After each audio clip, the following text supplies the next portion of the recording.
In Konoha village, several figures darted through the streets in hot pursuit. The one being chased was a blonde boy with 3 whisker-like marks on his cheeks, an unmistakable trait that made his identity self-evident. This brief chase soon fell into the sight of a blue-clad figure not far away. She had short hair styled like a jellyfish tinted in a gradient of silver and blue. Her eyes shone like glittering stars, lively and limpid, and the unusual watery blue of her irises lent her an air of mystery. Even though she wore only simple light blue garments, they still could not conceal her peerless, breathtaking beauty. Tomorrow is the final graduation exam, and the storyline is finally about to begin. I really don't know how I managed to endure all these years having a system I could see, but not use. As she thought about how her system would finally come into play, a flicker of joy inevitably stirred in Furina's heart. It had been 12 years since she was flung into this world by a freak accident while saving someone in her previous life. She had even switched genders and become Furina, a popular character from a well-known game in her past life. By an incredible coincidence, the foster parents who had taken her in during this life, now already fallen in the line of duty, had given her the very same name, Furina. It could hardly have been more coincidental. Although she had indeed liked Furina in her previous life, liking a beloved wife and becoming that very wife were 2 entirely different matters. The thought left her feeling both amused and exasperated, yet it happened to align remarkably well with the system that awakened not long after. Her system was called the Super Invincible Heartthrob System. It could project this new Naruto world timeline, one in which she now participated, into a parallel version of her original world in the form of an anime. In that parallel world, the anime industry and entertainment, as a whole, had developed painfully slowly. There was neither Naruto nor Genshin impact there, and entertainment was remarkably scarce. A story about ninjas without question would draw countless viewers. Furina's role was to win as much of the audience's affection as possible within it, and through that affection, she would obtain affection points. She could then use those affection points to enhance all kinds of her abilities, what one might call deep blue add points. Then again, that was not entirely accurate. Wasn't the audience's affection itself earned through her own effort and hard work? Viewed from another angle, even if she became stronger via this system, it would still be thanks to her sweat and toil. Yes, that was exactly it. As Furina pondered, the familiar chime of the system echoed in her mind, informing her that the plot had officially begun and that the corresponding episodes were about to air in the parallel world. It's finally starting. I should go show my face around Naruto more. With Fufu's looks just appearing on screen will surely make many people like me. Having settled on a plan, Furina swiftly headed toward Naruto's location. After all, she was merely an extra butterfly in this world. Most of the camera time would still be on the anime's protagonist Naruto. And if a butterfly wished to stir up towering waves, it had to flap its wings more. Yo Naruto, what are you doing here? Don't tell me you've skipped class again. Furina's speed was astonishing. In the blink of an eye, she appeared at Naruto's side. After adjusting her voice slightly, she opened her mouth to tease him. Naruto had just lowered the cloth he was using to hide himself and hadn't even had time to breathe a sigh of relief when a question sounded beside him, startling him out of his wits. He instinctively prepared to bolt again, but the moment he glanced toward the source of the voice, his movement froze. Furina was standing there with a bright, mischievous smile, and he instantly realized he had been played. What the? Furina, it's just you. Aren't you skipping class too if you're here? And you're even using this trick to mess with me. Careful, or I'll report you to Iruka-sensei and have him give you a scolding. What do you mean skipping class? I just wasn't in a great mood and came out to clear my head, that's all.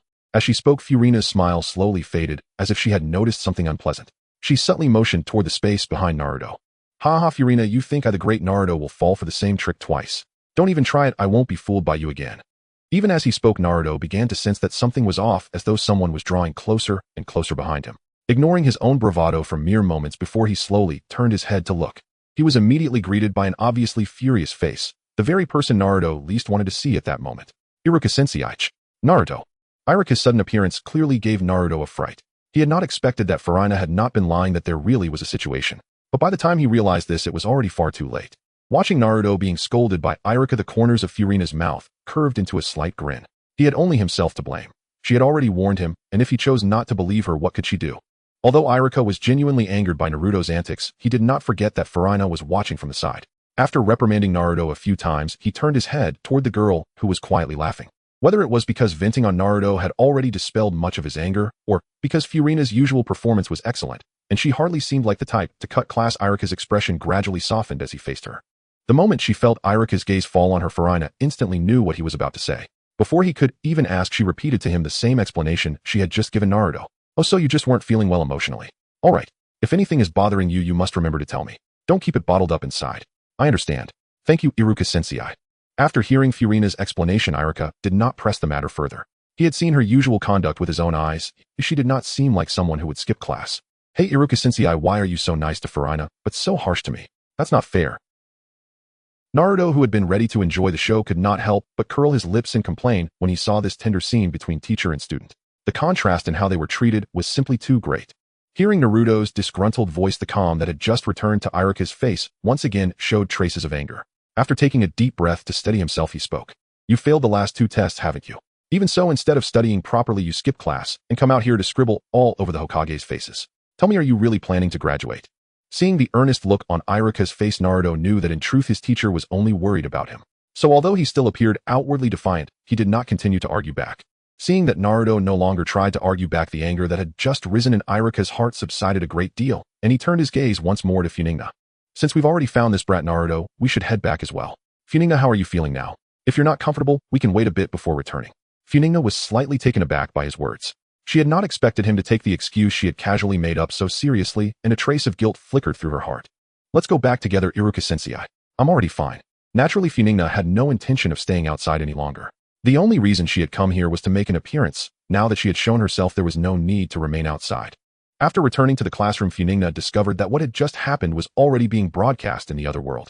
She had thought an entire episode's worth of content would be needed before it was shown, yet it turned out to be streamed in real time. However, this change was also a good thing for her.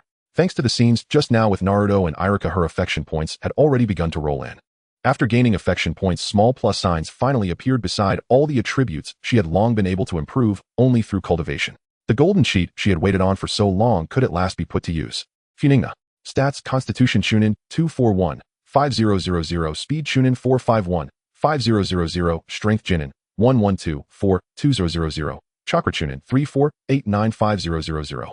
Abilities omitted. Affection points 1281. Funingna did not focus on the various techniques she had already mastered. Her easygoing parents had both been water-style specialists, and the scrolls they left behind were mostly Suiton ninjutsu. By coincidence, she possessed an extraordinary, one might jokingly say billionfold, talent for water-style techniques. She had long since fully digested the jutsu her parents left her, and there was no need to waste points there. At present, the only thing limiting her growth was her age, which made improvement in her basic attributes somewhat slow. Perhaps due to her gender, strength was the weakest link in Funingna's development. Compared with her other stats that had already reached Chunin level, it was dragging far behind. Everything I have now was earned through my own sweat and effort. Add points. Seeing that her strength attribute could finally be raised to the next rank, Funingna decided to test the system's function. After silently reciting her line in her heart, she poured all her affection points into strength. Strength Chunin 405, 5000. Once her strength reached Chunin level, even though she had yet to test it in practice, Funingna could clearly feel the increase. It was as if she could now knock out a bull with a single punch. Indeed, in reality, she probably could. Through this allocation, she gained new insight into the system. Even if a stat did not break through to the next realm, any points invested still brought a noticeable improvement. When she added points to strength just now, she had done it in 2 steps, first raising it precisely to Chunin level, then investing all the remaining affection points. Although the second allocation did not push strength to the next rank, Funingna could still feel herself grow stronger. At least it prevented the awkward situation of having too few affection points and being forced to watch them sit idle, unable to reach the next threshold. Due to Naruto's outstanding performance, the whole class was, just as in the original plot, forced to retake the transformation technique test, which immediately triggered a chorus of wails. Their howls were useless, of course. Under Iruka's watchful gaze, they still had to step forward one by one to be tested. While waiting for her turn, Funingna began watching the storyline being broadcast in the other world. She had to admit, seeing her earlier performance again from a third-person perspective was quite interesting. It was just that the scrolling comments, well, so this is that so-called next-generation anime, made with cutting-edge cross-era technology. I can't say much about anything else yet, but these character designs are gorgeous. That white-haired girl looks like she could be my wife at first glance. Stop losing your mind up there. What do you mean your wife? Clearly she's my wife. So my wife's name is Funingna, huh? It sounds beautiful, and she seems to have a pretty good relationship with the protagonist. Showing up this early, she's definitely the heroine of this anime. Exactly. Just like Naruto, the fox demon's vessel has those whisker marks on his face. Funingna's character design in no way looks like that of a mere background extra. Although she had been mentally prepared, Funingna still found it difficult to keep a straight face as she watched the barrage. The viewers barely cared about the protagonist Naruto, nearly all their attention was fixed on her. Clearly face-obsessed fans were inevitable, no matter the world. She had only stolen a bit of screen time earlier, yet she had already earned a sizable amount of affection points, and they were still slowly ticking upward. In her previous life, Funingna had often surfed the internet.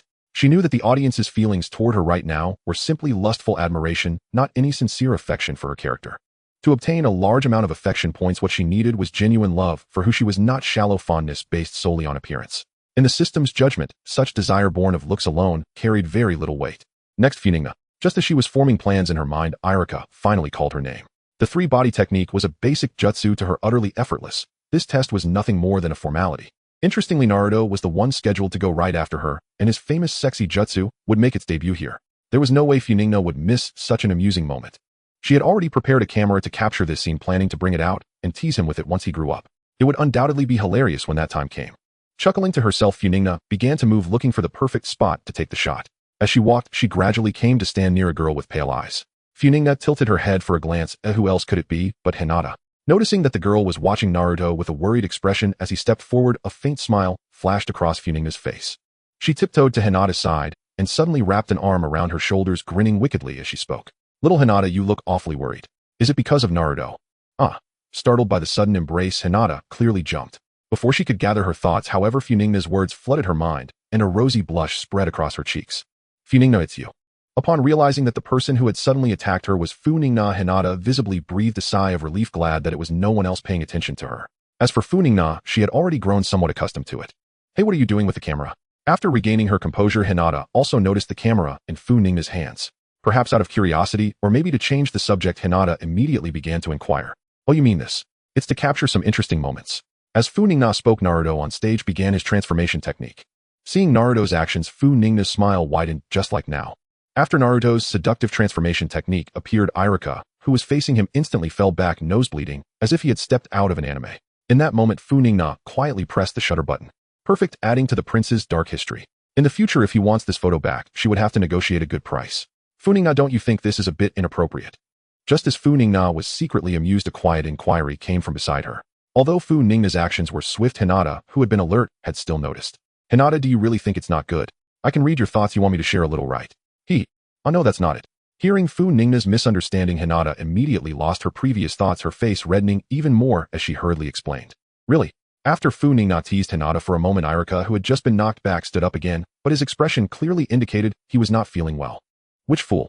After reprimanding Naruto again, Iruka announced the important points for tomorrow's graduation exam and declared the end of today's class.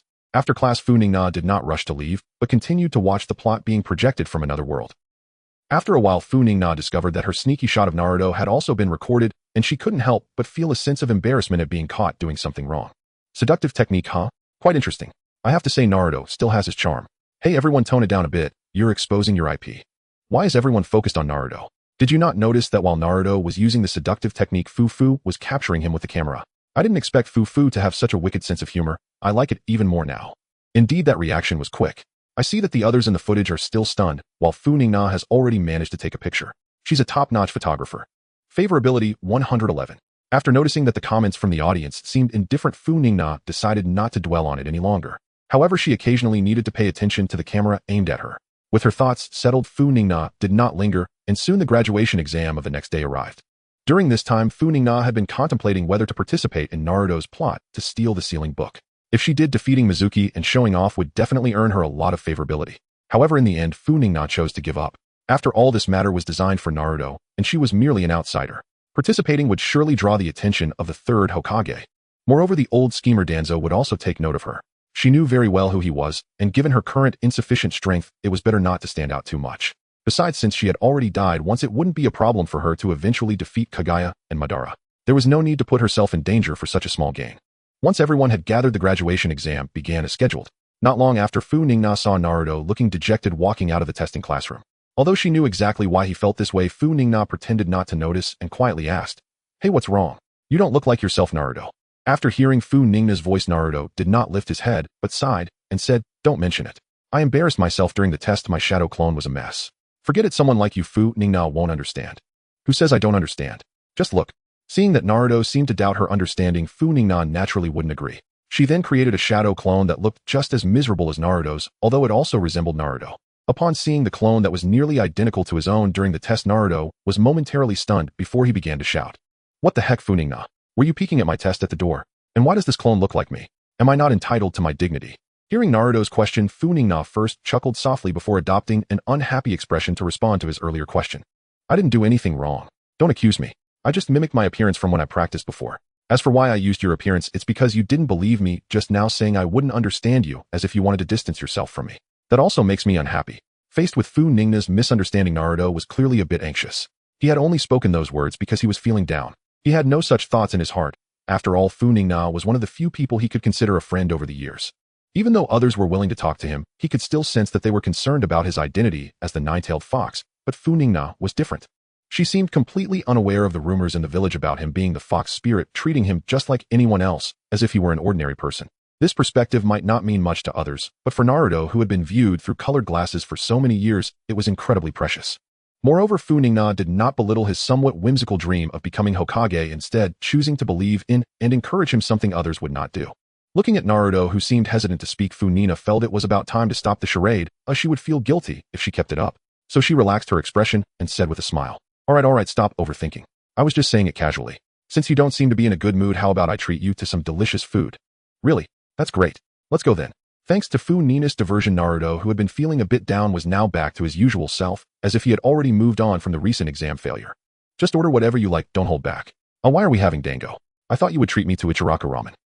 As they sat in a dango shop and Naruto glanced at the menu, which was mostly filled with desserts, he couldn't help but feel surprised. He knew Funingna loved sweets and didn't mind them either, but eating desserts as a main meal seemed a bit unhealthy. Moreover, he remembered that the girls in their class tended to eat less sweets to maintain their figures. Why was Funingna's diet filled entirely with them? Did she not care about her figure? Thinking this, Naruto instinctively glanced at Funingna, who was sitting across from him, idly gazing out the window. At that moment, the sunlight streamed through, illuminating her. Under the sunlight, Funingna's already exquisite face gained an extra allure, causing Naruto to momentarily lose his focus. What are you looking at? Look at the menu, there are no words on my face. Funingna easily noticed Naruto's gaze, but since he had already expressed his feelings for Sakura at school, she didn't think too much about it, merely reminding him casually. Oh, okay. Naruto didn't expect his slight movement to be noticed, and feeling embarrassed, he also felt a twinge of guilt. As Funingna thought he had long liked Sakura, and even discussed how to pursue her with Funingna, yet now he was having such thoughts about her. It felt wrong. Perhaps feeling a bit shy, Naruto didn't say much during the meal. The whole process was rather silent, and Funingna was happy to see him focused on enjoying his food. After finishing their meal, it was already afternoon. Funingna knew that if she stayed with Naruto any longer, someone would start to get anxious. Funingna could sense someone nearby trying to hide poorly while observing them. It was obvious who it was, Shinobi Mizuki, who had tested together with Iruka today. There was no need to elaborate on the impact of the multi-shadow clone technique on Naruto. She certainly wouldn't interfere. Alright, it's getting late, I have some matters to attend to, so I won't keep you company. Goodbye. After saying her goodbyes, Funingna left in the opposite direction from where Mizuki was hiding. After all, if they did meet, she would have to hold her nose to talk to him, and she didn't want to say a word to that type of person. Mizuki, watching Funingna leave from a distance, sighed in relief. If she stayed with Naruto, his plan would be hard to execute. Although Funingna was just a recent graduate from the Ninja Academy, her heterochromatic eyes seemed to possess some kind of magic, just making eye contact with her made him feel exposed, which was incredibly frustrating. Fortunately, that trouble was now gone, and once he mastered the forbidden techniques from the scroll, there would be nothing left to fear.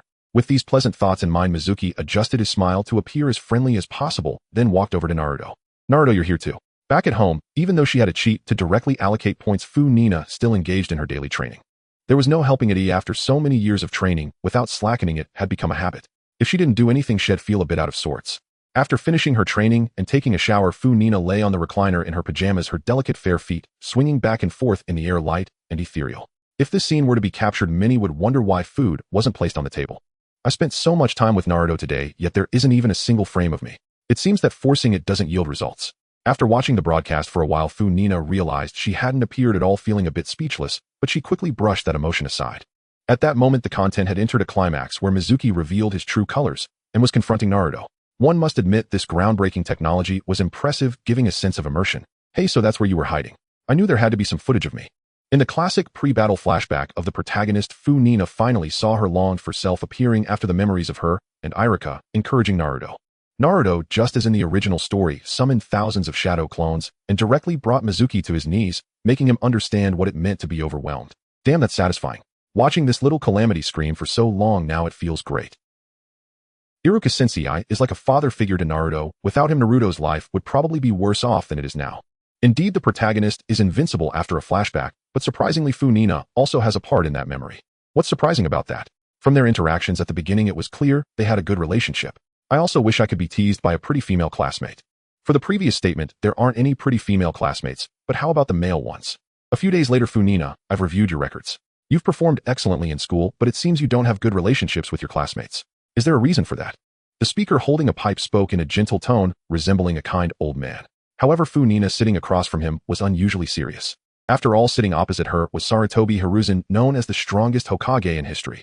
Most residents of Konoha found it hard to act casually in his presence. Moreover, if Funingna wanted to join Team 7 to gain more favorability points, she had to perform well now as she needed to seize this graduation interview. Perhaps my strained relationships with my classmates stem from the fact that I focused primarily on studying and cultivation, leaving little time to forge closer bonds with them. What the hell, am I really not on good terms with anyone among the others in the Ninja Academy? Just because I interact less with others doesn't mean I have poor relationships. That's nonsense. Although feeling somewhat speechless inside, Funingna maintained a demure appearance, responding to the various queries from the Third Hokage in a manner that aligned perfectly with the will of fire. It's just the will of fire after all. I achieved the top score in the written exam, and that was no mere fluke. I understand your situation to some extent, but I have one more question if you don't mind answering. Lord Hokage, feel free to ask. I will certainly speak candidly. Sarutobi Hiruzen nodded lightly upon hearing this, evidently pleased with Funingna's demeanor, and then proceeded to voice the question he had kept hidden until now. Then why is it that you do not have strong relationships with the other students in the Ninja Academy, yet you seem to get along quite well with Naruto? Is there something special about him? Sarutobi Hiruzen spoke rapidly, seemingly not wanting to give Funingna much time to react. Given his own status, if it were someone else, they might even have divulged the color of their underwear today. However, this did not faze Funingna. It was not that she was quick to respond or had strong pressure resistance, but rather that she had anticipated this question and had already prepared her answer. After all, with Naruto being the son of the fourth Hokage and a Jinchuriki of the Nine Tails, the third Hokage likely knew everything about Naruto's daily life through the Umbu. Her interactions with Naruto certainly wouldn't escape his watchful eye, but since her behavior was entirely normal, there hadn't been any actions taken against her until this opportunity arose during the graduation interview. Finally, we're getting to the main topic, Funingna thought as she saw Sarutobi Hiruzen finally reveal his true intentions after a lengthy exchange. She hesitated little. After adjusting her demeanor to appear as sincere as possible, she slowly articulated the answer she had prepared in her heart. Perhaps it is because we are both orphans. This gives me a sense of empathy towards him. After getting to know him, I found that he is an open-minded and optimistic person, never defeated by any setbacks. In my interactions with him, I noticed my own mood improved significantly. I believe everyone who gets to know him will be more than willing to be his friend. To become friends, huh?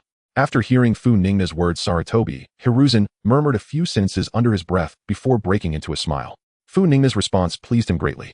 This aligned perfectly with his expectations, establishing bonds between Naruto and his comrades in the village while jointly protecting the village, and Funingna seemed to have made a good start. I already know your answer. You may leave now, but remember not to forget about the class assignment tomorrow. Understood, Lord Hokage. I will take my leave now. Seeing the third Hokage's demeanor, Funingna felt that he should be quite satisfied with her performance, as she had tailored her answers based on her understanding of what he was looking for. Even if not perfect, she had at least hit the mark most of the time. At this point, she had done her best. It would be great to enter Class 7, but if not, she could only work harder elsewhere. After leaving, Funingna found herself wandering near the memorial stone, almost as if guided by fate. Looking at one of the tombstones in the park ahead, a hint of nostalgia flashed in Funingna's eyes, for that was where her parents from this lifetime were buried. It has been a while since I last visited them. Since I'm here, I might as well go in and take a look. But if they knew I had become a ninja, they probably wouldn't be too happy about it. In this life, her parents were unable to have more children due to injuries sustained during a mission, which is why they had the idea to adopt her when they found her floating down the river. Having deeply understood the harsh realities of being a ninja, they did not wish for their child to follow the same path. To them, living as an ordinary person, growing up safely and living securely, was preferable to the constant danger that came with being a ninja. However, Funingna was destined to disappoint them. Having been given a second chance and possessing a special ability, she could never settle for a mundane life. She wanted to see the wonders of this world and even other worlds, and without power that was absolutely impossible. This was also her motivation to persist in her cultivation despite having a special ability. Don't worry, nothing will happen to me. I'm strong. If you are truly concerned from below, just wish me luck in entering Class 7. That way your daughter will fare even better. After paying her respects at the tombstone for a while, Funingna prepared to leave, but as soon as she opened her eyes, she spotted a familiar figure in the distance. Or rather, it was a figure familiar from her memories, as she had never actually met him in reality. The top technician of Konohagakure, Kakashi Hitaki. At that moment, he was also standing in front of a tombstone, one eye closed, seemingly paying respects to someone. Are you here to visit someone you cherish as well, old man? By the way, how come I didn't see you just now? After Kakashi opened his eyes, Funingna took the initiative to walk over and strike up a conversation, as she had nothing better to do and might as well get acquainted with him, considering he might be her teacher the next day. Moi. Kakashi was somewhat taken aback by Funingna's sudden approach, but having returned to his usual languid demeanor, he didn't think much of it, simply gesturing to the forehead protector on his head and casually responding. Well, because I'm a ninja, little girl. It's natural for a ninja to be elusive, isn't it? Is that so? Then you must be a very powerful ninja, considering that I also a ninja didn't even notice you. As she spoke, Funingna took out her recently acquired ninja forehead protector to show him, and upon seeing this, Kakashi's previously expressionless eyes flickered with a hint of intrigue. Has time flown by so quickly? It has only been these past few days. At this moment, Kakashi couldn't help but feel a sense of nostalgia. Not long ago, the third Hokage had just allowed him to exit the Umbu to prepare for his role as the guiding Jonin for Naruto and Sasuke, and now it had come so soon. Especially since Naruto was the child of his teacher, to be honest, he wasn't entirely prepared for this. That means you still have to work hard on your training, little girl.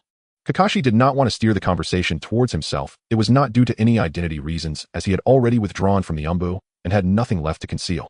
He simply found it bothersome. All right, then I'll go back to training. Enjoy your little yellow books, uncle. Seeing that Kakashi had no intention of continuing the conversation, Funingna decided not to linger any longer. After teasing him, she quickly took her leave, giving him no time to react. What? Upon hearing Funingna's voice, Kakashi instinctively glanced at his ninja tool pouch, where a book was protruding halfway out, clearly labeled with the words Intimate Paradise. Damn it, I thought I would continue reading this afternoon after finishing it in the morning, so I didn't put it away immediately. As a result, I passed by here and forgot about it. Oh, what a troublesome junior. However, being discovered by such a cute girl reading this is indeed a bit embarrassing for me. Although Kakashi said this, he had no intention of chasing after her to explain. First, since she already knew what Intimate Paradise was, he figured no explanation would suffice. Secondly, he thought that he wouldn't have much contact with her in the future, so there was no need to go to such lengths. Nightfall. Hokage office. Hokage-sama, you called for me. Yes, Kakashi, there are some matters I would like to discuss with you. Saying this, Sarutobi Hiruzen signaled the Umbu, who brought Kakashi to withdraw. Once the surrounding Umbu disappeared in an instant, he continued to speak slowly. Tomorrow is the day for class assignments. You haven't forgotten, have you? After this, Naruto and Sasuke will be entrusted to your care. Of course I remember, Hokage-sama. I am already prepared to welcome my two disciples. After receiving Kakashi's affirmative response, Sarutobi Hiruzen nodded. Although Kakashi had appeared quite slack since his withdrawal from the Umbu, he remained reliably steady when it came to important matters. Looking at the third Hokage's comforting smile, Kakashi silently breathed a sigh of relief. Fortunately, the little girl he encountered today reminded him, otherwise there might have been an unexpected incident. As long as you remember, that's good. However, this is not the main reason I called you today. You should know that the graduating ninjas are assigned in teams of 3, so besides Naruto and Sasuke, we still need one more team member. What do you think about this? Hokage-sama, you jest.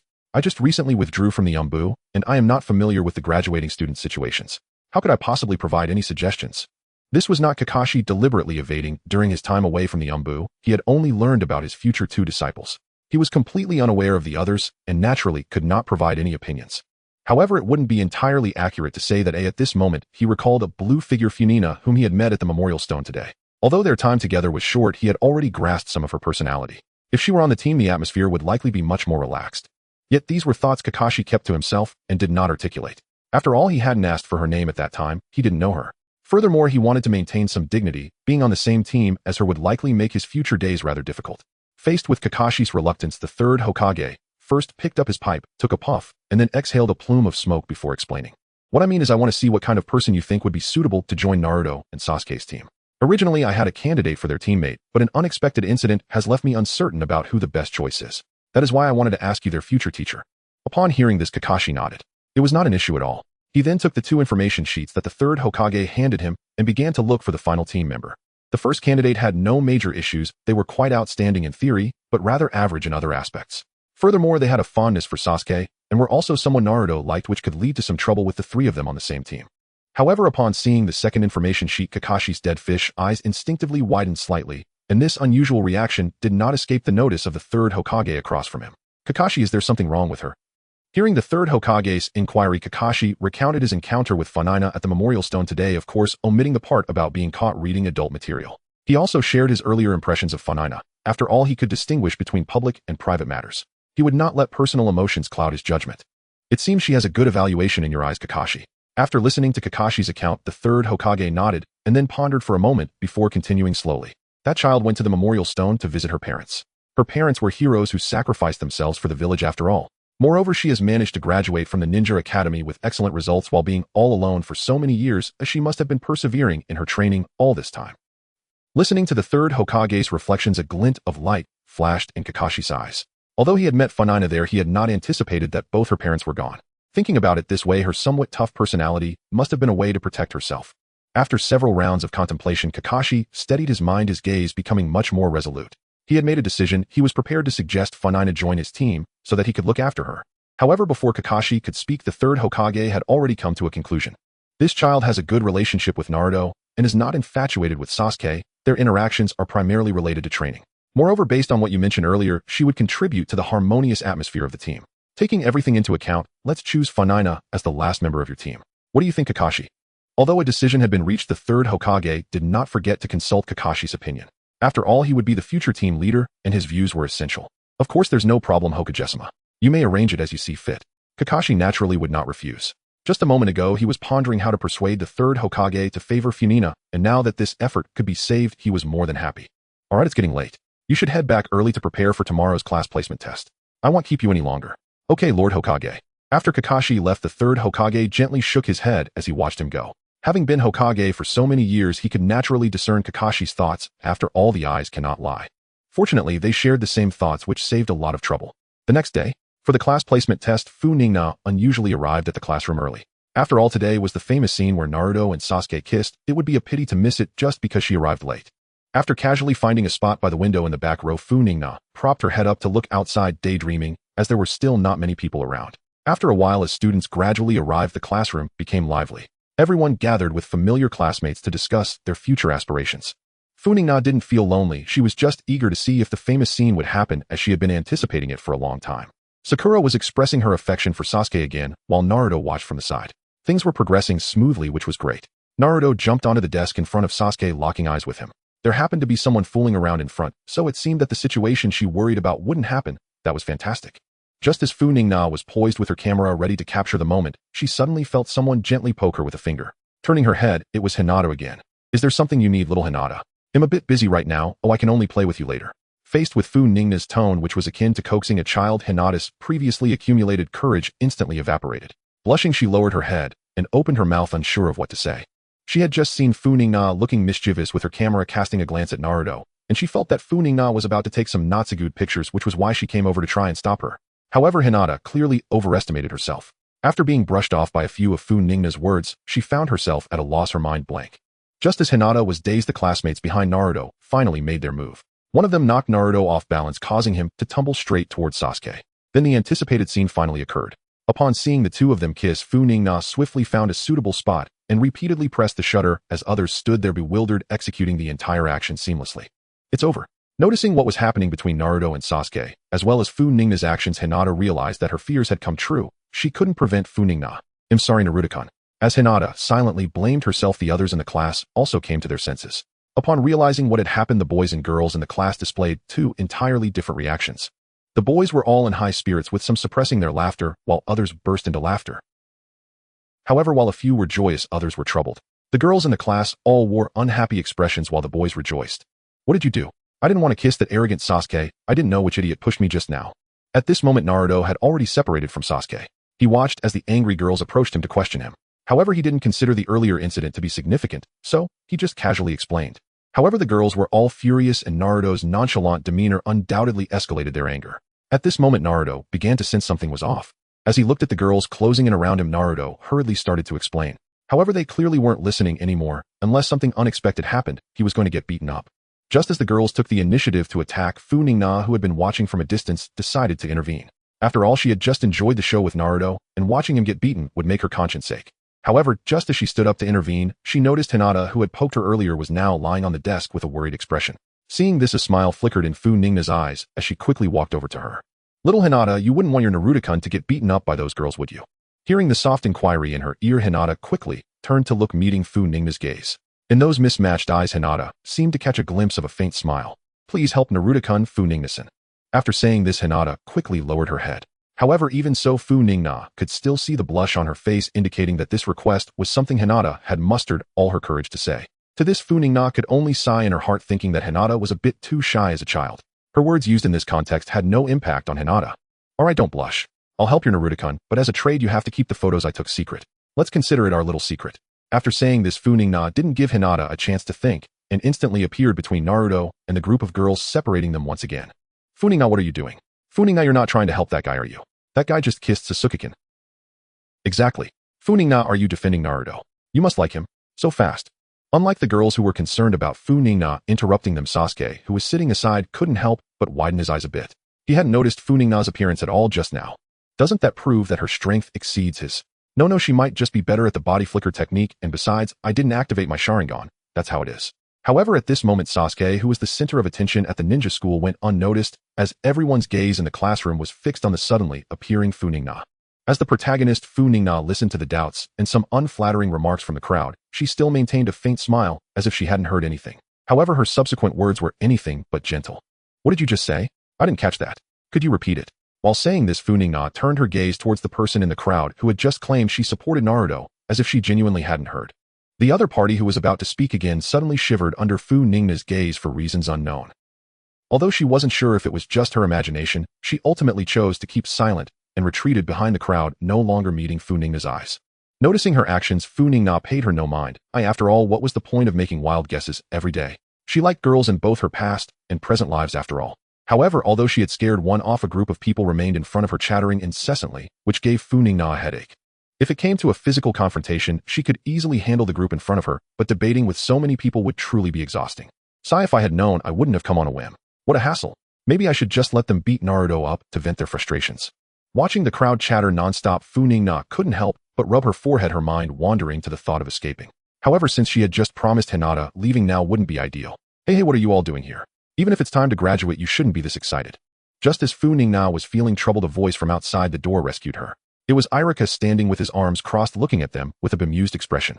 Upon seeing Iruka arrive, the group of girls surrounding Naruto gradually returned to their seats. After all, even though they had graduated, Iruka had taught them for many years and still commanded some authority. Thanks for earlier, Funingna. If it weren't for your intervention, I would surely have been beaten up. Once seated, Naruto recalled the earlier scene with the girls and felt a wave of fear. He had closed his eyes waiting for them to strike, but after a long wait, nothing happened.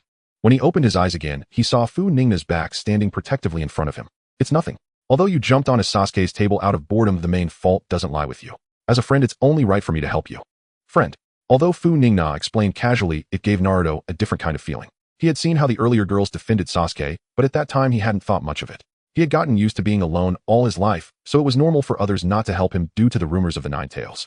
But now he suddenly realized that there were indeed people willing to help him, even if it was just Funingna and a few others like Iruka. Hey, what are you thinking?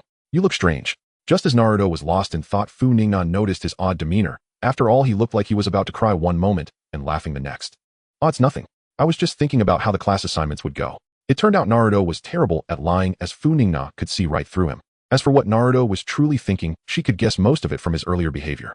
After all, although Naruto appeared carefree, he was actually quite sensitive inside.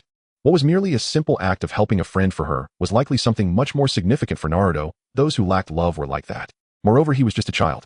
Fourth Hokage, I wonder how you would feel knowing Naruto is treated this way in the village you protected with your life. Thinking of this, Funingna felt a wave of emotions. The son of a hero faced such treatment. This situation would undoubtedly be considered a failure no matter where it happened. What's there to think about? Just listen to what Iruka Sensei says. Just as she finished answering Naruto's question, Iruka happened to call out Team 7, and Funingna perked her ears. Team 7, Uzumaki, Naruto, Uchiha Sasuke, and also Funingna.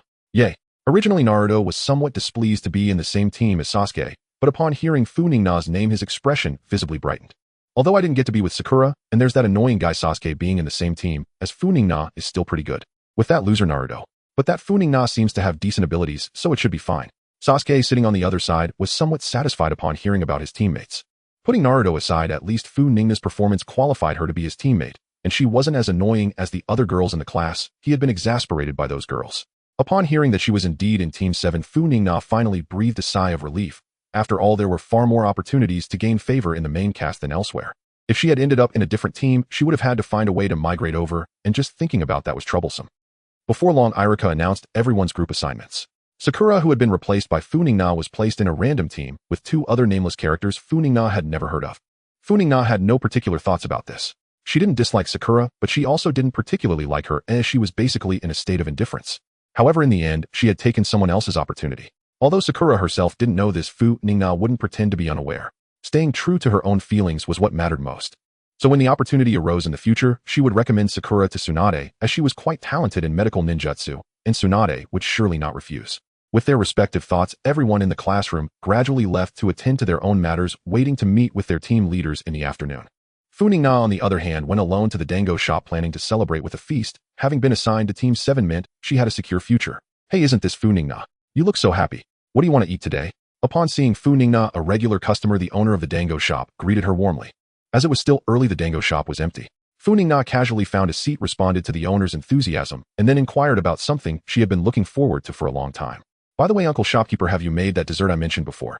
I remember you said it would take a couple more days to perfect it. Oh, it's that cake, right? I've been researching it for the past few days. How did I not think of it before? Just wait, I'll make it for you, the dessert master. Upon receiving the affirmative response from the store manager, Funingna's face broke into a smile. After years of eating the same few desserts, she was utterly tired of them. For someone who loves sweets like her, each choice has been limited to just a few options, which was indeed a huge torment. Fortunately, she met the current manager of the dumpling shop. The fact that he could recreate the cake from her description was incredibly lucky for her, as she could only eat and not make. While waiting, Funingna began to look at the content being streamed, curious about what the absurd netizens from another world thought of her. Back row by the window, the hometown of the king, my wife, is indeed the protagonist of this ninja story. I can't believe it, Naruto actually kissed Sasuke. I hurried to check the anime synopsis, and thankfully there was nothing strange. What do you all mean? It's frustrating. When will us boys be able to stand up? This society puts too much pressure on us. Although the bullet screen doesn't display IDs, please pay some attention. As the topic drifted off, the content on the bullet screen became increasingly unbearable to watch. Funingna felt embarrassed and almost couldn't help but exit. Fortunately, Funingna discovered that there was a progress bar below the video. After dragging it forward a bit, the bullet screen finally returned to normal. At this point, the scene had reached Iruka announcing the class list, yet even here the bullet screen continued to discuss Funingna's earlier interruption. I told you no need to think about the class divisions. It has to be Naruto, Sasuke, and Funingna. Anyone else is clearly a side character or just passerby. Of course, just the way Funingna dealt with that group of Sasuke's admirers indicates she cannot possibly be a side character. Fufu is really so cool, she instantly appeared in the middle to protect the protagonist. Even Sasuke, who always acts tough, was shocked. This anime can't possibly be in the strong female lead mode, right? Fufu, please, I'm not targeting you. I mean, everyone sitting here is useless. Upon noticing her affection points, Funingna's mood lifted. Once she gained some more points, she could directly upgrade her chakra and another attribute to the next level. The sweat and effort put into this can't be described in words. While Funingna was amusing herself, the progress bar gradually reached its end, transforming into a livestream format. At that moment, she suddenly sensed something was off about the content being shown. The scene showed Sasuke sitting with Sakura, and the atmosphere between them felt somewhat ambiguous. Upon seeing this, Funingna was momentarily stunned. Wasn't Sasuke usually distant with the girls in the class?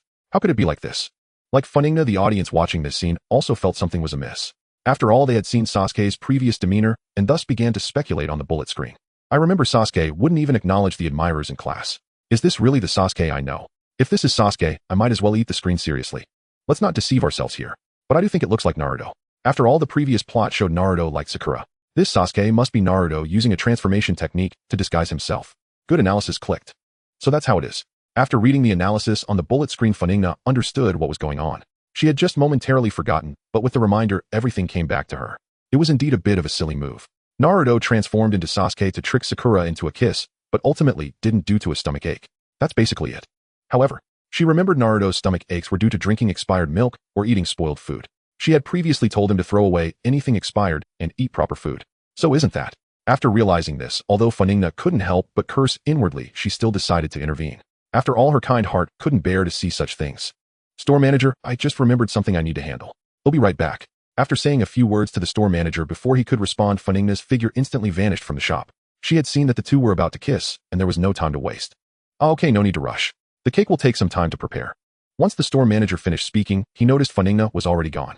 He couldn't help but reflect on how quickly time flies. The little girl he watched grow up had now become a powerful ninja. Sakura, are you serious?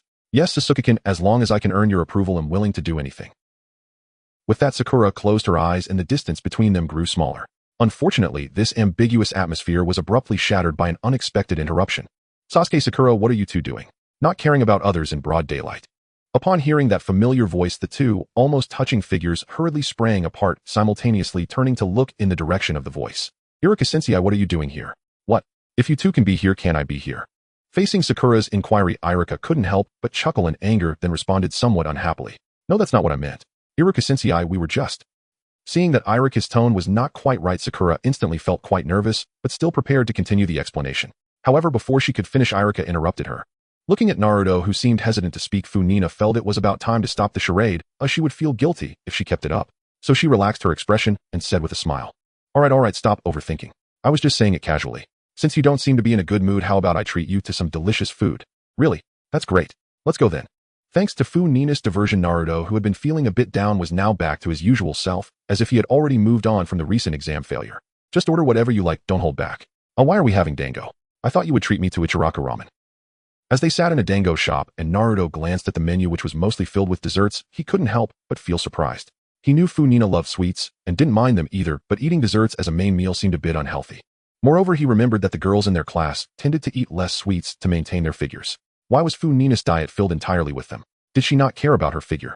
Thinking this, Naruto instinctively glanced at Funingna, who was sitting across from him, idly gazing out the window. At that moment, the sunlight streamed through, illuminating her. Under the sunlight, Funingna's already exquisite face gained an extra allure, causing Naruto to momentarily lose his focus. What are you looking at? Look at the menu, there are no words on my face. Funingna easily noticed Naruto's gaze, but since he had already expressed his feelings for Sakura at school, she didn't think too much about it, merely reminding him casually. Oh, okay. Naruto didn't expect his slight movement to be noticed, and feeling embarrassed, he also felt a twinge of guilt. As Funingna thought he had long liked Sakura, and even discussed how to pursue her with Funingna, yet now he was having such thoughts about her. It felt wrong.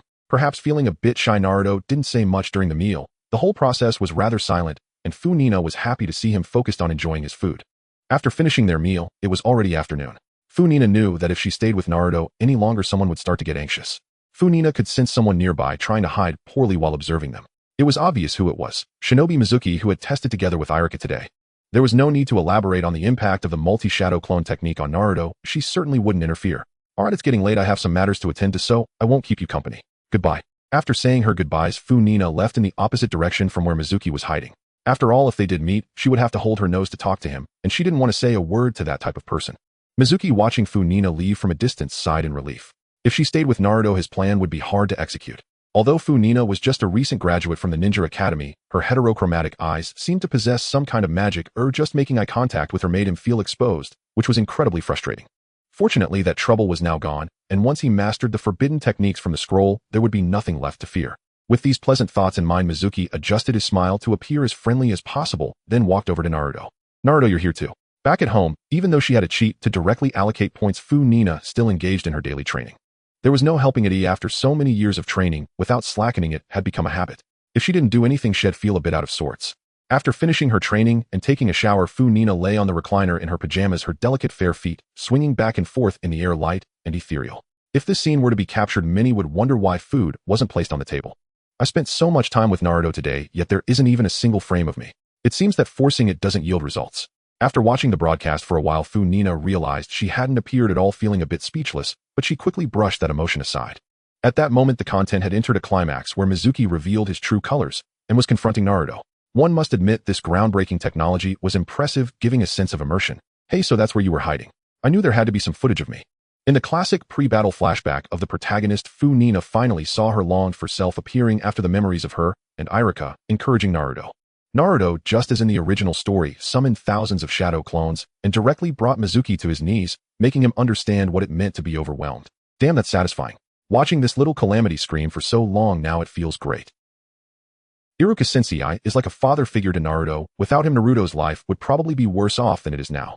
Indeed, the protagonist is invincible after a flashback, but surprisingly, Funingna also has a part in that memory. What's surprising about that?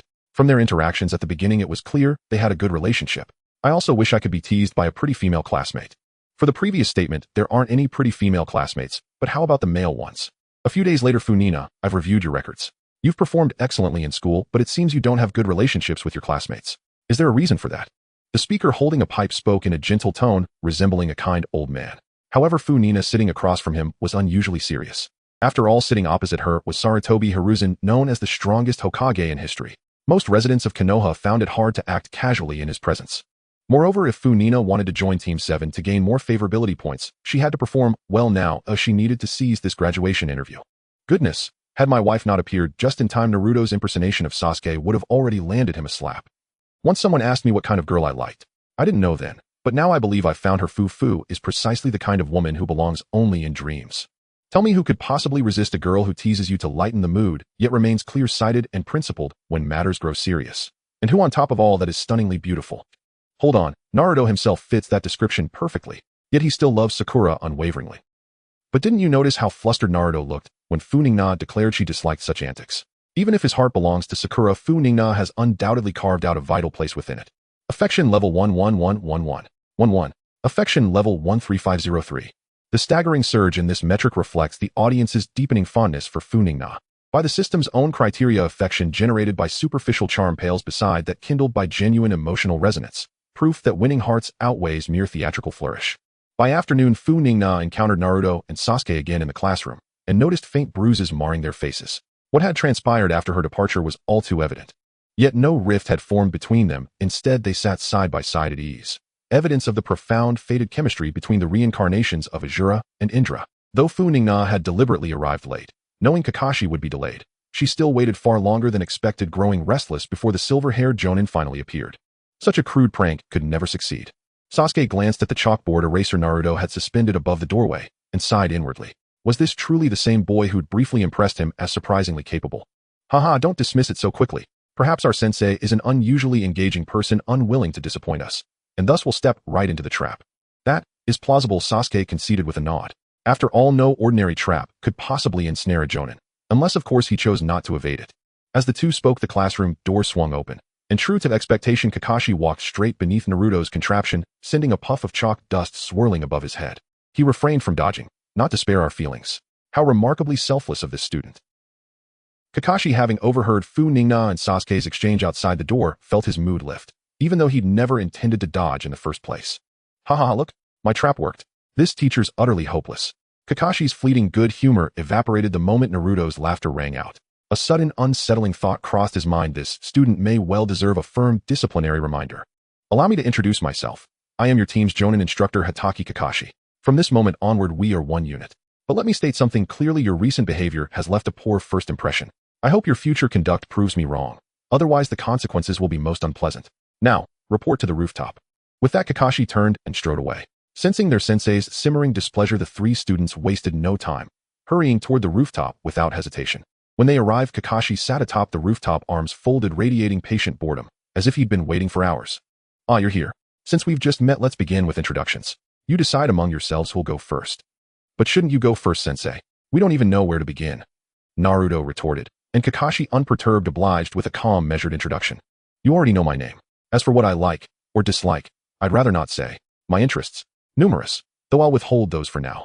As Kakashi spoke, he noticed Funingna watching him intently, her eyes bright, lips curving into a captivating smile the moment he mentioned interests. Ah, so she remembers that day. Though neither had exchanged a word, Kakashi understood exactly what stirred in her thoughts, and graciously chose silence, preserving her dignity. Still, Kakashi mused that Funingna might as well have spoken it aloud. He'd have owned up to it openly. It wasn't scandalous after all, and once acknowledged, he could indulge freely without restraint. Yet since she remained silent, he couldn't very well declare yes. I enjoy reading adult novels, a confession too audacious even for him. TCH, so after your introduction, all we know is your name. What's the point?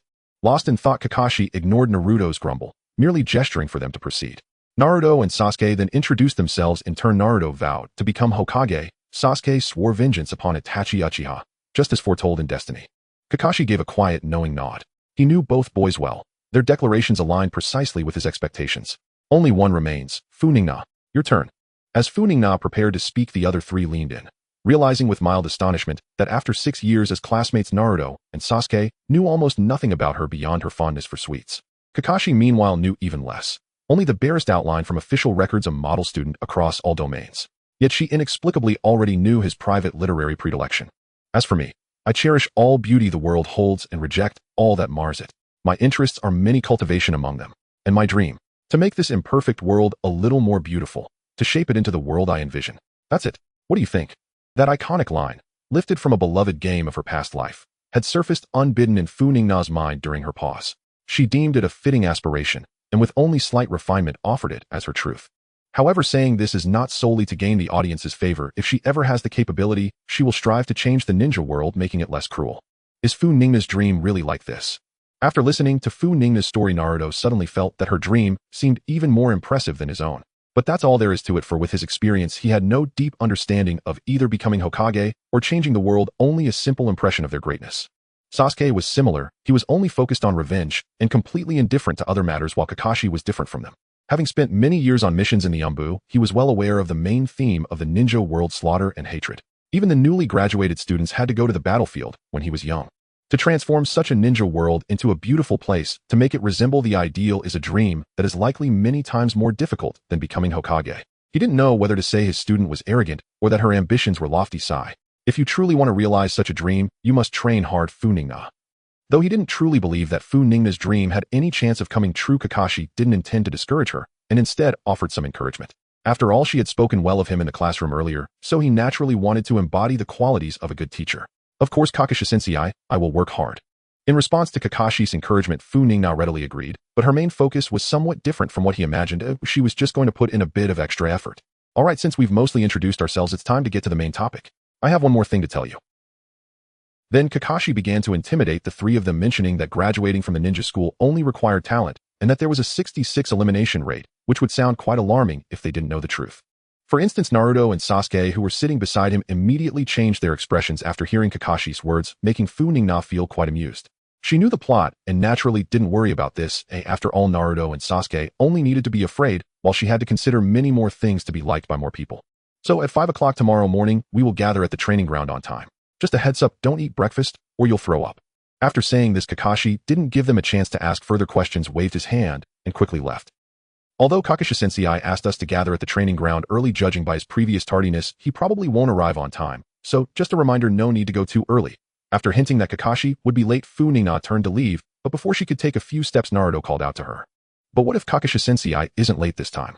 Then aren't we doomed, Funingna? Right, I still have my own ambitions to fulfill. I absolutely cannot go back to the ninja school. Sasuke chimed in, and although he didn't say it outright, it was clear he agreed with Naruto's thoughts. Well, that depends on you guys. I already said it was just a suggestion. Seeing that they didn't take her hint, Funingna didn't press the issue, as their concerns were valid. She certainly couldn't tell them that she knew Kakashi would definitely be late tomorrow, as that would be hard to explain. After Funingna left, Naruto and Sasuke exchanged glances and read each other's thoughts. They decided to follow Kakashi's instructions and go at 5 o'clock tomorrow morning without eating. How the weather is really nice today. Knowing Kakashi's routine, Funingna naturally wouldn't foolishly go early. After waking up naturally and enjoying breakfast, she leisurely made her way to the training ground. As expected, Kakashi was still not there. Only Naruto and Sasuke were waiting anxiously, and their condition was clearly not good. I told you from the start, but you didn't believe me, and now look how terrible it is. Here, eat this. Don't let your hunger cause problems during the exam later. As she spoke, Funingna handed her bag to the two of them. Knowing they would probably be too honest to eat breakfast and rush over early, she brought a few rice balls for them to ensure they wouldn't be too weak to fight later. Did I not say not to eat? Why are you eating? But it doesn't matter, survival exercise starts now. Just as Funingna arrived, Kakashi came right on time. As soon as he appeared, he directly announced the start of the assessment. TCH, Kakashi-sensei, what are you doing? It's bad enough you arrived late, but now you're starting while we were eating. Can't you wait until we're finished? Haha, that's because I got lost on my way here in the journey of life. That's why I'm a bit late. As for eating, you can take your time, but you must grab the bells from me before 12 o'clock. Anyone who fails to do so will have to return to the ninja school for retraining. As he spoke, Kakashi pulled out a clock from somewhere, set it for 12 o'clock, and placed it on a nearby stump, then sat back, casually showing no urgency. Upon hearing this, Naruto and Sasuke noticeably increased their eating speed. Kakashi's words clearly put a lot of pressure on them. TCH, that guy Kakashi only has 2 bells, which means at least one person has to go back for retraining. No way, I absolutely cannot go back. I must get a bell. After analyzing the situation in his mind, Sasuke swallowed the last bite of his rice ball and prepared to call Funingna and Naruto to discuss strategies. After all, no matter what, Kakashi was a Jonin, and no matter how confident he was, he didn't think he could simply take something from Kakashi. Discuss strategies. I specialize in large-scale water-style ninjutsu, so individual combat suits me better. If cooperation is needed, I can provide long-range support. You can arrange the specifics. Specializing in water-style and long-range support, understood. Sasuke instinctively overlooked the terms large-scale and individual combat. In Funingna's introduction, he thought that someone of their age couldn't possibly have a wide range in ninjutsu. Did she suggest she was suited for individual combat because her range was too wide and would affect them? No way. In Sasuke's view, Funingna was just trying to flatter him. Although Funingna was unaware of Sasuke's thoughts, she could roughly guess through his behavior. However, she was currently contemplating how to allocate her points, so she did not pay much attention and allowed him to strategize. Facing Kakashi, although there was no chance of winning no matter how she allocated her points, Funingna never intended to defeat him from the start. She only needed to perform brilliantly enough to garner more admiration. With this thought in mind, Funingna began to formulate her plan on how to allocate her points. If she wanted to attract enough attention, a large-scale ninjutsu during this period would definitely be a good choice, and the chakra level of a Jonin was sufficient to showcase her proficiency in water release. Therefore, upon discovering that her admiration points could elevate her chakra to the next level, Funingna temporarily abandoned her original plan of comprehensive development, focusing instead on maximizing her strengths. As Funingna adapted to the changes brought by Jonin-level chakra, Sasuke had already devised a simple combat plan. Naruto would distract the opponent with shadow clones, while Funingna harassed from a distance using ninjutsu. and he would look for opportunities to ambush. Funingna did not oppose this coincidentally, she was just a bit short on admiration points needed to elevate her speed to the special Jonin level. For now, fishing a bit to pass the time was also a good strategy. Seeing that Funingna did not refuse, Sasuke immediately concealed his figure, signaling the official start of the operation. As Naruto used his shadow clones to charge forward, Funingna executed a standard water dragon bullet to harass as planned, but she also kept part of her attention on the projected content. After all, the perspective of the projected image was different and details she might miss could be noticed through the projection, adding an extra layer of insurance. Ha, just now Sasuke thought my wife was bragging. Now that my wife's water dragon bullet is out, he must be dumbfounded. With such a large water dragon, can he still say it's not large-scale ninjutsu? Let's see how he can still talk tough. Exactly, he just ate the food Fufu brought him and was internally doubtful. Now he knows whether it's real or not. However, aside from being initially surprised, Kakashi handled everything afterward with ease. I feel like the three protagonists still have no chance. Well, there's nothing to be done about it. Kakashi is after all a teacher, and it's normal for him to be much stronger than his students. Although Funingna's performance shows she can use ninjutsu a few more times, it is still unlikely to pose a threat to Kakashi. Even with Funingna controlling the water dragon bullet to harass, Naruto's shadow clones were all dispersed by Kakashi in quick succession, and in the end, he executed a leaf body technique from behind, temporarily incapacitating Naruto. In a corner where no one was paying attention, Funingna silently put away her camera, as she certainly wouldn't miss this scene. Just as she retracted her camera, Sasuke and Kakashi began to engage. Utilizing his superb shuriken skills and Funingna's water dragon support, he even managed to pressure the opponent for a moment and knock him to the ground. However, just as Sasuke was about to grab the bell from Kakashi's waist, the Kakashi lying on the ground suddenly transformed into a cloud of white mist, revealing another Sasuke's head from the ground. Although she saw her two teammates fall one after another, Funingna was not worried. Thanks to the time Naruto and Sasuke had bought, her admiration points had accumulated enough. Next, it's your turn. Seeing Kakashi looking at her, Funingna did not hesitate. She infused chakra into her legs and swiftly retreated into the distance. Kakashi evidently did not expect Funingna to run away so decisively, but after a brief moment of shock, he quickly pursued. The two chased each other until they reached an open area where they finally stopped. Aren't you going to keep running? I just think it's inconvenient to fight there. After all, Naruto and Sasuke are not in good condition. It would be bad if they got caught up in it. In response to Kakashi's inquiry, Funingna casually explained a few things and then began to hand seal. Seeing this, Kakashi remained silent, focusing his attention and staying alert to her next move. After all, although the previous water dragon bullet was quite powerful, it was clear that the opponent hadn't used their full strength, or else they wouldn't have run to this place. Come on, Funingna, let me see what you can do. Seemingly in tune with Kakashi's thoughts, the next moment, Funingna gently spoke. Water release, great waterfall technique. With Funingna's voice, a massive wave of water erupted from beside her, rapidly surging toward Kakashi. Nanny. Despite being somewhat prepared upon seeing the wall of water rushing towards him like a waterfall, Kakashi unconsciously widened his eyes. Although he had previously said he was ready to face death, this was truly aimed at his life. Moreover, was the great waterfall technique really only sealed with those few hand signs? What kind of water release mastery was this? However, despite his astonishment, Kakashi's actions were not affected in the slightest. His rich experience allowed him to immediately understand what he needed to do. He swiftly retreated, maintaining a safe distance, which significantly reduced the impact of the great waterfall technique. By the time it reached Kakashi, its power was almost negligible. However, Kakashi did not let his guard down, as the great waterfall technique, aside from its offensive capabilities, was more about creating advantageous terrain conditions for the user in subsequent battles. Yet Funingna appeared to show no signs of chakra depletion, clearly indicating the opposite. After symbolically forming a few hand seals, Funingna clasped her hands together, and several water dragons surged forth towards Kakashi, each one seemingly even more formidable than the last. TCH, this is a bit troublesome. The area Funingna had chosen was quite open, leaving almost no cover, forcing Kakashi to continuously evade her attacks, with no opportunity to counter. Kakashi naturally knew that hiding like this was not a solution. After dodging for a while, he slowly pulled down his eye mask, revealing a crimson Sharingan, clearly indicating he was no longer willing to sit idly by. How embarrassing, being pushed to this extent by my own student. As he lowered his eye mask, Kakashi couldn't help but feel a pang of emotion. He had never expected that dealing with a student who had just graduated from the Ninja Academy would require him to use his Sharingan. Although there was an element of carelessness involved, the necessity of using the Sharingan spoke volumes. Then lightning began to crackle in Kakashi's hand, and with the aid of his Sharingan, he shattered the water dragon bullets released by Funingna one by one. Seeing this from a distance, Funingna realized that her opponent had begun to take things seriously. Kakashi, now using his Sharingan, would likely aim for a swift conclusion, which could also present an opportunity for her. Water-style water dragon bullet technique. Fire-style fireball technique. Faced with Funingna's repeated tactics, Kakashi once again chose not to evade, instead opting to counter with ninjutsu. The clash of water and fire instantly stirred up a large cloud of mist. Within the mist a figure darted forward, moving so swiftly that only an afterimage remained. Due to its incredible speed, the water dragon bullets that still had energy from the prior clash were unable to stop it dissipating in place once Funingna relinquished her control. Water style. As Kakashi closed in at an alarming speed, a hint of panic appeared on Funingna's face. She quickly attempted to unleash another ninjutsu to hinder him, but before she could complete it, a hand grasped her arm, interrupting her technique. It's over, Funingna. Not necessarily, Kakashi Sensei. In response to Kakashi's declaration of victory, Funingna's earlier panic vanished, and she used her other hand to grasp Kakashi.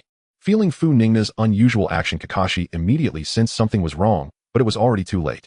With Funingna holding his wrist, he couldn't escape. The water in the pond beneath them surged upwards swiftly, forming a water sphere that enveloped both of them.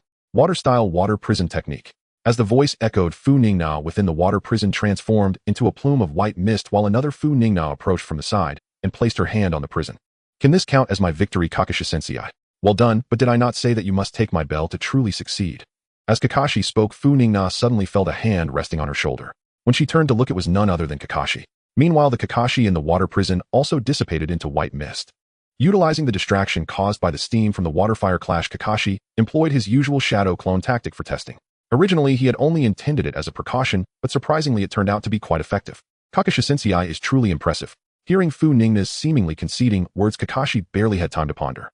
Suddenly, Kakashi felt a wet sensation on his palm, and upon looking closer, his eyes widened slightly. This was not Funingna's real body, it was clearly a water clone. Where? Before Kakashi could search for Funingna's true position, the water flow from the water clone surged towards him. At such close range, there was no way for Kakashi to evade, and he was ensnared by the water whip. What? Faced with this sudden turn of events, Kakashi was clearly taken aback. Just as he attempted to break free, another shuriken flew in from a distance, aimed directly at the bell hanging from his waist. The shuriken struck precisely at the rope around Kakashi's waist, causing the bell to finally detach from his grasp for the first time. At that moment, Kakashi managed to free himself from the water bindings and attempted to retrieve the fallen bell. However, another incoming water dragon bullet forced him to abandon that thought and retreat instead. The water dragon bullet did not pursue, it merely coiled around the bell before retracting. Haha, Kakashi Sensei, this must count as my victory, right? Watching Funingna walk over with the bell, now tied to her waist, teasing him, a hint of darkness flashed in Kakashi's eyes, but it quickly returned to his usual deadpan expression, unnoticed by Funingna. This time you truly won, Funingna. However, I have one question. When the steam affected visibility, I only noticed you used one clone, even with my Sharingan. I want to know when you used your other clone. Although losing to his own student was somewhat embarrassing, Kakashi was far more curious about how Funingna had managed to create another clone without his Sharingan noticing. Understanding Kakashi's curiosity, Funingna could roughly guess his thoughts, but had no intention of hiding anything. Don't worry, Kakashi Sensei. My movements cannot escape the Sharingan, or it happened during the Great Waterfall technique. So that's how it was. At that time, he hadn't taken Funingna seriously, so he hadn't activated his Sharingan. The Great Waterfall technique would also obscure visibility, making it reasonable that he didn't notice her use of a clone while focused on evasion. By the way, your strength is already quite formidable, especially at your age. Why did you choose such a cautious strategy? This was Kakashi's final question. At just 12 years old, possessing such significant strength shouldn't lead to such a cautious approach. He recalled when he had been 12 and had just become a Jonin, feeling incredibly powerful himself. That's because during my time at the Ninja Academy, I learned about you, Kakashi Sensei. The name Sharingan Kakashi resonates across the nations, so facing you I knew I had to go all out from the very beginning. So that's how it is. My initial underestimation indirectly led to my defeat. I learned a lesson from my student. After reflecting on herself in her mind, Kakashi did not forget the true purpose of this assessment. Since you have obtained the bell, you have naturally passed this assessment. However, in addition, you have another bell to choose to allow someone else to pass. Who are you planning to choose? What will you do next, Funingna? I hope you won't disappoint me. Well, let's first go back and see their situation. I'll give you an answer then. Funingna naturally knew how to respond to Kakashi's question. She just needed to express her regard for her companions. However, she did not rush to reply, instead choosing to keep Kakashi in suspense for the time being. Without Naruto and Sasuke present, her thoughts could not yield the best results, so she decided to return first. Okay. In response to Funingna's request, Kakashi did not refuse. Or rather, when everyone was gathered together, it was more convenient for him to observe. Funingna and Kakashi moved quickly, and not long after following the same path, they found Naruto and Sasuke resting on a rock. They're back. Seeing the figures of the two, Sasuke reminded Naruto beside him. They had already discussed this while resting. Once they saw Kakashi, they would continue moving. After all, there's still some time before it ends. They wouldn't just sit and wait. However, just as they were about to take action, they suddenly discovered that the bells that were originally hanging on Kakashi had now gone to Funingna, and there were actually two of them. What is going on? Did Funingna manage to snatch the bells all by herself? How is that possible? They had just experienced Kakashi's strength. However, Kakashi's first words upon meeting them concluded the matter, forcing them to believe that Funingna had indeed succeeded on her own. I declare this practical exercise has ended. Funingna successfully snatched 2 bells from me. Since 1 bell allows 1 person to pass now, there is still 1 person among you who can pass the exam. As for who it is, that will depend on Funingna's choice. After saying something that carried a hint of provocation, Kakashi stepped aside, leaving space for the 3 appearing ready to watch the show. Kakashi's words clearly had an effect, and Naruto and Sasuke understood the situation and nervously looked at Funingna. Naruto and Funingna have a good relationship. Last time in the classroom she helped him out. It seems unlikely that she would give the bell to me. Damn it, I still need to take revenge on that man. Am I really going to stop here? Though Funingna hadn't spoken yet, Sasuke was already feeling anxious inside, as he couldn't see any opportunity for himself. What he didn't know was that Naruto, whom he thought had no worries due to his good relationship with Funingna, was also quite troubled at this moment. Although I know Funingna, would she really choose someone like me, the underdog? Moreover, I did something she disliked a couple of days ago. In contrast, the girls at the Ninja Academy all like Sasuke. Although Funingna hasn't shown such thoughts, who could guarantee that she doesn't? More people would likely prefer to team up with the genius Sasuke than with me. How, looking at the expressions of the 2 changing in front of her, Funingna could roughly guess what they were thinking. But Sasuke was one thing, what was Naruto worrying about? Does he really not trust me? Funingna had been planning to tease them once they spoke, but both were like mutes, holding back their words, as if the first one to speak would be embarrassed. Thus Funingna decided not to tease them any longer and tossed the bells to the 2, then turned to Kakashi and nodded, indicating that she was done. What? Noticing the bells that were thrown onto them, Naruto and Sasuke widened their eyes in disbelief, clearly not expecting this situation. However, before they could speak, Kakashi had already approached. Are you sure you want to do this? You've given the bells to them, and you'll have to return to retake the Ninja Academy. Clearly you are the victor. Are you really willing? Kakashi's words hinted that she could reconsider, as if he was looking out for Funingna. Unfortunately for her, this was like talking to a wall. No need, Kakashi-sensei. I've already made up my mind. I'll let them pass for now. I'll wait for the next time. Why do this? Isn't that just wasting your own time? Besides, next time I'll be more serious. You can't necessarily replicate this success. You know my strength. Watching Kakashi's mock threat, Funingna found it hard to hold back. Such words might be effective for others, but for her, they were nearly useless. I know your strength, but you don't know I have a cheat. Those who have lost to her are never regarded as opponents. Why? Kakashi-sensei, didn't you say we are a team? If that's the case, shouldn't we take care of each other? Moreover, I believe I will win next time. Is that so? Seeing Funingna's resolute demeanor, Kakashi's eyes flashed with a hint of unnoticeable appreciation, though he didn't show it, and turned to look at Naruto and Sasuke. Although you didn't snatch them yourself, you did receive them. Now that you have the bells, you can pass. Congratulations to you both. Kakashi's words were like the last straw that broke the camel's back. Naruto, who had been wanting to say something, finally couldn't hold back. He threw the bell in his hand to the ground and shouted. Clearly it was Funingna who snatched the bells. How could she not pass? 2 bells for 3 people is inherently unfair. If that's the case, then I won't pass either. He'll go back and train hard. Next time he'll snatch the bells with Funingna. Just wait and see, Kakashi-sensei. Naruto's refusal also helped Sasuke make a decision. He had been wavering between revenge and companionship, but now he was no longer confused. TCH, forget about Funingna. What kind of nonsense is that underdog Naruto spouting? The Uchiha clan does not need victories handed to them. Kakashi, next time I will snatch the bell from you alone, and then take my revenge on that man. As he spoke, Sasuke, like Naruto, tossed the bell onto the ground. Observing their perfectly synchronized actions, Kakashi wore a gloomy expression, his eyes narrowed slightly, seemingly displeased, and then he asked another question. Let me confirm once more, is this your choice? You cannot backtrack after this. Of course, Funingna has already said that we are comrades.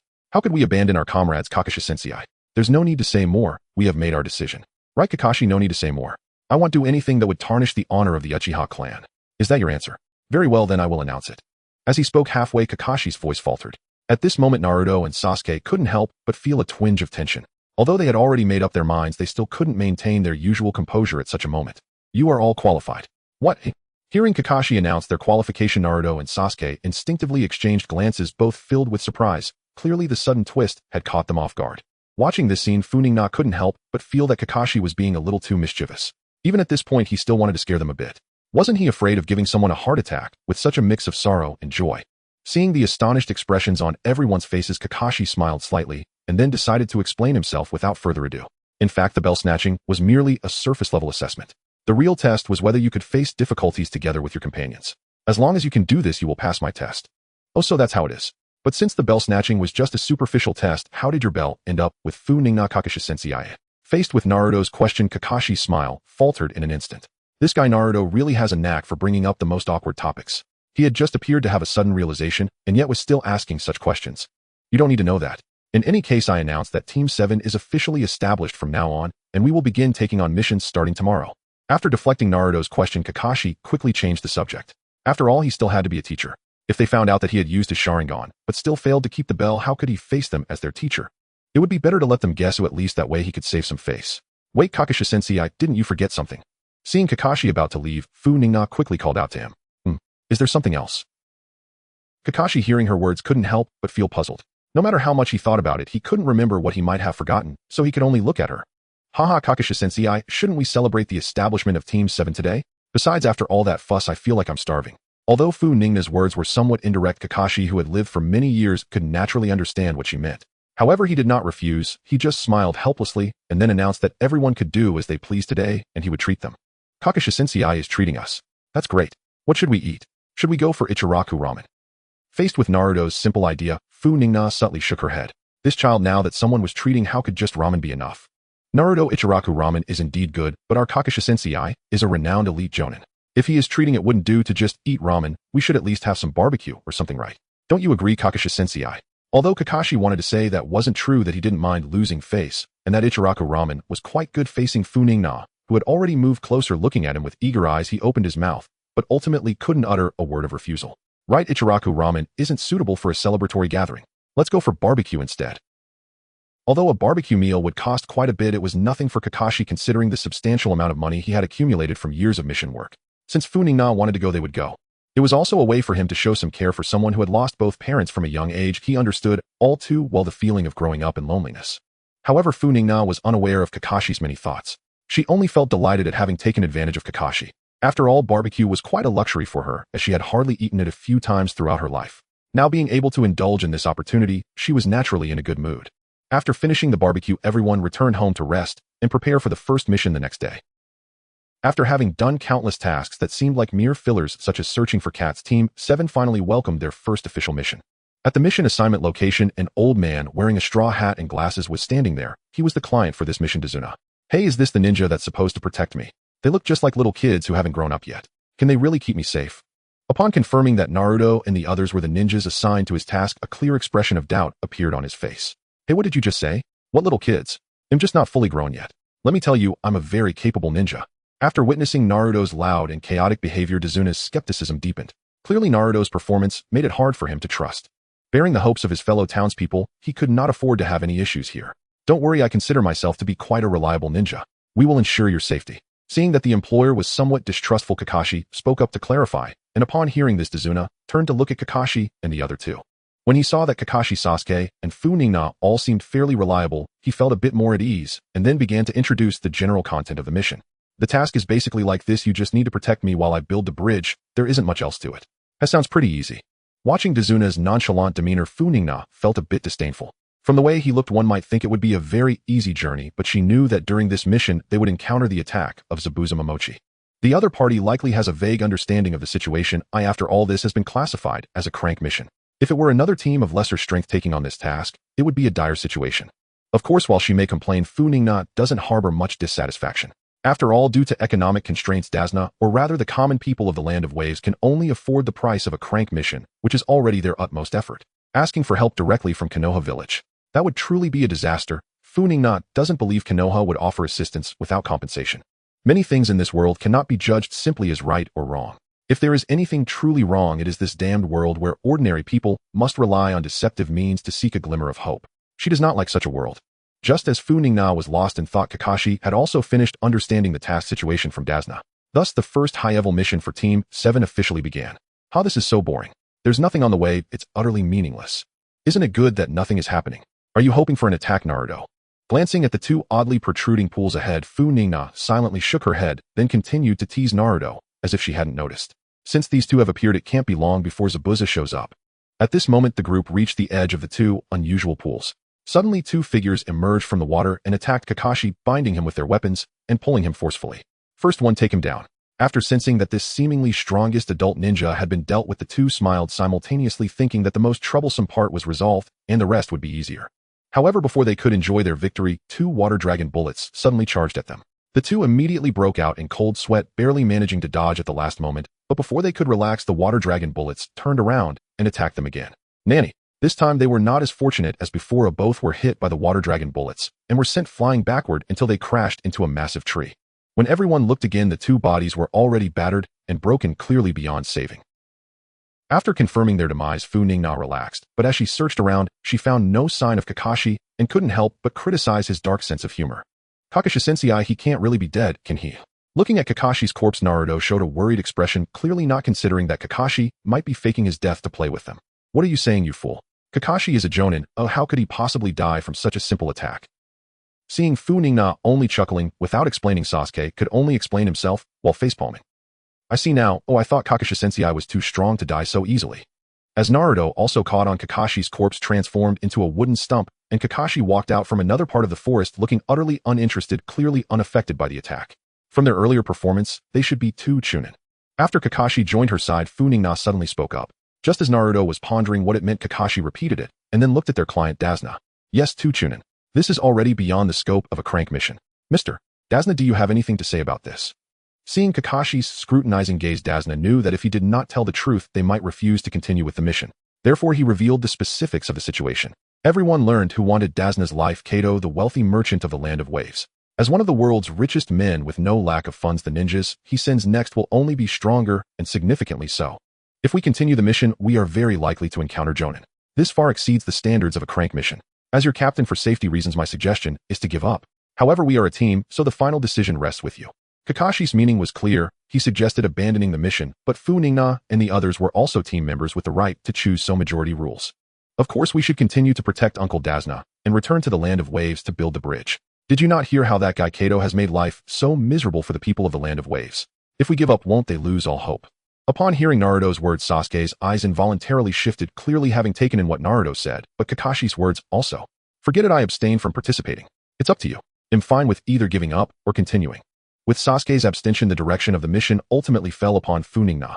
At this moment, all eyes were on her, eagerly awaiting her decision. Especially Dazna, the hope of the Land of Waves, now rested on Funingna's next thought. To be honest, Uncle Dazna, I don't appreciate your somewhat morally coercive words. You say that if the people of the Land of Waves die, it will be our fault, when in fact Kaido is the true culprit behind all of this, and that really irritates me. As Funingna spoke, Dazna's initially hopeful gaze instantly turned somewhat despairing. If the other party truly chose to give up because of his earlier inappropriate remarks, he would become the sinner of the Land of Waves. Just as he felt a bit suffocated by this, Funingna's next words allowed him to breathe a sigh of relief. However, I can also understand that you said this more out of fear that we would abandon the mission, resulting in the bridge not being built, Kaido monopolizing trade, and the people of the Land of Waves facing ruin. At this point, Funingna turned to Kakashi with a smile and asked, by the way, Kakashi-sensei, do you remember what I said my dream was when we introduced ourselves? Of course, as a teacher, I will naturally remember my students' dreams. When Funingna said this, Kakashi already knew what choice she would make. Indeed, someone who can express such dreams would never choose to stand by idly in the face of such matters. However, I must remind you all that continuing with the mission could be very dangerous, so be careful not to lose your lives. Of course, but I believe with you, Teacher Kakashi, we can handle any enemy. It seems I need to be more serious from now on, oh I must not embarrass myself. Hearing Funingna's praise, Kakashi couldn't help but feel a sense of emotion. He had to admit that his student was quite eloquent. Just a moment ago, he had been somewhat dissatisfied with their reckless choices, but now that feeling had completely vanished. Thus, the vote concluded with a 2-10 outcome. After deciding to continue the mission, the group did not linger, aiming to reach the Land of Waves as quickly as possible to minimize risks along the way. Weren't there supposed to be more attacks? We're almost at our destination, yet no one has come. Did I scare them off, huh? After traveling a stretch on land, and then by boat, the prolonged calm made it seem as though the attackers had given up. However, Funingna knew this was merely the calm before the storm. After such a long time, someone should be making an appearance. Kakashi shared a similar feeling. Although he didn't know who would attack, past experiences as a ninja told him that things would never end so easily, especially after learning who wished to kill Dazna. Someone. Suddenly feeling bored, Naruto threw a kunai into a nearby haystack, prompting the others to quickly become alert. However, after being on guard for a while, nothing happened. Seeing this, the group formed a formation and cautiously approached the haystack. Upon investigating, they found only a frightened rabbit behind the grass. Seeing this, Sasuke shot a disdainful glance at Naruto, fully understanding the implications. Watching Naruto rush over to comfort the rabbit, Kakashi did not let his guard down like the others. In fact, upon seeing the rabbit, he already sensed something was off. He then glanced at Funingna and noticed she was also looking at him, seemingly having realized something as well. Teacher Kakashi, that should be a snow rabbit. If I remember correctly, yes. Hearing this, Funingna acknowledged, but said nothing more, casually observing her surroundings. Kakashi silently nodded. It seemed they were on the same wavelength. Damn it, what does their mention of a snow rabbit mean? Meanwhile, Sasuke, after overhearing their cryptic exchange, felt a bit confused. He instinctively sensed something was wrong, but couldn't pinpoint exactly what. Though unclear about the specifics, he figured since the two strongest members of the team were acting this way, there definitely was an issue. and he followed their lead. Funingna, unaware of Sasuke's inner thoughts, appeared to be observing the surroundings, but through the images transmitted, she already knew Zabuza's hiding spot.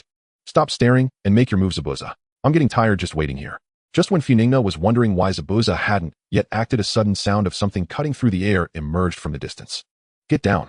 At the moment the sound appeared, Kakashi and Funingna almost simultaneously called out a warning.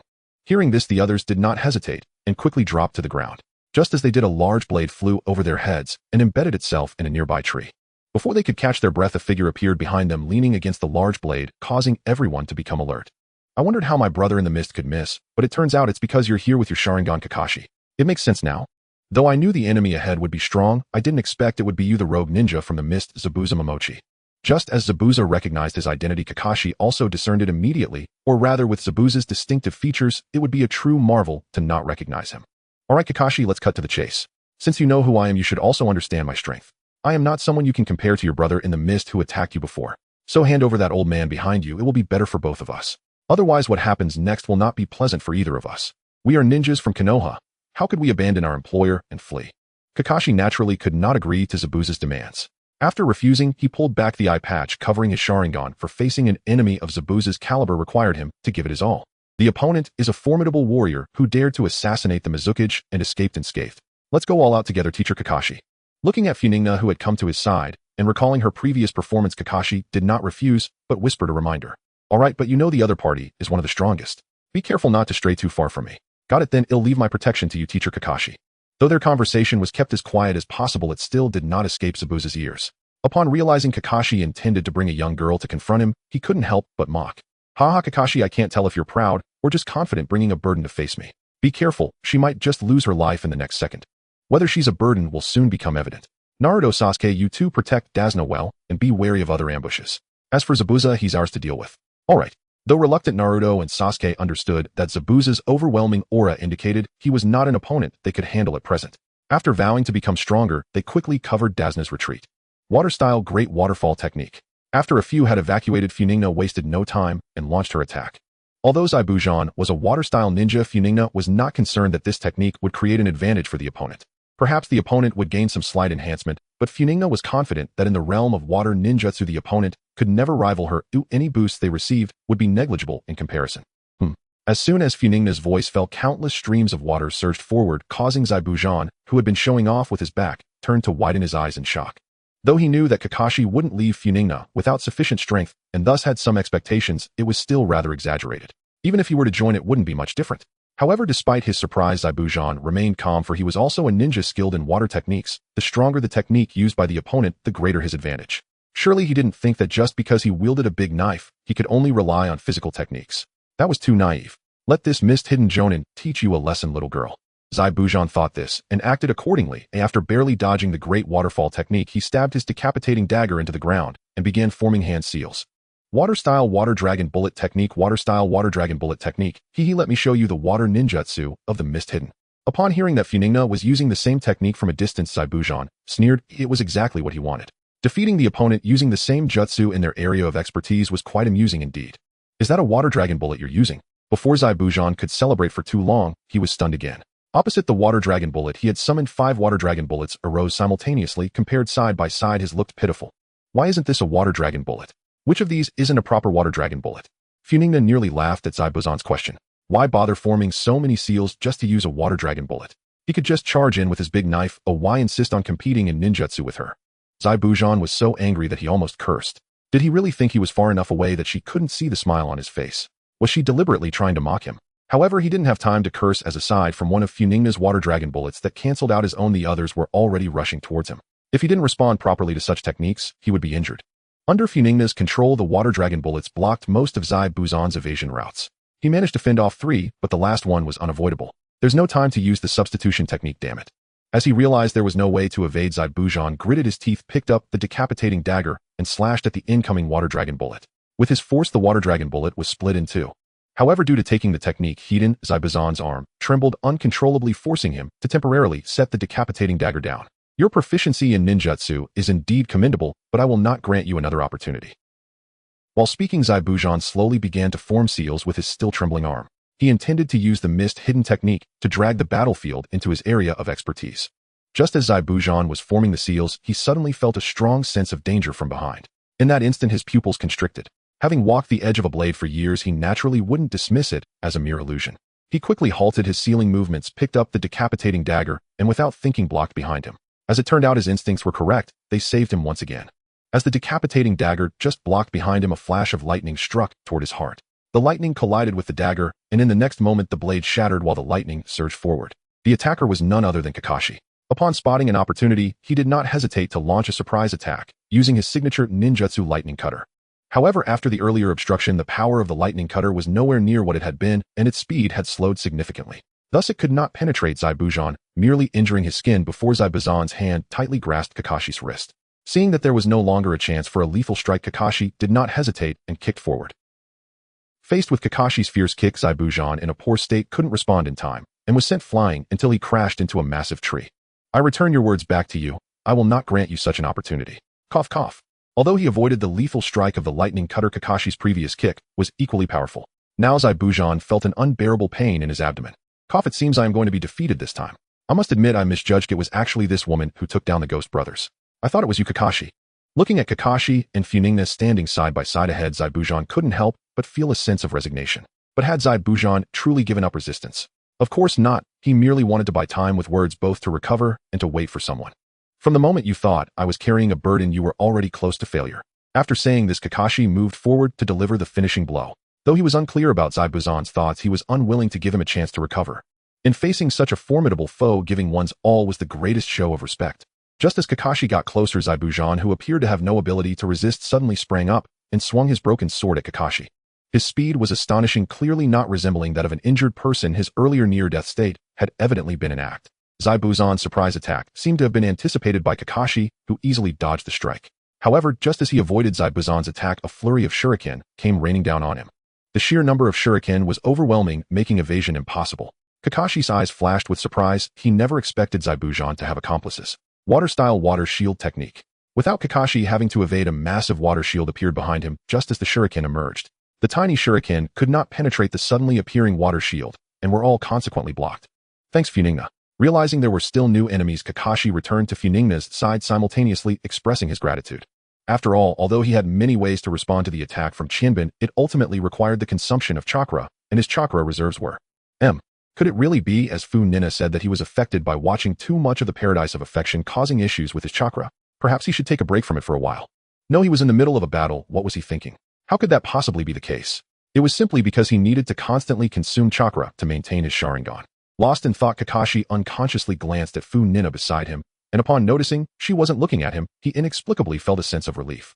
Of course, Funingna had no idea that Kakashi was thinking so much. Her attention was entirely focused on the newly appeared by, so she didn't notice him. If Funingna were to find out about Kakashi's little thoughts, she would surely tease him for being so frail, because he watched too many adult books, and not to let the Sharingan take the blame for everything. Mr. Zabuza, are you alright? I'm sorry I couldn't stop Kakashi's sneak attack. Just now his speed was too fast for me to react in time. Why are you apologizing to me? Don't I know Kakashi's strength? If you could have stopped his intentional sneak attack, then you'd be stronger than me. Don't blame yourself, focus on how to deal with them next. Both Kakashi and that little girl are not easy opponents. Understood. Upon hearing this, Bai did not speak further. He simply picked up Chinbin and prepared for battle. Seeing this, Zabuza didn't pursue the matter, but turned his attention back to Kakashi in the distance. Hehehe, now it's a Tuntuo Kakashi. Do you still think you can definitely win against me? Whether I can or not, you won't know until you try. Even if it becomes a unknown, I don't believe you can be my opponent, and I don't think your subordinate will be a match for mine either. Haha, you're really confident, Kakashi. Then let's see whose strength prevails. With that, Zabuza charged at Kakashi first. After a few exchanges with their weapons, they seemed to have a tacit understanding, moving further apart, as they clearly intended to turn the battle into two unknowns. It seemed they both believed in themselves, or in the certainty that their subordinates could definitely win. It looks like it's time for us to face off, masked guy. Miss, could you please consider surrendering? I don't want to hurt you. Upon noticing that Funingna did not attack immediately, Bai refrained from striking, and instead began to persuade her, although his persuasion skills were quite poor. Hearing Bai's intention to persuade her to surrender, Funingna couldn't help but chuckle. She knew he was serious, but his words felt oddly familiar. Oh, are you implying that you can harm me at any time? Funingna said, feigning anger, as if she felt offended. Sorry about that. Although Bai found Funingna's behavior a bit strange, she clearly had no intention of surrendering, so he had no choice but to take action. Zabuza's situation was not good, and he couldn't afford to delay any longer. I know your water release jutsu is strong, but my abilities can counter you. Be careful. Yes, I will be careful. Bring it on. Seeing Bai warn her before attacking Funingna couldn't help but feel a bit emotional. His personality was really not suitable for a ninja. Reminding an enemy like this was somewhat foolish. Didn't it increase the chance of getting oneself killed? It was fortunate to encounter someone as kind as herself. Nevertheless, while reflecting on this, Funingna did not forget to open the system to add some points to herself. After all, Bai's ice release indeed countered water release to some extent, and she had to give her all to avoid a mishap. Physique Chunin 303-5000, Chunin 5000-5000, Physique Special Jonin Individual Strength Chunin 464-5000, Chunin 2259-5000. Favorability 0. After adding all the favorability points gained during this time, Funingna could clearly feel her stamina and strength had significantly increased, making it much safer for her. Ice Release 1000 Kill Ice Flight. Seeing that he couldn't persuade Funingna, Bai decided to use his bloodline limit, although he didn't want to harm her. However, from Funingna's earlier battle with Zabuza, he knew that if he didn't go all out, he wouldn't pose any threat to her. Around Funingna, countless thousand blades made of cold ice gradually appeared. Although the ice itself wasn't very strong, under the enhancement of the ice release bloodline limit, the power of the ice 1000 blades surpassed that of ordinary 1000 blades, showcasing the might of the bloodline limit. Ice release, huh? Interesting. It's gotten much colder around here. It seems my advantage has turned into yours. Faced with the ice 1000 blades surrounding her, Funingna showed no signs of panic. Instead, she began to comment on them with curiosity. With a series of whooshing sounds, the ice 1000 blades charged towards her. At this quantity, if they really hit, she would undoubtedly be turned into a hedgehog. Water Release Water Dragon Tornado. Just as she was about to be hit, Funingna also made her move. A gigantic water dragon tornado enveloped her in a 360-degree shield, while simultaneously isolating all the ice 1000 blades outside and drawing them towards her. Moreover, this was not the end. Under Funingna's control, the water dragon tornado transformed into water dragon bullets rushing towards Bai while carrying the ice 1000 blades that had just been absorbed. Seeing the ice spike water dragon charging towards him, Bai couldn't help but frown. He hadn't expected her to possess such a technique. Her water release skills were likely beyond even Zabuza's.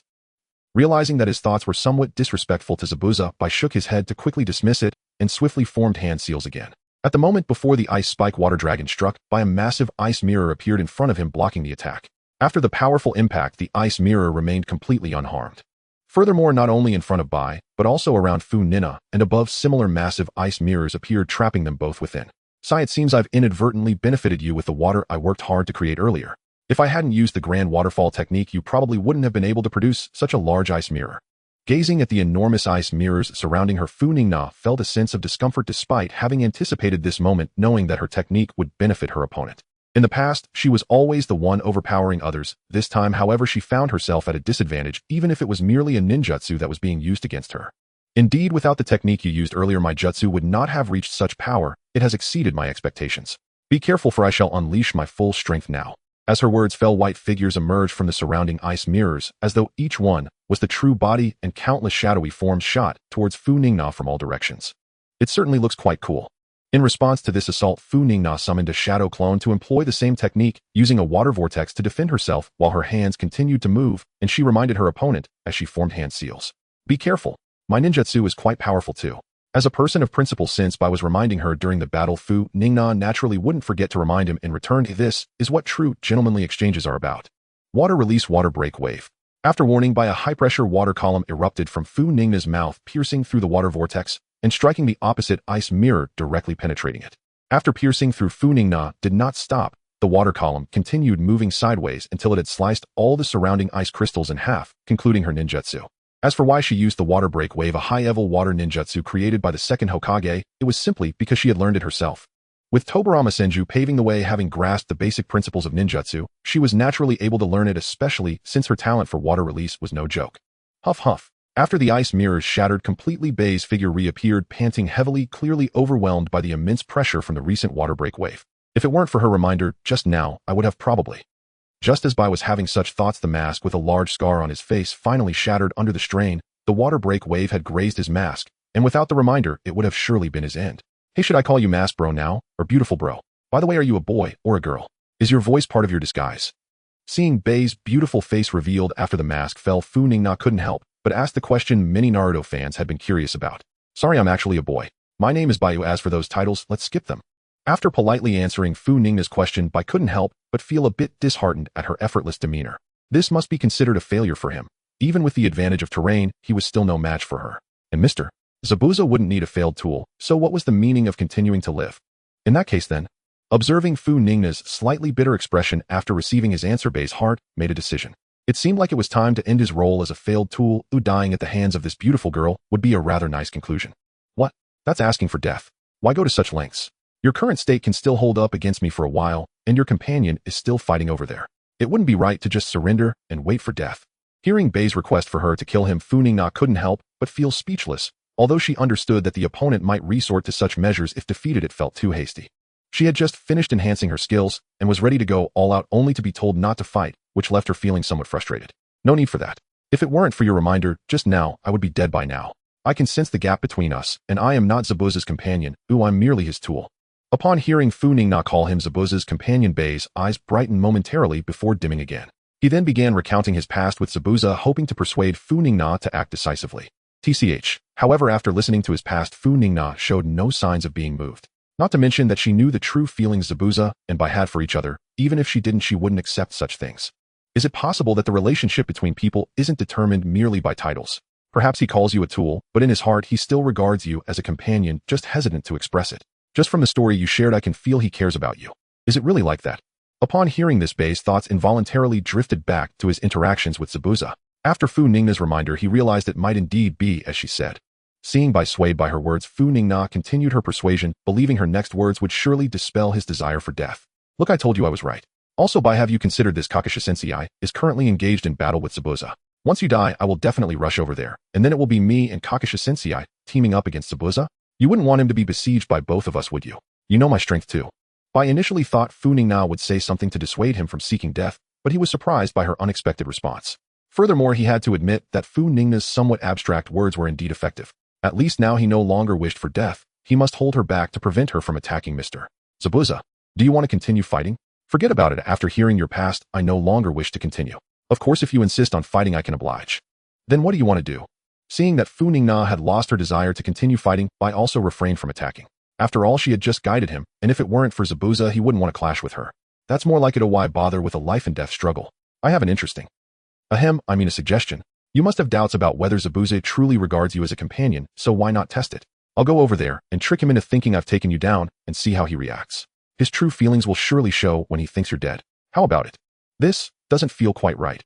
After all, I would be deceiving Master Zabuza. Though White was somewhat swayed by Furina's suggestion, his deep respect for Master Zabuza held him back. For him, that moral threshold remained agonizingly high.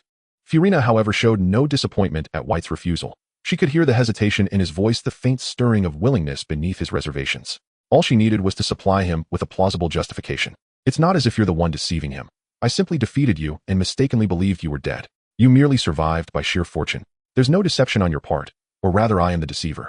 Seeing White falter further, Furina knew her words had struck home, and so she stoked the flame once more, determined to seal his conviction. Moreover, even setting aside this matter, shouldn't you consider Master Zabuza's safety? Let me tell you, Teacher Kakashi became a Genin at 5, a Chunin at 6, and a Jounin by 12. Already a leading contender for Hokage. His strength is terrifying. Zabuza stands no chance against him. If you hesitate any longer, Zabuza may well fall before Kakashi's hand. At the very least, our arrival could force them to pause their battle. Is Kakashi truly that formidable, truly worthy of the Hokage title? White's heart trembled upon hearing of Kakashi's extraordinary prowess.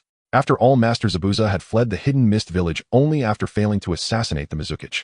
If Kakashi truly possesses the strength to become Hokage, then he must rival the Mizukage himself, making him vastly superior even to Master Zabuza. Of course he is. That's precisely why I'm his student. Noticing White's deepening uncertainty, Furina delivered the final subtle nudge. As for whether Kakashi truly lived up to her praise, absolutely he did. Heaven bears witness, not a single word Furina had spoken was false. Every claim was verifiable truth. After all, Teacher Kakashi became Hokage, his own teacher's teammate later became Hokage, his teacher's teacher was also Hokage, and even his teacher's teacher's teacher held the title.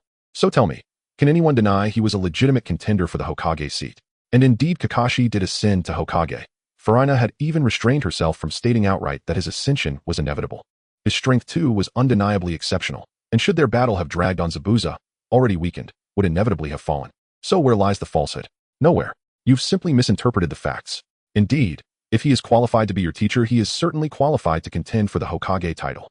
White, unaware of Furina's subtle manipulation, now perceived Kakashi as a peer to those who bore the title of Kage. To pit Zabuza against such a figure was to court certain death. I believe you, but if we act as you suggest, will Lord Kakashi truly spare Master Zabuza? Now acutely aware of Zabuza's mortal peril, White set aside concerns of disrespect. Yet before moving, one question lingered: would this truly save Zabuza? Absolutely. At least a 70 or 80% chance. Teacher Kakashi holds bonds with his comrades above all else. Should he recognize the profound bond between you and Zabuza, he will likely spare you both. Even if not, I'll plead on your behalf, as repayment for your warning me to stay vigilant even as we faced mutual annihilation. Relieved by Furina's assurance, White finally exhaled, only to grow suddenly flustered, his cheeks flushing with quiet embarrassment. Might we proceed with your second scenario instead? Of course. Watching White redden with bashful hesitation, Furina inwardly mused, what a shame, he was born the wrong gender. Had fate been kinder, he'd long since have claimed countless hearts. On another battlefield, inexplicably Zabuza and Kakashi engaged not in ninjutsu duels, but in furious taijutsu combat, the sharp clang of Zabuza's cleaver striking Kakashi's kunai echoing ceaselessly through the forest. Yet any seasoned observer could see Zabuza was rapidly losing ground, increasingly strained and cornered beneath Kakashi's Sharingan gaze. This was not because Kakashi possessed cage-level power as White imagined, but because Zabuza himself fought at a severe disadvantage, his condition frail, his favored weapon compromised. Kakashi meanwhile had expended little beyond his initial lightning blade ambush, and the Sharingan granted him overwhelming advantage even in close-quarters taijutsu. Thus the imbalance widened. Kakashi, wielding only a small kunai, pressed relentlessly against Zabuza, who swung his massive blade with diminishing efficacy. Sigh, I wonder how White is faring. Struggling just to endure, Zabuza knew his only hope lay in White first defeating Furina, then rushing to aid him against Kakashi. Yet he recalled his own prior clash with Furina. She was no easy opponent. Relying on White's timely reinforcement seemed increasingly futile. Today it seemed he truly faced defeat. Oh, Teacher Kakashi, you're awfully slow. I've already finished my part while you're still fighting. Really, you must stop reading those books. Nanny. The moment Zabuza spotted Furina perched atop a nearby tree, dread flooded his chest. She's here, so White must be.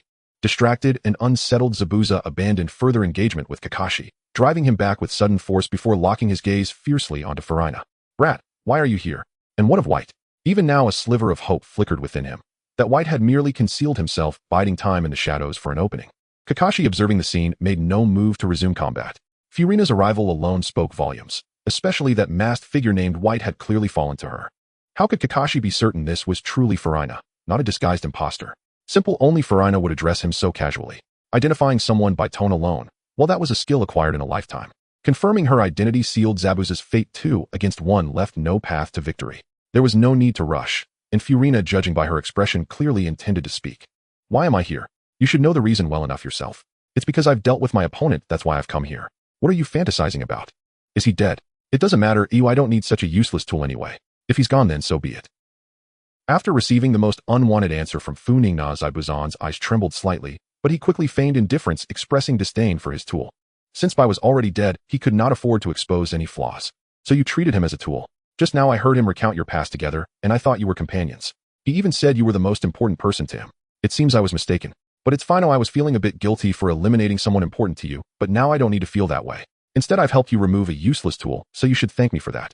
Even Kakashi, who was standing nearby, felt something was off upon hearing Funingna's somewhat outrageous comments. Even if she referred to him as a tool, it sounded like they had been together for a long time. After such a long time, even a dog would develop some feelings. You killed that one named Bai and expect Zabuza to thank you. That's a bit abstract, isn't it? If Kakashi felt this way, Zabuza was even more so. Although he claimed Bai was just a tool, deep down he held an important place in his heart. Kid, I must admit you've truly succeeded in provoking me. Zabuza had been contemplating whether there was a chance to retreat for the long term, but facing the seasoned Jonin Kakashi and Funingna's combined efforts, the idea of retreating was nothing short of a fantasy. Since it had come to this, he might as well take down this insulting little brat before he died. At least it would be some consolation. However, all these thoughts occurred in an instant. Just as Zabuza opened his mouth, he swiftly lunged at Funingna with his large blade, attempting to catch her off guard and eliminate her immediately. Unfortunately, bang! The kunai and the beheading blade clashed once more. Kakashi was well aware that Funingna's words would likely infuriate Zabuza, so he remained vigilant to prevent any surprise attacks. Do you really think you can harm my student right under my nose? Aren't you underestimating me as their teacher? Humph. Watching Kakashi stand like an unmovable wall in front of Funingna, Zabuza had no choice but to retreat once again. This confrontation appeared to be a mere exchange of blows, yet he knew deep down that there likely wouldn't be a second chance after this. Before Zabuza could adjust his mindset, he heard that annoying voice from the little brat once again, as if it was determined to torment him to death. Oh, why are you so agitated? Didn't you say you treated that Bai as a tool? Am I not just helping you deal with a tool? Is it really necessary for you to react this way? Or do you actually not consider him a tool in your heart, but are just too embarrassed to admit it? After Funingna exposed his thoughts, Zabuzon's subsequent responses became somewhat incoherent, declaring that he would never be constrained by face, that Bai was merely his tool, and even if he had to discard him, it could only be him who did so. It was quite amusing. Seeing Zabuza glaring at him, and Kakashi casting some peculiar glances his way, Funingna felt that if she didn't clarify soon, her reputation might be ruined. Alright, enough of the nonsense. The reason I said that is because that Bai person, before we decided the outcome with our last move, I asked him if you two were companions. He said that Zabuza was the most important person in his life, and that he wanted to be your companion, but he wasn't worthy. So he was already very satisfied being your tool. And then, Kakashi was not surprised that there was a twist in the story. He didn't think Funingna would be so malicious, and now it seemed he was right. Then of course I didn't believe it. I listened to him recount their past experiences, and aside from their titles, weren't they just companions in other aspects? At the end of the day, it was just being too embarrassed to admit it. After I shared my perspective with Bai, he asked me to inquire whether Zabuza considered him a companion after I defeated him, and that's how it ended up like this. So that's how Bai thinks. From a distance, Zabuza felt quite emotional after hearing Funingna's explanation, clearly not expecting things to develop this way. Right? So what's your answer? Funingna didn't want to give Zabuza too much time to think, and quickly pressed for an answer. I never expected that a little girl would see through my thoughts so thoroughly. How ironic. As he spoke, Zabuza self-mockingly smiled, unsure whether it was because he had been seen through, or because he only now realized his own heart. Although Zabuza still didn't say it outright, it felt as though he had said everything. At least Kakashi had figured out the current situation. It seems you do see that boy Bai as a companion. No wonder your killing intent was so strong just now. Does it matter to say these things now? Seeing Zabuza assume a fighting stance, once again Kakashi remained silent. Since Funingna had already eliminated Zabuza's companion, there was no point in saying anything now.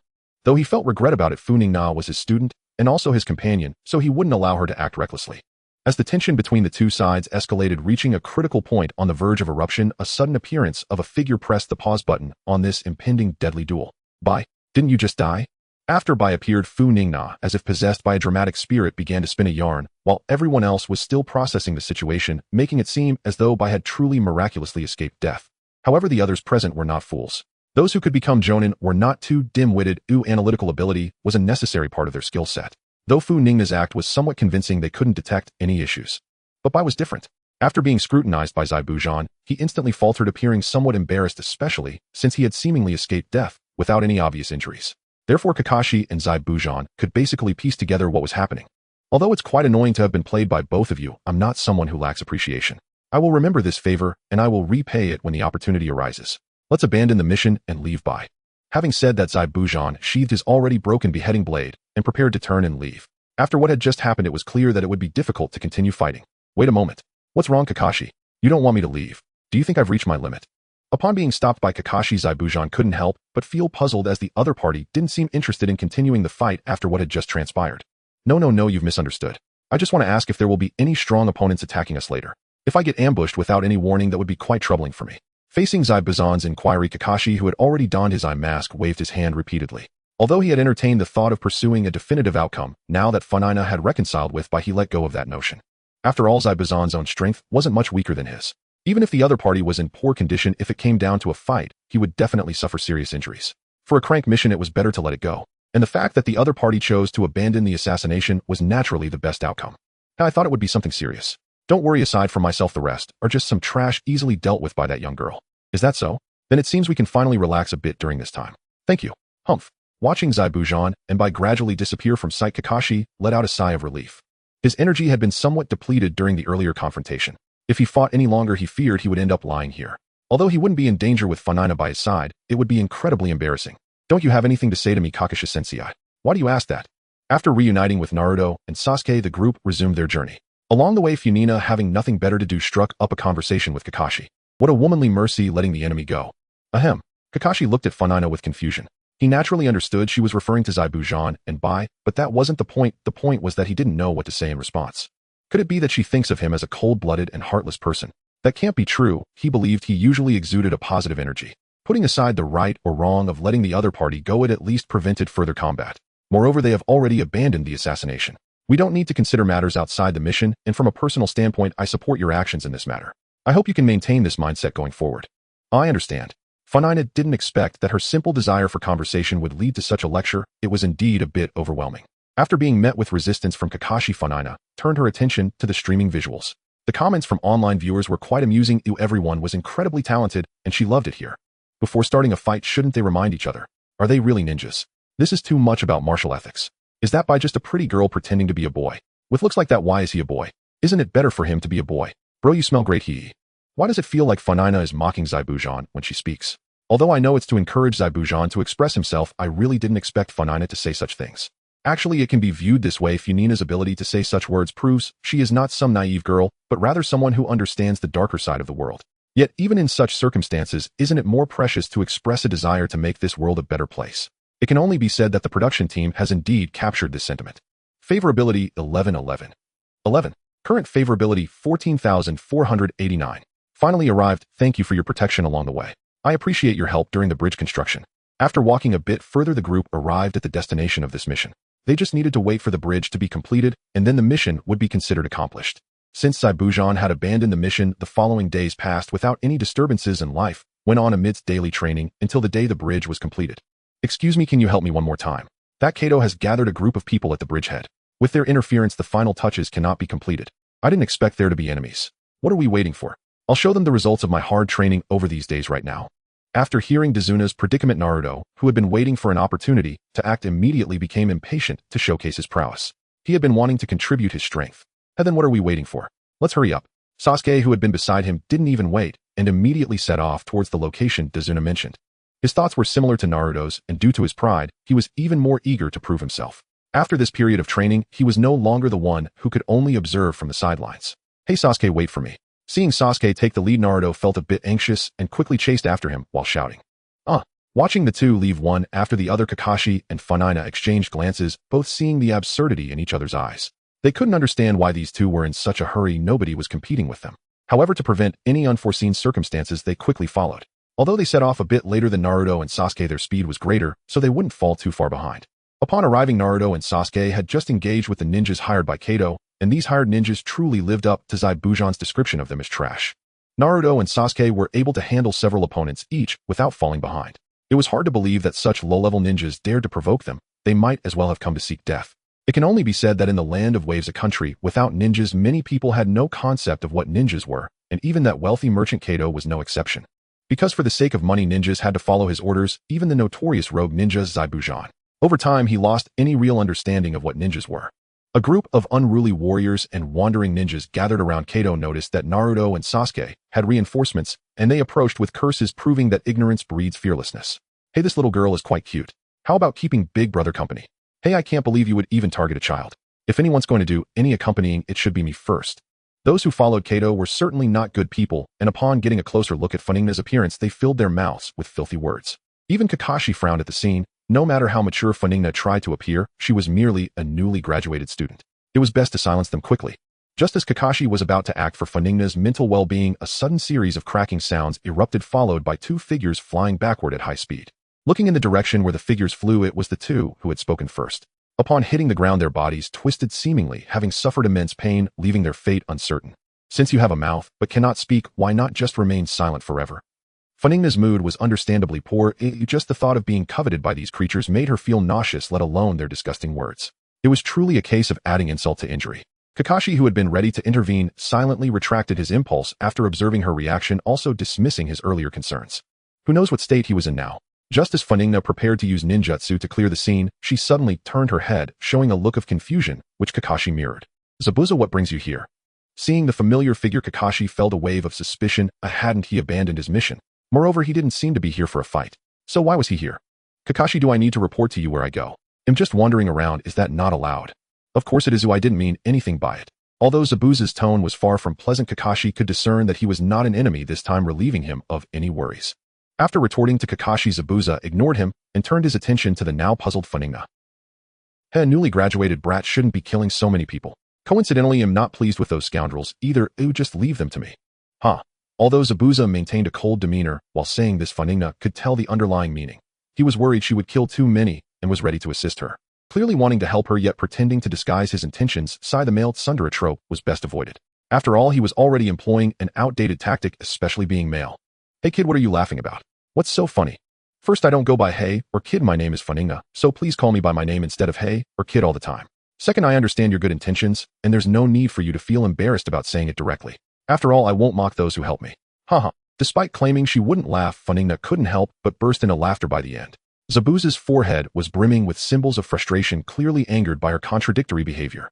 However, his anger quickly redirected towards the unruly warriors and wandering ninjas that had surrounded them, and Zabuza's earlier assessment of them proved to be accurate. Without even using his decapitating sword, he dispatched a large number, with just a few punches and kicks leaving the remaining ones trembling and too afraid to advance. Their cowardice naturally invited Kato's dissatisfaction as he watched from the sidelines. "What are you fools doing? I've spent so much money taking care of you, and this is how you repay me. And you, Zabuza, I paid you so much to do my bidding, and now you're helping them instead. I knew you were unreliable from the start." Perhaps Kato's words had some effect. The nearby unruly warriors began to voice their reproach, making Zabuza seem like a rat crossing the street, universally detested. As for the wandering ninjas, they had long since fled upon realizing Zabuza's strength. Their relationship with Kato was merely contractual, and it wasn't worth risking their lives. The accusations left Zabuza feeling somewhat embarrassed. Don't get it wrong, he didn't care about the opinions of these dying men. It was merely the strange looks from Funingna and Kakashi that bothered him. However, the reproach wasn't entirely without effect. It prompted Zabuza to retrieve his fully repaired, decapitating sword. With the weapon now in hand, the ensuing battle tilted even more in his favor. In the blink of an eye, the warriors who had once clustered around Kato lay dismembered. Only Kato remained trembling amidst the pile of corpses. As Zabuza approached, Kato realized he might be next, and hastily resorted to empty threats. Yet his threats held no weight for Zabuza. What did it matter if he tarnished his reputation by killing an employer? He was already branded a rogue ninja. What a joke. Please wait a moment, don't you think it's a loss to just kill him like this? Just as Zabuza was about to strike Kato down, he was halted by Funingna's voice from behind, turning to see her grinning at him. Though her smile seemed charming, Zabuza, familiar with her nature, knew she wasn't cooking up anything good, especially since he recalled her smiling like this last time too. "If you have something to say, just say it. Little. Funingna, don't waste my time. Well, since everyone is in such a dire situation, isn't it all due to Mr. Kato's fault? I happen to know Mr. Kato is a wealthy tycoon, so he must have quite a bit of money. Since he can't compensate us on a mental level, how about he compensates us materially instead? Don't you think so, Kakashi-sensei? I'm counting on you. So you want money, huh? That's fine. If you let me go, I can give you a lot of money, and you won't have to worry for the rest of your lives. No, wait, what are you planning? If you kill me, you won't get a single penny. You will never find it." At first, Kato was quite pleased to hear Funingna's words. As long as there was something to discuss, everything could be negotiated. He was just afraid they would kill him outright. However, he quickly realized something was off, for the other party seemed to have no intention of negotiating. "So it looks like I have to handle this myself. What a hassle. Well, I guess I can consider it some extra income." Kakashi complained while pulling up his eye mask, revealing his scarlet Sharingan that looked alluringly sinister. He then used Jinjutsu on Kato. Kakashi, having spent many years in the Umbu, was naturally well-versed in interrogation techniques. Coupled with the power of the Sharingan, extracting information from an ordinary person with weak will was not a problem at all. And indeed, it was as he expected. Before long, Kato spilled all that he knew, including the locations of his hidden assets. Ah, how convenient, the Sharingan. Looking at how easily Kakashi obtained this information from Kato, Zabuza couldn't help but feel a bit envious. The Sharingan was far more effective than his big sword. "Lord Zabuza, I'm back."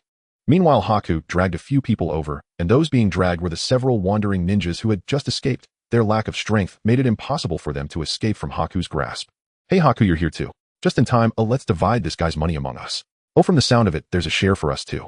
I didn't expect that." Upon hearing this, Zabuza started to joke. Though he didn't care whether Kato's money included him, it was certainly better to have some, as it was indeed quite a substantial sum.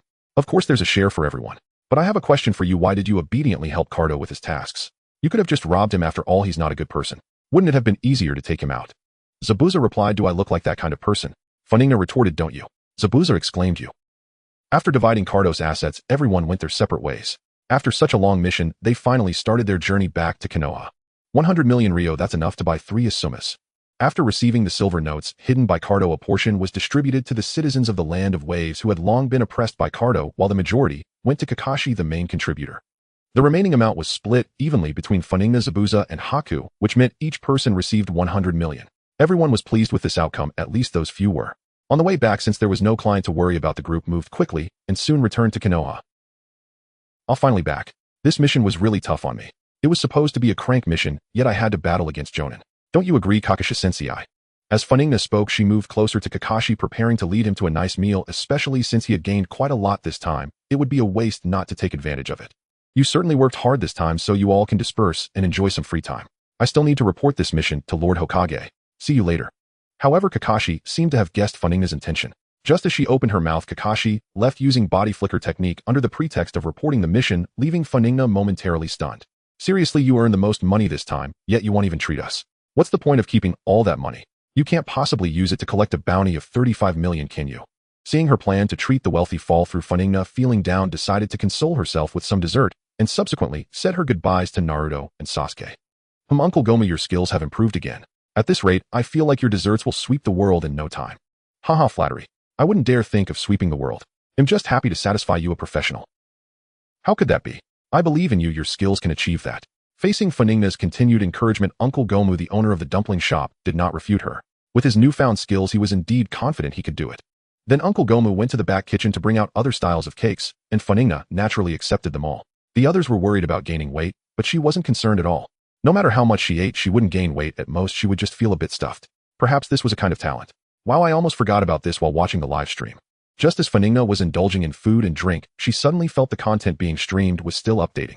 Upon seeing the broadcast, she couldn't help but feel a sense of nostalgia. At that moment in the live broadcast, Naruto was confronting Kankuro, who was holding Konohamaru while Temari was watching from the side, appearing to enjoy the show. Upon witnessing this, Funingna had no other thoughts. She just felt Kankuro was truly impressive, coming to Konoha and immediately grabbing the Hokage's grandson. One could only say he was indeed remarkable. With this as a reference point, Funingna's buried memories slowly resurfaced.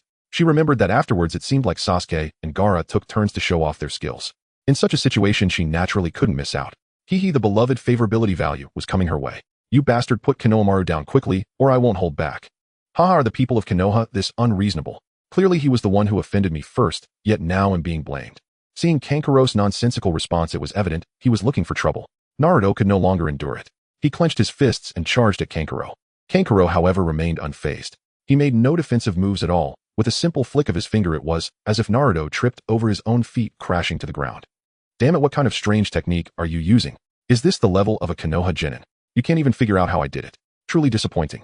Kinjilong would not foolishly spell out the nature of his ability.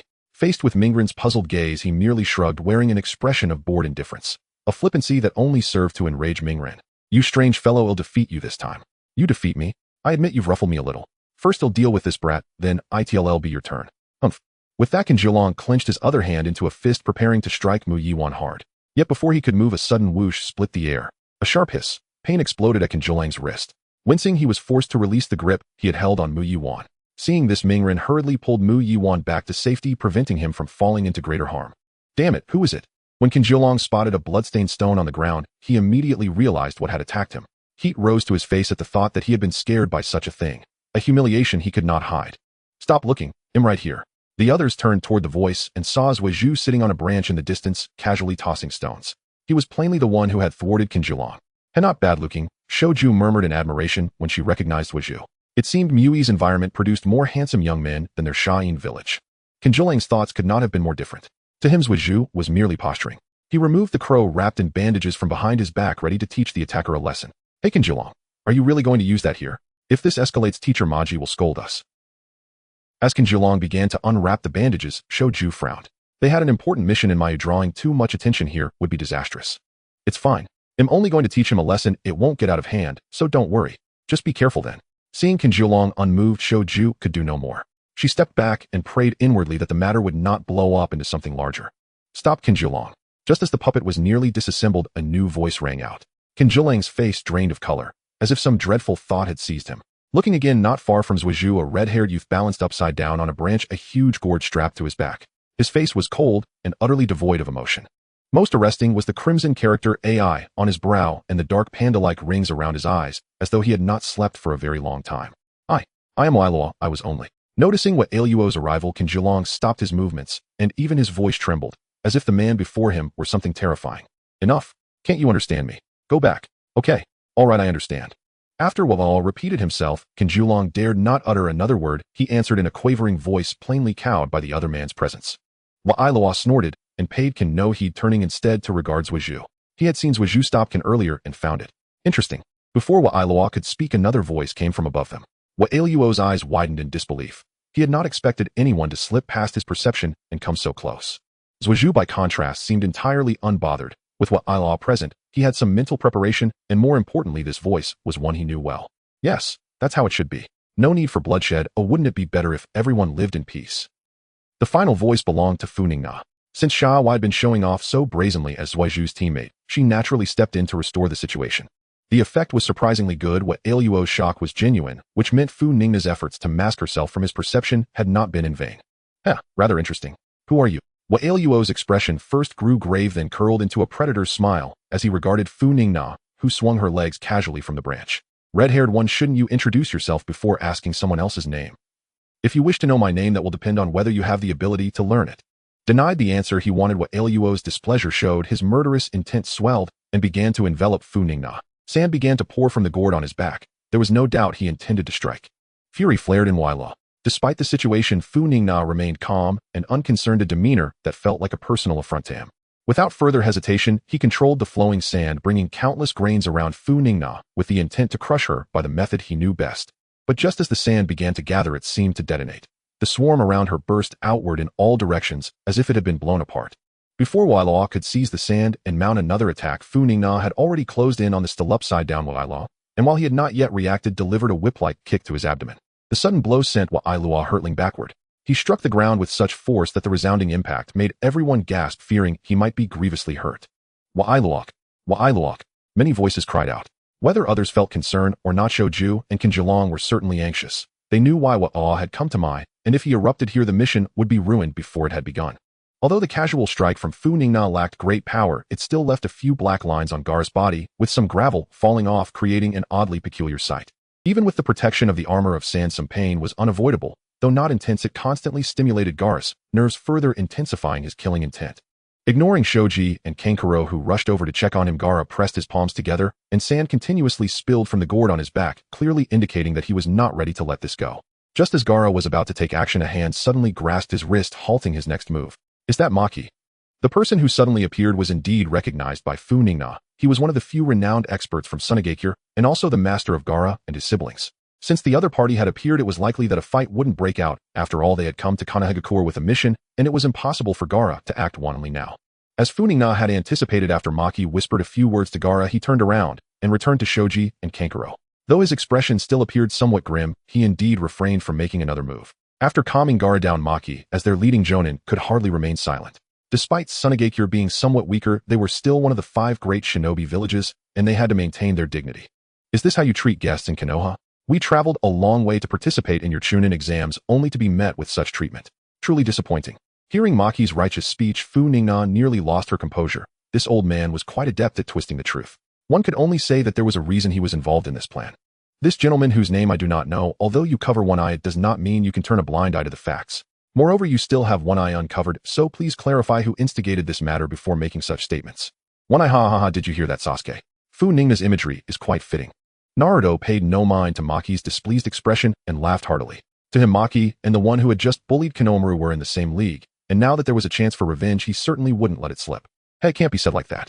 Perhaps the eye he covers possesses some special ability, just like Kakashi Sensei eye, only to be revealed at critical moments. Maki's words were clearly directed at Naruto and Funingna, and as teammate Sasuke naturally wouldn't remain indifferent. After his serious analysis, Maki's already unattractive face grew even darker. Did he not know whether he had any special abilities? Of course he didn't. Kakashi's reputation for the Sharingan was well known, but how could he compare to that? Clearly he was mocking him, and as for the eye, perhaps glaucoma was a possibility. Wow, so that's how it is. Sasuke, you're so thorough in your thinking. I mean, who would have the time to stage a real-life performance of closing one eye and opening the other? Maki's expression grew increasingly cold as he saw the two in the distance bantering. He hadn't expected that the other party wouldn't give him an inch. In that case, a minor reprimand should pose no issue. However, to prevent the situation from escalating, Maki certainly wouldn't take action himself. Instead, he would exert pressure, using his chakra and killing intent. In his view, this was sufficient to deal with a few kids. After all, he was a seasoned jonin, and while Funingna could send Gaara flying, he believed it was merely due to her advantage in a sneak attack. In a proper confrontation, such an opportunity wouldn't arise. Did Maki's pressure have an effect? Yes, but not much. In Funingna's eyes, he was on par with Zabuza, if not slightly inferior. Currently, she was considerably stronger than when facing Zabuza, so in comparison, Maki's pressure felt like a gentle breeze to her, at most just a bit chilly. Although it had little effect on her, it significantly impacted Naruto, Sakura, and the others beside her, all of whom were in poor condition, not to mention the ungraduated Konohamaru. Originally, Funingna intended to see how long Maki's antics could last, but upon noticing that the others were affected as well, she had no choice but to abandon her spectator mentality. She stepped forward, unleashing her chakra to counter Maki. After the two forces collided and neutralized each other, the pressure on the group abruptly vanished, and they looked gratefully at Funingna. Had it not been for her intervention, they feared they would have been humiliated soon. Maki, noticing that Funingna's chakra could match his own, displayed a look of astonishment. A mere lower ninja who had just graduated from the academy was this strong, and her talent was indeed remarkable. Damn it, realizing Funingna's extraordinary talent, Maki immediately concluded that if she survived, she would undoubtedly become a great threat to Sunigekure in the future, and he began to strategize on how to eliminate her during this mission. As expected of Konoha, a breeding ground for geniuses. However, our shinobi from Sunigekure are not to be underestimated. Oh, we will surely defeat you in the upcoming Chunin exams. Though his heart was set on killing, Maki outwardly showed no signs of it, and presented himself as someone looking forward to a fair competition, appearing quite upright. That old geezer. Watching Maki lead Gaara and the others away, Funingna couldn't help but scoff. She understood his thoughts all too well through the live broadcast. Although Maki displayed no flaws, the content of the broadcast revealed his intentions clearly, thus no matter how superb his acting skills were, it was of no use. Damn it, this one-eyed fool is truly courting death. Afraid that the younger ones cannot handle it, he steps in himself.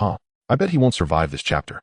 It seems like someone will cause trouble in this Chunin exam, otherwise if it were just an ordinary exam, he would certainly have no chance to act. Moreover, this person seems to know quite a lot, and is probably one of the puppeteers behind the scenes. One can only say that our stances differ. To me, he is a hero, while to them, he is an enemy. Although it is infuriating from the perspective of Funingna and the others, it is entirely different when viewed from the standpoint of Sunigekure. Thank you so much, Sasuke and Funingna. Without you, I wouldn't know what I would do. After Maki and the others left, Sakura immediately expressed her gratitude to Funingna and Sasuke. There's no need for that. We are all comrades from the same village, helping each other is only right. On the contrary, it was I who provoked those Sunigekure Jonin, causing you to suffer as well. I should be asking you not to blame me. In response to Sakura's thanks, Funingna waved her hand, not accepting it, and sincerely apologized instead. How could we blame you? You helped us vent our frustrations, and we should be thanking you instead, right? Udon Menghuang. Right. Thank you all for your forgiveness. In the mutual expressions of gratitude, the conflict with Gaara and his group came to a close, and everyone was in good spirits, except for Naruto, of course. Konohamaru. Funingna must have just graduated from the Ninja Academy recently, yet she is already so formidable, able to compete with those Sunigekure teachers. By comparison, Naruto brother, you really are lacking. You couldn't even handle that guy named Kankuro, and I was captured by him for such a long time that I almost died there. That was just an accident. I wasn't using my full strength at the time. Otherwise, I would have defeated that Kankuro in one blow. See, Naruto brother, you are the strongest. By the way, since you and Funingna are in the same team, could you introduce her to us? Today in this match, Naruto Uzumaki faced defeat. On the other side, after saying goodbye to the others, Funingna began to contemplate Maki's threat. Since the opponent already harbored murderous intent towards her, it was certain that once the plan to bring down Konoha commenced, they would come for her. There was no environment more suitable for an attack than that chaotic one, and the opponent was a seasoned jonin, a figure of some renown, even within Sunigekure. In terms of positioning, they were basically equivalent to a lesser version of Kakashi from Sunigekure. Given her current strength, dealing with the opponent wouldn't be easy. From a safety standpoint, it would be best to avoid combat with the opponent as much as possible and instead stick close to Kakashi. Maki would not stand a chance against the two of them. But somehow this all felt a bit unsatisfactory. Forget it. Unable to think of a solution, Funingna decided to stop worrying about it. After all, she had a trump card. When the time came, who knew who would be stronger or weaker? It wouldn't be too late to decide then. The next morning, under Kakashi's summons, the three members of Team 7 gathered again. Seeing the puzzled expressions on the three, Kakashi smiled and had no intention of hiding anything. You must have noticed the changes in the village over the past few days. Kakashi-sensei, if there's something to say, just say it already. Stop being so mysterious. Before Kakashi could even finish his hint, Naruto started to complain that he hated this kind of roundabout talk the most. Changes. Kakashi-sensei must be referring to the other ninjas from different regions appearing in the village recently. Their common trait is that they all look quite young. Plus, you specially called us here, so it must be related to us. Is it about the Chunin exam? Using the answer to deduce the process is indeed easy, but Kakashi was unaware of this. After Funingna pretended to analyze and came up with the correct answer, Kakashi looked at her with appreciation and subsequently confirmed her analysis. Haha, you're right. The reason so many ninjas from other regions are in the village is to participate in the Chunin exam. Based on your performance in the last mission, I believe you have the capability to be Chunin, so I helped you register. Prepare well for the exam. Haha, Kakashi-sensei, you understand me. I feel like I should have become a Chunin long ago. Upon hearing Kakashi's confirmation, Naruto's face instantly lit up with joy. Anyone who didn't know would think he had already become a Chunin. Seeing this, Sasuke, who was standing next to Naruto, silently distanced himself from him, resting his hand on his forehead, seemingly afraid that others would misunderstand their relationship. Speaking of which, the sand ninja we encountered yesterday did mention the Chunin exam.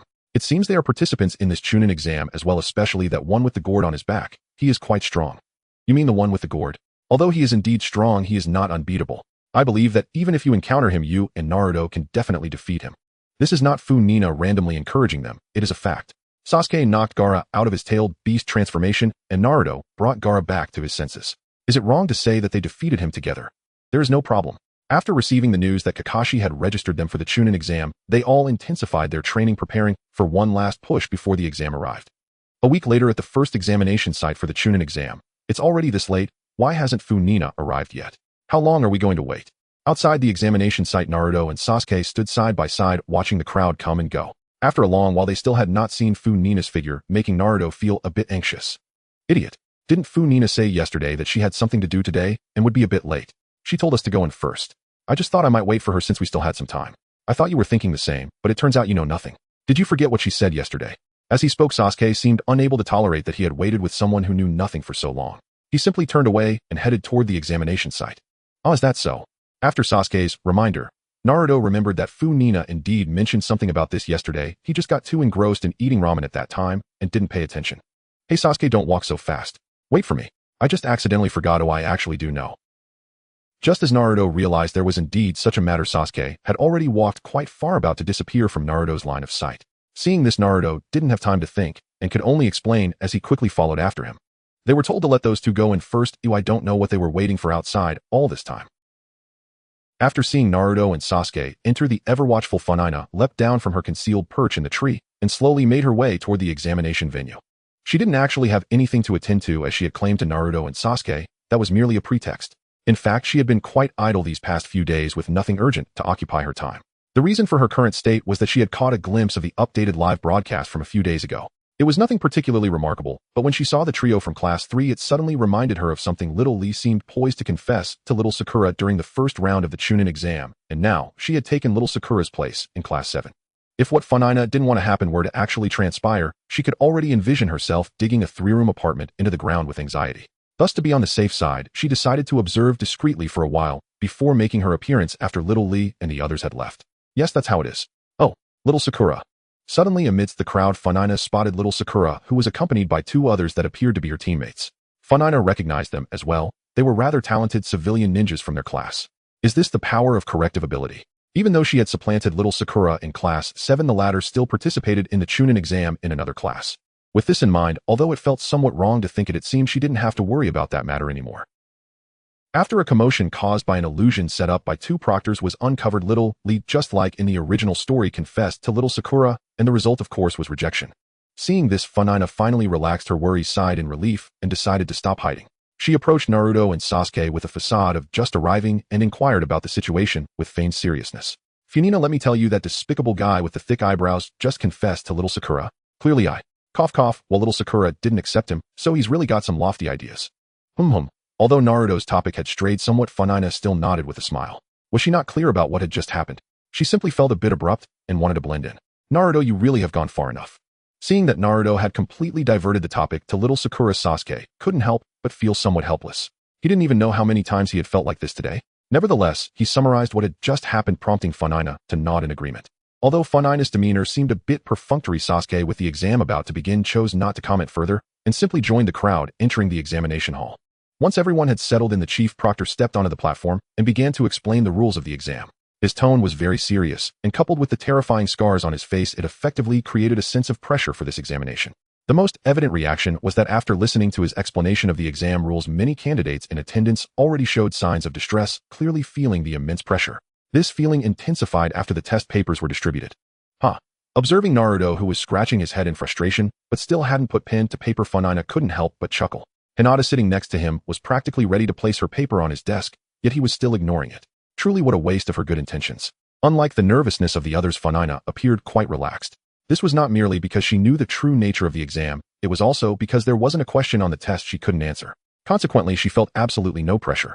After spending a very short time finishing all the questions on the test paper, Funingna was not interested in the clumsy cheating of others. Mainly, she found it a bit awkward to watch, so she turned her head to look out the window and began daydreaming at the sky.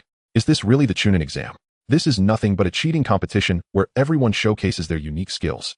Indeed, the variety of cheating methods is quite impressive.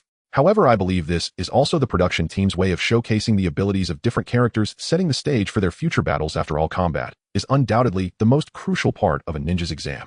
That's true, but Funingna is genuinely capable of answering the exam questions. While others are busy concocting elaborate ways to copy answers, she finished writing by herself in no time. What a pity. I was curious about what methods she would use to cheat. Ahem, it is now time to announce the final question, but before that I have something to remind you all. After most candidates had finished answering, Ibiki finally announced the last question that had been held back until now, which was the real test question for the first round. Now you have two choices to continue the exam or to forfeit. If you choose to continue, an incorrect answer means you can never participate in the Chunin exam again. However, if you forfeit, although you will lose this opportunity, you can plan for the long term. Now give me your answers. Upon hearing Ibiki's serious penalty for a wrong answer, even though the candidates who had made it this far had some abilities, they all involuntarily changed their expressions. The thought of being a Chunin for life was difficult to accept.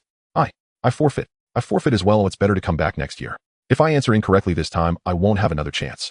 Watching the candidates one by one raise their hands to forfeit and leave, Funingna couldn't help but feel that these kids were still a bit too narrow-minded. Even if a wrong answer meant they could never participate in the Chunin exam again, so what? If one day they truly possessed the ability to assume a higher rank, even the village wouldn't let them waste their lives as a Chunin forever, would they? How could that be possible? Even if you can't participate in the Chunin exam, they could arrange for you to advance through other means, such as a Chunin promotion exam, different names for the same content. So can you really call this the Chunin exam? Is there anyone else who wants to forfeit? Now is your chance. If you wait until after hearing the content of the last question, you must answer it. Seeing that no one had left for a long time, Ibiki pretended to be deep and repeated the previous content. Upon hearing this, a few people visibly trembled, clearly engaged in a fierce internal struggle. Noticing this, Ibiki did not rush them, quietly awaiting their answers. However, in the end, he did not wait for anyone to forfeit, but rather for one person to stand up and slam the table. The person who suddenly stood up was naturally Naruto. Just like in the original story, after a passionate speech from Naruto influenced by him, the previously wavering candidates all strengthened their resolve and decided to see it through. One could only say that at such a young age, Naruto had already showcased his extraordinary talent for persuasion, living up to his reputation as the master of words. Is no one going to forfeit? Alright then, I will reveal the final question. Upon hearing this, the remaining candidates held their breath. Although they had just been pumped up, they still needed to treat this matter, which concerned their futures, with caution. With a satisfied smile, Ibiki looked at the anxious crowd below and announced loudly, "The last question is there is no last question. All of you remaining here are qualified." Facing the crowd's questions, Ibiki revealed the true purpose of this exam. After hearing his thoughts on ninjas, though the examinees were uncertain internally, they nodded in agreement. At least they passed the first exam right. Just as Ibiki was about to say more, a figure suddenly broke through the window, interrupting him. Several kunai attached with wires were embedded into the blackboard behind him, and a piece of cloth filled with writing unfurled under the tug of the kunai, occupying the podium and instantly attracting the attention of everyone present. This entrance is indeed impressive, but isn't it a bit excessive? Seeing the sudden intruder, Funingna was unsure who taught them to enter through the window instead of the door. Although she silently criticized in her heart, she still waved at the intruder as a greeting. After all, the two were somewhat acquainted, so a greeting was in order. To understand how they knew each other, one must start from an experience of visiting a dango shop for desserts. My name is Isekai'd, and I am also the examiner for the second round. I didn't expect so many people to stay after the first round, but don't worry, most of you will be eliminated in the second round. Haha, look forward to it. Though she laughed happily on stage, the examinees below were cursing internally. After barely passing the first exam, suddenly someone appeared to assure them that most would be eliminated in the next round, and what was with the look forward to it? Who would look forward to such news? Now is not the time for details. I will explain the rules properly tomorrow morning at the exam site. Make sure not to be late. As for the location, ask your teachers. Now I declare this meeting dismissed. After speaking, Akai made a gesture towards Funingna and then vanished into a puff of white mist. Saw that guy? Rejecting Naruto and Sasuke's invitation to find Kakashi for the exam location, Funingna spotted someone who seemed to have been waiting for a long time at the corner of the stairs. Hey, why are you so late? You have no idea how long I've been waiting for you. Let's go. I heard that Kuroki has come up with some new tricks. Let's try them out together. As she spoke, Akai pulled Funingna towards the dango shop. Watching the enthusiastic Akai, Funingna suddenly felt a bit guilty for not sharing that she had been indulging in sweets alone, especially since Akai had brought her along. With this thought, Funingna felt a bit embarrassed, but after much contemplation, she decided not to tell Akai about it. It wasn't that she was unwilling to admit it, it was more that mentioning such a thing during this happy moment would spoil the atmosphere. She simply didn't want Akai's mood to turn sour because of her. Yes, that was it. After finding an excuse for herself, Funingna instantly felt a lot better about her conscience. She couldn't help but reflect on the need to practice self-restraint. How could she feel guilty over such trivial matters? That simply wouldn't do. We're almost there. I heard the new desserts are vastly different from the past ones. I wonder what they'll be like. You must be looking forward to it too, right? I can't wait. As they approached the dango shop, Akai suddenly turned around and asked Funingna, snapping her back to reality from her wandering thoughts. Looking at Akai's smiling face, Funingna unconsciously averted her gaze, feeling a twinge of guilt again. I should probably tell her about any new tricks in the future. I just hope she doesn't gain weight from eating all those sweets every day. While enjoying the delicacies, Funingna also remembered to ask Akai about the specifics of the second round of exams. After all, it had been a long time since she had crossed over, and she could only recall the general details about such unimportant matters. Hey, would going out with Akai to enjoy oneself count as bribing the examiner? It shouldn't, right? After all, Akai was treating, and she didn't spend any money. How could that be considered bribery? The next day, at the entrance of the forest of death, ninjas from various villages who had passed the first exam had gathered here. Among the uniquely styled crowd, the one who caught Funingna's attention the most was a long-haired grass ninja, who occasionally licked his lips with his tongue, giving off a snake-like impression. However, there was no need to feel uncertain if Funingna knew that the person was Orochimaru, the orchestrator of this Konoha collapse plan. If he set his sights on them, it wouldn't bode well. Thus, Funingna didn't observe him for too long. She merely stole a glance and continued her conversation with Naruto and Sasuke. After all, strong individuals are highly sensitive to being watched. If one stared too long, they would certainly notice. After Akai explained the detailed rules of the exam, and each team signed a guarantee, the second round of the exam officially commenced, lasting 5 days. We have the Earth Scroll. Should we directly go and steal the missing one, or what? After entering the Forest of Death, Sasuke walked over to Funingna and inquired about her thoughts. After observing Funingna's strength for such a long time, he knew that even a Jonin would not be a match for her, especially with him on their side. They could face any team without issue. After all, it was just a Chunin exam. No need to actively steal it. We can just wait at the central tower for them to come to us. After all, the teams heading there will definitely have gathered their scrolls, which also helps avoid the risk of encountering the same scroll, making things much easier. Waiting for rabbits, huh? That makes sense. Whoever comes will only end up defeated by us. It'll be much simpler. After listening to Funingna's idea, Sasuke nodded. This approach suited him very well. Under the name of Uchiha, no one could escape defeat. Right, just like that. We will wait there, and we only need to steal from one team. The quickest to pass will definitely be us. After hearing Funingna and Sasuke's discussion, Naruto had no objections either. No matter who the enemy was, he would defeat them and make Funingna and Sasuke see him in a new light. These two guys sigh. Looking at Naruto and Sasuke, who coincidentally burst into laughter, Funingna suddenly felt a bit overwhelmed. The reason for her concern was to see if she could avoid Orochimaru, who was still too dangerous for them. If they could evade him, that would be best. But where were they headed? Surely they weren't thinking about rampaging, but given their current level in this Chunin exam, they would be risking their lives to do so. Constitution Special Jonin 1459200. Special Jonin 200 002 0000. Constitution Jonin 050000. Strength Chunin 39685000. Chunin 50005000. Strength Special Jonin 020000. Favorability 1039. As they chatted, Naruto and Sasuke inexplicably started bickering again, making Funingna feel even more stressed, so she quickly added a few points to calm her mood. When in doubt, just add points. After walking for a while, Funingna suddenly stopped, her eyes instinctively widening. It seemed there was something terrifying appearing ahead. What's wrong, Funingna? Seeing her halt, the two behind her also stopped, their faces showing confusion. Before Funingna could answer, a violent wind suddenly surged forward, moving at an incredible speed, sweeping away all the trees in its path. In response, Funingna could only instinctively cross her arms to defend herself, awaiting the end of the gale. Phew! After the storm passed, Funingna instinctively surveyed her surroundings and found that Naruto and Sasuke had been blown away to who knows where, leaving only a massive python staring at her with its tongue flicking. It has arrived after all.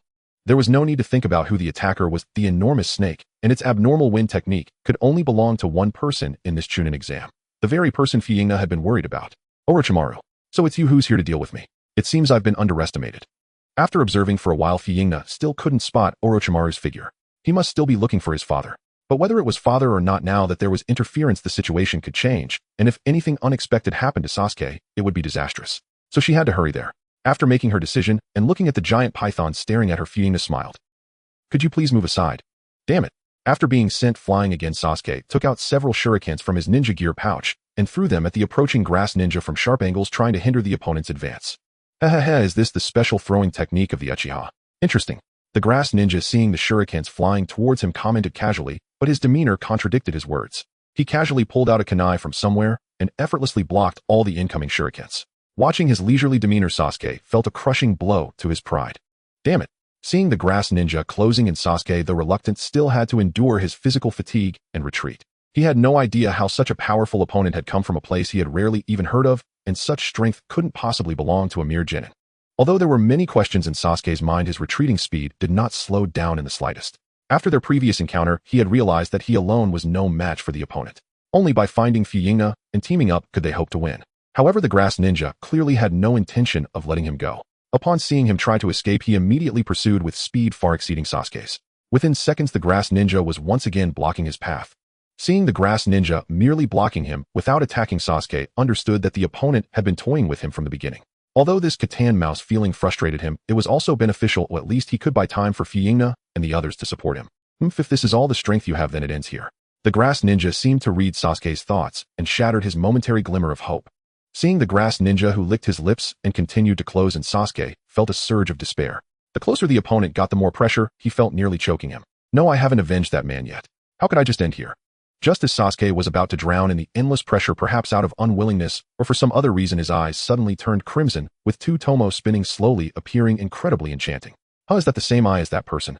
Seeing Sasuke's transformation, the grass ninja, who was Orochimaru, halted his steps and began to observe with great interest. After all, this was an important target for him, and he had to take a good look. But there is still a significant gap compared to him. After watching for a while and realizing that Sasuke had not undergone any further changes, Orochimaru shook his head in disappointment. The two tomo, and even the three tomo, held no significance for him. He had encountered eyes of this caliber countless times before. Damn it, YA. Even with his Sharingan activated, Orochimaru merely stood there casually. Yet under Sasuke's intense scrutiny, the opponent showed no signs of weakness, as if their strengths were in entirely different dimensions. It's time to end this. As Orochimaru approached again, just as Sasuke was preparing for a desperate fight, a column of water suddenly shot towards Orochimaru from a distance. Sensing the crisis, Orochimaru immediately abandoned his attack plan, retreating explosively to avoid the sudden assault. And as it turned out, his choice was not wrong. The water column tore through the ground like a sharp blade, instantaneously shredding the spot where he had just stood, leaving it in ruins. This scene caused Orochimaru, who was watching from afar, to feel a twinge of fear. Such power, if hit directly, even with his body modified, he wouldn't fare well. Surprised, Orochimaru began observing the new figure that had appeared. He of course knew who it was. After all, he had done some research on Sasuke's teammates, but the intelligence provided by Kabuto did not mention that the opponent was this formidable. Funingna. Upon opening her eyes, Xianglin's first glimpse was of Funingna's stunningly beautiful face, drawing closer. Yet for some unknown reason, instead of dispelling her misunderstanding of Funingna, Xianglin rolled her eyes and collapsed to the ground. Oh. Looking at Xianglin collapsed on the ground, Funingna was filled with confusion and questions. What was happening? She hadn't done anything at all, or was her face really that frightening? Absolutely impossible. However, faced with Xianglin's unconsciousness, Funingna couldn't just wait for her to wake up. She quickly carried her back, just like Naruto and Sasuke did earlier, lying side by side with them. What are you doing? You don't need to do anything unnecessary. After a while, Funingna, who had been resting with her eyes closed, suddenly opened them and gently stopped Xianglin, who was stretching her arm towards Sasuke's mouth. My lady, I. Shortly after Funingna brought Xianglin back, Xianglin slowly regained consciousness. After all, she had only been slightly startled, which was very different from being sealed or turned into strawberries like Naruto and Sasuke. Due to her long-term experiences in the grass ninja village, when Xianglin woke up and found herself lying next to two unconscious people, she naturally assumed that Funingna spared her life to have her heal her teammates. Thus, the earlier scene unfolded. I said you don't have to, you really don't need to. One is from the Uchiha clan, and the other is a Jinchuriki. Their recovery abilities are exceptional. They don't need your help, understand?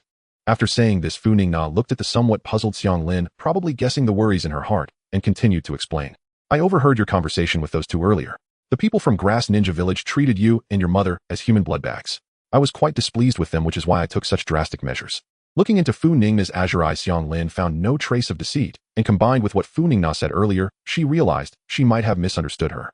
Upon realizing this, Xianglin's face flushed instantly. Every time she recalled her previous assumptions, she wished there was a crack in the ground for her to crawl into. On noticing Xianglin's unusual reaction, Funingna realized that the misunderstanding had finally been cleared up. The truth had come to light, which was truly a fortunate outcome.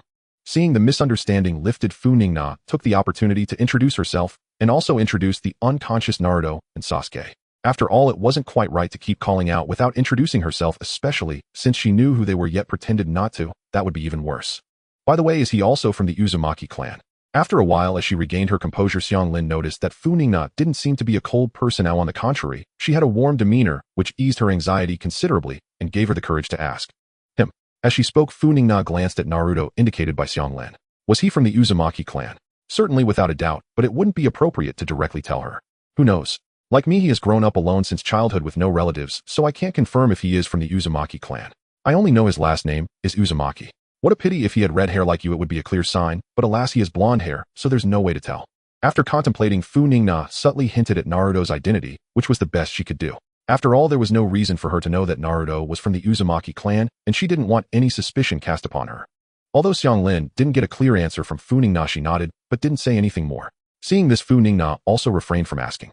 Because this matter wasn't particularly important to her, she was more concerned about another issue. By the way, are there still your clansmen in the Grass Ninja Village? Regardless of whether there are or not, I suggest you don't go back. I estimate you won't be able to survive long there, it's better to stay here. This was Funingna's final thought. Since she coincidentally encountered Xianglin, she might as well let her stay in Konoha. Although Konoha wasn't a charitable organization as a major ninja village, it still had to maintain its image. The orphan of a former allied village came here. Even just for appearances, Konoha had to take care of her. Although the higher-ups in Konoha surely had their own calculations regarding the Uzumaki orphan, it would still be infinitely better than remaining in the Grass Ninja Village. My mother is already dead. Now I'm the only Uzumaki left in the Grass Ninja Village. If possible, I would like to stay here, but I don't think they will let me go. Although their time together was brief, Funingna left a very good impression on Xianglin both in their interactions and through her innate sense. If staying here meant she could become a companion with Funingna, she would naturally be very willing. However, would the Grass Ninja Village really let her go? You don't need to worry about that. Funingna was completely unconcerned about Xianglin's worries. Not to mention that as the Uzumaki orphan, it was only right and proper for Xianglin to seek help from Konoha. Even if Konoha had no direct ties with the Uzumaki clan, would the Grass Ninja Village dare to provoke Konoha? They would truly be asking for trouble. Then I will trouble you. I don't want to go back to that place again. Remembering her experiences in the Grass Ninja Village, Xianglin involuntarily stuttered. The psychological trauma it caused her was just too great. It's fine. In response to Xianglin's gratitude, Funingna waved her hand, declining to accept it. The villagers would be overjoyed to hear that an Uzumaki orphan was coming to Konoha. It was no trouble at all. However, even so, she needed to discuss the situation with Kakashi first to ensure he was also vigilant. Otherwise, if that Tuanzong fellow intercepted her, Xianglin would truly be caught between a wolf's den and a tiger's lair. Having made her plans, Funingna, feeling somewhat idle, began to chat with Xianglin about various matters regarding Konoha, which left Xianglin quite yearning. During their conversation, Naruto and Sasuke gradually began to wake up. Huff, what's going on now? Did Orochimaru come again? And who is this person? Rest assured, Orochimaru truly did ask me to take care of you two injured people, and he hasn't shown up since. This girl is Xianglin Uzumaki, whom I saved while collecting scrolls. After giving Naruto and Xianglin a deep look, Sasuke chose not to say anything further. Funingna had her reasons for doing this, and as someone being cared for, he felt it best to remain silent. You see, I told you he won't let us go until we defeat him. Seeing Orochimaru admit it, Naruto wasted no time splitting into several shadow clones and charging towards Orochimaru. He was unaware of the opponent's strength, but even if he knew, he wouldn't be afraid. However, just as Naruto reached Orochimaru, the sounds of shadow clones dispelling echoed, and in the next moment Naruto was sent flying back at an even faster speed than he had come. Damn it. Although he was struck by Orochimaru and several shadow clones were dispersed, Naruto appeared unaffected. Seeing this, Orochimaru watched him with great interest for a moment. Is this the kid who sealed the Nine Tails? A survivor of the Uchiha clan, a Jinchuriki, and a super genius. This team is quite interesting. Although Orochimaru did not attack, Naruto felt a chill run down his spine under his gaze, prompting him to instinctively want to take action. Hey Naruto, don't rush in alone. We should attack together. After Orochimaru shattered his illusions, Sasuke calmed down. Since they couldn't be friendly, they must cooperate to fight, as attacking one by one would be foolish. After being called back by Sasuke, Naruto nodded, and the three exchanged glances, understanding the next course of action. After all, their time as teammates was not in vain. Let's go. With that, Sasuke and Naruto charged towards Orochimaru simultaneously. During this time, Sasuke's Sharingan spun wildly, while Naruto's pupils began to slowly shift towards a vertical slit, clearly indicating that he had unconsciously tapped into the Nine Tails chakra in the face of a formidable enemy. Meanwhile, Funingna was not idle. After using a water release technique to cover their advance, she concealed herself in the environment, waiting for an opportunity to ambush. Generally speaking, this tactic should work, but in the face of absolute power, such strategies are merely empty talk. Perhaps intrigued by the luxurious configuration of Team 7, Orochimaru became somewhat serious. After dodging Funingna's jutsu, Orochimaru easily took down both of the charging boys with just a few moves. This wasn't due to their lack of skill, but rather an overwhelming difference in speed and strength. After falling to the ground, a red chakra suddenly began to emerge from Naruto's body. Orochimaru naturally recognized what was happening. Under normal circumstances, he wouldn't mind playing with the Jinchuriki of the Nine Tails, but not now. 5-element seal. The chakras of lightning, wind, water, fire, and earth appeared successively on Orochimaru's fingers. Then he tore open Naruto's clothing and prepared to imprint the seal onto his abdomen. Although it was somewhat unexpected that Naruto and Sasuke were brought down so easily by Orochimaru, Funingna also didn't expect him to take them seriously. However, no matter how shocked she was, she couldn't just stand by and watch Orochimaru seal Naruto. Just as Orochimaru was about to apply the seal, Funingna appeared beside him in an instant, launching a high-speed water drill towards him. If Orochimaru insisted on sealing Naruto, he wouldn't be able to escape this strike. Yet facing Funingna's close-range attack, Orochimaru showed no intention of backing down. His hand continued to press towards Naruto, while his other hand retrieved the Kusanagi sword from his mouth, narrowly blocking Funingna's assault. After completing the seal, the Nine Tails chakra was cut off and Naruto immediately fainted. Orochimaru's other hand gripped the sword's hilt as he engaged in a struggle with Funingna. Having regained the use of both hands, Funingna was naturally no match for Orochimaru in terms of strength. With a sudden forceful push, she was sent flying. Damn. As Funingna stabilized herself after being thrown, she saw Orochimaru grab Sasuke and leave a mark on his neck. Although Funingna knew this was likely to happen, did it have to be so fast? After dealing with Naruto and Sasuke, Orochimaru turned his gaze towards Funingna. Just a glance made her feel a chill. She remembered that the way he looked at Sasuke was similar. Recalling an ominous possibility, Funingna instantly steeled her resolve. She would use every means to prevent whatever might happen next. No strawberries for sure. Just as Funingna prepared to summon the 3 seafood dishes for a desperate bid for her innocence, Orochimaru's next words made her abandon the summoning idea, and she let out a sigh of relief. You don't need to look at me with such caution. I want to attack you next. After all, they will still need someone to take care of them. Funingna had no doubts about Orochimaru's words. After all, he wouldn't leave his father lying in the wilderness uncared for. If someone passed by and dealt a finishing blow, his plans would be ruined. Then I thank you for your mercy. By the way, back to the original question, are you really a ninja from the grass village? Seeing that Funingna not only didn't question the truth of his words, but also turned the question back at him, Orochimaru felt a bit puzzled. Didn't she fear he would attack again? However, thinking of attacking again was just a thought. Funingna's question coincided with his intent, as he would reveal himself regardless of whether she asked. You've asked me the same question twice. If I don't answer properly, it would be my fault. Since you want to know so much, let me show you. With that, Orochimaru tore off the human skin mask he was wearing, revealing his true face, and introduced himself. My name is Orochimaru. Sasuke, I know you seek power to take revenge on that man, and I have already given it to you. Experience it well, and then you will know where to find what you need most. Turning to look at Sasuke, who was gritting his teeth and trying to stand, Orochimaru chuckled softly, beginning his seduction. His words struck deep into Sasuke's heart, truly living up to his reputation as the foremost seducer in the ninja world. So you are the legendary Sanin, Mr. Orochimaru. I've long heard of your name. I said this sense of oppression is not something an unknown person would possess. That makes sense coming from you. If you speak quite well, little girl. From the slight upturn of Orochimaru's lips, it was clear that he appreciated Funingna's words. To him, flattery for mediocrity was worthless, but Funingna was clearly not mediocre. She was someone he could take notice of. Even if her words were merely polite and not overt flattery, he still felt pleased. All right, I'm leaving now. Remember to keep an eye on Sasuke. Wait a minute. As Orochimaru gradually merged into the ground to leave, Funingna hurriedly called out to him, thinking that after all this time, it couldn't be for nothing. At least it should save some trouble. Today's Chunin exam holds no significance for Mr. Orochimaru, so why not just hand over your scroll to us? After all, it won't be convenient for me to find it while taking care of these two. I can't give it to you. If you want my scroll, you'll have to defeat me first. Orochimaru didn't expect Funingna to stop him just for this, feeling somewhat speechless. However, before he could finish his refusal, he suddenly recalled Funingna's earlier behavior, a smile involuntarily appearing in his eyes. Since you want it so badly, you'll give it to you. As he spoke, Orochimaru took out a saliva-soaked scroll from his mouth and flashed a wicked smile at Funingna. Upon seeing this, Funingna instantly regretted her request.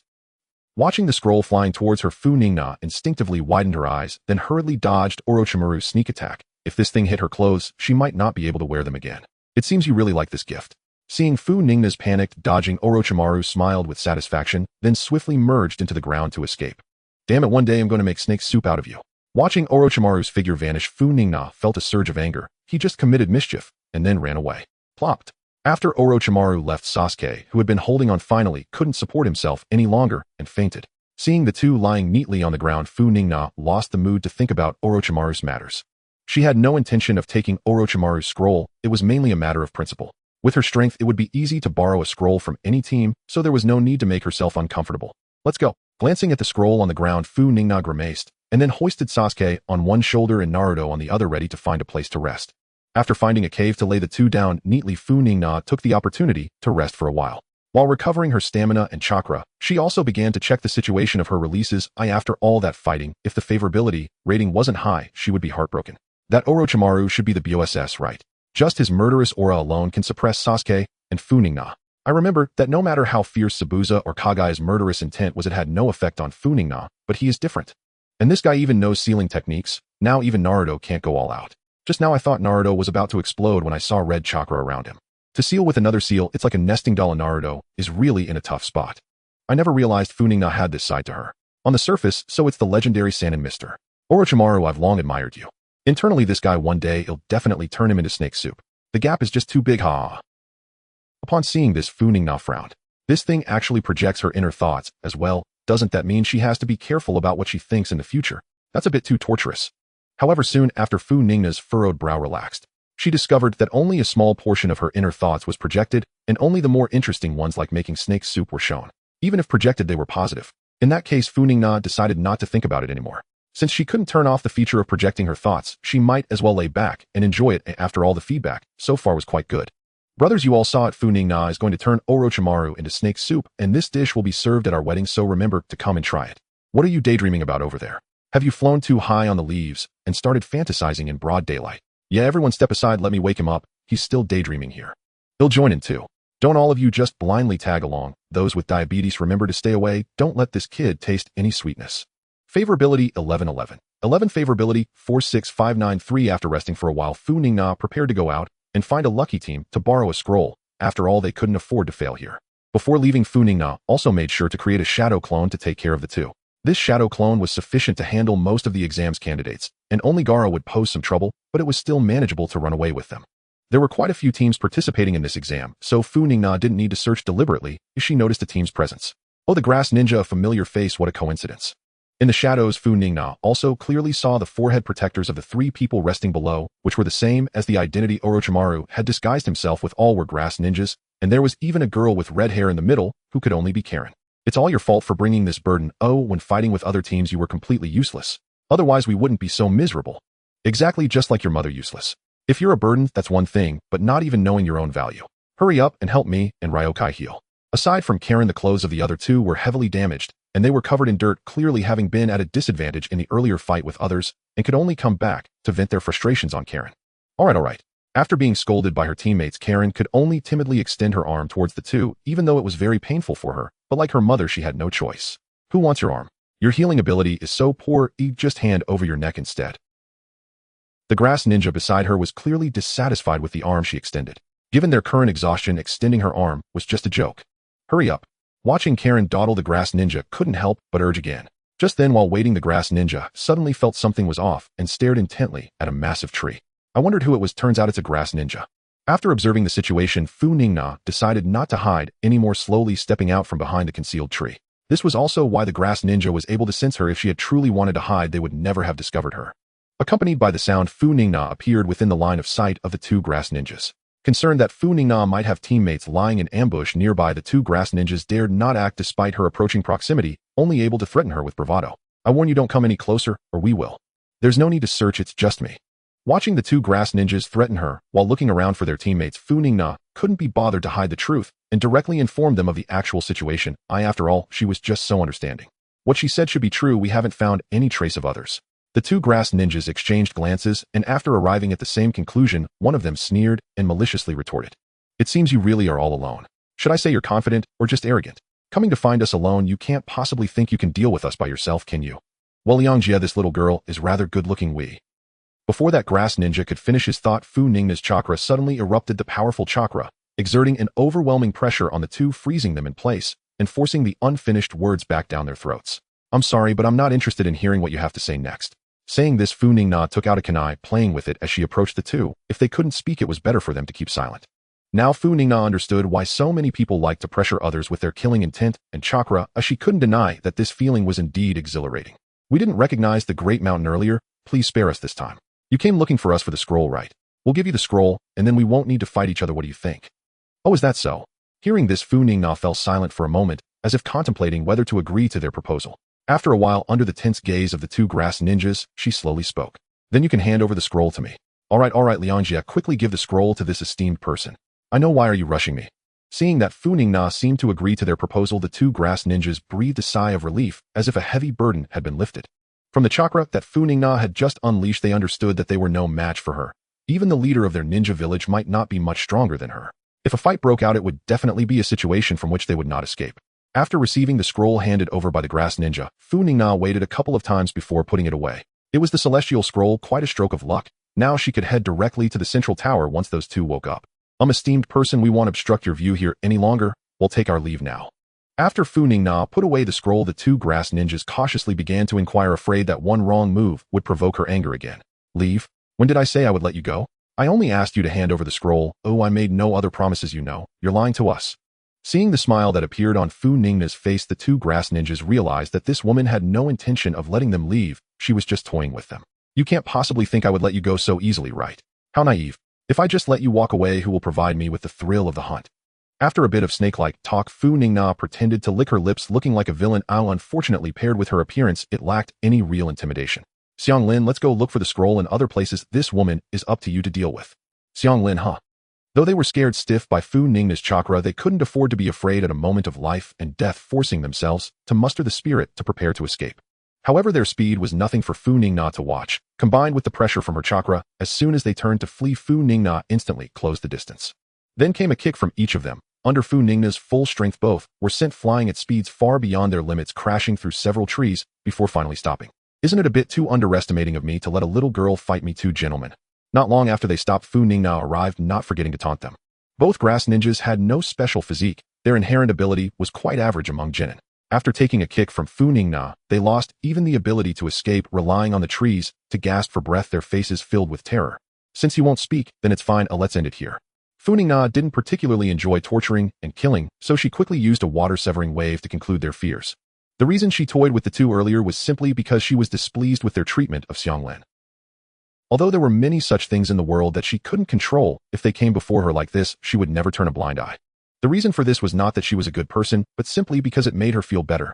After ending the two, Funingna returned to her previous location. At this moment, Xianglin was still shivering in place, clearly very shaken, as she had sensed that the chakra of her two teammates had already vanished. Was I really that terrifying just now? It can't be right. Seeing Xianglin's fearful expression, Funingna couldn't help but self-doubt. She had always been quite popular since childhood, so why was it like this? It must be because of Orochimaru. If it weren't for mimicking that guy, I definitely wouldn't have ended up in this situation. After silently blaming Orochimaru in her heart, Funingna began to think about how to reassure Xianglin. Now it seemed as if she had bullied her. If this were seen by others, it would be a huge misunderstanding. Hey, open your eyes and look at me. Don't keep your eyes closed. After thinking it over, Funingna decided to have Xianglin open her eyes first. She felt that Xianglin's misunderstanding of her was entirely because she hadn't looked at her. Funingna looked like a good person at first glance. How could anyone be afraid of her? After all, she wasn't a bad person. Upon hearing Funingna's request, Xianglin could only tremblingly open her eyes. Of course, this was not due to resolving the misunderstanding, but because Funingna had just taken out her two teammates, which was rather terrifying. Under Funingna's intimidating presence, she had no choice but to comply. Upon opening her eyes, Xianglin's first glimpse was of Funingna's stunningly beautiful face, drawing closer. Yet for some unknown reason, instead of dispelling her misunderstanding of Funingna, Xianglin rolled her eyes and collapsed to the ground. Oh. Looking at Xianglin collapsed on the ground, Funingna was filled with confusion and questions. What was happening? She hadn't done anything at all, or was her face really that frightening? Absolutely impossible. However, faced with Xianglin's unconsciousness, Funingna couldn't just wait for her to wake up. She quickly carried her back, just like Naruto and Sasuke did earlier, lying side by side with them. What are you doing? You don't need to do anything unnecessary. After a while, Funingna, who had been resting with her eyes closed, suddenly opened them and gently stopped Xianglin, who was stretching her arm towards Sasuke's mouth. My lady, Shortly after Funingna brought Xianglin back, Xianglin slowly regained consciousness. After all, she had only been slightly startled, which was very different from being sealed or turned into strawberries like Naruto and Sasuke. Due to her long-term experiences in the grass ninja village, when Xianglin woke up and found herself lying next to two unconscious people, she naturally assumed that Funingna spared her life to have her heal her teammates. Thus, the earlier scene unfolded. I said you don't have to, you really don't need to. One is from the Uchiha clan, and the other is a Jinchuriki. Their recovery abilities are exceptional. They don't need your help, understand? After saying this, Funingna looked at the somewhat puzzled Xianglin, probably guessing the worries in her heart, and continued to explain. I overheard your conversation with those two earlier. The people from Grass Ninja Village treated you and your mother as human blood bags. I was quite displeased with them, which is why I took such drastic measures. Looking into Funingna's azure eyes, Xianglin found no trace of deceit, and combined with what Funingna said earlier, she realized she might have misunderstood her. Upon realizing this, Xianglin's face flushed instantly.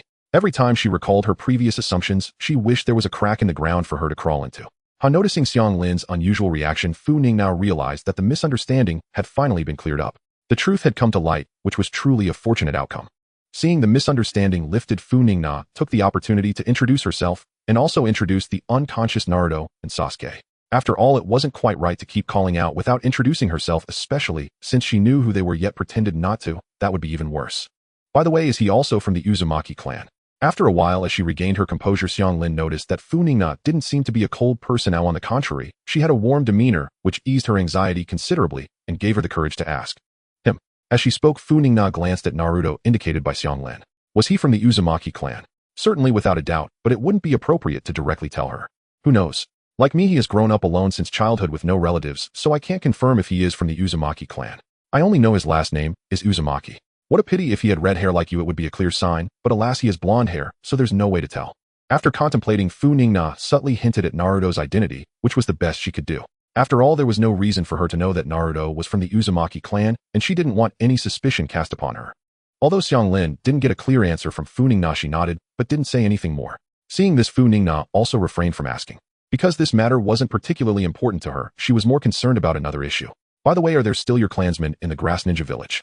Regardless of whether there are or not, I suggest you don't go back. I estimate you won't be able to survive long there, it's better to stay here. This was Funingna's final thought. Since she coincidentally encountered Xianglin, she might as well let her stay in Konoha. Although Konoha wasn't a charitable organization as a major ninja village, it still had to maintain its image. The orphan of a former allied village came here. Even just for appearances, Konoha had to take care of her. Although the higher-ups in Konoha surely had their own calculations regarding the Uzumaki orphan, it would still be infinitely better than remaining in the Grass Ninja Village. My mother is already dead. Now I'm the only Uzumaki left in the Grass Ninja Village. If possible, I would like to stay here, but I don't think they will let me go. Although their time together was brief, Funingna left a very good impression on Xianglin both in their interactions and through her innate sense. If staying here meant she could become a companion with Funingna, she would naturally be very willing. However, would the Grass Ninja Village really let her go? You don't need to worry about that. Funingna was completely unconcerned about Xianglin's worries. Not to mention that as the Uzumaki orphan, it was only right and proper for Xianglin to seek help from Konoha. Even if Konoha had no direct ties with the Uzumaki clan, would the Grass Ninja Village dare to provoke Konoha? They would truly be asking for trouble. Then I will trouble you. I don't want to go back to that place again. Remembering her experiences in the Grass Ninja Village, Xianglin involuntarily stuttered. The psychological trauma it caused her was just too great. It's fine, it's fine. In response to Xianglin's gratitude, Funingna waved her hand, declining to accept it. The villagers would be overjoyed to hear that an Uzumaki orphan was coming to Konoha. It was no trouble at all. However, even so, she needed to discuss the situation with Kakashi first to ensure he was also vigilant. Otherwise, if that Tuanzong fellow intercepted her, Xianglin would truly be caught between a wolf's den and a tiger's lair. Having made her plans, Funingna, feeling somewhat idle, began to chat with Xianglin about various matters regarding Konoha, which left Xianglin quite yearning. During their conversation, Naruto and Sasuke gradually began to wake up. Huff, what's going on now? Did Orochimaru come again? And who is this person? Rest assured, Orochimaru truly did ask me to take care of you two injured people, and he hasn't shown up since. This girl is Xianglin Uzumaki, whom I saved while collecting scrolls. After giving Naruto and Xianglin a deep look, Sasuke chose not to say anything further. Funingna had her reasons for doing this, and as someone being cared for, he felt it best to remain silent. I didn't expect your surname to be Uzumaki, as well, Xianglin. What a coincidence, I have the same one. Unlike Sasuke, who chose to remain silent, Naruto was much more lively. Upon hearing that Xianglin shared his surname, he kept chatting with her, showing no signs of awkwardness despite just meeting. Although Xianglin appeared somewhat unaccustomed to Naruto's enthusiasm, the smile on her face revealed that she was genuinely enjoying this experience, one she had never had before in her life. After chatting for a while, the group did not linger and quickly set off towards the central tower. Along the way, they encountered a few teams attempting to seize scrolls, but their strength was lacking, and Naruto and Sasuke dealt with them without needing Funingna's intervention. Upon arriving at the central tower, several teams were already waiting inside, the most conspicuous being a figure carrying a gourd. With his formidable strength, Gaara was the first to arrive. A glint of amusement flashed in Gaara's eyes upon noticing Funingna's late arrival. This round was his victory. Funingna naturally noticed Gaara's demeanor, but she had no time to engage with him. She needed to quickly find Kakashi and discuss Xianglin's situation. An Uzumaki orphan lost in the world. Alright, I understand. I will report this to Lord Hokage. You don't need to worry about the issue with the Grass Ninja Village. After hearing Funingna's explanation, Kakashi's expression grew serious. Leaving aside other matters, the presence of someone from the Uzumaki clan was enough to warrant attention. Then it's up to you, Kakashi-sensei. Although Kakashi did not say much, Funingna could sense his concern. After all, his master was also from the Uzumaki clan, so it's only natural he would be attentive. After watching Kakashi leave, Funingna returned to the resting area, where she unexpectedly saw someone. Sakura. You managed to pass the second round of exams without being in Team 7. What incredible luck. Funingna had some understanding of Sakura and her two teammates' abilities. They were in a state that was mediocre at best compared to others, perhaps slightly stronger than other freshly graduated Chunin, but not by much. Being a Chunin was acceptable, but to pass the Chunin exams they still needed to improve. In other words, they had to train more. However, luck is also part of skill. Funingna never looked down on those who were lucky. Instead, she could only admire envy and envy again. Yet Funingna's musings did not last long. After, accidentally, overhearing the conversation among Sakura's team, her smile suddenly faltered. Just now I chatted with Kiba and Shikamaru and realized that compared to them, our luck has been exceptionally good. Not only did we find the heavenly scroll we needed on the ground, but we also didn't encounter any other teams trying to snatch it, thus passing this exam without any effort. They had to work hard just to get through. After a simple inquiry, Funingna discovered that the scroll Sakura and her team had picked up was the one Orochimaru had used to annoy her. However, a considerable time had passed, and it had already dried up. Moreover, they had not only that after hiding for a while the route they took to the central tower happened to follow behind Team 7, and all the teams attempting to snatch the scroll had been dealt with by Sasuke and Naruto, so they had an easy victory. 6. After clarifying the situation, Funingna lost interest primarily because it was too abstract. Who knew that the scroll Orochimaru used to annoy her would inadvertently help another team? After waiting for a while longer, the second round of the Chunin exams came to an end with a total of 8 teams passing this test, one more than in the original story, now including Sakura's team. I didn't expect so many people to reach the third round of the Chunin exams. It's truly gratifying. However, the slots for promotion to Chunin are limited and not everyone needs to participate in the third round. Therefore, everyone will need to undergo another selection before this. Watching the third Hokage begin another lengthy speech, Funingna suddenly felt he was quite loquacious. Why hadn't she felt this way before?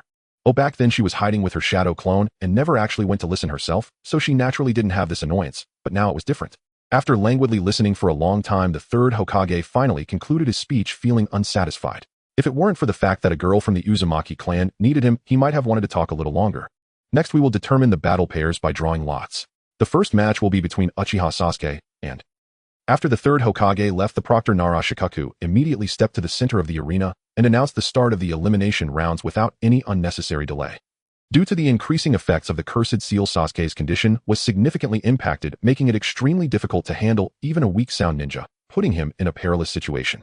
Fortunately, due to Sasuke's subpar performance, the weak sound ninja became somewhat careless and was ultimately defeated by Sasuke, who inexplicably exhibited enhanced speed and power. It seems he used the power of the cursed seal unconsciously. Sensing the chilling chakra emanating from Sasuke, Funingna couldn't help but feel puzzled. She remembered that at this point Sasuke shouldn't be able to use the power of the cursed seal. What was going on? After recalling the events in the Forest of Death, she suddenly realized a blind spot. In the original plot, due to the attack from the Sound Ninja team, an enraged Sasuke had used the power of the cursed seal to repel them. Using the cursed seal's power would naturally deepen its corruption, so during the third round, he could only rely on copied taijutsu to fight. But this time was different. Since Sasuke did not use the cursed seal, the corruption wouldn't be too severe, leading to a different kind of battle. Perhaps Orochimaru thought that sending his Sound Ninja team to trouble Funingna would be a complete waste, lacking any value, so he did not instruct them further. After all, rather than waste them on Funingna, it would be better to keep them for his Edo Tensei materials. After Sasuke's battle, the subsequent matches proceeded in order, with the opponents being similar to those in the original story, except that Naruto did not fight Kiba this time, but drew one of Sakura's teammates instead, and both emerged victorious. One can only say that good luck can win for a moment, but to continue winning it is still far from enough. And then, in the final round, Funingna will face off against Do. Both parties please enter the arena quickly. I didn't expect to battle you, Senior Do. I look forward to your guidance.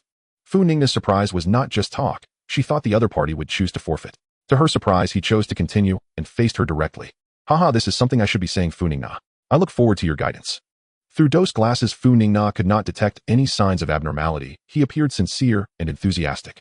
If she didn't know he was a spy for Orochimaru, she might have been deceived. It can only be said that a spy who has traveled across various countries since childhood is truly formidable. Alright, you two, stop being polite and get started. I can wrap up my work after your match. Then let's begin. Do nodded towards Noara Kakashi, then looked at Funingna. This match with Funingna was certainly not a coincidence. After conversing with Orochimaru, Do discovered that he seemed quite interested in Funingna, which piqued his curiosity. Unlike Naruto and Sasuke, who had special identities, Funingna was just an ordinary person like him. But why would Orochimaru take interest in someone with such an identity? He longed for attention and recognition, which led to a desire to investigate further. Soon after employing a little scheme, Funingna successfully encountered him in the final match. Then let me see what you've got. I hope you won't disappoint me. After dodging the thrown shuriken, Do, armed with a kunai, charged towards Funingna, seemingly prepared for close combat. Upon seeing this, Funingna was not flustered, instead a glint of amusement flickered in her eyes. Do believed that he was better at ninjutsu, so he opted for a physical confrontation right off the bat. It was a good thought, but unfortunately she had already enhanced her strength before the match, so physical combat would not be her weakness. Strength Special Jonin 1594000. Special Jonin 200 002 0000. Strength Jonin 050. Affection value 40921 inchum. Do naturally noticed Funingna's performance, but at first he didn't pay much attention, thinking she underestimated him and didn't regard him seriously. Even if it was a physical contest, it was no concern. However, as the kunai continued to clash, Do became increasingly surprised. No matter how much force he exerted, whether starting off lightly or now using 70 to 80% of his strength, Funingna handled it effortlessly, as if nothing had happened. This was truly alarming. I heard from Lord Orochimaru that her ninjutsu is excellent. Now it seems her physical skills are equally impressive. From Funingna's performance, Du understood that even exerting all his effort in physical combat, it would be difficult to surpass her. Moreover, as a spy, he could not use all of his strength here. This was already the limit he could demonstrate. It seems this is where it ends. In the midst of battling Funingna, Du could hear people expressing their astonishment at the intensity of their clash. He had always maintained a low profile in Konoha, and continuing like this might lead to complications. Thud, Funingna, you really are formidable. I thought after years of hard training I would be suitable for Chunin, but it seems I am still lacking. Pretending, truly pretending. Looking at Du, who was kicked to the ground panting heavily, and appearing unable to continue the fight, Funingna could not help but twitch her face. Did he truly not feel embarrassed by saying Chunin and not enough? How could that be? I merely won by luck. If Senior Du had persevered a bit longer, the one who would have collapsed would likely be me. I am nearly exhausted myself. To enhance her credibility after saying this, Funingna also began to pant, appearing as if she had no strength left to continue fighting. You're joking. Looking at Funingna, who was panting on the opposite side, Du shook his head, then struggled to stand up and turned to leave. He knew that her appearance was definitely an act, and he probably had been seen through as well. Although he did not know why Funingna did not reveal him, just in case, it was better not to stay here for too long. The winner is Funingna. The elimination round is over. All advancing candidates, please stay here. The Lord Hokage has something to say. With no era, Kakashi's voice, Do's figure slowly blended into the darkness of the contestant passage. After walking for a while, a figure leaning against the wall with arms crossed appeared in his line of sight. Lord Orochimaru, I apologize. It was impulsive of me to continue participating in the exam. Upon seeing that figure, Du hurriedly jogged to their side. With his apology, the identity of the other was naturally clear. There's nothing to apologize for, Du. It's perfectly normal for a candidate to participate in the exam. It would be a bit odd if you had given up outright. Now you know I dislike pleasantries. Since you made that choice, tell me your thoughts on her. All right, Lord Orochimaru. For fairness, the third exam will formally begin in a month. During this time, you can refine your skills in various ways to prepare for the upcoming exam. After listening to the third Hokage's lengthy speech, it finally reached the end. Looking at the gradually darkening sky, Funingna couldn't help but feel that the other truly could talk a lot. Just from the aspect of speaking, the strongest Hokage lived up to his name. Hooray! All three of us advanced. We must go out and celebrate properly. Indeed, Kakashi-sensei, I also feel we should celebrate a bit. Cough, cough. After exchanging a glance with the overjoyed Funingna, Kakashi instantly understood her intention. Although treating his students to a meal was not a big deal as a teacher, how could he let his students dictate to him? You know about the cursed seal situation with Sasuke. He needs to recuperate now. Celebrations can wait for later. No need, Kakashi. After you sealed my cursed seal, I felt that I was fine. Celebrating is completely okay. As he spoke, Sasuke's lips curled into a slight smile. You think you can push this off onto me? Dream on. As Kakashi looked at the three pairs of eyes staring at him, he realized he could not escape this time, and could only let out a long sigh before leading everyone to celebrate. Kakashi, for the next month, I want to train with you. I am just too weak right now. After they had finished eating, Sasuke voiced his thoughts, glancing subconsciously at the girl sitting across from him, Funingna, which further solidified his resolve. All my training will be very intense. Are you sure your body can handle it? Hearing Sasuke's request, Kakashi did not refuse. During their earlier meal, he had also heard about what happened in the second exam. Facing a formidable enemy like Orochimaru, it was natural to feel inadequate. Moreover, even he. Recalling the incident when he sealed Sasuke's curse mark, Kakashi couldn't help but feel a twinge of luck. If Orochimaru had chosen to act back, then it would have surely been. In any case, considering what Sasuke had been through with Orochimaru and Itachi, pushing him to become stronger, he as a teacher needed to take responsibility. Of course, didn't I say before? My body is perfectly fine now, there won't be any issues. You just need to make me grow stronger as quickly as possible. A nice determination. Receiving Sasuke's affirmative response, Kakashi was not surprised. Given Sasuke's personality, there would only be this one answer.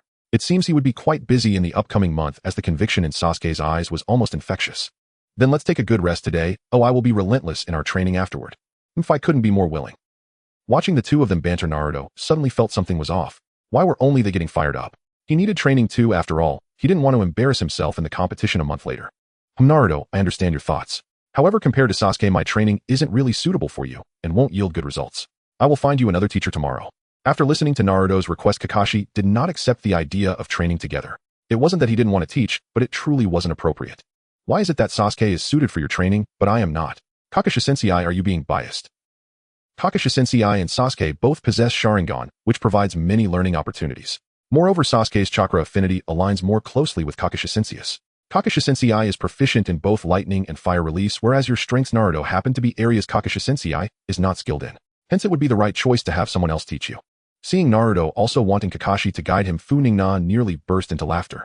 Asking Kakashi, who specializes in one chakra type, to teach another type was indeed somewhat humorous.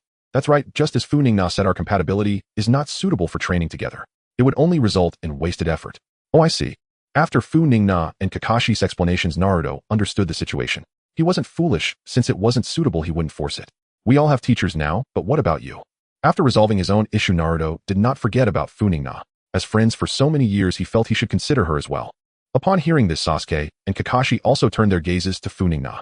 Although they didn't speak, the intent in their eyes was similar to Naruto's. As recognized teammates, they certainly wouldn't forget each other.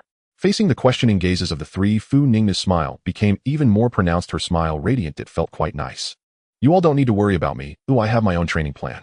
I just need Kakashi-sensei to spar with me more during this time to enhance my practical experience. Training. Her training consisted of showing her face, more gaining more affection, and then directly leveling up.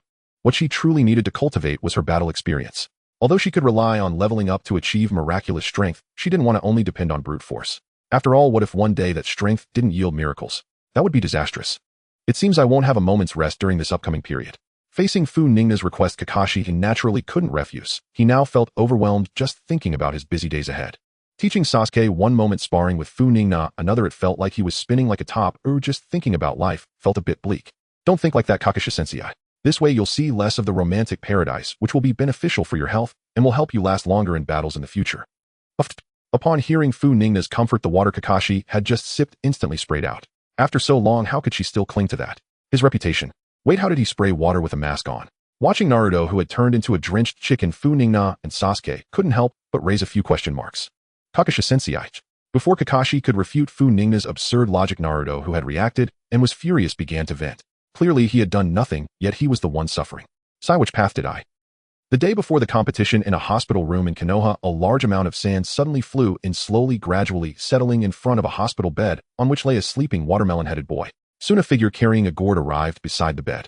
Humph. The person with the gourd was Gaara, and lying on the bed was Rock Lee, who had fought him in the earlier elimination rounds. At that time, someone had stopped him from continuing to attack, but he would not give up easily. It's not very appropriate to attack someone who is sleeping, you know. Just as the sand was about to wrap around Lee, Funingna suddenly appeared between them, and as she appeared, she waved her arm to deflect all the incoming sand. You again. Upon hearing Funingna's voice, Gaara's expression darkened a few shades. Why did this person always interfere at crucial moments? Of course it's me.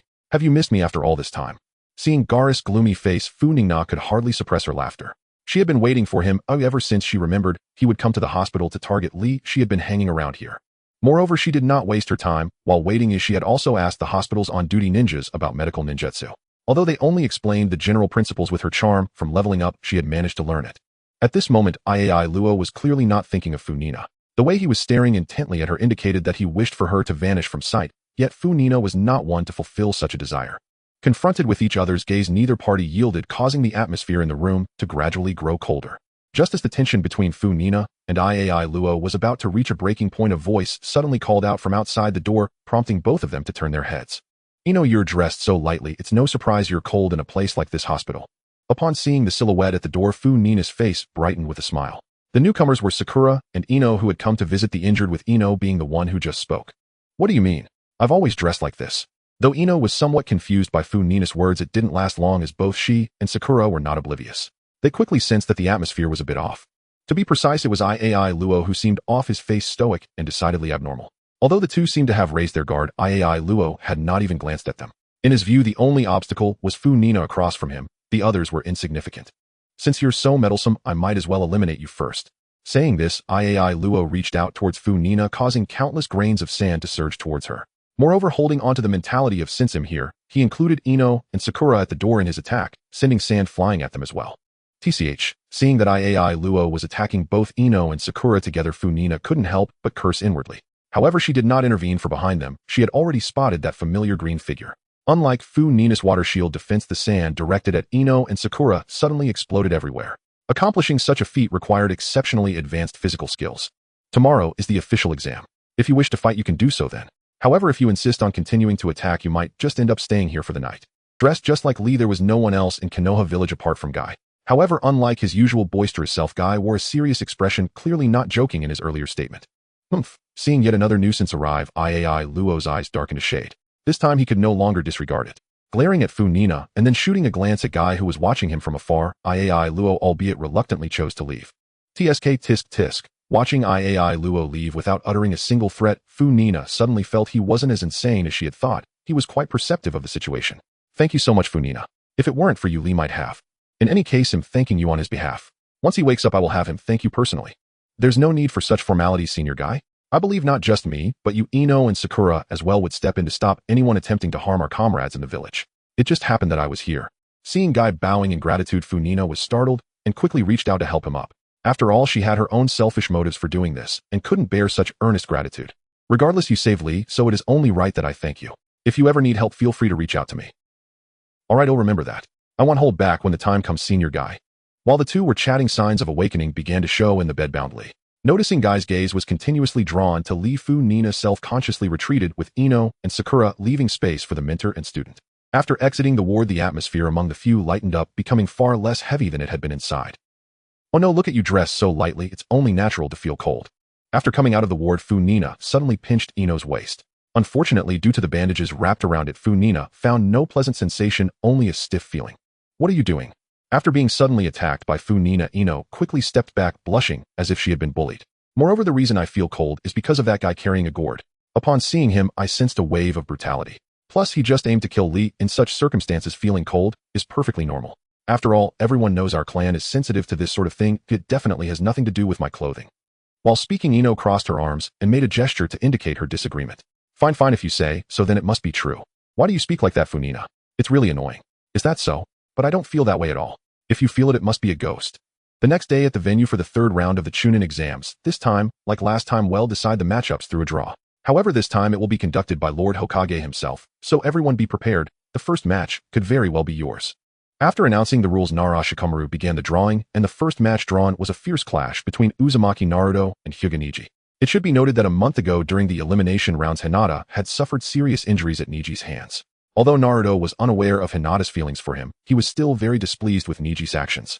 Now this is going to be a good show. Watching Naruto and Neji step onto the battlefield, Funingna suddenly felt that all that was missing were some desserts and refreshing drinks, otherwise how enjoyable it would be to eat while watching. Oh huh. Under Maki's gaze, Funingna's body was instantly left in tatters by the blade of wind, and upon witnessing this, Maki's smile became even more pronounced. However, his joy did not last long. In the next moment, his smile froze on his face, for Funingna did not spew blood as he had imagined, but instead transformed into water scattering across the ground. Water clone. Upon seeing this, Maki instantly realized he had been tricked. His rich experience told him that he was not the only hunter. His opponent also harbored the desire to eliminate him. It was just too late to realize this point. Funingna, hiding in the shadows, would not miss the unexpected opportunity. In the moment Maki reacted, a high-pressure water column silently shot towards him. Yet no matter how concealed it was, the fierce momentum of the water dismissal could not be hidden. Thus, as a capable Jonin, Maki certainly sensed that he was under ambush. Facing the ambush, Maki was not flustered. As someone who frequently engaged in battle, he naturally had ways to cope. His Bodis hardening was sufficient to ensure his safety. The previous moonlight gale posed no threat to him now that he had employed this tactic. No way. After deciding to withstand the attack, Maki suddenly felt a creeping sense of impending death, as if truly enduring this strike would lead to his demise. His instincts had saved him multiple times from the brink of death, so he naturally trusted them. Consequently, he abandoned the idea of taking the hit, leaning back to prepare for evasion. The shift in Maki's thoughts occurred in an instant, but Funingna's water dismissal required only a moment to strike him. Coupled with the advantage of initiative, having not evaded from the outset, it was impossible for him to escape unscathed. As the water column passed, blood spattered, and a few severed fingers that fell to the ground proved that Maki's instincts had not been wrong. Yet at this moment, he showed no sign of joy. With several fingers lost, his hand signs would certainly be affected, and his opponent would undoubtedly not let it go. Danger was surely imminent. A ninja from the esteemed Konohagakure relying solely on ambushes is no skill at all. If you have the ability, come out and fight me openly. Do not let me underestimate you Konoha ninjas. Shabi. Seeing Maki attempting to morally bind her, Funingna internally offered her most genuine assessment, wondering why he hadn't said this when he launched the ambush.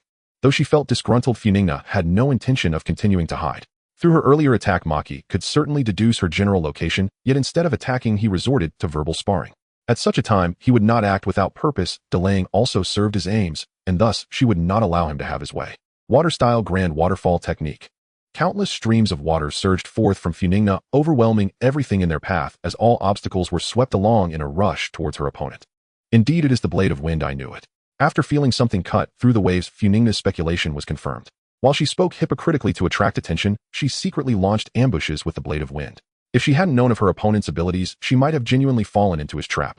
But what of it? until reaching another level. Battles for ninjas were battles of information. Since her opponent had discovered her abilities through this ambush, he could only await his doom. Upon witnessing this, Maki's expression darkened considerably. Such a glaring situation could only lead to the conclusion that if his opponent was not foolish, she would certainly discover the function of the Blade of Wind, and he was truly in trouble now. Just as Maki had anticipated, several water dragon projectiles slowly rose from the water below. Aside from those attacking him, there were two continually circling around Funingna, leaving no chance for the Blade of Wind to hit. Noticing Funingna's steady tactics, Maki began to contemplate his escape. With his strongest technique countered, it would be difficult to use other ninjutsu. If he did not flee now, he would truly meet his end here. Maki did not fear death, but he did not wish to die without value. Dying at Funingna's hands would be a death without any worth. Though Maki showed no signs of attempting to flee, Funingna could see that he no longer harbored any desire to continue fighting. Once the thought of escape arose, maintaining fighting spirit became difficult, and this was hard to conceal. Since you've come this far, why not just stay? As he watched Funingna draw closer, Maki could not help but frown. He knew that his thoughts had likely been guessed by her. With the opponent paying attention, the success rate of escape was very low, especially considering he was surrounded by Funingna's advantageous terrain. It seems there's no escape now. Glancing at the large expanse of water around him, Maki's resolve to die emerged. He had already regarded her as an opponent of equal standing. If the roles were reversed, Funingna would never escape from him, and correspondingly, he would find it very difficult to break free from her. Thus, to cling to the idea of escaping would be disrespectful to both sides. Since the opponent has been using ninjutsu to attack from the start, and considering her age, engender taijutsu should be her weak point. Perhaps there is a glimmer of hope if I exploit this aspect. As Funingna drew closer, a flicker of hope rose within Maki. Since she had given him an opportunity, he would not be polite. Little girl, let me teach you another lesson. Do not let your guard down until you have eliminated your opponent. With that, Maki pushed off the ground with all his strength, bursting forth with his fastest speed towards Funingna, unleashing his most powerful Blade of Wind to date. Maki felt this strike had surpassed his peak, and the Blade of Wind, carrying his hopes, did not disappoint him as it severed the two water dragons circling Funingna. Seeing Funingna unprotected, Maki smiled. Although the immense consumption from his earlier Blade of Wind left him momentarily unable to continue casting at this distance, his taijutsu would suffice. At this moment, the distance between them was mere inches. Maki had drawn out a kunai with his uninjured hand poised and ready to strike. Bang! Seeing Funingna also holding a kunai in a standoff with him, Maki's eyes widened in surprise. Though he was not a ninja specializing in taijutsu, his level was already at the Jonin standard. How could a young girl possibly defend against him so easily? What the hell? As Hinata berated herself, the tide of battle shifted once more. Naruto, who had been rendered nearly helpless by Niji's 8 trigrams 64 palms, suddenly underwent a startling transformation. Crimson chakra welled forth from Naruto's body, surging with such force that even the sealed tenketsu ruptured under its pressure, reversing the battlefield in an instant. The overwhelming aura of the Nine-Tails chakra was palpable even to Furina standing far away, let alone Niji, who stood directly before Naruto. Beads of sweat already glistened upon his brow, betraying his inner turmoil. I don't understand this so-called destiny you speak of. One you claim cannot be changed. But it doesn't matter. Once I become Hokage, I will shatter that fate. Empty boasts. Though Niji's resolve visibly wavered at Naruto's words, his technique did not falter, not in the slightest. Noble intentions, however admirable, remain hollow without the power to fulfill them. First survive him, then speak of the future. Their figures blurred across the arena in a whirlwind of motion, until at last Naruto's fist wreathed in the Nine-Tails chakra collided heat-in with Niji's rotation, the most ferocious clash yet, bringing their prolonged duel seemingly to its conclusion. Cough, cough, cough. Niji truly won after all. Naruto is formidable, but still falls just short of Niji's caliber. Naruto-kun has lost. As the dust settled, the spectators finally discerned the scene. Naruto lay motionless in a crater while Niji stood beside him, breathing heavily but upright. The outcome divided the crowd.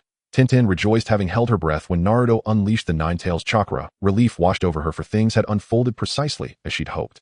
And those stricken with sorrow, none other than Hinata, her eyes shimmering on the verge of tears. Seeing her delicate, heart-wrenching expression, Furina swiftly drew her close and offered gentle reassurance. After all, nothing unsettled her more than a girl's tears. Let's wait and see. The judge hasn't declared the result yet. As if answering Furina's words, the earth beneath Niji erupted, revealing Naruto, who surged upward and struck Niji squarely across the face. Simultaneously, the Naruto lying in the crater dissolved into a puff of white smoke, exposing the hidden tunnel beneath. Clearly, he had dug it moments before his emergence. After absorbing that final blow, Niji collapsed, unable to rise again. After a brief pause, Jonin stepped between them and formally announced the verdict. First match, Uzumaki Naruto is victorious. Yet the reversal extended beyond the arena. Tintin's radiant smile vanished, replaced entirely by stunned disbelief. But per the law of conservation, joy does not vanish, it merely shifts. And now it had migrated from Tintin's face to those of Furina and Hinata. Strictly speaking, only Furina's. Hinata, upon seeing Naruto's triumph, offered only a quiet, restrained smile. Furina, however, radiated unrestrained elation. Ha ha ha. See, I told you Naruto would win. Furina, perhaps tone it down a little. Noticing Furina's laughter growing increasingly unrestrained, Hinata gently tugged at her sleeve. Many eyes had turned toward them, including those of her own father. After all, contests are meant to be won and lost. That's only natural. What matters is that both have come to recognize each other's worth, isn't it? Furina's gaze drifted toward the disheartened Tintin, and with a subtle nod toward the two shinobi still conversing on the field, her meaning became unmistakable. All turned to watch, only to find Naruto helping Neji to his feet. Their easy banter confirmed Furina's insight. Mutual respect had indeed taken root. I underestimated Naruto before, I shouldn't have. Witnessing Neji's genuine smile, Tintin emerged from her dejection and began reflecting inwardly. I suggest you tell him that. He'll be overjoyed. Another soul has shed its prejudice against him. Truly cause for celebration. Maybe, when the time comes. Tintin glanced aside. She too had once held narrow assumptions about Naruto. Though Furina hadn't implied it, the quiet acknowledgement still stirred a faint embarrassment. Second match, Orochimaru of Konoha versus Temari of Sunigakure. Please take your positions promptly. No sooner had Naruto and Neji exited the arena than the second bout commenced, yet Furina, hearing the names, instantly lost all interest. What's there to watch? A lovey-dovey spectacle? Hard pass. Furina, where are you going? Just off to rest a while. You're welcome to stay and watch. With that, Furina turned and walked away. Hinata, without hesitation, followed closely behind. With Naruto's match concluded, her reason to remain had faded. Furina paid no mind to Hinata's presence. Finding a quiet spot to sit, she opened her system interface. Soon the chaotic free-for-all would begin. Best to allocate points first. Adoration value 130895. Her spirits lifted upon seeing the figure with the story's momentum. Renewed adoration value surged rapidly and continued climbing steadily. Adoration value 131295. Maki, prepare yourself. I'll soon show you the fruits of relentless effort, the sweat I've poured forth without pause. System, allocate points. Chakra Jonin 30985000, Jonin 505000. Chakra Elite Jonin 010000. Adoration value 84393. Staring at the words Elite Jonin, Furina blinked. She'd assumed the rank above Jonin was simply cage level. How had this intermediate tier slipped past her? Her earlier jubilation now felt premature. Of course. The gulf between Jonin and Kage is immense. This elite Jonin must serve as the necessary bridge. Though unexpected, the logic soon clarified itself in her mind. Having clarified her thoughts, Furina halted further attribute allocation.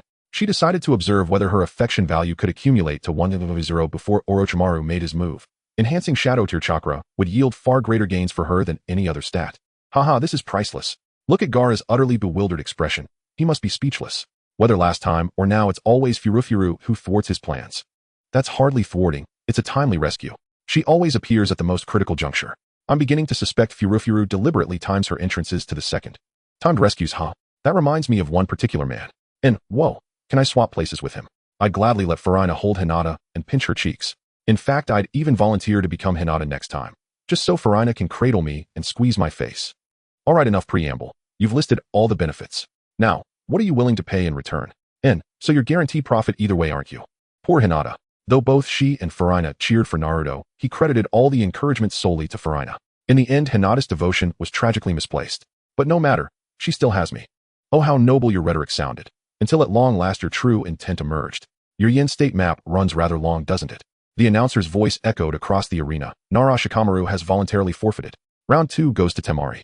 Round 3 will feature Gaara of Sunigakure versus Uchiha Sasuke of Konohagakure. Combatants, please take your positions promptly.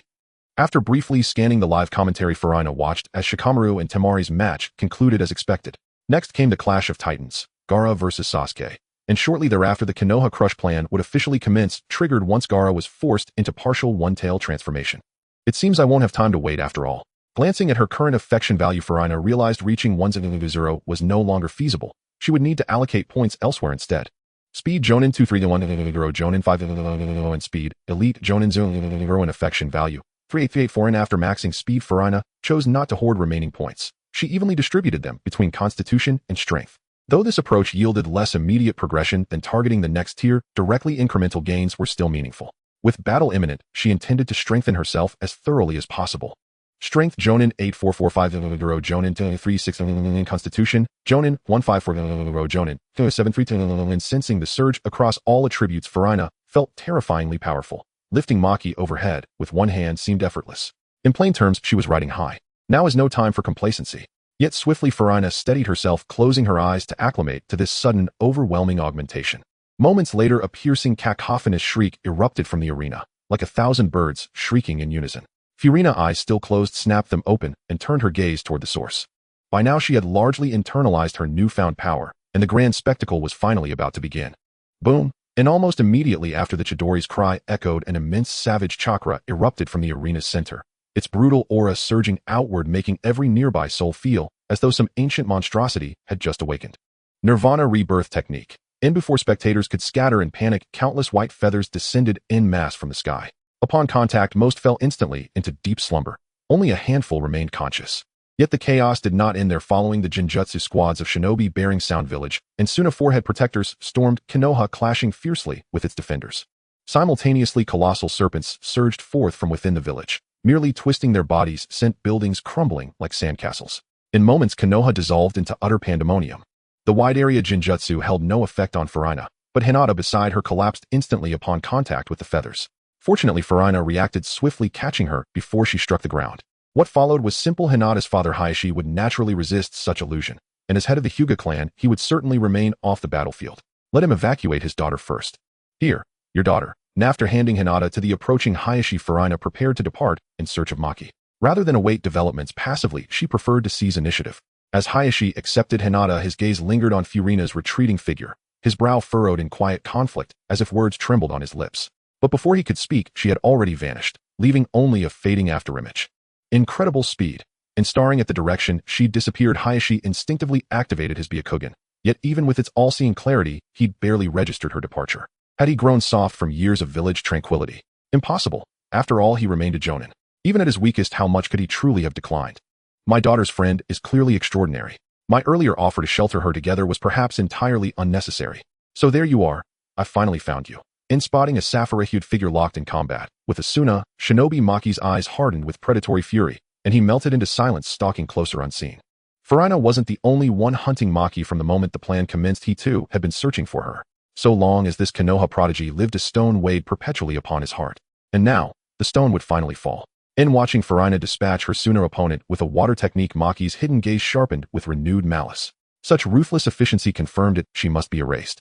Wind release wind blade. And noticing Furina's apparent relaxation after the kill, Maki seized the moment, launching his signature jutsu, without hesitation striking from concealment. Chakra erupted from his palms, sharpened into lethal blades, riding the wind in utter silence toward Furina, who stood motionless, recovering in place. Pathetic. As the wind blade drew nearer and Furina remained unmoving, utterly unaware, Maki's lips curled faintly upward. Crushing genius indeed, carried a certain dark satisfaction. Under Maki's gaze, Funingna's body was instantly left in tatters by the blade of wind, and upon witnessing this, Maki's smile became even more pronounced. However, his joy did not last long. In the next moment, his smile froze on his face, for Funingna did not spew blood as he had imagined, but instead transformed into water scattering across the ground. Water clone.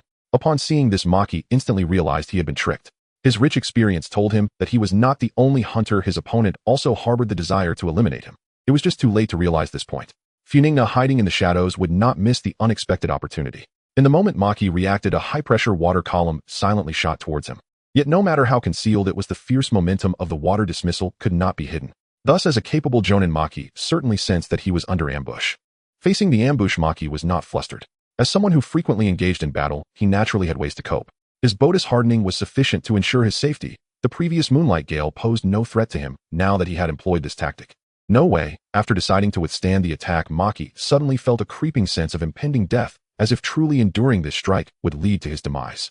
His instincts had saved him multiple times from the brink of death, so he naturally trusted them. Consequently, he abandoned the idea of taking the hit, leaning back to prepare for evasion. The shift in Maki's thoughts occurred in an instant, but Funingna's water dismissal required only a moment to strike him.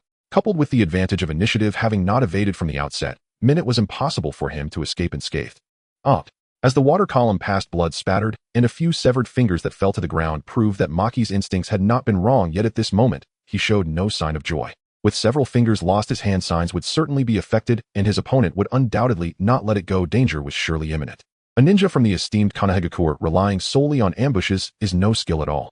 If you have the ability, come out and fight me openly. Do not let me underestimate you Konoha ninjas. Shabi. Seeing Maki attempting to morally bind her, Funingna internally offered her most genuine assessment, wondering why he hadn't said this when he launched the ambush. Though she felt disgruntled, Funingna had no intention of continuing to hide.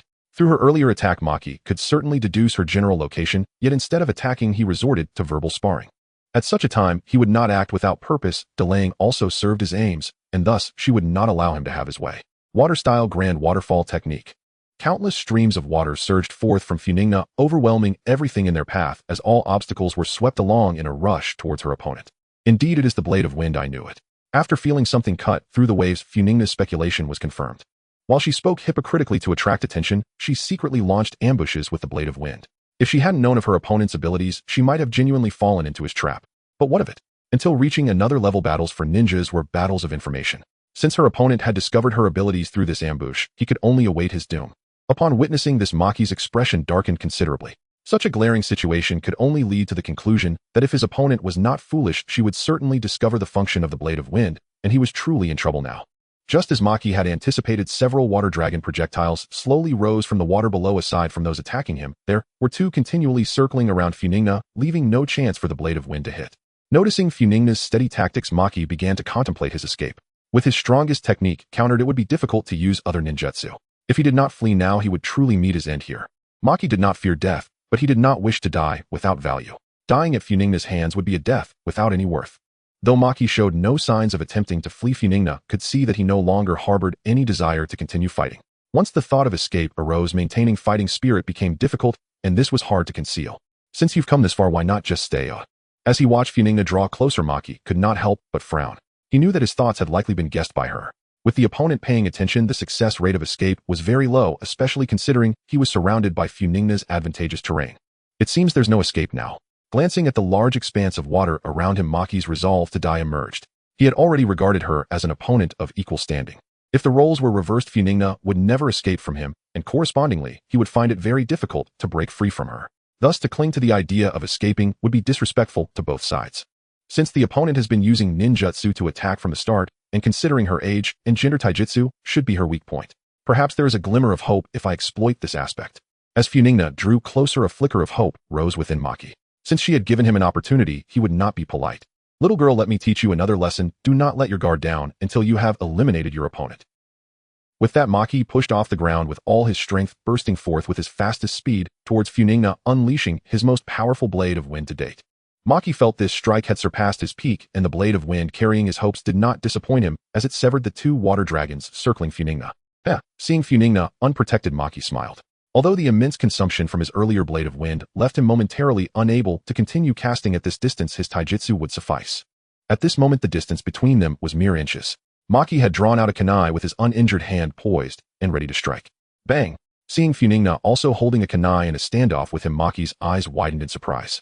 Though he was not a ninja specializing in taijutsu, his level was already at the Jonin standard. How could a young girl possibly defend against him so easily? What the hell? Watching Funingna's effortless demeanor, Maji clearly found it hard to believe. He then tightened his grip, attempting to suppress her, but the scene he anticipated did not unfold. Instead, Funingna actively pushed him away. It seems I made the wrong bet. After being shaken off by Funingna, even though Maji was unwilling to accept it, he had to admit that her physical skills were not inferior to his. His previous assumptions about her shortcomings in martial arts had become absurd. Before Maji could think further, the rapidly spinning drill surrounded by water struck towards him. Although he was nearing his limit, Maji still managed to react, but his exhausted body could no longer support excessive movements, and he could only barely raise his kunai to block. However, this move, the cost version of the second Hokage's hard vortex water blade, was certainly not something he could fend off with a mere kunai. In an instant of collision, the arm holding the kunai was torn apart, and the attack continued unimpeded, piercing directly through his chest. After dodging the blood spat out by her opponent, Funingna dispelled her ninjutsu, quickly raising her leg to kick him away. With blood gushing from his chest, if she hesitated for 2 more seconds, her own body would be in trouble as well. Issue. Water-style water, severing wave. Funingna did not intend to give him the chance to utter his last words. With a swift water-severing wave, she delivered the finishing blow. After all, she was not a villain, and how could she tolerate him rambling on? After defeating Maji, there were no formidable foes left in this invasion of Konoha. Orochimaru was engaged in a fierce battle with the Third Hokage, and Do naturally needed to be nearby to provide support. Aside from the two of them, the rest were basically cannon fodder, posing almost no threat to Funingna. She couldn't be bothered to deal with them, and promptly headed towards the direction of the greatest commotion. Although the battle between Orochimaru and the Third Hokage was the most significant, the most imposing presence was not them, but rather the fully liberated Shikaku, and the toad Bunta transformed into a Ninetales form. Their massive bodies created tremors with their casual movements. Funingna naturally had to check on her partner and lend a helping hand, while also trying to steal some of the spotlight. Hey, isn't that Zai? Upon arriving near the battlefield, Funingna soon found Sasuke lying unconscious on the ground, likely due to a direct confrontation with the rampaging Gaara. You're really lucky. I haven't even had the chance to use my medical ninjutsu myself, and am already using it on you. After expressing her sentiments, Funingna squatted beside Sasuke, gently placing her hand on him, while a warm emerald green light emanated from her palm. Under Funingna's healing technique, Sasuke's injuries rapidly healed, and soon he awakened from his unconscious state. Hey, you're awake. Let me tell you some good news. The operation was very successful. You're now a lovely girl. Looking at Funingna, who leaned in close, Sasuke momentarily didn't react to what was happening. After a moment's reflection, he suddenly looked down, and upon confirming, let out a slow sigh of relief. Don't make such jokes. You of all people. Seeing Funingna chuckling to the side, Sasuke couldn't help but complain helplessly. His teammate was great in every way except sometimes her personality was a bit troublesome. But still, thank you. I didn't expect you to know medical ninjutsu, and so proficiently at that.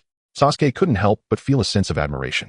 While he had not fallen behind in his training, he had managed to learn a remarkable level of medical ninjutsu, making his previous reputation as a genius in the Ninja Academy seem like a joke compared to her. After self-deprecating for a while, Sasuke suddenly recalled the words Orochimaru had said during their encounter in the Forest of Death, which were becoming increasingly clear in his mind. But Sasuke looked at Funingna, who was treating him, then at Naruto, fighting with Gaara in the distance, a conflicted expression appearing on his face. Earlier, he could pursue revenge without hesitation, but now things were different. Alright, the treatment is almost done. It seems like Naruto and the others are finished too. He'll go check if there's anything I can help with. He'll go with you. After standing up and stretching a bit to ensure there were no issues, Sasuke followed behind Funingna. If there were still enemies there, he could lend a hand.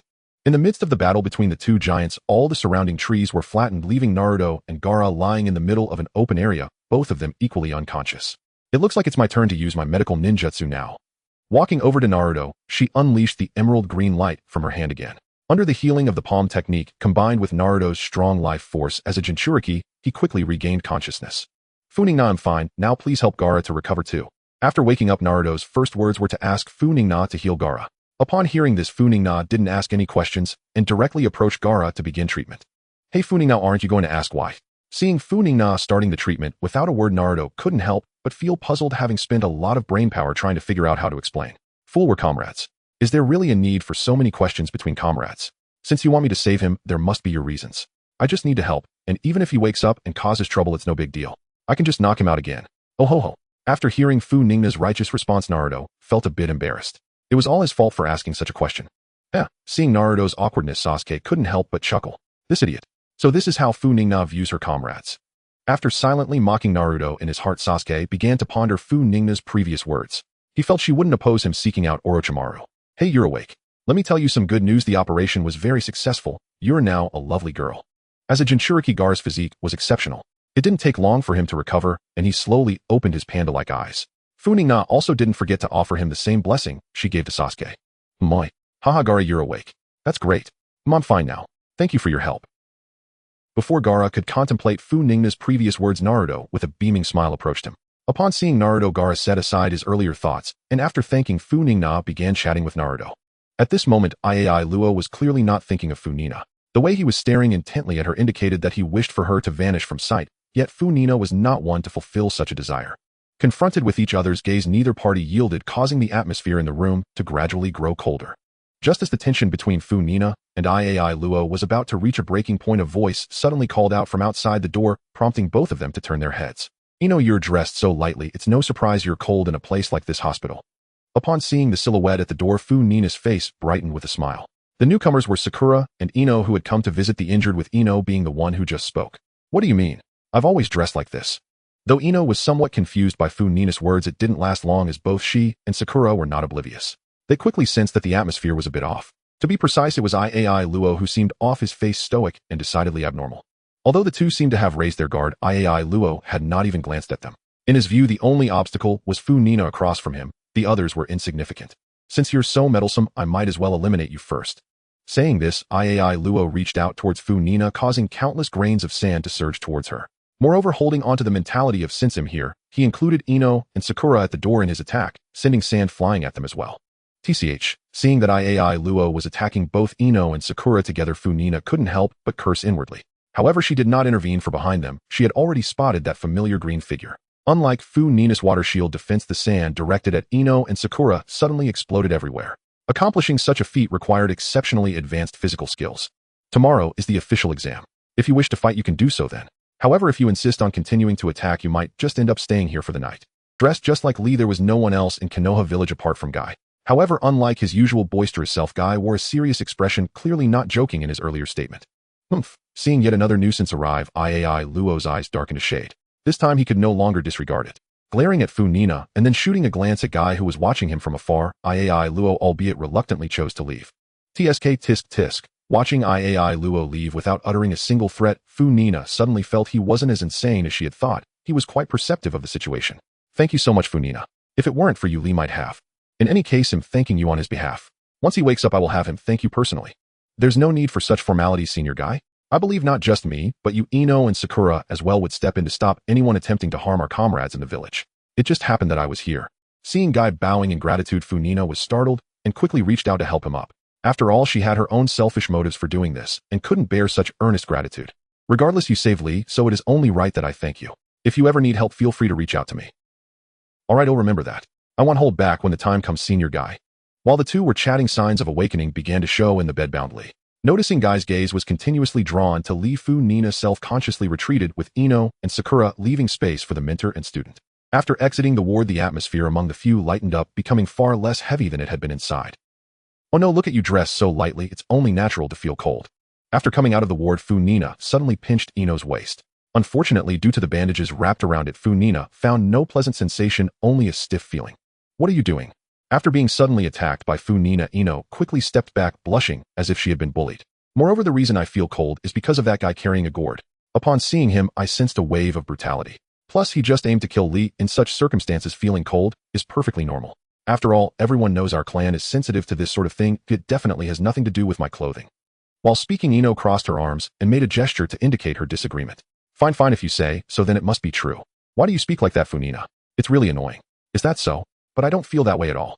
If you feel it, it must be a ghost. The next day at the venue for the third round of the Chunin exams, this time, like last time, we'll decide the matchups through a draw. However, this time it will be conducted by Lord Hokage himself, so everyone be prepared. The first match could very well be yours. After announcing the rules, Orochimaru began the drawing, and the first match drawn was a fierce clash between Uzumaki Naruto and Hyuga Neji. It should be noted that a month ago during the elimination rounds, Hinata had suffered serious injuries at Neji's hands. Although Naruto was unaware of Hinata's feelings for him, he was still very displeased with Neji's actions. Now this is going to be a good show. Watching Naruto and Neji step onto the battlefield, Funingna suddenly felt that all that was missing were some desserts and refreshing drinks, otherwise how enjoyable it would be to eat while watching. There's no need to suppress your emotions on my account. If shedding tears brings you relief, then let them flow freely. Perhaps Fujinami's words had taken effect. Yuzuki Yohari, long holding back her sorrow, could bear it no longer. Two glistening tears traced slow paths down her cheeks, evoking profound tenderness. I'm sorry. I lost my composure, she murmured softly after a moment, gently wiping away the tears. It's all right. What matters is that you feel better. Watching Yohari's demeanor visibly soften after releasing her grief, Fujinami silently nodded in quiet acknowledgement. The departed were gone beyond recall. Healing such wounds would now rest solely with Yohari herself. I shall forever cherish your kindness. Should you ever need my aid, do not hesitate to seek me out. I shall take my leave now. After watching Yohari depart, Fujinami found herself momentarily at loose ends. Here, aside from her parents, there was scarcely anyone else she knew. Perhaps I should check the system. Ever since the incident with Tsukikage Hayate, Fujinami had cultivated the habit of periodically reviewing broadcast content. Her prolonged transmigration had blurred many memories, and this interface served as a vital anchor to her recollection. Wherever the leaves of Konoha dance, the flame endures eternally. Wherever the leaves of Konoha dance, the flame endures eternally. Fujinami watched unsurprised as the phrase flooded the screen during the Third Hokage's battle against Orochimaru.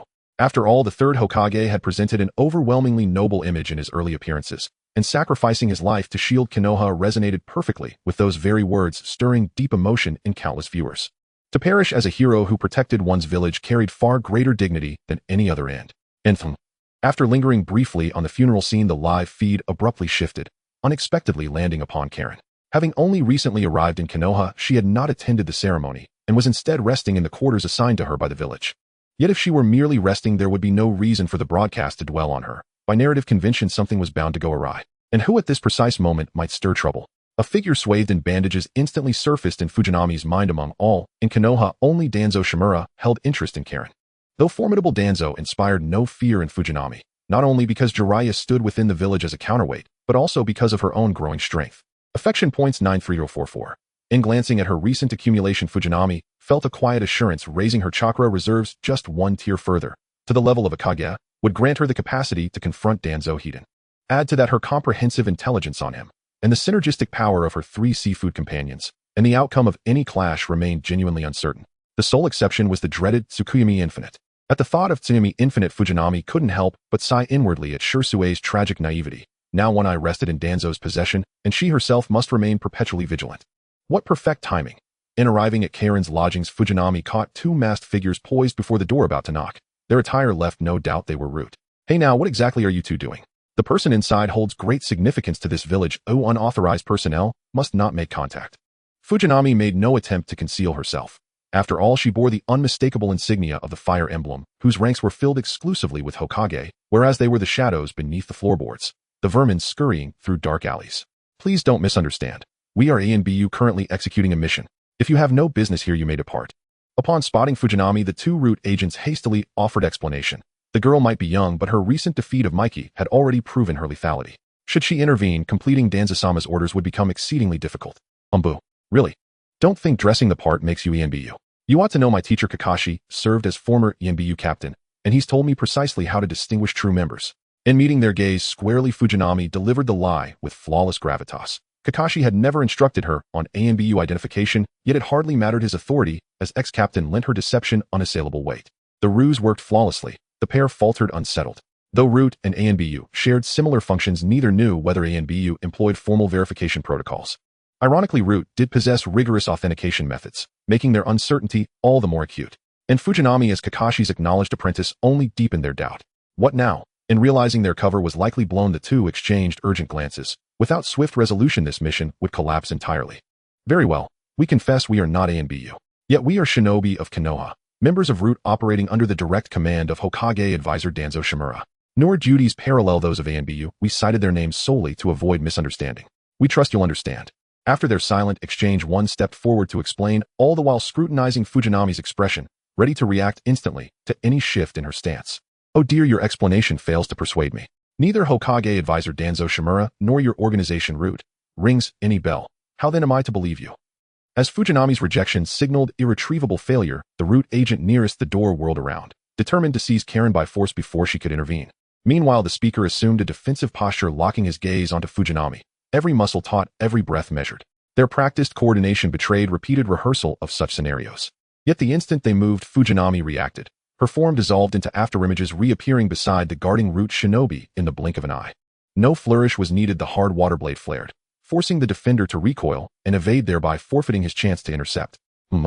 So swift was the sequence that the second Root agent had barely shattered the door when Fujinami materialized before him, kicking him backward, sending him crashing into his retreating comrade.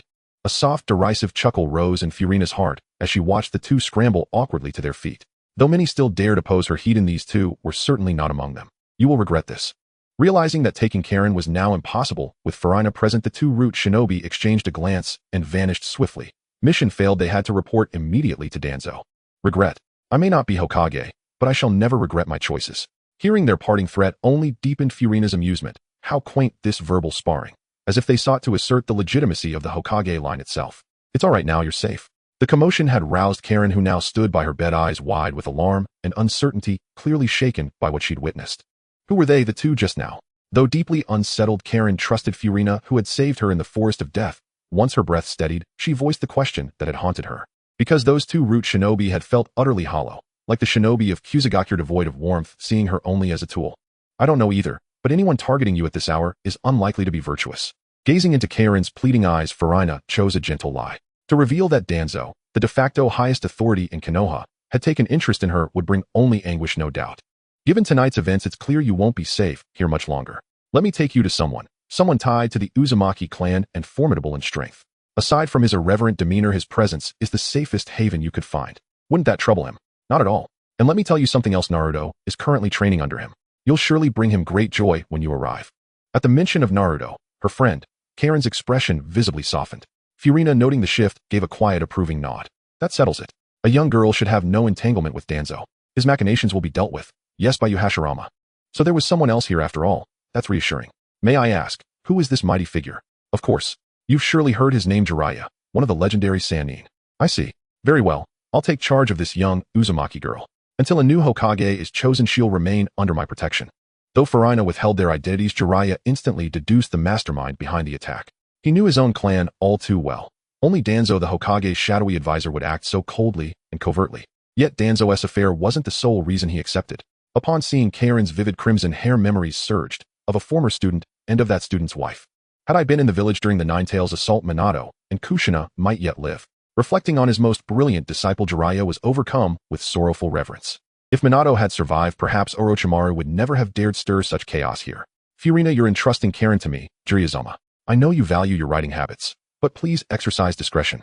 As Jiraiya drifted into memory, Furina stepped forward, gently waving a hand before his face, and subtly reminding Naruto beside him her words were meant for both. Don't worry, Furina. With me around, the perverted sage won't do anything improper. I'll keep a close watch on him. Hearing Furina's concern, Naruto didn't disappoint. Before Jiraiya could utter a word, he stepped forward, pounding his chest in solemn vow. Gore, brat. Haven't I told you never to call me that in front of others? It gives people the wrong impression. TCH. A perverted sage is a perverted sage, and what wrong impression? You've spied on women's bathhouses after all. At Jiraiya's indignant protest, Naruto casually dropped another bombshell, sending the elder shinobi into flustered despair. He truly shouldn't have brought Naruto along. His legacy as the Toad Sage, Jiraiya, was crumbling right before this delicate, innocent girl. Gah! Frustrated beyond measure, Jiraiya swung a playful punch at Naruto, who bounced cheerfully beside him. How could Minato's son be so utterly unlike his father? Konoha cannot remain without a Hokage. Tomorrow I'll depart with them to seek a successor, and under my watch Karen's safety is assured. After reprimanding Naruto, Jiraiya turned to practical matters. Seeing his seriousness, Furina ceased her teasing and asked directly, are you seeking the one who shares your name? In today's Konoha, should you decline the title yourself, she is unquestionably the finest candidate. Exactly, Tsunade, princess of the Senju clan. No one is more suited than she. Hey, wait. Who is this Tsunade you two keep mentioning? Why should she become Hokage? Watching Furina and Jiraiya converse about someone unknown to him, Naruto bristled. By their tone, Tsunade wasn't even in the village, so why appoint an absentee as Hokage? You obviously skipped half your lessons at the academy if you don't even know who Tsunade is. Try learning a thing or two from Furina instead. Let me explain it to Naruto. Next day, Kakashi Sensei, how did this happen? Though Furina already knew Itachi was responsible, she feigned ignorance, gazing at Kakashi unharmed yet unconscious in bed. We encountered Itachi, the infamous clan massacre, Shinobi Konoha's class criminal, outside the village. Kakashi fell to his ocular technique while shielding us. Upon hearing Furina's question, Asuma, who sat beside her in the hospital room, spoke up. Even to Furina, who barely knew him, the bitterness in his voice was unmistakable. Uchiha Itachi, huh? Indeed quite famous. I wondered how Kakashi Sensei ended up like this. It turns out it's him. After feigning some sentiments, Funingna decided to take her leave. The live broadcast had already shifted to Naruto, and the upcoming conflict would surely be between Itachi and Kisame. Naturally, she had to hurry over. After all, as the savior, how could she possibly be absent in such a situation? Hotel corridor. Chidori. As Funingna approached the vicinity, Sasuke had already engaged with Itachi. No, it shouldn't be called an engagement, it was more of a one-sided beatdown.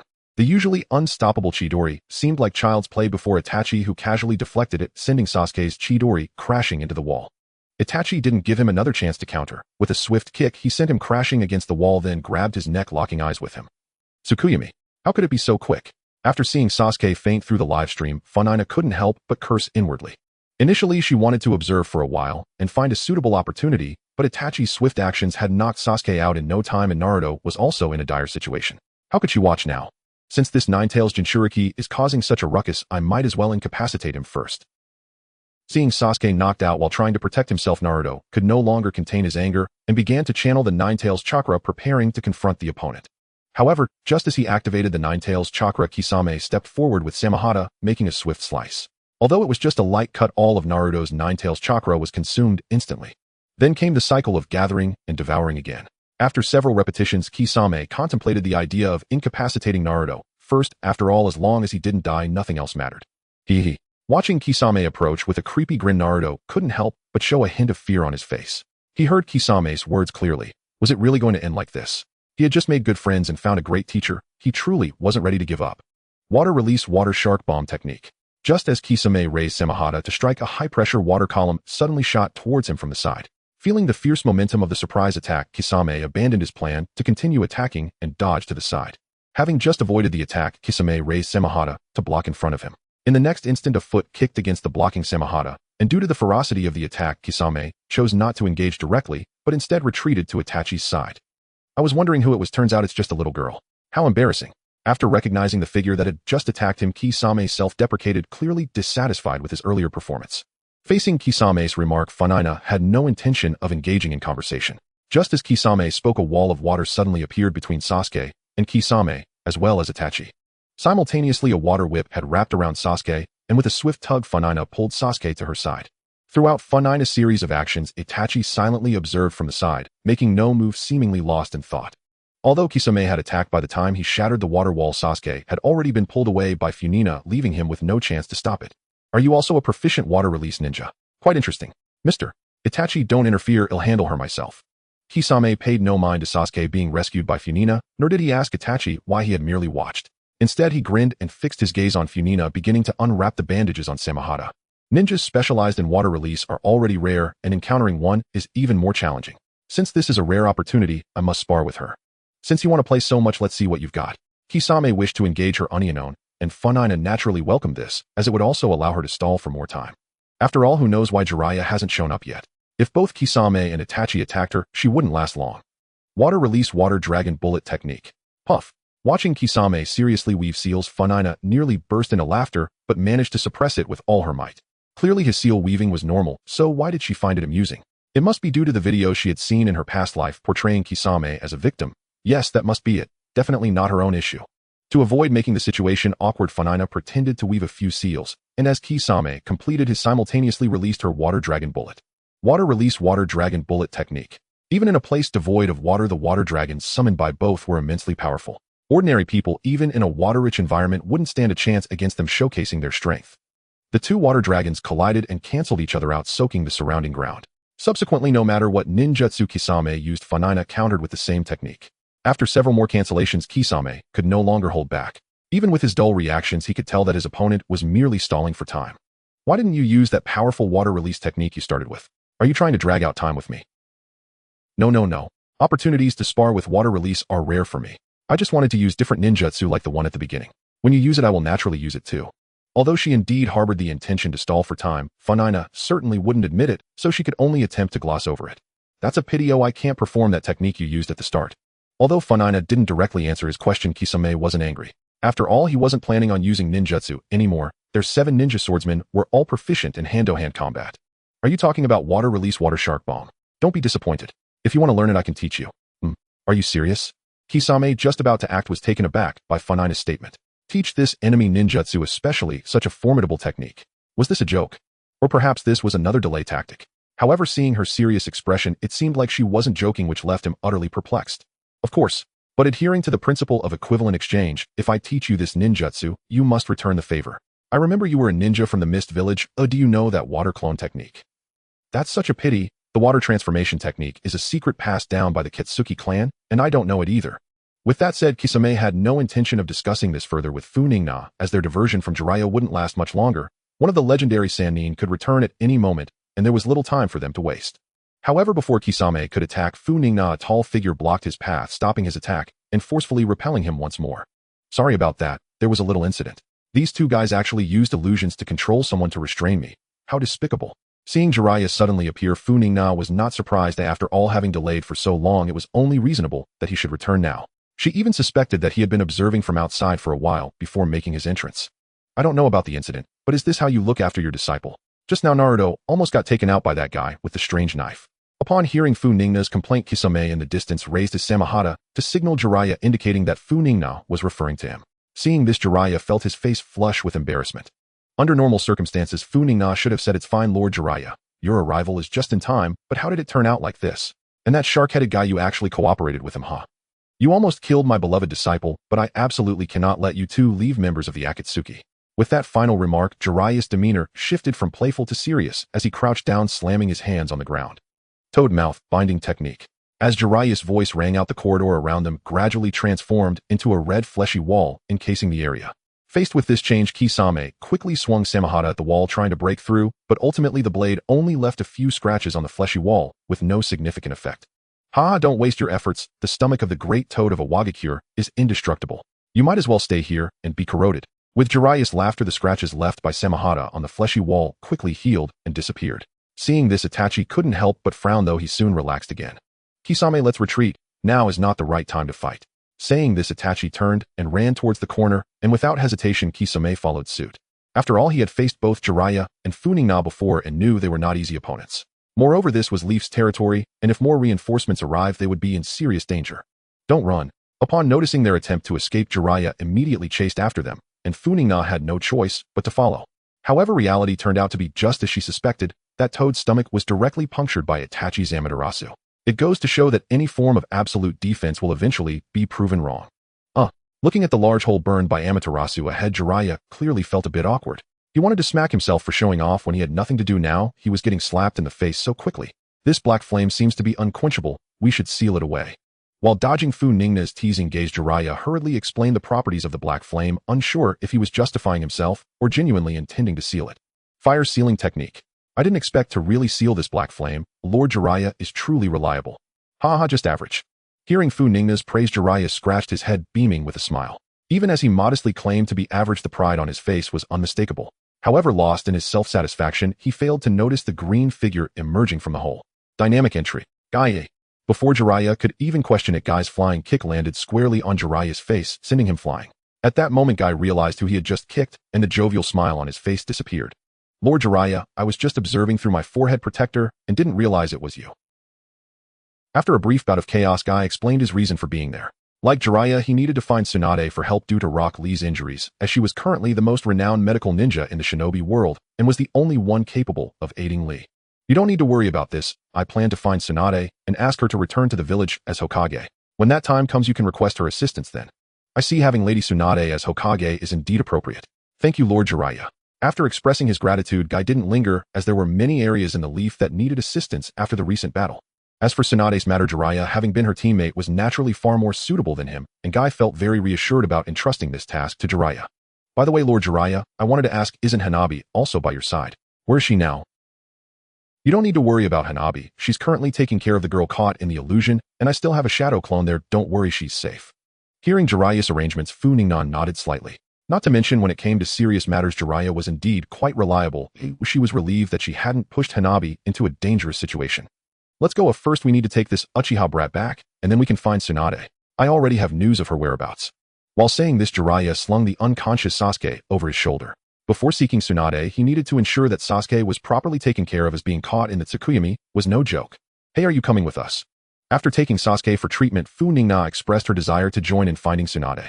Hearing this, Jiraiya was somewhat taken aback. He already felt overwhelmed with Naruto and Hanabi, and adding Funingna to the mix made it feel like they were dragging a whole family along to force Tsunade into her position.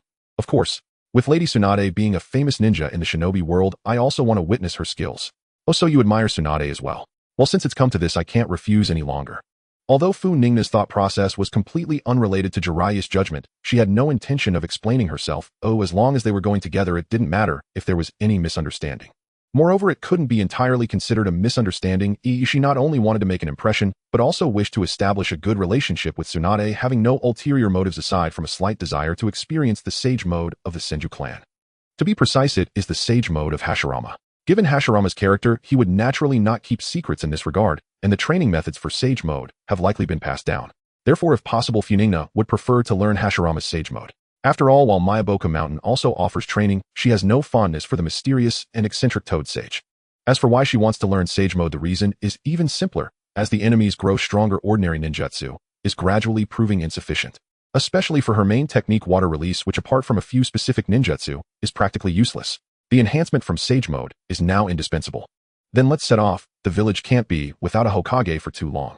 Seeing that Funingna showed no response and remained tense, Jiraiya did not think too much, and the group immediately set off on the journey to find Tsunade. "I have done as the perverted sage said, but why can't I break this rubber ball? Is there something wrong?" On the way to find Tsunade, Jiraiya did not forget to continue teaching Naruto, and as the son of Minato, the Rasengan was naturally essential. However, after breaking through the balloon, the subsequent tougher rubber ball posed a challenge for Naruto. Even with all his effort, he could only make the ball shake, and he was still far from making it explode. "Is it really that difficult? I feel fine." Hearing Naruto's complaints, Funingna suddenly leaned closer to him, and a blue sphere slowly formed in her hand, which was exactly the Rasengan Naruto was practicing. Since they were out together, Funingna was still Naruto's teammate, and Jiraiya would naturally not favor one over the other. Since he was teaching one, he might as well teach both. Funingna naturally welcomed this. The Rasengan, which could grow stronger along with its user's power, was very much to her liking. She feared being full of chakra but having no ninjutsu to use. That would be truly frustrating. Moreover, unlike Naruto, who had the nine tails affecting his chakra control, Funingna, with her excellent control and strong chakra, quickly mastered this ninjutsu. She often came to show off in front of Naruto, just like now. Chakra Elite Jonin 289-010-0000. Elite Jonin 10-010-0000. Chakra Shadow 050-0000. Favorability 22654. Funingna, you're like this again. Why are you so annoying? Even though he had gone through this many times, Naruto still found it hard to tolerate Funingna's show-off. It was just a few days ahead of him in learning. He would catch up eventually. Actually, I came over to tell you a way to train quickly, but you ended up saying you dislike me, which is really disappointing. Alright, I won't disturb you then. Hey, wait a minute. Seeing Funingna act as if she was about to leave, Naruto quickly spoke up to stop her. It wasn't out of annoyance or disappointment. After spending so much time together, he knew she was just teasing him and wouldn't take it seriously. What he needed now was the Rasengan he had been longing for. I'm sorry, Funingna, I was wrong just now. Please tell me how I can train successfully faster. Ugh. Seeing Naruto, who seemed to be acting cute, Funingna almost couldn't help but kick him away. If he was going to act cute, couldn't he at least look more like Naruto? This was a bit creepy. You should know that when a shadow clone gets destroyed, its injuries return to your original body. Similarly, if you have your shadow clones practice the Rasengan, when the clones dissipate, the memories and experience will also return to your original body. So shadow clones can work like this. Of course. Would I lie to you? Naruto had immense trust in Funingna. Upon hearing her assurance, he immediately created a group of clones, creating a scene of many people practicing with rubber balls together. Watching Naruto's enthusiastic demeanor, Funingna decided to remain silent, standing by and waiting for the results. Boom! After creating dozens of clones and practicing for a while, feeling it was enough, Naruto released the clones. After closing his eyes to sense for a moment, he suddenly looked excitedly at Funingna. It really seems to work. But why did no one mention this back at the Ninja Academy? As long as I create this many clones to practice every day, my training speed should increase significantly. Who knows? Maybe they didn't realize it could be done like this. Looking at Naruto's confused expression, Funingna couldn't help but feel a bit exasperated. Did he really think everyone had chakra they could freely expend? The multi-shadow clone technique was classified as a forbidden jutsu precisely because it consumed too much chakra and could be life-threatening. However, Funingna kept these thoughts to herself. By now, Naruto likely realized that his immense chakra was linked to the Nine Tails, and that the Nine Tails was the reason for Naruto's ostracization. There was no need to bring this up during such a happy moment. Hey you guys, how's the training going? I found Tsunade's location. We can set off now. Just as Naruto was reveling in his progress, Jiraiya returned from gathering information. Upon hearing his inquiry, Naruto couldn't wait to demonstrate. Watch closely, perverted sage. Under the gaze of the group, the rubber ball in Naruto's hand shook violently. Although it ultimately didn't explode, anyone with keen eyes could see it was very close to success. Well, I'm still about the same as before. After watching Naruto's performance, everyone turned to the previously quiet Karen.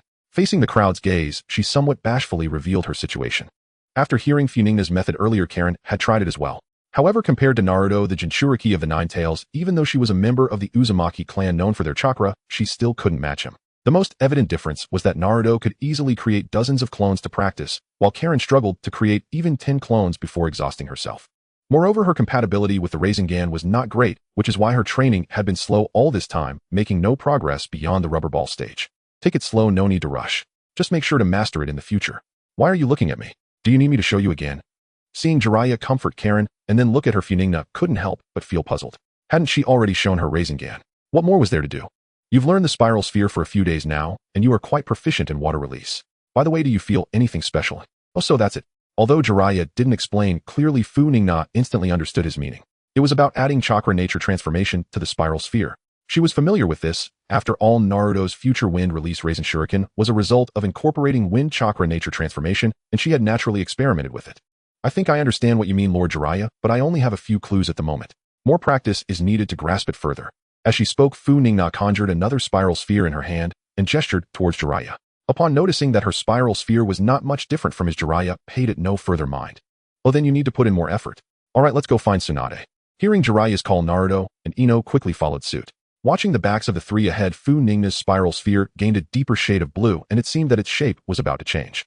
However, before any change could occur, Funingna clapped her palms together, causing the spiral sphere in her hand to dissipate, and she promptly caught up with the others. She wasn't as confident as she claimed to Jiraiya. She had indeed learned to incorporate nature transformation into the spiral sphere, but mastering it immediately after learning the technique was quite astonishing, so it was better to keep a low profile. 3 days later, in a tavern, 6 people were seated around a round table.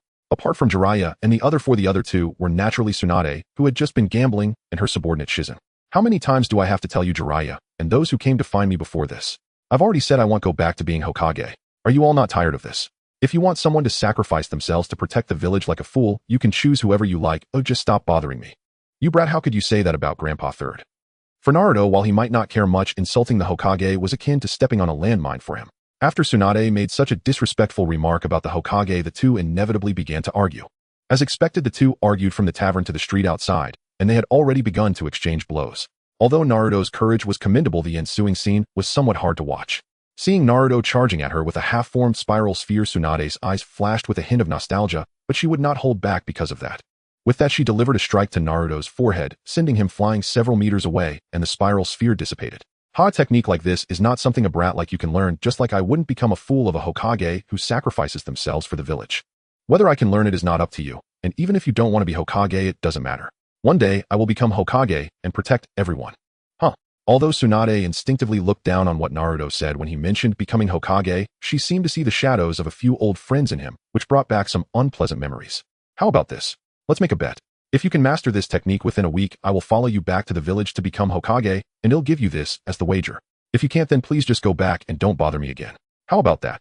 As she spoke, Tsunade raised the large necklace hanging around her neck, indicating that this was the wager she was referring to. If you want it, then prepare to lose. With the stakes set this high, Naruto naturally couldn't refuse this bet. Not only did he not want to be insulted by this disrespectful Hokage, but with Funingna's method, he was confident he could fully master the technique in this time frame. Mastering the spiral sphere within a week. Easy, Naruto.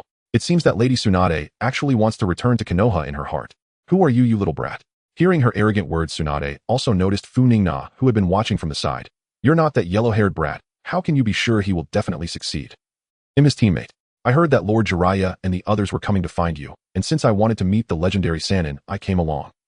Now it seems that all three Sanin are gathered here. After explaining her reason for being there, Funingna silently added in her heart. Oh, so that's how it is. Since you're my admirer, I won't hold the earlier matter against you. After all, it's normal to trust your teammates. But not holding it against you doesn't mean you can make me happy. As she spoke, Tsunade raised her hand and rubbed her fingers towards Funingna. Although she didn't say it directly, her meaning was clear. In Tsunade's eyes, Funingna's demeanor was extraordinary, and she didn't look like someone in need of money. Moreover, she was someone who admired her. Since that was the case, wouldn't it be a disservice to herself not to make the other party pay some admiration fee? I've often heard that Lady Tsunade likes gambling. It seems to be true. Although I've never gambled before, if it's Lady Tsunade inviting me, I can play along with you. Funingna could naturally hear the hidden meaning in Tsunade's words, but she wasn't there to be a fool. At the very least, there should be a process. Since the other party liked gambling, she thought it would be fine to play a bit.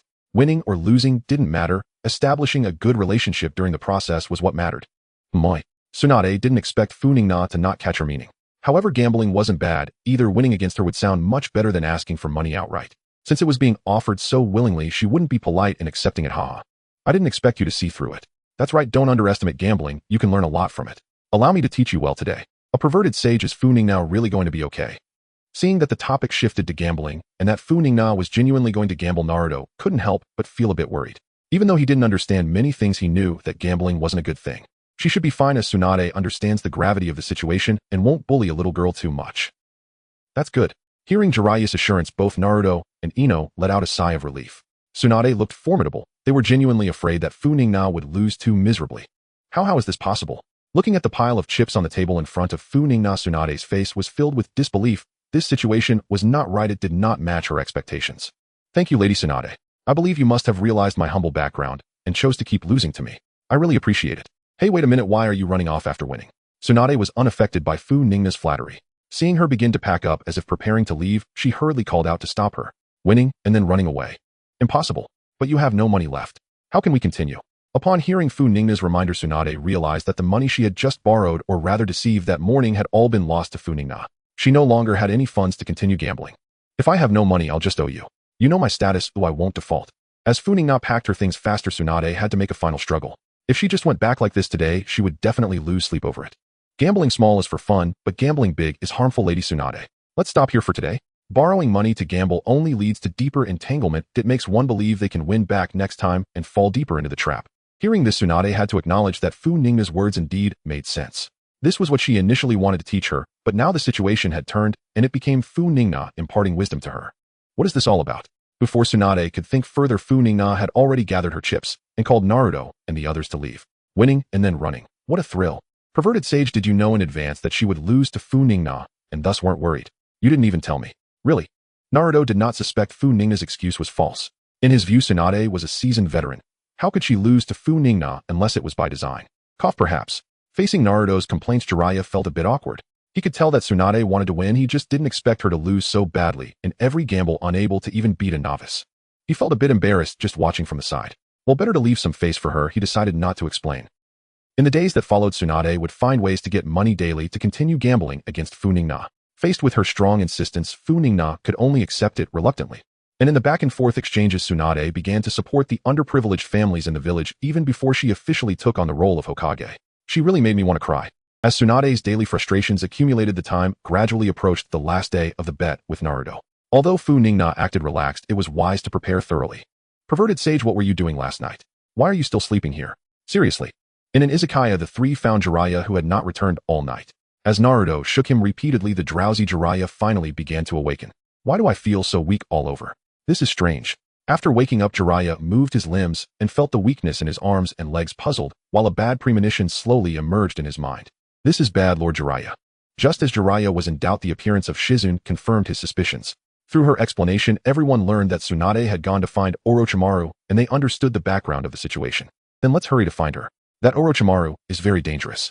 Whenever he recalled the encounter in the Forest of Death, Naruto couldn't help but get goosebumps. He wasn't afraid, but that snake-like person left a deep impression on him. Let's not waste any time, let's set off quickly. Saying this, Funingna was the first to rush out. She had been waiting for this day for a long time, and now it was finally here. Let's hurry too, perverted sage.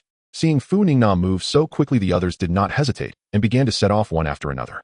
However, among them some had been drugged while others lacked strength, so their speed could not compare to Funingna's, and they could only watch her gradually leave them behind. As soon as they arrived, Funingna saw that Shang Wei was attacking Tsunade. Oh no, it was Do attacking Tsunade. At that moment, Tsunade was covered in blood, her beautiful eyes filled with terror, and her body trembled slightly, clearly showing that her blood phobia had been exploited by Do. Thus, even though Do was kicking her at that moment, she remained kneeling on the ground, motionless, silently enduring his attacks. Seeing this, Funingna knew it was time for her to step in. Although Do's attacks were akin to mere scratching for Tsunade, after having received so much support from her, it was not right to watch her being bullied.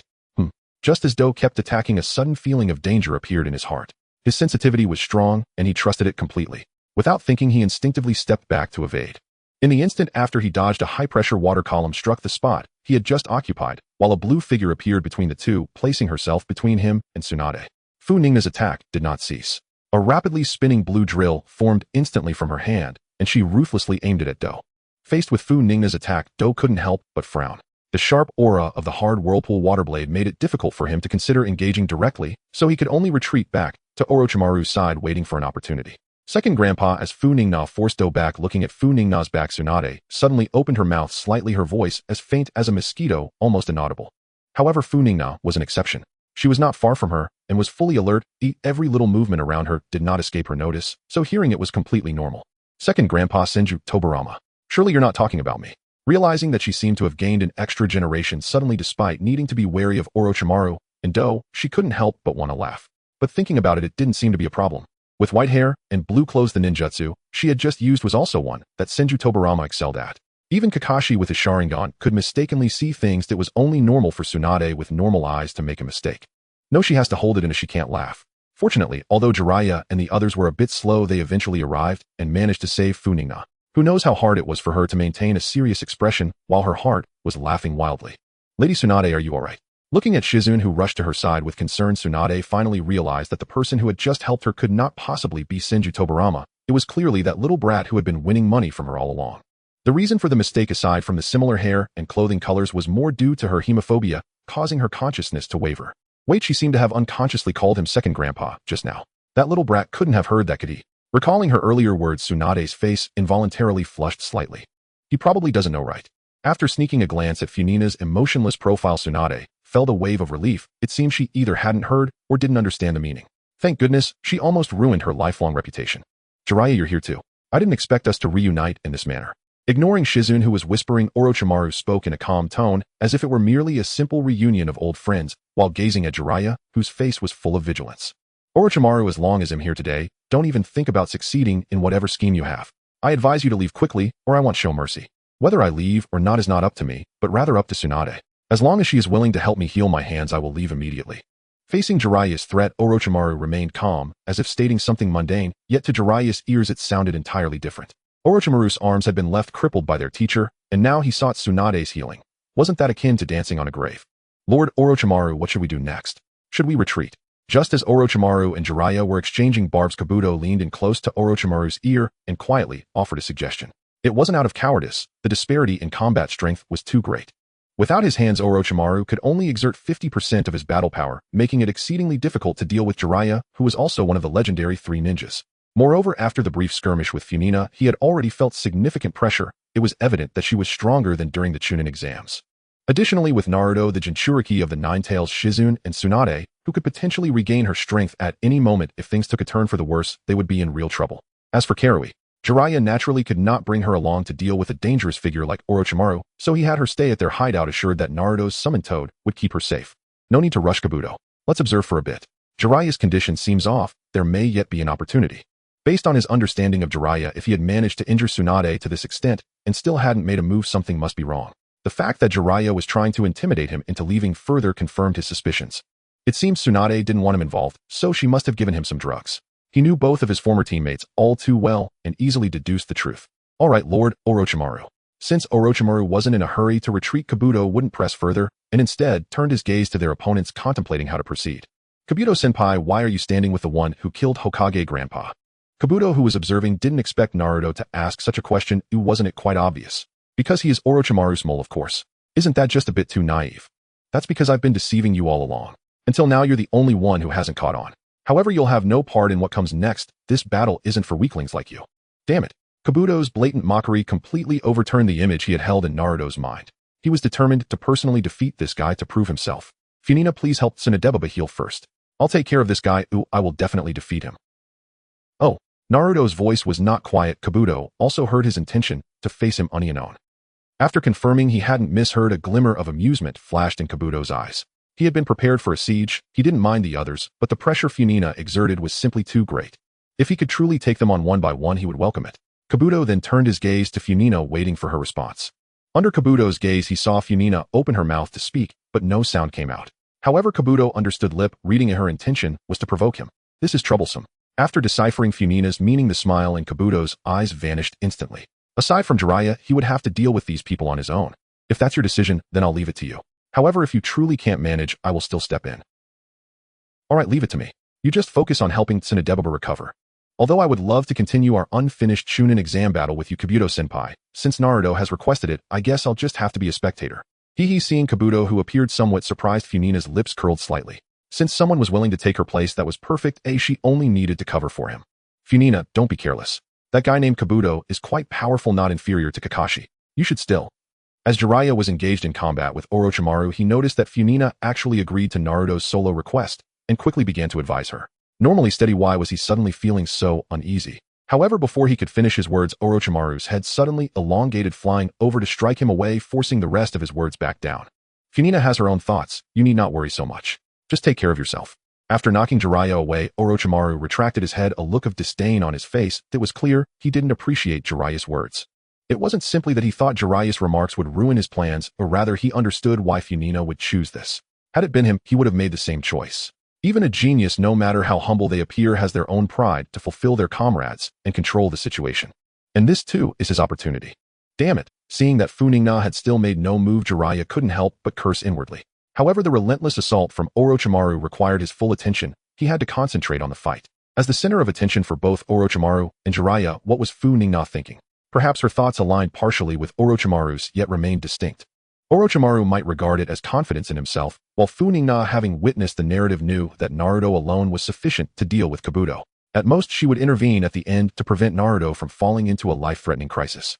Moreover, due to her presence, the stimulated Naruto would only be stronger at this moment than in the original story.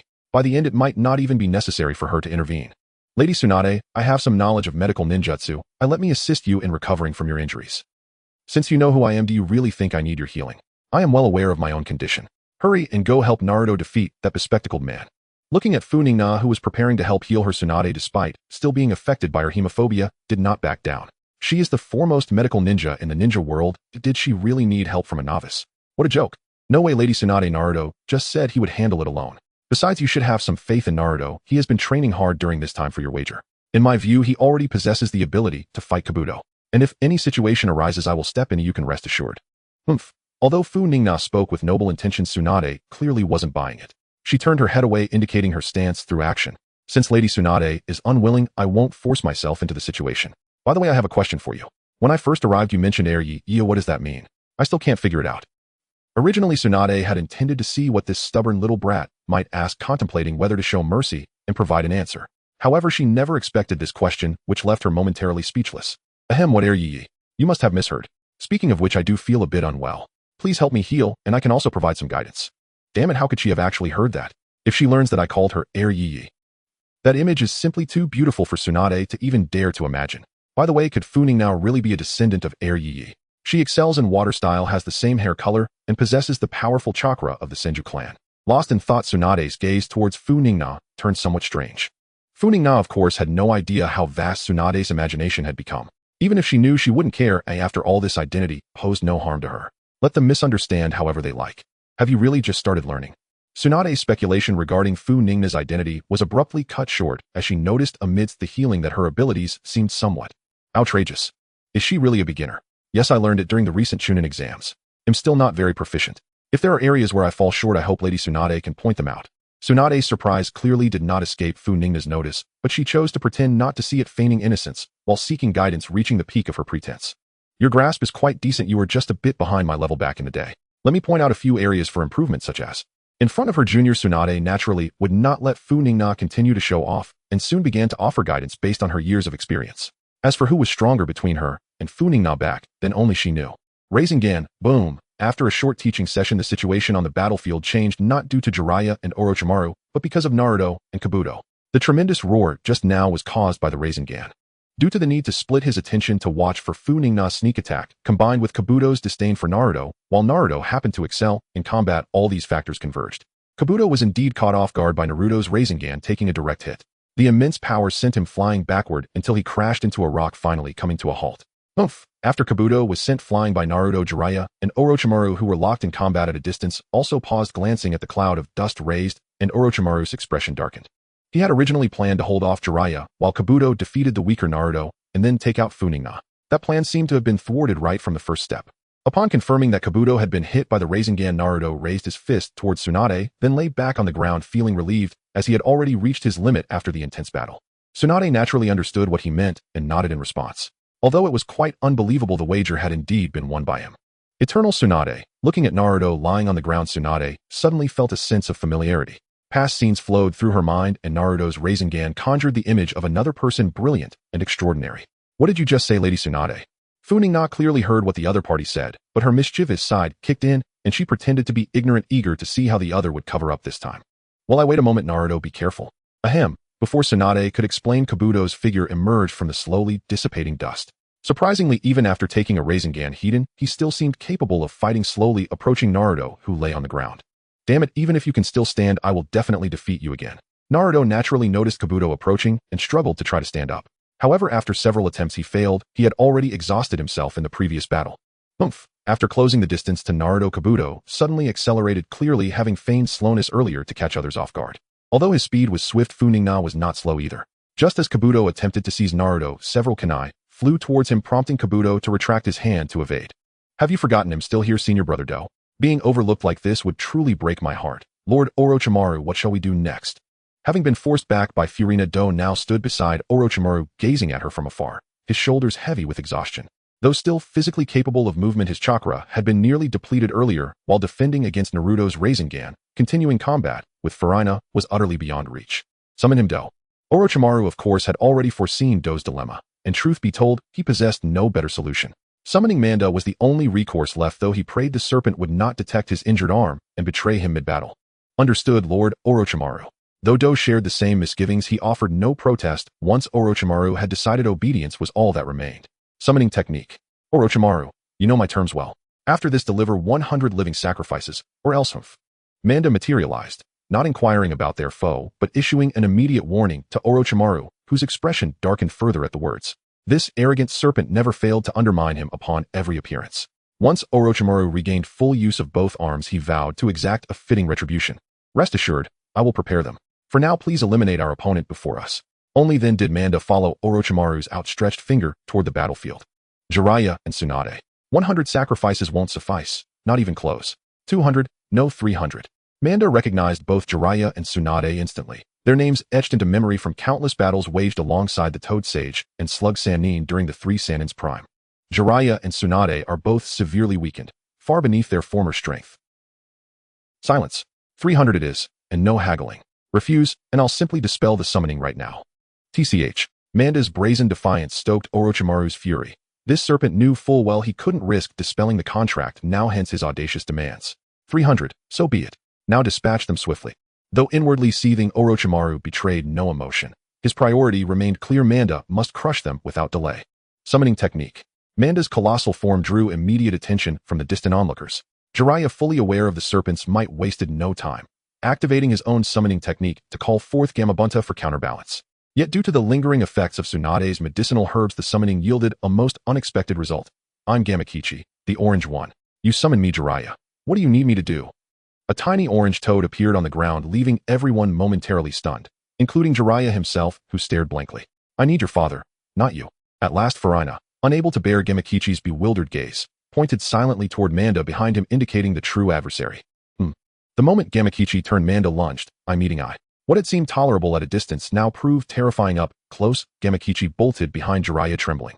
Facing Manda. Utterly unthinkable. Jiraiya, you remain as unreliable as ever. Orochimaru watched the fiasco unfold, confirming his earlier suspicion. Drugged Jiraiya could not summon Gamabunta. Don't get cocky. You've got me too. Thanks to the Jinchuriki's extraordinary regenerative capacity, Naruto had recovered enough to act, and hearing Orochimaru's mockery, launched his own summoning without hesitation. Summoning technique. What a diminutive yellow toad appeared, smaller even than Gamakichi. Naruto stared dumbfounded. That's impossible. I summoned Lord Gamabunta the exact same way. Why is this all I get? Ha ha ha. Orochimaru burst into laughter, watching the two tiny toads stare wide-eyed at each other, and at Manda. His earlier concern now seemed laughably misplaced. Observe Manda. Neither Tsunade nor Jiraiya possess meaningful combat capability. They'll crumble before you effortlessly. Orochimaru, spare me your empty assurances. 300 sacrifices. You will deliver every single one. Heh. Very well, let's begin. Better swift than protracted. Another barb from Manda sharpened Orochimaru's smile into something dangerous, but he said nothing more, merely gesturing for action. Prepare to die, vermin. Master Jiraiya, take them to safety. This one is mine. Furina, facing them alone is unsafe. Let us fight together. Jiraiya spoke, but Furina continued weaving hand seals, offering no reply, leaving uncertain whether she'd even heard him. You demand hundreds of living sacrifices. Then let me see if you possess the power to claim them. Her voice turned glacial, and with the final seal completed, frost hung in the air. Her mastery of water release rendered hand seals unnecessary in ordinary circumstances, yet sealing was never obsolete, merely reserved. Through precise chakra channeling, seals elevated her techniques to unprecedented potency. She'd omitted them before, not from inability but from lack of need. Today, however, she was deeply displeased. Water release, great waterfall technique. Unleashed at full force, the torrent surged forth from Furina with terrifying magnitude, engulfing Manda's entire colossal form within seconds. The sheer impact hurled Manda backward hundreds of meters. When he regained his bearings, he found 10 miles of terrain transformed into a boundless expanse of water. Orochimaru, this is what you called effortless defeat. Even Manda, for all his arrogance, grasped the shift in circumstance instantly. Fine words. Jiraiya and Tsunade are powerless, yet lurking behind them stood a force far greater than anticipated. Now at last he understood why Orochimaru had summoned him. Stop complaining so much. She is alone, it will be easy for us to defeat her together. Although Funingna's water escape surprised even Orochimaru, he had no time to dwell on it. He had to finish the fight quickly, or it would be troublesome once Tsunade or Jiraiya regained their composure. Don't forget my sacrifice. Hearing Orochimaru's urging, the myriad snakes surprisingly did not argue back. It wasn't because they had changed their nature, but because they saw Funingna beginning to form seals again. Although he didn't know what ninjutsu the opponent was preparing, he didn't want to let her succeed in releasing it. He did not wish to endure another blow like the last one. Despite his massive size, the myriad snakes moved swiftly, bringing Orochimaru to Funingna in the blink of an eye. Faced with such a gigantic creature, Funingna could not withstand the attack and had to dodge quickly. Just as she barely escaped the collision with the myriad snakes, Orochimaru's attack followed closely. After a series of exchanges involving snakes and a sword, the sharp Kusanagi sword was already at Funingna's face. At that moment, she could even see the patterns on the hilt and the saliva on the blade, a wave of nausea washing over her. However, despite the flamboyance of Orochimaru's moves, his speed was not so fast that she couldn't react. After tilting her head to dodge the thrust of the Kusanagi, sword Funingna retreated once more. At this point Funingna's ninjutsu was finally complete. A water dragon, matching the size of the myriad snakes, roared out of the water, facing off against it. It's just water. Although wary, the myriad snakes did not appear to back down, and immediately began to grapple with the water dragon. Their massive bodies collided, generating waves shaking even the earth. You have become much stronger during our time apart, Funingna. I am beginning to question whether my choice of Sasuke was the right one, haha. Orochimaru chose not to participate in the battle between the myriad snakes and the water dragon, instead jumping down to engage Funingna. This was a wise choice. Without Funingna's control, the water dragon would not stand a chance against the autonomous myriad snakes. Haha, being indecisive won't earn you any favor, Mr. Orochimaru. I have heard some things about the Sharingan from Sasuke. Who knows, maybe he won't be any weaker than me in the future. Haha, true enough. I know all too well the power of the Sharingan. Despite the fierce exchange, their conversation continued almost as if they were sipping tea and chatting instead of battling. Speaking of which, Funingna, your performance has indeed surprised me. It's not your strength I find surprising, but your attitude. I thought you would be very excited when Sasuke was mentioned. After all, he is your teammate. If I can't defeat you, what use is it for me to act angry? Wouldn't that just be demonstrating my own powerlessness? That would suit your intentions perfectly. Although Funingna appeared calm, her heart was anything but. Orochimaru taking her companion Sasuke away was something she found hard to suppress a smile at. Does he really think he can provoke her into anger and destabilize her mindset? How ridiculous. If we disregard your appearance, I would never guess that my opponent is a student who just graduated from the Ninja Academy not long ago. Haha, just kidding. Funingna paid no attention to Orochimaru's veiled praise. Instead, her attacks became even more fierce. The situation was one where neither side could gain the upper hand. With Orochimaru's hands rendered useless, it was difficult for him to launch effective attacks against Funingna. Meanwhile, while Funingna was in good condition, Orochimaru's extensive experience was enough to keep her occupied for a long time. However, the two of them were at a stalemate. Without Funingna controlling the water dragon, it could not hold its ground against the myriad snakes for long, and soon the situation would revert to its own. As for dividing attention to control the water dragon, please, Orochimaru was no kind-hearted fellow. Even without his hands, he was not an opponent to be underestimated. Trying to multitask would be akin to seeking death. Although the situation seemed unfavorable for Funingna, she wasn't overly worried. Setting aside the fact that Jiraiya and the others could provide support, just considering herself. If she were truly besieged, she could summon 3 seafood companions to assist her. Unlike the water dragon formed with ninjutsu, they could independently engage the myriad snakes without issue. She had refrained from using them earlier, simply due to a lack of a suitable reason. However, if it came to the point where it was necessary to use them, she would not hesitate in the slightest. As expected, without Funingna's support, the water dragon was dispersed after a short time, and the myriad snakes wasted no time in launching a combined attack, with Orochimaru from either side. Had quite the teamwork. Faced with the simultaneous assault from one person and one snake, Funingna had no good countermeasures and prepared to summon 3 small ones to fight alongside her.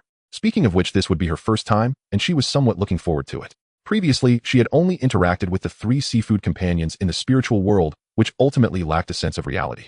Get away from me. Rasengan. Before Funingna could summon them, an unexpected turn occurred. Tsunade and Jiraiya appeared simultaneously. The myriad snakes were sent flying by Tsunade's punch, causing a massive splash, while Orochimaru was forced back by Jiraiya's Rasengan. Oh. Seeing the two appear beside her, Funingna silently halted her summoning. It seemed they had both regained their strength, so it was no longer necessary. Tsunade, Jiraiya, I thought you two would just watch from the sidelines. What a pity. On the water's surface, the legendary 3 Nin were officially reunited. However, at that moment, most of Orochimaru's attention was focused on Funingna, who had remained calm throughout. Clearly, she had some hidden card. If Jiraiya and Tsunade had not intervened, he would have seen whatever Funingna had deliberately concealed. What could it be that might turn the tide? Ninjutsu, forbidden techniques, or something else? Now he had given up hope regarding Tsunade and could only regret not witnessing Funingna's hidden moves. Such mystery might even be something he had never seen before. What are you joking about, Orochimaru? As Hokage, how could I possibly just hide behind and watch while others fight desperately? Tsunade had no idea what Orochimaru was thinking. From her perspective, he was merely lamenting not being able to eliminate Funingna. Thus, she would not show him any kindness. Hokage, I remember you used to look down on him. What changed your mind? Was it because of him or her? Orochimaru was unaware of Tsunade's misunderstanding, but even if he did, it wouldn't matter to him. I am now the Hokage of the village, and you are a rogue Nin. I have no obligation to answer your questions. Tsunade had no intention of engaging in a verbal battle. As she prepared to take action, Orochimaru retreated far away, clearly no longer willing to continue the fight. Manda, hold them off while we retreat, then release the summoning technique and escape on your own. Orochimaru, are you out of your mind? You want me to face them alone while you run away? Are you really trying to get yourself killed? Hearing Orochimaru's request, Manda's eyes filled with anger. Tsunade's earlier attack had confirmed that she had recovered, and the one called Jiraiya seemed to be fine as well. To make matters worse, dealing with those three at once made him feel as if he were an immortal beast that couldn't die. What a joke. You have no say in this. If you don't agree, you can forget about seeing all 300 sacrifices. Seeing Manda furious, Orochimaru felt a rare sense of satisfaction. This beast had never shown him respect since its appearance, but now it finally got a taste of its own medicine. You? Get lost. If thoughts could kill, Orochimaru would have died hundreds of times at Manda's hands, but in order to not have come here for nothing, Manda could only endure it. Let it be a cover. Anyway, the summoning technique would automatically release after suffering a certain amount of damage. He wouldn't die, just feel some pain. He had no choice but to go along with it to avoid leaving empty-handed. Humph, that's good. Thank you, Manda. Although Manda's tone was unfriendly, it sounded extremely smooth to Orochimaru. It was truly delightful to see Manda so enraged. Don't think about escaping. Jiraiya and the others were not deaf. They could naturally hear Orochimaru and Manda's conversation, and they would not agree to let either of them leave so easily.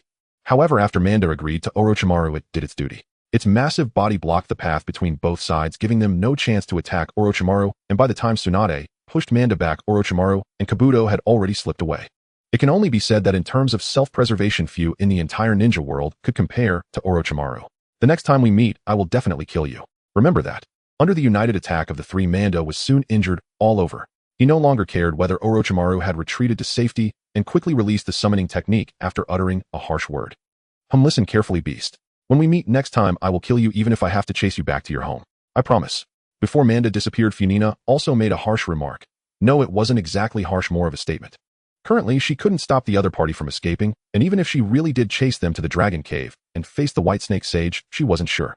But next time would be different. With her increased strength, she could easily turn the Dragon Cave upside down. Haha, although I also dislike that guy, he doesn't represent the entire Dragon Cave. The sages there should still be quite decent. Funingna, I hope you don't really chase them there. I understand. I was just making a harsh statement. Although Jiraiya's reminder was well-intentioned, Funingna felt somewhat uncomfortable. Wasn't the other party placing too much emphasis on those beasts? That charlatan frog, and that old white snake too. It can only be said that in this regard, she shared a common topic with Orochimaru, but Jiraiya was indeed kind-hearted, so Funingna nodded in acknowledgement. Alright, let's not talk about such unpleasant things. By the way, I didn't expect you to be so amazing fighting so fiercely against Orochimaru. Tsunade seemed to sense the subtle shift in atmosphere, and quickly clapped her hands to change the topic. The reason for her shifting was that she believed that someone Funingna's age, no matter how mature, still liked to be praised by others. This is what they call treating the symptoms. Do you understand what a divine doctor is, eh? It was just luck. The main reason was that his arms were sealed by the Third Hokage. Otherwise, I wouldn't have been able to fight him to this extent. Speaking of which, can I match the Tsunade of back then now? Tsunade clearly did not expect that the topic would eventually turn back to herself. This was not what she had envisioned. Shouldn't she be happy and politely respond? What was going on here? Can you catch up to me back then? You're doing this on purpose, right? Upon hearing this question, Tsunade seriously contemplated for a moment, but she stopped thinking the next second. Back then, she was indeed among the best among her peers, but comparing herself to Funingna now, glancing around at the endless water, Tsunade felt that Funingna had phrased her question incorrectly. The question should be, could the self from back then catch up to Funingna now? After all, if they were to have a serious discussion, she would be the challenger. Compared to medical ninjutsu, you are indeed more outstanding. You are about on par with the Tsunade of back then. Though Tsunade had countless thoughts in her heart, and had realized that Funingna was mocking her, she could not admit that she was inferior to the other party at such a moment. As the new Hokage, she had to maintain her dignity. Is that so? It seems I need to work twice as hard in the future. After all, Tsunadesima, you are also one of my goals. Although Funingna's words seemed full of teasing, being seen as a target by such a genius made Tsunade feel exceedingly pleased. But the word one made Tsunade somewhat displeased. How could there be others? Among female ninjas who could compare to her? Could it be a man? Tsunadesima, you misunderstood. That person is also female, but she is not a ninja. I just regard her as a target in a certain aspect. Although Funingna's answer was vague, Tsunade did not suspect anything. After traveling outside for so many years, she did not believe that ninjas were necessarily stronger than ordinary people. Ordinary people also had their merits. The most straightforward example is that she as Hokage could not outbet many people. Although she was very reluctant to admit it, she was aware of the fat sheep title given to her by others which had troubled her for quite a while. Who are you talking about? After traveling for so many years, I might know them. Though there was no doubt Funingna's mysterious demeanor still piqued Tsunade's curiosity. Who could possibly compare to her? That person is a secret. Everyone has their little secrets. Please don't pry too much, Lady Tsunade. It's quite troubling for me as well. Since Funingna had outright refused, Tsunade naturally wouldn't continue to press. She couldn't understand what was so worth hiding. Seeing Tsunade's disdainful expression, Funingna couldn't help but feel a bit helpless. Even if I tell you, you wouldn't recognize them. Do you know Otsutsuki Kagaya? I bet you don't. Of course, the main reason is that when my strength isn't sufficient, I can't carelessly mention such names. If some ancient being were to overhear, it wouldn't be good. As for my goal regarding Otsutsuki Kagaya, does it need to be said? It's naturally strength. Other than that, it's the other party who needs to take me as their target. After returning to the village, Tsunade naturally took over the position of Hokage. After all, in the absence of Jiraiya's competition, no one in Konoha was more suitable than her, including a certain old man from Konoha. In the Hokage office, Danzo, you must not interfere with Shine's matters anymore. She is also a companion of the village now. If you insist on acting against a companion, I will not be polite to you. Sarutobi Sensei has a good relationship with you and will tolerate your actions, but I am different from him. In the office, Tsunade stared coldly at the gloomy old man opposite her who had bandages wrapped around his face. Danzo. After hearing Funingna's embellished report about Shine, Tsunade had no doubts and immediately summoned Danzo for a warning. After all, she knew very well what kind of person he was. Tsunade, I'm thinking about the village. As long as you bring Shine here, I guarantee she will be absolutely loyal to the village. That way, even if the Nine-Tails Jinchuriki has issues, it can be managed. Bang. Before Danzo could finish speaking, Tsunade stomped down forcefully, the loud noise interrupting him. Seeing the enormous crack in the ground, Danzo couldn't help but frown. He wouldn't have been interrupted like this when Hiruzen was still around. Do not entertain thoughts of harming your companions, Elder Danzo. This is my final warning to you.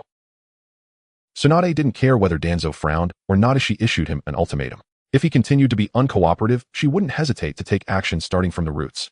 Through Tsunade's cold gaze, Danzo could roughly understand her thoughts and could only give up. Even though he controlled many elite ninjas from root, he still couldn't compare to Tsunade, who had become Hokage. Tsunade, you will regret this. Danzo, I am Hokage. Upon hearing Tsunade's familiar response, Danzo felt a slight decrease in his gloom, but he also knew that there was no point in staying any longer. He took a few steps to the door and pulled it open forcefully. Thud. Looking at the tightly locked door, Tsunade's cold expression gradually faded, turning into a smile. It feels quite nice. No wonder so many people want to be Hokage. However, Tsunade's smile disappeared quickly because the large crack on the ground reminded her that it needed to be repaired again. She couldn't remember how many times this had happened.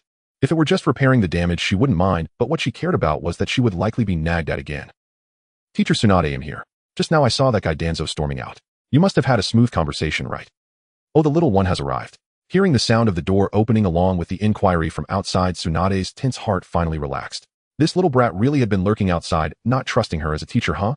After returning to Konoha, Tsunade expressed her desire to take Funingna as her disciple through Jiraiya. Funingna was naturally thrilled. She was still thinking about how to build a good relationship with her. Now that a pillow has been offered when she felt sleepy, she certainly wouldn't refuse. As the saying goes, a man has feelings and a woman has intentions. Thus, under Kakashi's witness, the two established their master-disciple relationship that very day. As for whether Kakashi would feel any jealousy over this, that was certainly not the case. He was quite pleased that his disciple could have a better development. After all, with Funingna's progress and strength, Kakashi realized that he couldn't teach her anything more. Having a better master to replace him for teaching was in line with his wishes. Of course, just look at who your master is. By the way, how have you been practicing the ninjutsu I taught you?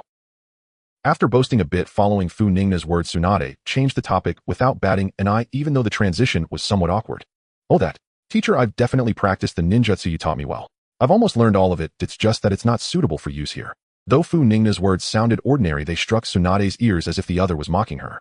There was no helping it. After this time of interaction, Funingna's frivolous and mischievous character had left an impression on her. But now wasn't the time to think about that. She really didn't expect her disciple to learn her sealing so quickly. Although she had understood the other's talent before, she was still somewhat surprised now. Then show me quickly. The sealing shouldn't have any adverse effects, right?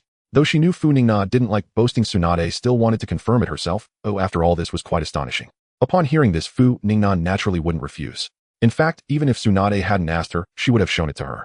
This way she could avoid being seen as overly ambitious when asking for the training method for Sage Mode later. Watching the diamond-shaped black mark slowly appear on Funingna's forehead, Tsunade confirmed that the other wasn't bragging. She then prepared to ask about the progress of Funingna's training in the creation rebirth strength of 100 technique. You can learn the sealing in a few days, but surely you haven't learned this as well. Taking advantage of the opportunity, she as a teacher could guide the other a bit. Nanny. Creation rebirth strength of 100 technique. Looking at the curse mark spreading from Funingna's forehead to her whole body, Tsunade's eyes instantly filled with disbelief. What a joke. She had already mastered this without her guidance. Suddenly Tsunade felt she understood Kakashi. She now understood why his gaze toward her had been so meaningful.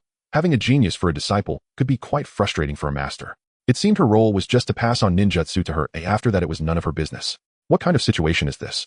Cough cough, well done. You have indeed mastered the 100 heroes technique. What remains is just to practice it more proficiently.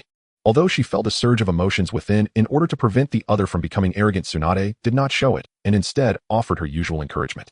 I understand, Teacher Tsunade. I will continue to work hard to cultivate the 100 heroes technique, but aside from that I have another question I'd like to ask. Seeing that the timing was right, Funingna finally revealed her intentions. Compared to the immense strength of the 100 Heroes technique, Funingna was much more interested in the higher-tier Sage mode. She sensed that Sage mode was very important for her, and if she mastered it, her power would surely see a significant boost. I previously heard from Lord Jiraiya about a technique called Sage mode, which can absorb natural energy to create Sage chakra, greatly enhancing the power of various techniques. I want to learn that as well. Sage mode, huh? I didn't expect that guy Jiraiya would even tell you about this. Indeed, there is such an ability, and you can train with the help of the summoning beasts at the 3 Great Holy Lands, but is Sage mode only trainable at the 3 Great Holy Lands? I feel that the toads there are a bit slimy and disgusting. Is there really no other way? Seeing Funingna's displeased expression, Tsunade sighed.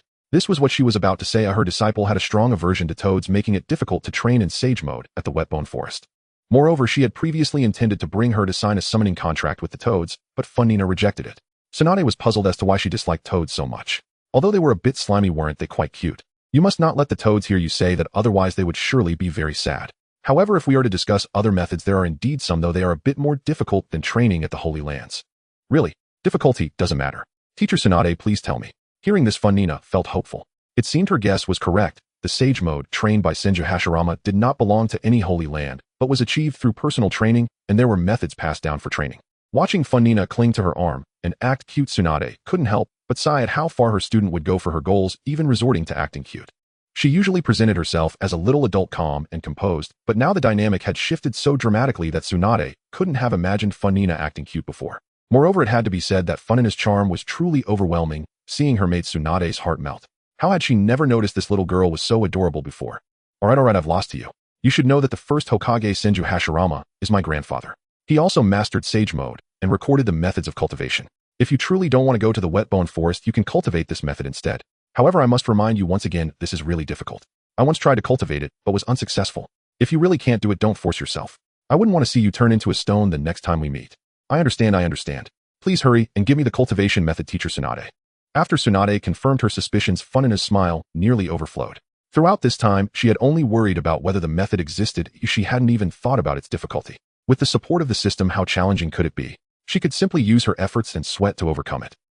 I'm not cultivating that right now, so how could I carry it with me? The method is stored at the Senju ancestral home. You can go find it yourself later. Seeing her impatient disciple, Tsunade chuckled in exasperation, then pressed her hand on Funingna's head and ruffled her hair, which made her feel a bit better. You can say what you want, but why mess with my hair? It's because you don't see me as your master at all, only thinking about that Sage mode. Alright, I still need to study Shao Li's treatment, so I can't play with you anymore. Watching Funingna fuss over her flattened bangs, Tsunade's mood immediately brightened, and she did not give her a chance to retort before promptly leaving the office. Running off after finishing up acting like a child. After summoning a water mirror to check her hairstyle back to normal, Funingna finally left the Hokage office to head to the Senju ancestral home. One must say that the Senju clan is indeed one of the founders of Konoha. The distance from the Hokage office was quite short, and soon Funingna arrived at her destination. Is that you, Funingna? What brings you here? Tsunade, the newly appointed Hokage, had taken on a disciple, and the news spread quickly. In just a few days, nearly everyone in Konoha knew about it, and the guards at the Senju ancestral home were no exception. The teacher sent me to fetch something. Funingna did not specify the details, as seeing this, the guard wisely did not ask further and promptly let her in. Funingna was not surprised by this. In the present time, with the Senju clan's influence waning, only Tsunade stood out. Moreover, Tsunade was the granddaughter of the first Hokage and the princess of Konoha. Her status was indeed noble. As Tsunade's disciple, naturally no one would obstruct her in this regard. There are so many, when will I find all of these?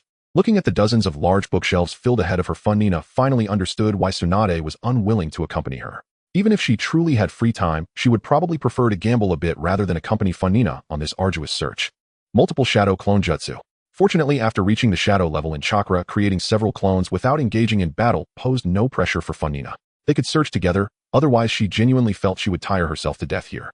After a whole afternoon, as evening approached, Funingna finally let out a deep sigh while holding 2 scrolls in her hands. These things were indeed difficult to find, but fortunately, she had some unexpected gains which served as a consolation. Sage mode, training method, important weapon storage location of the Uchiha clan. Looking at the annotations on the scrolls, Funingna couldn't help but smile. Sage mode goes without saying, she had just seen it was indeed left behind by Senju Hashirama. As for this Uchiha weapon, given that the Uchiha clan was either facing extinction or becoming weaker, and this formidable weapon was left there and used, she might as well take it for herself. Every time she faced others, they wielded formidable weapons, while she was left with only a small kunai, feeling out of place in the wind. For instance, during her last encounter with Orochimaru, if she had a weapon on par with the Kusanagi sword, she might not have defeated him effortlessly, but she certainly wouldn't have allowed him to remain so composed. Initially, she had planned to find someone to forge a suitable weapon for herself upon her return, but now that task could be skipped. After leaving the Senju ancestral home with satisfaction, she happened to run into Kakashi, who seemed lost on his path in life, his expression slightly somber, indicating he was not in a good mood. Funingna approached to inquire and learned that Sasuke had fought Naruto using the ninjutsu he had taught him, employing the skills he intended to use to protect his companions against his own comrades, so it was no wonder Kakashi felt this way. It seems we've reached this point, so next should be Sasuke leaving the village to go to Orochimaru. After receiving this news from Kakashi, Funingna began to ponder her next actions. She did not intend to stop him from going to Orochimaru, because only there could Sasuke grow quickly enough so that later he wouldn't be too far behind Naruto, and this was also Sasuke's own intention, as she disliked interfering with his thoughts under the pretense of caring for him. However, if she were to show up that day, her abilities would raise too many suspicions if she couldn't bring him back easily, so it would be better to appear the night before to support him and demonstrate her understanding. Kakashi-sensei, don't overthink it. Both Sasuke and Naruto are at an age full of vigor, and it's normal for them to go all out during a fight. Moreover, doesn't this also signify their acknowledgement of each other? They are fighting with that kind of ninjutsu. Your expectations for acknowledgement seem a bit too high, don't you think? Besides, aren't you also around their age? You don't seem so youthful either. Faced with Funingna's consolation, Kakashi could only smile wryly. It seemed that no matter what Naruto and Sasuke did, she would find a way to justify them, making him, as their teacher, appear narrow-minded. Kakashi-sensei, you're joking. Ew, I just dislike superficiality. Well, since you're so articulate, how about you find some time to chat with Naruto and Sasuke at the hospital in the next few days? Help guide them, and make sure they don't end up fighting again. Having spent so much time together, Kakashi knew Funingna's character well. At this moment, she was certainly just rambling with few genuine words. Only a fool would believe her. Got it, I'll go there in a couple of days. And Kakashi-sensei, please don't look at me like that, it's really hurtful. Kakashi's disbelief was evident, which made Funingna feel a bit overwhelmed. When had she given him such an impression? She had always spoken the truth. Sighing as she said goodbye to Kakashi, feeling quite down, Funingna thought she had to indulge in some small cakes to comfort herself, so she headed to her favorite dessert shop. While waiting for the shopkeeper to prepare her order, Funingna opened the system. After such a long time, she couldn't recall when Sasuke had left Konoha, so she needed to confirm through the system. It's alright. The latest progress still shows Kakashi stopping Sasuke and Naruto from fighting. She also remembered that Sasuke had seemingly left late at night, so she still had ample time to enjoy her dessert. Tsunade, I think I saw my second grandfather. What should I do? Actually, it's not impossible for Funingna to be Tsunade's second grandfather. Look, they both have white hair, wear blue clothing, and excel in water release. Most importantly, Funingna and Senju Tobirama have never appeared together in the same frame. Doesn't this prove they might be the same person? Fufu, I apologize, everyone, who I lied. I previously said that during our next meeting I would turn Orochimaru into snake soup, but I couldn't do it. I apologize to everyone. It's fine, although there's no snake soup at Fufu's wedding, there are plenty of other delicacies, and you're welcome to try them. What the heck, why are you still around? Didn't the last time's urine wake you up? Or is it someone with diabetes who has tempted you with sweetness? Affection 111. Affection 118403, I have to say these silly netizens are quite amusing. Eating while surfing the internet is so enjoyable, and at the same time affection points keep coming in. It's like earning money while playing, how delightful. After finishing the dessert, the scene shifted to the evening, where four figures slowly emerged from the shadows. Funingna recognized all four of them. They were the Sound Four, and it seemed tonight was the night. Just as Funingna had thought, the Sound Four quickly found Sasuke and demonstrated the power of the cursed seal. After experiencing it firsthand, Sasuke, who had already been wavering, made his choice. He must seek revenge, even if it meant plunging into darkness. As for his comrades, with the blood feud he bore, he felt he had no right to enjoy such things. After tidying up briefly at home, Sasuke set off on his journey away from the village. Perhaps it was fate, but he encountered Sakura. However, this time, they were not familiar with each other, so when Sakura earnestly advised him, Sasuke simply knocked her unconscious and continued to walk towards the village exit. Hey, staying up late at night planning to sneak out to train by yourself? Before Sasuke could take a few steps, another figure emerged from around the corner. Upon recognizing the figure, Sasuke felt a bit nervous, not only because of the opponent's strength, but also because this person was his comrade. Funingna, you're right, I deeply feel my inadequacies now, so I'm preparing to go out and continue training to become stronger and seek revenge against that man. Sasuke had already learned from Naruto about Funingna's recent encounters with Orochimaru and the myriad snakes. He had to admit that she had far surpassed him. She could now stand shoulder to shoulder with Orochimaru, who had killed the third Hokage, and if he also possessed such strength, seeking revenge against Itachi wouldn't be impossible. As for Naruto, although he had shown greater power with his Rasengan during their previous encounter at the hospital, Sasuke was unwilling to admit that this loser had surpassed him. Yet whether he was willing to acknowledge it or not, Naruto's growth had greatly stimulated him and intensified his obsession with becoming stronger. It's already late. The outside world may be perilous. But if you're determined to go, guard your safety with utmost care. Don't worry. I won't die. Not until I've eliminated that man. As he spoke, Sasuke sensed faintly that Furina had likely already divined his intentions. Yet for reasons unknown, she chose not to name them outright. Perhaps it was better this way after all, where the truth laid bare. He wasn't sure how he'd face it. Honestly, my hints were blatant enough. If I'd truly meant to stop you, I'd have exposed you the moment we met. Unlike Sasuke, Furina found herself momentarily speechless, her subtle cues having gone unheeded despite her clear intent to show empathy. Why was it so difficult to simply be understanding? Fine. Since he wouldn't break the silence, she'd have to take the lead. Otherwise, they'd stand there in awkward stillness forever. It seems you're not very forthcoming, Sasuke. I still remember what Orochimaru told you in the Forest of Death. You intend to seek him out, to grow stronger, and to exact vengeance. So you really do know. Seeing Furina finally shed her pretense, Sasuke felt an unexpected wave of relief. The veiled tension, where both knew yet feigned ignorance, had been exhausting. This frankness at last was easier to bear. Of course I do. If you truly meant only to train, why knock out Sakura? You knew full well your path was one she must not witness. Then why tell me all this? You know my purpose to grow stronger, faster, so I may avenge the Uchiha. Only with Orochimaru can that be achieved. As he spoke, Sasuke subtly tightened his guard. Unlike Sakura, Furina, if she truly wished to detain him, would not let him escape. Yet he had not yet avenged Itachi. He would not surrender here, not even if escape seemed nearly impossible. He had to try. Don't look at me like that. I'm not trying to stop you. You know my nature well enough. If I'd intended to intervene, I'd have acted the moment we met. Why wait until now? Just as Sasuke weighed whether he and the Sound Four could possibly stand against Furina, she spoke up, realizing he'd misread her silence. As if she'd ever try to hold him back. Let Sasuke feast and thrive under Orochimaru's tutelage, then fulfill the family legacy with a masterful act of betrayal. Where in Konoha would he find a mentor worth killing? Then what do you want? Are you merely here to see me off? Naturally, when a comrade departs for rigorous training, a farewell is only fitting.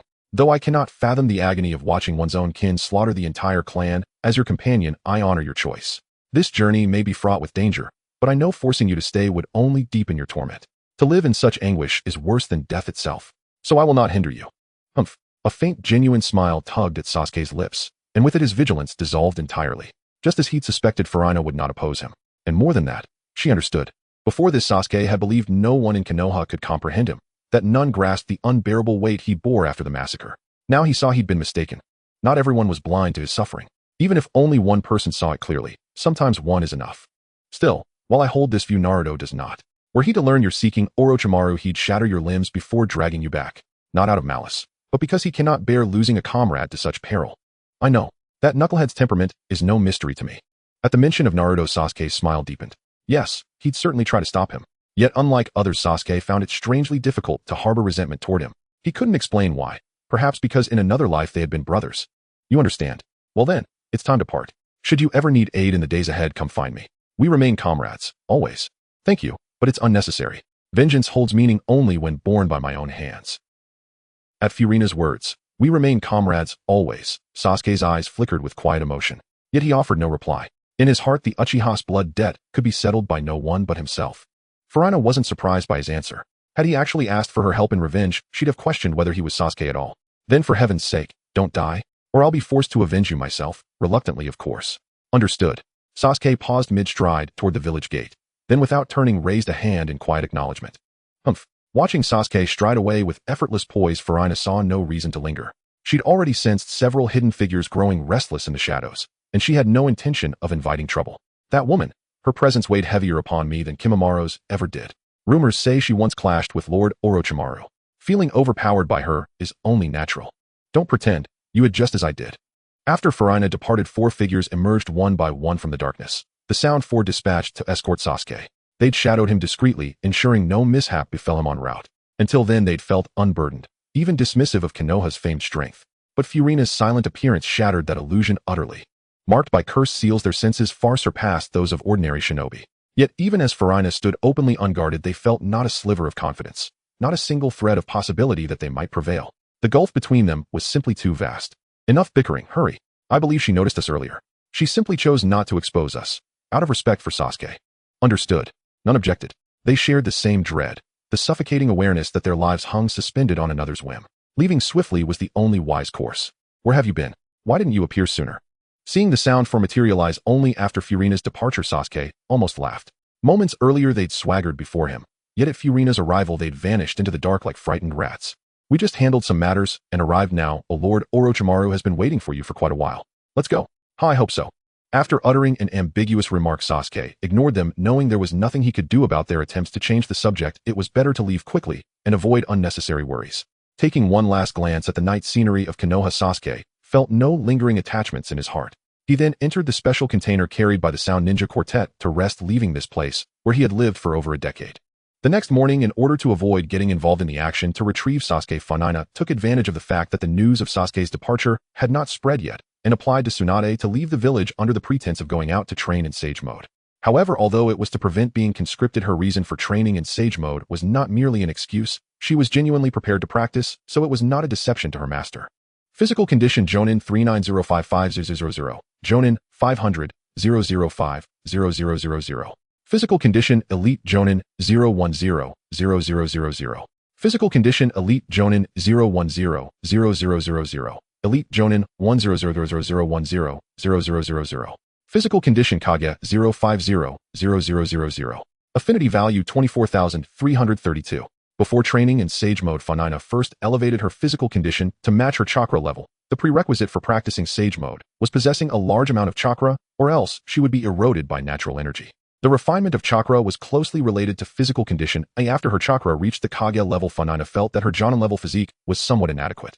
Usually it was fine, but if a major battle occurred and too much chakra was consumed, it would be disastrous, as recovering chakra after the battle would be a struggle. Previously, she hadn't realized how important physical condition was, but ever since her last fight with Orochimaru, Funingna had become more cautious. It was better to distribute her points evenly rather than specialize. One could say that her heartfelt expression last night was indeed not in vain. Otherwise, with her original affinity value, she really wouldn't have been able to raise her physical condition to match her chakra level. After resolving her concerns regarding chakra, Funingna closed her eyes and began meditating in place, attempting to sense natural energy according to the method recorded in the scroll. Not long after closing her eyes, Funingna suddenly felt that the natural energy in one direction seemed to be more welcoming to her, so she continued to sense while slowly walking towards that direction with her eyes closed. After a while, she felt she had arrived at the most suitable place. In her perception, the surrounding natural energy was very gentle. Her mastery over it was as effortless as extending her arm. She just needed to be a bit meticulous to control it to achieve a balance with her spiritual and physical energy, which was not a problem at all. There was no need to worry about whether there would be a little too much or too little. It could be said to be easier than what Hashirama recorded in the scroll, completely unlike what Tsunade described as difficult. As expected, opening her eyes, what greeted her was the clear blue sea. Glancing around, she found herself in the center of a river. Funingna was not surprised to find herself here, as both her water-style talent and the appearance of the three little ones proved that she had not merely transformed into the character of Funingna. As the water goddess, it was quite reasonable that the natural energy contained in the water was more familiar to her. After indulging in a bit of self-admiration, she sat cross-legged on the water's surface again. Although the natural energy in the water was very familiar to her, it was still unrealistic to instantly merge it into Sage Chakra. She needed to experiment bit by bit to find the right ratio. Although it would take some time, it was still much better than others who might risk petrification. Of course, the reason it couldn't be done instantly was that she didn't need to use the system for adding points. If she did, it would only take a moment to complete her training, but the affinity value required for adding points was insufficient. Moreover, the cost-effectiveness wasn't high. Her training speed here was also decent, so why bother using the system? It would be better to use the saved affinity value for attribute points. It's been a while since I let you all out to play. Please protect me this time. Before starting her training, 3 whirlpools suddenly appeared beside Funingna, and in the next moment a water-blue creature emerged from each whirlpool, which looked like a seahorse, an octopus, and a crab. After their appearance, the 3 circled around the meditating Funingna, and soon after the crab leaped into her arms, rubbing against her, as if expressing something. Alright, I won't call you Crab Boss again. I'm sorry, but I can't help but think of that name subconsciously. I will make an effort to correct myself. Though the creature did not speak, Funingna could sense the message it conveyed, prompting her to explain quickly. But she couldn't be blamed for it. After all, names like Crab Boss and Octopus Brother were ingrained in people's minds, and it was only natural that she would have such a thought. After enjoying Funingna's touch for a while, the comforted crab, Miss Beleta, finally left Funingna's embrace, diving underwater to begin its own work.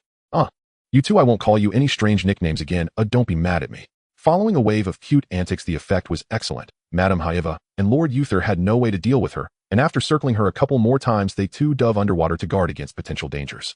Sigh. After the 3 little ones submerged, Funingna devoted all her energy to her training. Although they sometimes had small quarrels, she felt extremely reassured about the 3 at this moment. Time passed quickly, and in the blink of an eye, it was already the following morning. During this period, Funingna had been immersed in training, except for eating a little. To be honest, it felt quite good. Since her system was activated, it had been a long time since she had trained seriously for such an extended period, and now training in Sage Mode gave her a sense of returning to the past. The results of her training were also quite good. Although she had not mastered it directly, she had already found some sensations, and it wouldn't be long before Sage Mode became one of her trump cards. You all come back too. I need to go home. After summoning the three little ones back to Konoha, Funingna also heard from Kakashi about Sasuke's defection, immediately displaying a shocked expression as if she knew nothing. Naruto was also injured while chasing Sasuke and is currently lying in the hospital. Would you like to go see him? Although it felt a bit strange wondering why Funingna happened to leave the village for training on the morning following Sasuke's defection, and seeing no issues with Kakashi, she could only continue the conversation. Of course I'm going. Naruto is my comrade and my friend. It would be unreasonable not to go, right? Let's go then. Hearing this, Kakashi nodded and turned to lead the way. He was well aware of how the other party would respond. He merely initiated the topic. The two of them remained silent as they quickly arrived at the hospital. Here not only Naruto, but also the members of the squad that had pursued Sasuke were receiving treatment.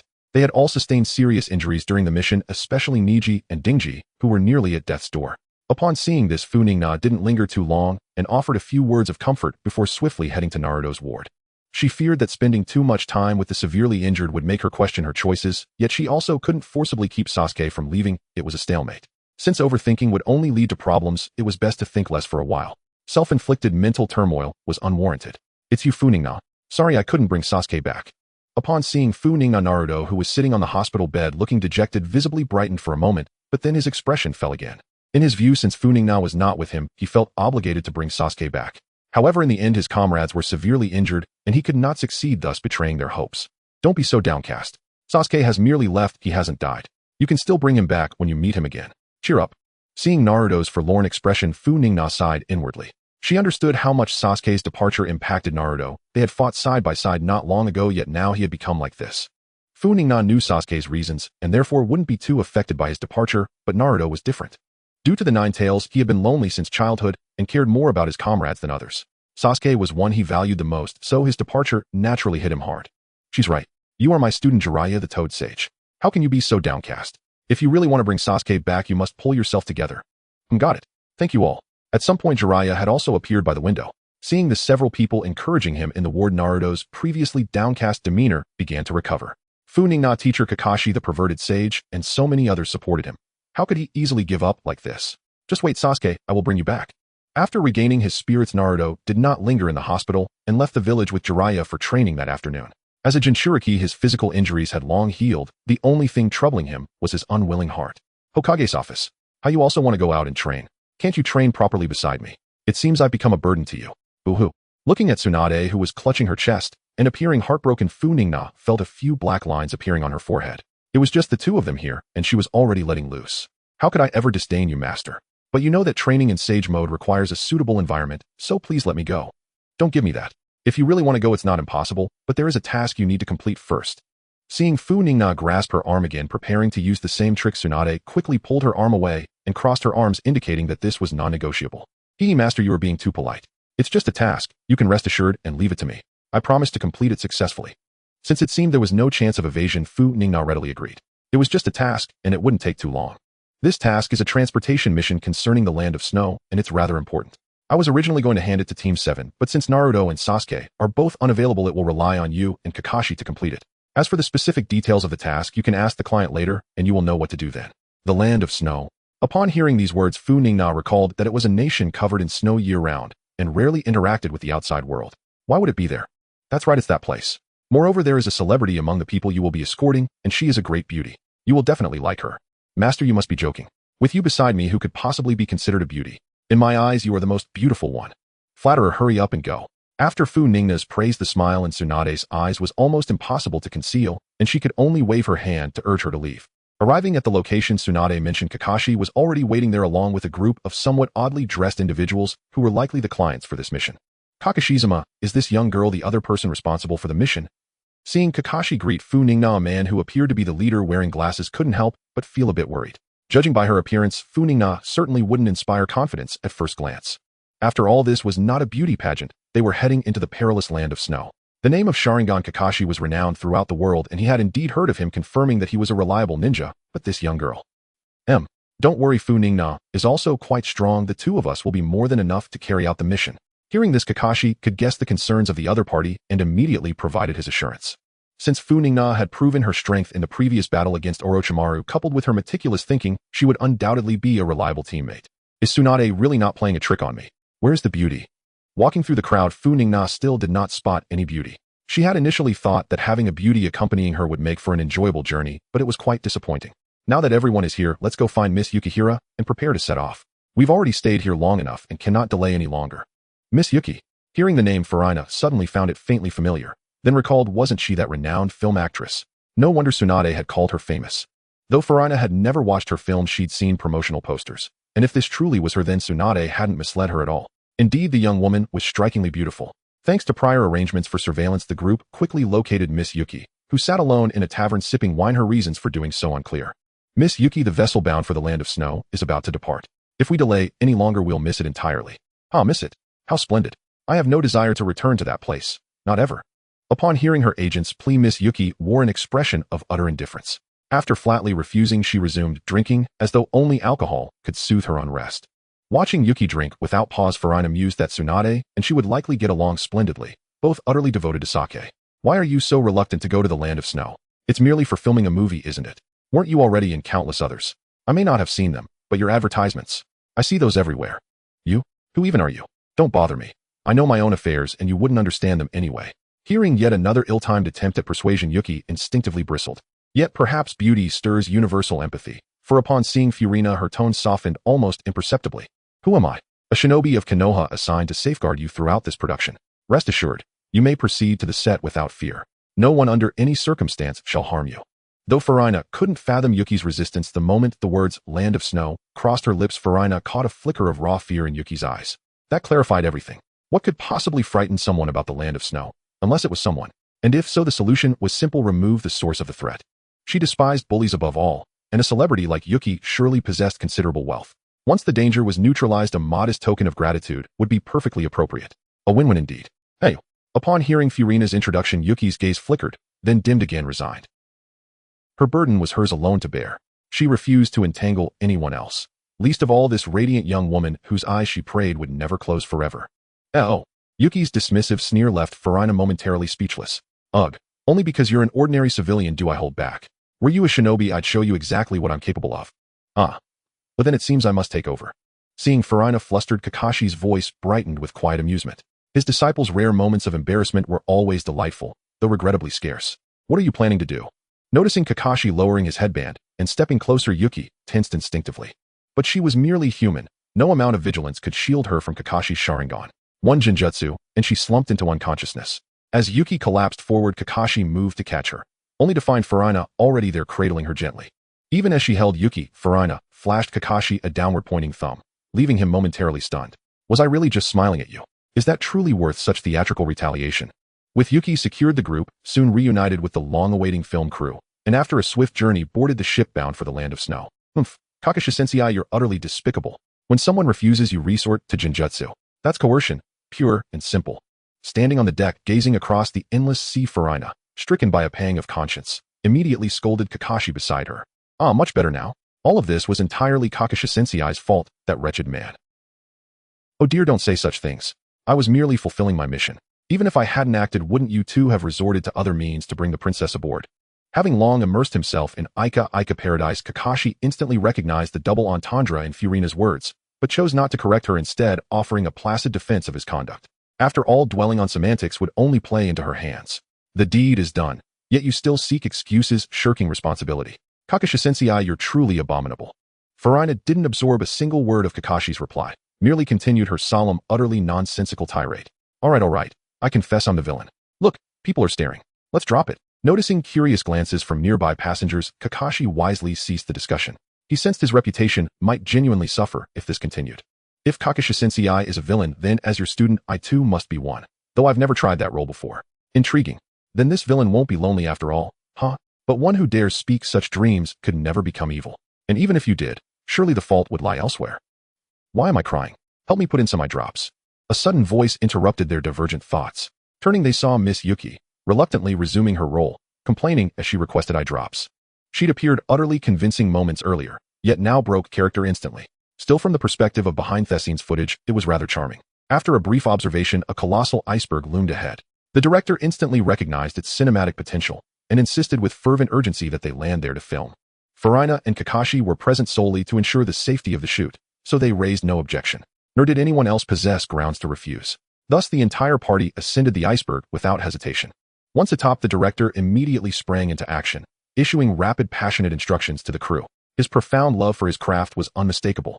Under his command, everyone began to proceed with their tasks in an orderly manner, but it wasn't long before an explosion erupted from the ice mountain behind them. The tremendous noise instantly drew everyone's attention, and under their gaze 3 figures clad in peculiar armor appeared at the site of the recent explosion.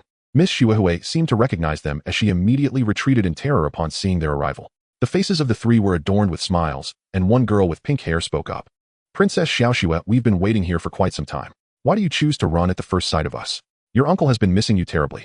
Oh, by the way, you still have that item with you, right? It would be troublesome if you lost it." Princess Xiaoxue. Upon hearing these words, Funingna's mind flooded with memories of many melodramatic plots. Coupled with the fact that the individuals before her clearly did not appear to be good people, she surmised there was yet another power struggle at play.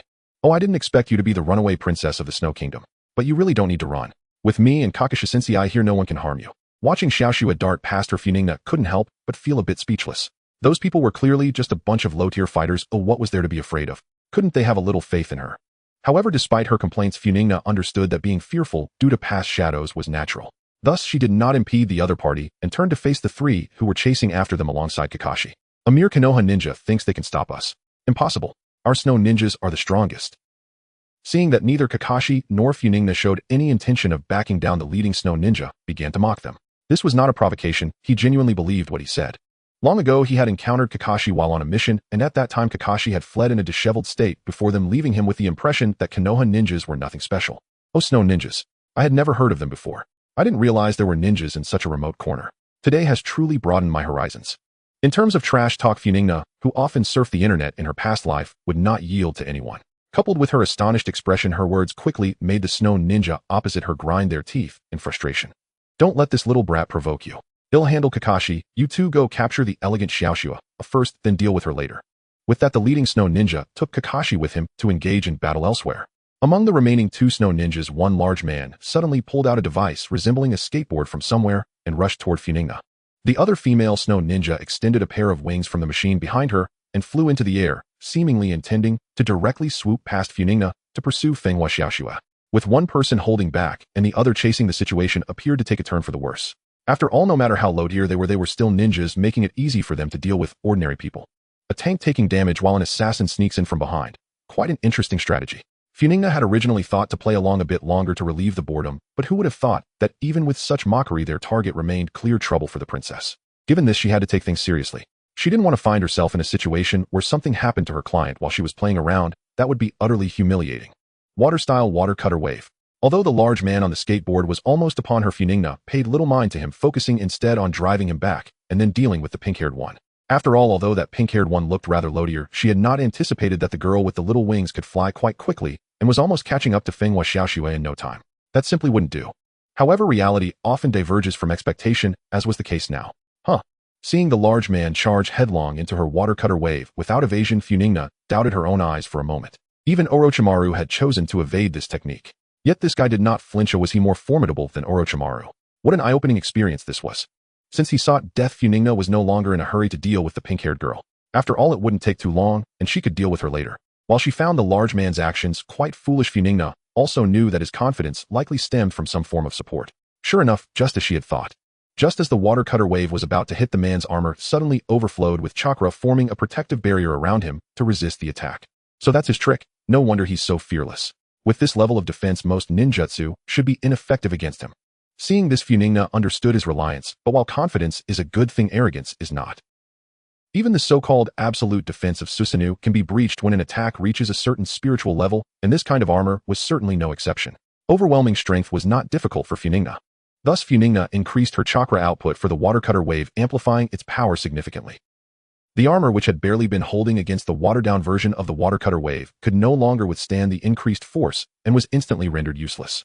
Seeing this, the man's pupils constricted sharply. He never expected that this armor, which had always proven effective against ninjutsu, would now be shattered by one. Although the man was filled with confusion, it no longer mattered. With his armor destroyed, he had no opportunity to evade the water cutter wave that was now mere inches from him. In an instant, a hole was opened in his forehead by the water cutter wave, and after swaying a few times, he collapsed to the ground. Well, this makes things easier. Turning to the pink-haired girl in the sky, the moment Funingna killed the large man was almost instantaneous. The girl had yet to catch up to Fenghua Xiaoxue flying around in the air, and Funingna suddenly felt like she was a target. Water-style water cutter wave. This time Funingna decided to use the same technique again, hoping for another instant kill. Unfortunately, as she had just slain the large man, the pink-haired girl had also taken notice. Upon seeing Funingna use the same ninjutsu, she was instantly filled with dread, and even Fenghua Xiaoxue ceased her pursuit, hurriedly dodging to the side.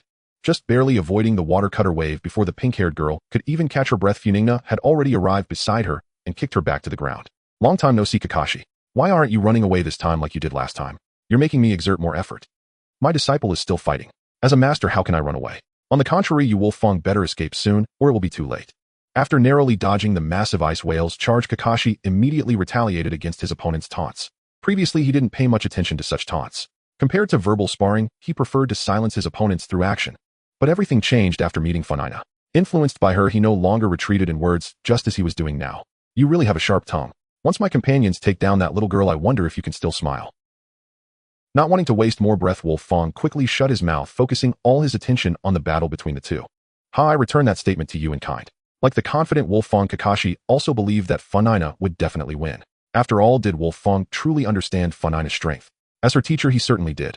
To say something discouraging, he was probably no longer a match for Funingna, let alone those two snow ninjas, who were even weaker than Wolfang. Given their strength, it would be a blessing if they could hold on for a while. Teacher Kakashi, why are you so slow? I told you to stop reading those adult books, but you just wouldn't listen. Now look, you can't even handle this kind of small fry. I'm coming. Hearing that familiar tone, a subtle smile appeared on Kakashi's face. Since she could arrive, it meant those two snow ninjas had already been dealt with. Next, it would be a righteous Chunin. You little brat, how could that be possible? Upon seeing Funingna, Wolfang was clearly unwilling to believe that his two teammates had been taken down. However, the two bodies she was dragging made it impossible for him to deny the truth. There's nothing impossible. If you don't believe it, just take a good look. Looking at Wolfang's incredulous expression, Funingna had no intention of explaining and casually threw the burly man in her hand toward him. Winter rain, damn it. Wolfang merely glanced at the corpse of the burly man and confirmed his identity. After all, the three of them had known each other for so long, how could he not recognize him? But if this one was real, then what about?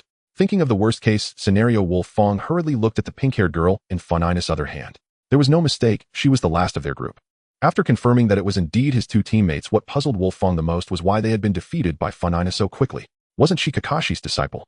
How could she be so strong? Just as Wolfang was perplexed, he suddenly noticed that the pink-haired girl in Funingna's hand was still trembling slightly, as if she was not dead yet. Realizing this, a hint of unusual color appeared in Wolfang's eyes, but he quickly concealed it well and began to ponder if there was any way to save her. After all, they had known each other for many years. Furthermore, if he were the only one left, his status would surely decline in Fenghua's group. Therefore, he could not simply give up. Besides, he believed his strength was greater than Kakashi's and indeed far superior to his two teammates. Just because Funingna could defeat them did not mean she was stronger than him. In his view, as Kakashi's disciple, Funingna was probably on par with Kakashi at most. If that was the case, why couldn't he try to save her? After all, she was just two Kakashis. But, Gabba, sorry, I forgot you still have a teammate. I'm returning her to you now. Watching Funingna thoughtfully toss his teammate back to him, Wolfang felt no joy in his heart. Before being thrown, the pink-haired girl's neck had already been twisted. How could he be happy about a corpse flying back to him? You're seeking death. Suddenly, a pair of wings identical to the pink-haired girl's appeared behind Wolfang. Then, without looking back, he flew away into the distance. Funingna was stunned by the decisiveness of his escape. Seeing his furious expression, she thought Wolfang was preparing to attack, yet the result was that he simply fled. Water-style water break wave. Funingna naturally would not just watch him escape and rapidly shot water columns towards Wolfang in the distance. Unfortunately, the distance was a bit far, and he slipped away like an eel. Funingna's attacks failed to hit him even once, and he truly managed to escape. Flying ability is really convenient. Watching Wolfang disappear into a tiny black in the distance, Funingna couldn't help but sigh. Although she could have chased after him, it wasn't necessary. After all, from what they said, the conflict between Fenghua Xiaoxue and her uncle meant that once the monk ran away, the temple would still be there. She could deal with them in the land of snow. That was truly spectacular. With such an exciting scene, the movie will definitely become a hit when it airs. Awesome. After returning, noticing the excited director staring at the camera, Funingna suddenly remembered that during the battle, he seemed to have not forgotten to film. This was certainly too dedicated, wasn't it? Hey, I'm not your actor. Are you just going to include me in your movie without any acknowledgement? However, while she admired his dedication, Funingna still valued her rights to her likeness. Did he think he could use her for free? Dream on. Of course, Miss Funingna not only ensured our safety, but also helped me improve the movie. I will certainly show my gratitude, so please don't refuse. Of course, of course. Seeing the director so accommodating, Funingna immediately beamed with joy, her delight evident. She could add to her little treasure chest. What a perfect deal. After discussing, the two quickly reached a consensus on how to express gratitude. Once the movie featuring Funingna is released, the director will allocate a portion of the box office earnings to her as a share. This kind of gratitude, where she did nothing and just had to wait to receive money, was undoubtedly to Funingna's liking. Oh right, my teacher Kakashi is also in the film. Don't forget him, make sure to give me a share too, and I will pass it on to teacher Kakashi. Ahem, isn't it a bit inappropriate to do that in front of me? As Funingna began to profit without a care in the world, Kakashi beside her found it hard to hold back. Wasn't this pure mischief? What are you talking about, Kakashi-sensei? I'm just temporarily keeping it safe for you. Do you really think I'm that greedy? Cough as long as you're happy. Considering that he had been slacking off earlier, Kakashi knew he couldn't argue his case, so he simply changed the subject. I just heard those snow ninjas say that Miss Shuehue seems to be the princess of the land of snow, but your reaction suggests you weren't surprised at all. Did you know in advance? Did Tsunedesima tell you? How could that be? Kakashi-sensei, you're overthinking it. If Tsunedesima told me, how could she not tell you? I was actually quite surprised too. But isn't this how it always goes in movies? A hidden princess returns to her country to reclaim her throne. Ooh, I've heard it all too often. Kakashi nodded thoughtfully at her words. Funingna was right. As the leading jonin of this mission, there was no way Tsunade would hide anything from him. It would serve no purpose. For the smooth progress of our mission, let's find our client. I have a feeling he is hiding a lot from us. Of course, Funingna readily accepted Kakashi's suggestion.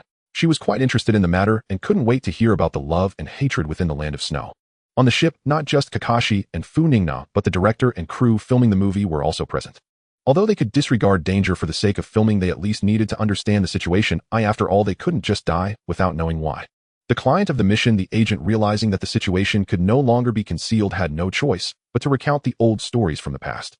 By the end, Funingna couldn't help but yawn. To put it mildly, it was rather mundane. The idea of an uncle staging a rebellion for the throne was quite cliched. Oh, wasn't there anything new? What a waste of her anticipation. Please, everyone, save the land of snow. After little Princess Shue's uncle took power, the once prosperous land of snow has become a wreck. Under his oppressive rule, the residents struggle to survive, and any dissenting voice is imprisoned. Such a land of snow has no future. We implore you to help little Princess Shue. So Fenghua Xiaoxue is the real princess. So she really is a princess. Ignoring the agent's grand gesture, Funingna and the director confirmed Fenghua Xiaoxue's royal identity in unison, leaving the agent bewildered. Wasn't he just asking for help to save the land of snow? How did it turn into a discussion about Fenghua Xiaoxue's title? Did he not express himself clearly enough? Filming with a real princess, as long as the promotion is done, while the movie will surely be a hit when it releases. Hearing the agent confirm it again, the director was the first to applaud, his excitement evident on his face. Though it had happened many times before, Funingna couldn't help but marvel. Even the danger to life couldn't dampen your enthusiasm for filming Hahaki. Just based on this unyielding spirit, you would excel in anything else too. I think I have a rough understanding of the situation. If I were to put it bluntly, this is your country's internal political struggle, and it's not really appropriate for us to get involved, is it?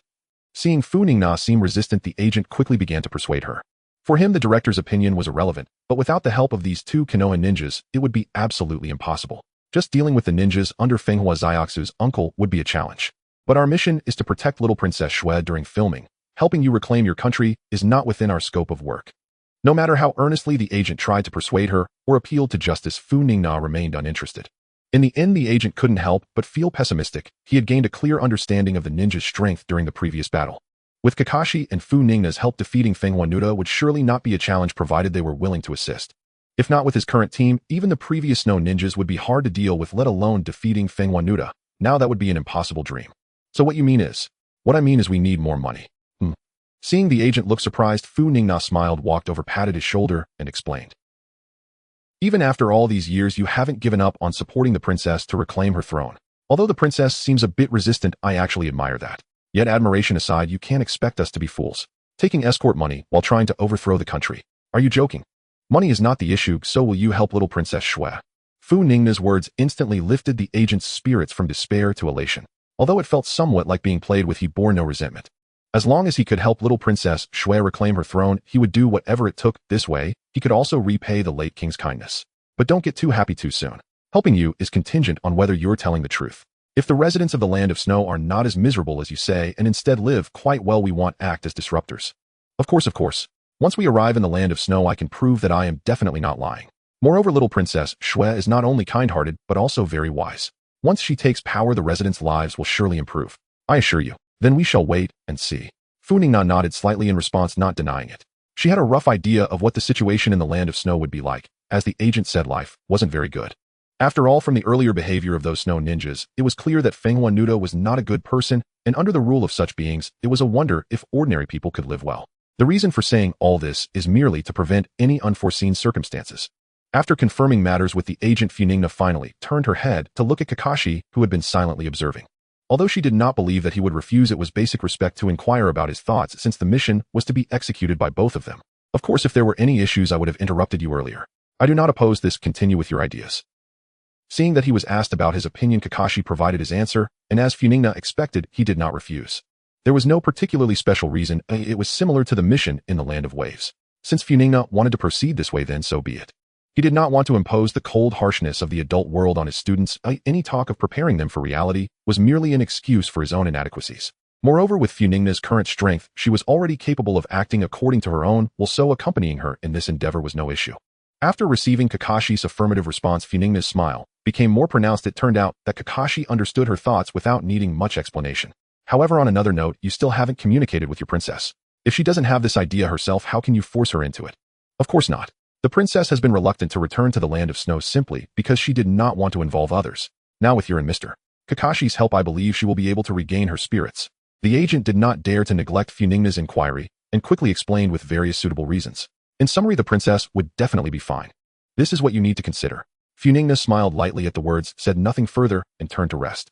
However, as she stepped out, she saw Fenghua Xiaoxue by the door, resulting in a moment of wide-eyed staring at each other. Hey, why are you eavesdropping outside? Come in, you know you are the main character this time. Seeing the protagonist, Funingna simply stayed and pulled her back into the room, preferring to clarify things now rather than getting tangled later. Princess Xiaoxue, you're here. I just spoke with these two ninja masters, and they are willing to help you reclaim your throne. Are you sure you want to do this? My uncle Fenghua Nuteo is powerful and ruthless. Opposing him could lead to death. Fenghua Xiaoxue ignored the agent explaining the situation beside her and kept her gaze fixed on Funingna, having overheard their conversation outside and not needing further introduction. Of course, since we've accepted the mission, we will fulfill it well. As for danger, I do not believe those armor-clad ninjas are particularly strong, unless your uncle is a powerhouse on par with the leaders of the major ninja villages. Otherwise, they are nothing special. If he truly had such strength, he would have long since made a name for himself in the ninja world and wouldn't be an unknown figure. Then I'll entrust this to you. If I can indeed reclaim my throne, I will be sure to thank you and Konoha properly. After reaffirming this, Fenghua Xiaoxue's last bit of anxiety dissipated. Her previous reluctance to return to the Land of Snow was not because she had truly given up on reclaiming the throne, but because of her uncle's formidable strength. She did not want those helping her to die in vain because of her. Thus, she had been avoiding returning and even became an actress to provide herself with cover. However, things were different now. After seeing Funingna effortlessly take down two of her uncle's capable subordinates, Fenghua Xiaoxue knew that she had the ability to help her, helping her defeat Fenghua Nuteo and rescue the Land of Snow. Compared to this, the demands were merely to pay a bit more, which was nothing substantial. Her years as an actress had accumulated a considerable amount, more than enough for her to express gratitude. Then it settled. Funingna thought it was unexpected how decisively Fenghua Xiaoxue changed her mind. Just previously in Konoha, she had been so resistant to returning to the Land of Snow, refusing to do so until Kakashi used Genjutsu to resolve the situation. But this was better, much simpler than dragging out a long discussion and causing trouble in the end. As its name suggests, upon entering the Land of Snow, the impression it gives is of endless snow with white as far as the eye can see. As a place for exploration and tourism, it might be acceptable, but to reside here for long, and it can only be said that it's truly not a suitable place for living. The previous king of the Land of Snow was indeed a talented individual. According to their accounts, he managed to develop this place, although it's unclear how he achieved that. And the people here verified that the agent's earlier words were not untrue. Fenghua Nuteo was indeed a humanoid being, and under his rule, life here could only be described as adding insult to injury. The only unexpected thing was that they had been in the Land of Snow for some time and had yet to encounter any attacks. Even if Fenghua Nuteo is incompetent, he shouldn't still be unaware of their arrival. The only logical explanation is that the two individuals she took down earlier raised his alarm and he was biding his time. Thinking of this, Funingna felt little worry. If those two insignificant characters were enough to draw concern from Fenghua Nuteo, then they must have been adept enough, otherwise taking down two lackeys wouldn't warrant such caution. Calculating this way, it seemed that there weren't many formidable figures on the other side. This was the norm for many small countries. A few not-so-powerful ninjas could dominate there. What needed to be more careful about were the traps they might set or the possibility of seeking outside assistance. For instance, if they have the means to hire Kakazu for help and hiding tags along, it would surely lead to a fierce battle. However, this is merely speculation. Kakazu is a rogue ninja with unpredictable whereabouts, and the likelihood of contacting him in such a short time is low. It's enough to be aware of it. As for anything else, Funingna couldn't think of any major threats for now, so she decided not to think about it. After all, just go with the flow. Upon learning that the two snow ninjas she had defeated were indeed Fenghua Nuteo's capable subordinates, the danger level of this mission diminished significantly in Funingna's mind. After all, how could a dragon rider lose, right? The two of you not far ahead lies the palace of Windflower Fury. Should we take a moment to rest? After walking along the snowy path for quite some time, the agent suddenly approached Funingna and Kakashi to inquire. Upon hearing this, Funingna was initially ready to proceed directly, but upon seeing the fatigued expressions of her companions, she guessed the agent's intentions and nodded in agreement. Although this distance was nothing for ninjas like Kakashi and herself, it was a considerable trek for ordinary people, and fatigue was inevitable. Moreover, among them were many like-minded individuals gathered by the agent over the years for the sake of revenge. Now that the target for revenge was within reach, it was entirely reasonable to want to rest well before continuing the battle. I feel the same way. After such a long journey, it's time to take a break. Thank you both for your understanding. Having received the necessary response, the agent quickly ran to the group to announce a break. Upon hearing this, the already weary group immediately halted and under the agent's direction began to rest in an orderly manner. Since we landed, there hasn't been any attack. I wonder what awaits us next. Once the agent moved away, Kakashi expressed his concerns. The lack of attacks from the snow ninjas did not allow him to let his guard down. He knew it was merely the calm before the storm. The more tranquil it was now, the fiercer the subsequent eruption would be. Haha, Kakashi-sensei, are you starting to doubt whether you're the main character? After all, you became a jonin at the age of 12, and defeating those big and small cats should be a piece of cake. Oh, wait, did you hear that sound? As she spoke halfway, Funingna suddenly turned to look in a direction, her face displaying confusion. Kakashi knew that Funingna wouldn't misjudge the situation, so he closed his eyes to listen carefully. A few seconds later, he suddenly opened his eyes wide, looking in the same direction as Funingna. What is that?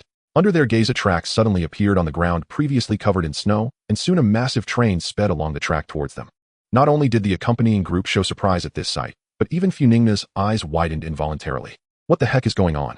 What is this train? Where did it come from? Is this still the world of Hokage? Just as Funingna was in a state of confusion, several ninjas wearing snow ninja headbands emerged from the train, snapping her back to reality. So it turns out we are still in the world of Hokage. But why does your development seem a bit different? While outside you practice cultivation, you are playing with technology, huh? Recalling the mechanical armor worn by the snow ninjas she encountered earlier, Funingna thought the appearance of a train was rather normal. At least they hadn't developed spaceships or anything yet, as she could accept this. Without giving Funingna much time for wild thoughts, the next to arrive at the scene was the current king of the land of snow, Windflower Fury, the uncle of Windflower Little Snow. After learning about his identity from the agent, Funingna glanced at this man, who clearly did not seem to be a good person. Windflower Fury, huh? He seems a bit stronger than the previous 3 weaklings, but since he has only now shown himself, he likely isn't that powerful.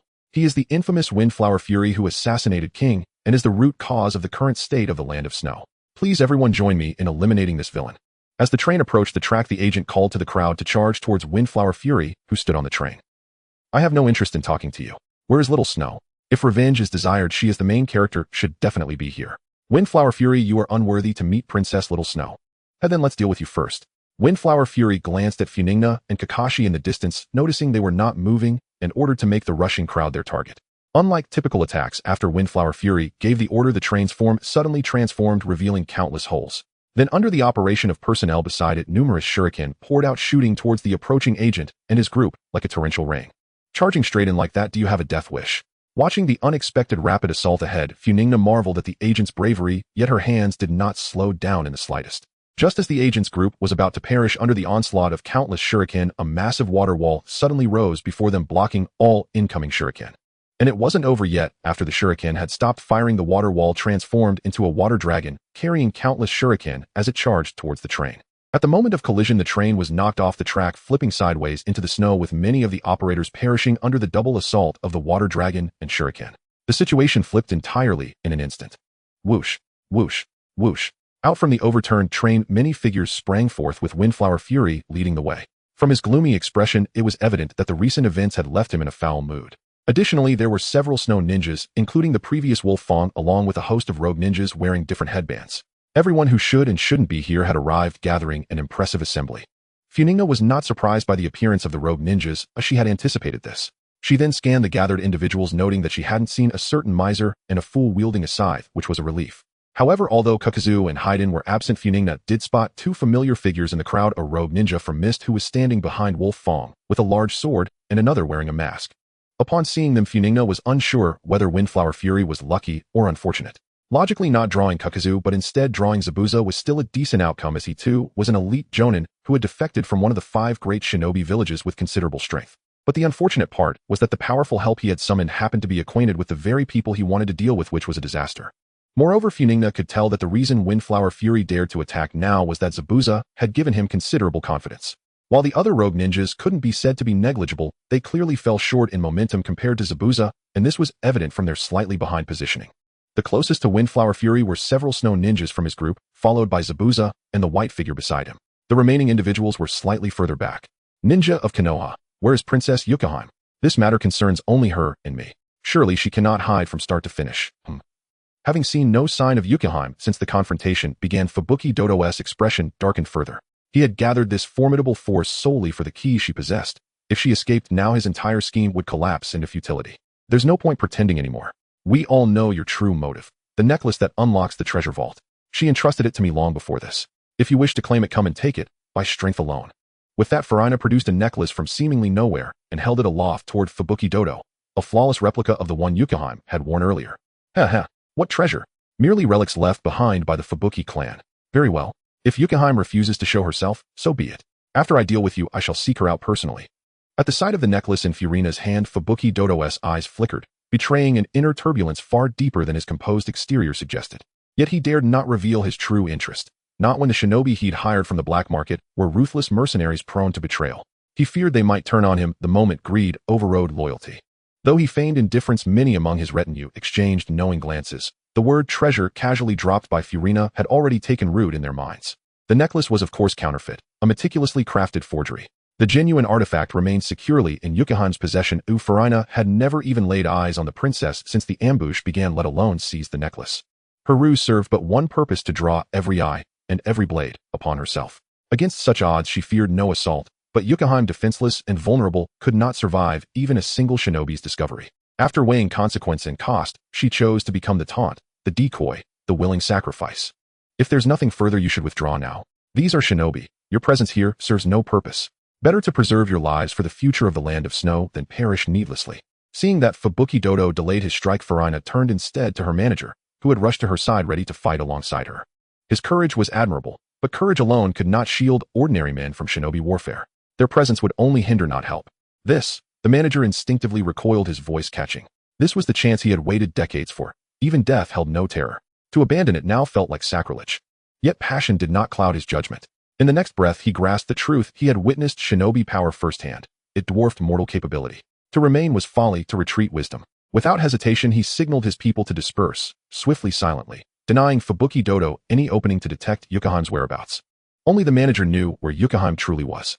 From the moment the ambush erupted, he had dispatched trusted aides to evacuate Yukaheim, explaining why Fubuki Dodo found no trace of her upon arrival.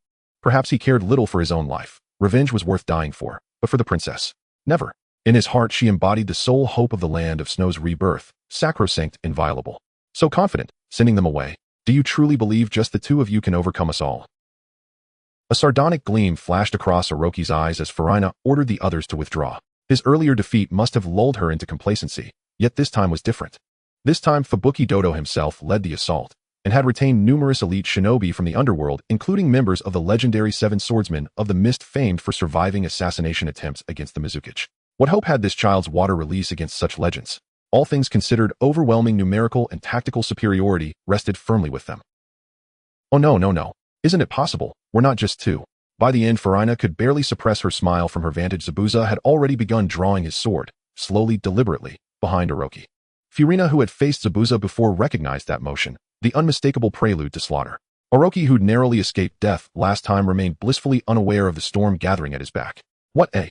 As Furina had foreseen, even as Orochi lingered in confusion, Kubikiri Bocho sliced cleanly across his throat, his head still etched with bewilderment, soared into the air. Zabuza, master of assassination, masked his killing intent flawlessly. None bled forth until the blade fell. With Furina and Kakashi commanding full attention ahead, Orochi had lowered his guard entirely toward his supposed allies, especially while distracted by Furina's barbed words. Amid this confluence of miscalculations, Orochi only realized his fate the instant his head parted from his body. I am dead. In the final sliver of fading consciousness, he saw his headless torso swaying unsteadily, and behind it Zabuza's gaze, cold and absolute. No time to question why. Only darkness swift and eternal. Thus perished the last of the Snow Ninja trio, not in honorable combat, but silenced without dignity by treachery from within. See, I told you, we're not just two. Watching Orochi's severed head tumble through the air, Furina reflected that he might have chosen a nobler end, fighting her and Kakashi to the last breath, rather than this ignoble, unceremonious fall. Ice released 1,000 killing ice spears. As Zabuza struck, Haku, standing beside him, sealed the first-hand seal. Before the remaining shinobi could grasp what had transpired, a blizzard of ice needles erupted. piercing all but the swiftest few who managed to evade. Yet it must be said, the precision was truly remarkable. Every snow shinobi struck by the ice needles sustained no fatal wounds, instead their limbs and joints were targeted to immobilize them. It had been some time since they last met, yet he remained unchanged just as before. Zabuza, what do you think you're doing? I've already paid you the advance. If the fee is unsatisfactory, we can renegotiate. But why betray me now? Thanks to the protective chakra armor covering their bodies, none of the snow shinobi were pierced by the ice needles. Immediately after retreating to a safe distance from Zabuza, Fubuki Dodo could no longer contain his fury. He had anticipated nearly every possible complication, yet never once considered that Zabuza would choose this very moment to betray him, or that he would eliminate one of his most trusted subordinates. Who in truth could bear such a blow? I never swore fealty to you in the first place, so how could this be called betrayal? Ours was a simple transaction, you pay, I act. Now the mission is cancelled, I withdraw. And yes, I'll return your advance, assuming you live long enough to receive it. As he finished speaking, Zabuza's gaze suddenly sharpened, as if spotting something, and with a savage grin he seized Kubikiri Bocho and charged straight toward Fubuki Dodo. Fubuki Dodo felt the overwhelming wave of killing intent crash against him like a gale, and instantly abandoned his accusations, focusing all his senses on countering Zabuza's assault. Though his chakra armor granted formidable resistance against ninjutsu and jinjutsu, it offered little defense against taijutsu, and Zabuza, master of blade and body, was precisely the kind of opponent who exploited that weakness. It was indeed a perfect match, like turtle meeting mung bean. Ice release, black dragon blizzard. Lightning cutter. Just as Fubuki Dodo repelled Zabuza with a ninjutsu technique, a flash of lightning erupted behind him. Kakashi had appeared at his side without warning. Even the chakra armor strained under the sheer destructive force of the lightning cutter. Seeing this, Fubuki Dodo instantly lashed out with a kick toward Kakashi, forcing him to halt his strike and leap backward. But before he could press the advantage, a massive cleaver swept silently across his flank. Caught utterly off guard, he barely managed to block with his armored forearm.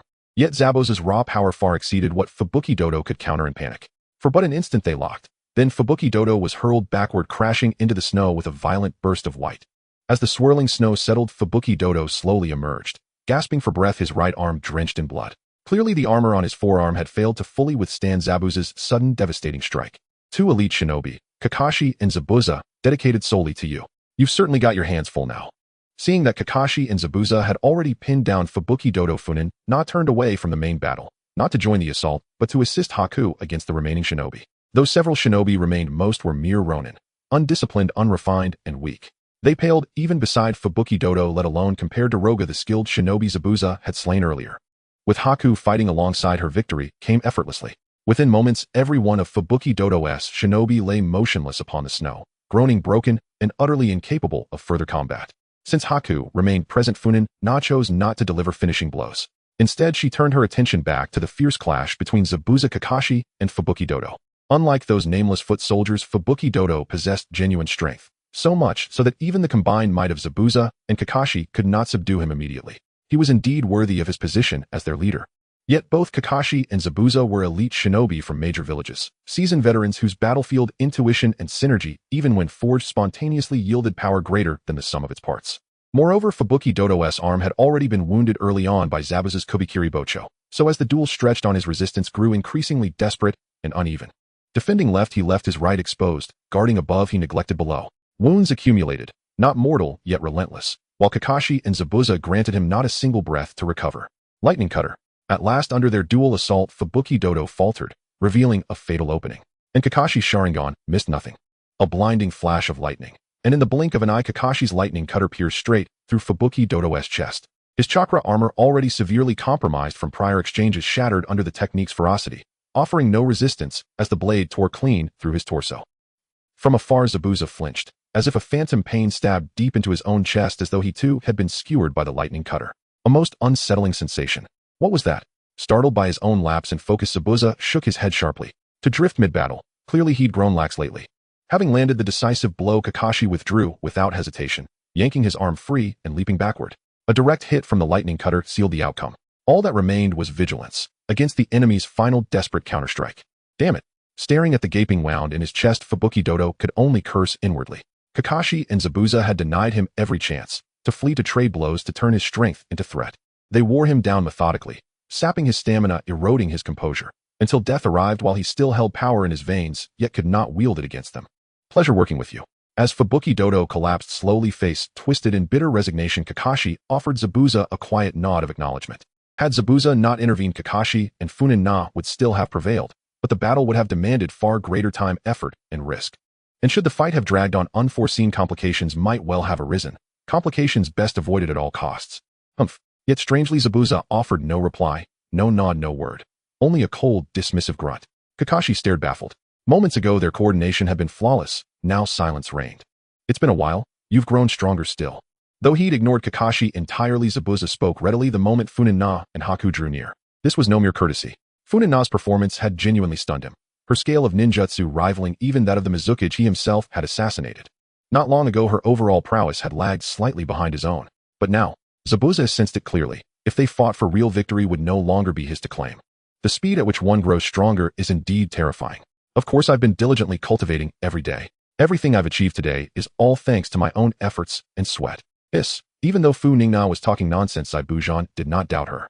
In his understanding, no matter how high one's talent, diligent cultivation is essential to realize that talent, just like Funingna, who surpassed him at such a young age.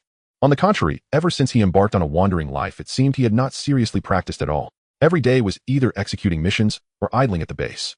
No one like this little brat at his age. One is basically set in their ways. Even with hard practice, significant progress is difficult. He almost got caught up in this guy's pace. However, looking at Bai, who was chatting and laughing with Funingna, Zabuza's eyes flickered slightly, as if he thought of something. While it's difficult for him to make progress at his age, Bai is different. He is a genius who created a one-handed seal and possesses the bloodline limit of ice escape. Since Bai has been by his side aside from a brief period of training at the start, he has spent most of his time executing missions with him, leaving little time for cultivation. Yet despite the limited time for cultivation, Bai's strength still reached a level that could not be underestimated. If he could calm down and had enough time to train, he would surely surpass his current level. Realizing he might have delayed, Zabuza's mindset subtly changed. Why must he take down the Mizukage alone? After all, Bai is his companion. Zabuza did not reject the idea of Bai's help. If Bai could become as strong as Funingna coupled with his own strength, defeating the Mizukage would be a piece of cake. As this thought emerged, many methods to assist Bai in training surfaced in Zabuza's mind. Lost in thought, his gaze toward Bai grew meaningful. Just as Zabuza was envisioning the future, Bai, who was happily chatting with Funingna, suddenly felt an ominous sensation, as if something terrible was about to happen. However, looking around, he only saw Zabuza. How could that person harbor ill intentions toward him? That's strange. What's wrong? It's nothing, just felt a bit strange a moment ago. I must have misinterpreted it.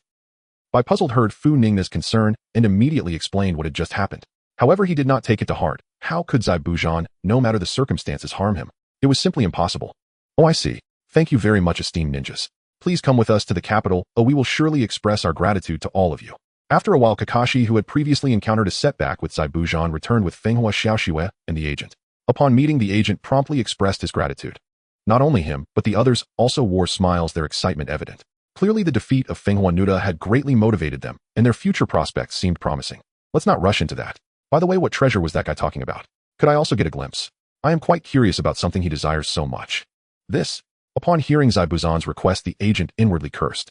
Although he was unsure what the so-called treasure was, he knew it was undoubtedly something of great importance to the land of snow. That was why he had been expressing gratitude since their first meeting, hoping to avoid similar requests from Zabuza. Yet this tactic might work on ninjas like Funingna and Kakashi, but Zabuza was clearly not swayed by such tricks. If he were truly a nice guy, he wouldn't have attempted to assassinate the Mizukage. After all, while the Mizukage was within the blood mist of Kirigakure, he was still the highest ruler of a ninja village. Even though assassinating him could be seen as a just act, it was not something an ordinary person could execute. In this strange world where there are powerful, extraordinary forces, yet the rulers remain ordinary people, it seems nothing unexpected can occur. Esteemed ninja, well. As he slowed his speech, the agent casually glanced at Funingna and Kakashi beside him. He knew that in this situation it was essential for them to speak up to resolve the issue. Unfortunately, even after waiting a long time, he still did not hear either of them come to his aid. No need to say more, Mr. Agent. These two ninjas also helped us defeat Fenghua Nuda. We ought to express our gratitude. Before the agent could continue, Fenghua Xiaoxiue, who had come with him, stepped forward to interrupt, holding the necklace in her hands and signaling Zabuza before continuing. This is the key to the treasure. Since both of you are interested in it, let it serve as my gratitude. To me, the land of snow is far more important than this vague treasure. Moreover, during the process of saving the land of snow, this so-called treasure would have no effect. But you two ninjas have genuinely helped me. I am fully aware of that. From Fenghua Xiaoxiue's easy demeanor, it was clear that she did not care much for the so-called treasure. The reason she spoke so much was mainly to comfort her agent. Haha, this little girl is quite sensible. Well, since you are so straightforward, I won't go back on my word. I will merely take a look, you can rest assured. No matter how enticing the treasure is, I won't resort to coercion. Is that so?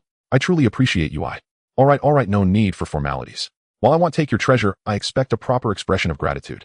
That guy named Funingna is not easy to deal with. I won't ask for much, just the same as what you gave to Kakashi and those two fellows."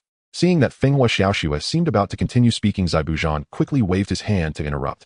If this went on, he was afraid he would end up letting Bai take advantage of it, which absolutely could not happen. Haha, of course. Whatever I provide for Miss Funingna and Mr. Kakashi I will equally offer to you both. However, I first need to prepare some things. For now, please allow us to move together, and I will host a grand feast for the heroes of the Land of Snow. Then let's hurry up, I've nearly frozen stiff after staying in this icy wilderness for so long. Haha, let's go then. Hearing Funingna's complaint, Funingna smiled slightly and signaled everyone to continue moving. As for the exhaustion that called for rest, that was all in the past. They originally needed to prepare for the battle against Funingna, so they had to rest well. But now that Funingna had already been defeated, who needed to rest? With the excitement, they felt there was hardly a hint of fatigue. Is this the treasure that guy craves? It doesn't look like much. After the banquet and a period of rest, the four followed Funingna and her manager to the location of the treasure in the Land of Snow. Don't ask why Zabuza, who obviously wanted to see Funingna and Kakashi, came along. With such mystery surrounding it, Funingna naturally wanted to see the true form of the treasure. In any case, having her along wouldn't make much of a difference, and having one more person to witness the treasure wouldn't lessen the reward, so Funingna easily agreed to Funingna's request. As for Kakashi, he claimed it was to protect the prince's safety from any dangers, but in reality, TSK. Don't say that, Zabuza, as the saying goes, treasures hide in plain sight. Maybe you will be shocked later. While Funingna and Zabuza were exchanging banter, Funingna took off her necklace and placed it into the opening. Suddenly, a brilliant light erupted, and the surrounding massive stone walls inexplicably radiated a rainbow of colors. Then there was nothing more. No gold or silver treasures appeared, nor any impressive-looking weapons. It was as if the earlier light was merely a special effect, dazzling your eyes before vanishing. The temperature is rising. Fortunately, it was not just a special effect. As the crowd was puzzled, they suddenly felt the temperature around them rising. Moreover, the snow on the ground was slowly melting, as if spring had arrived. The heat is coming from the ground. Is it a geothermal emitter? After feeling it out, Funingna realized what the so-called treasure actually was: a geothermal emitter, which was indeed an indispensable treasure for the Land of Snow, known for its perpetual winter. But, is this what you meant by treasures hiding in plain sight? You really are something, Funingna. I admit this is indeed a decent treasure, Hearing that infuriating laughter, Funingna didn't even need to look to know it was Zabuza. Damn it, why did she just have to mention treasures hiding in plain sight?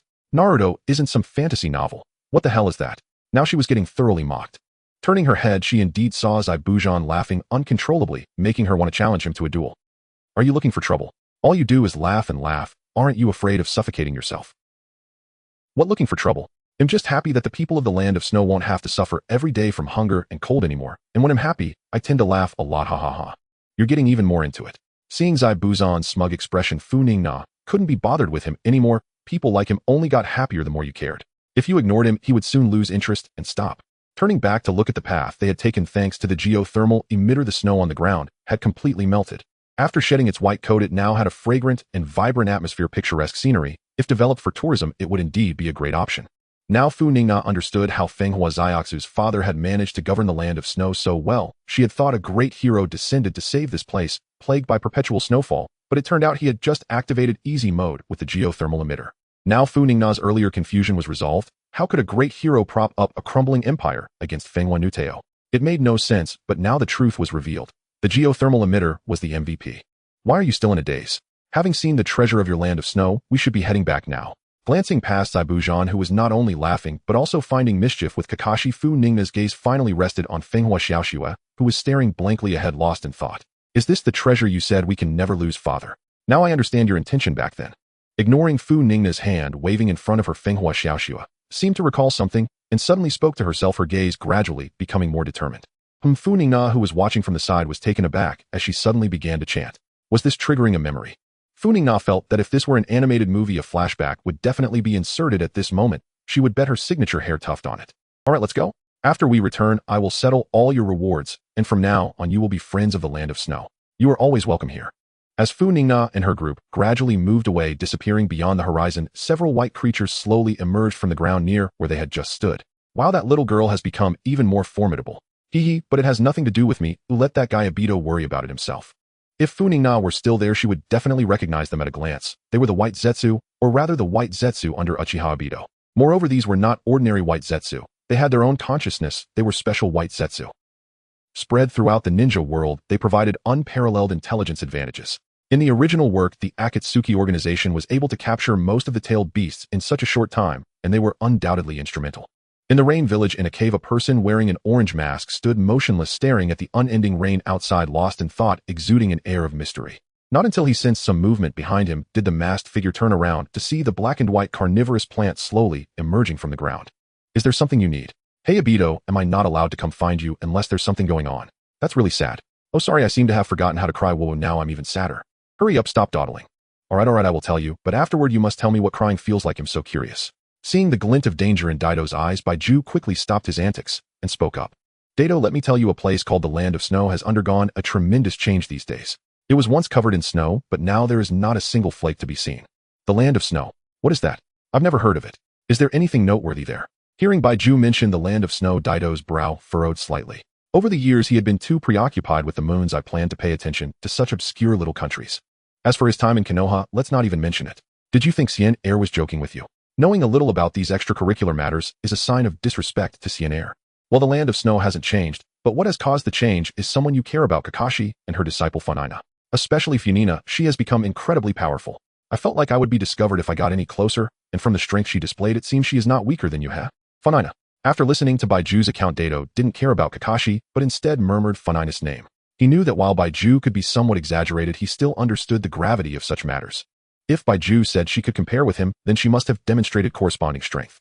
More importantly, she was still young and closely related to his target, the Nine-Tails Jinchuriki. Moreover, with the current plan to capture tailed beasts not yet at the right time, allowing her to train a bit longer would inevitably make her a significant obstacle in the plan. As for Kakashi, that useless fool has yet to awaken his Manjikyu Sharingan after all this time. What use is he? Let him continue living in regret with his own eyes. I understand, I will handle it. Since awakening his Manjikyu Sharingan, and with Obito dying, there were hardly any people in the ninja world that Daido deemed worthy of his attention. Even the current leader of Akatsuki, Nagato with the Rinnegan, was merely a puppet for collecting tailed beasts in his eyes, which was a clear sign of his arrogance. But Funingna was different. If Uchiha Obito and Senju Hashirama were the strongest geniuses he had heard of who could quell chaos, then Funingna might just be the strongest genius he had ever encountered. She didn't have any bloodline limit, yet her talent was sufficient to rival him who possessed the Sharingan. Her innate abilities were truly unparalleled, and she might be even more troublesome than that Uchiha Itachi. Although Uchiha Itachi wasn't easy to deal with either, at least he knew his weaknesses. His brother Uchiha Sasuke could be a threat at a crucial moment. But Funingna, while she was very friendly toward everyone and took her companions in the village seriously, Daido had a feeling that if he truly considered this a weakness of hers, he would surely suffer a significant loss. Carrying his worries, Daido lost the desire to continue chatting. With the rotation of his kaleidoscope, Daido's figure vanished from his original spot in an instant. Hey, don't go. You still haven't told me what crying feels like, Daido. Konoha Village. I've read the report. Not only did you complete the mission, but you also established friendship between Konoha and the Land of Snow. Well done. Of course. With you as my teacher, I have to do my best. Since this mission is completed, then I... In the Hokage's office, seeing her disciple rubbing her hands nervously, Tsunade couldn't help but feel some self-doubt. Is it really that bad to be around me? Why is she so eager to leave? This is quite hurtful, annoying little brat. Since you want to go out, then go ahead. I can't be bothered with you. However, even though you are off training, don't forget to return to the village from time to time. Also, while you have learned the ninjutsu I taught you, don't slack off while you are outside. You must practice regularly.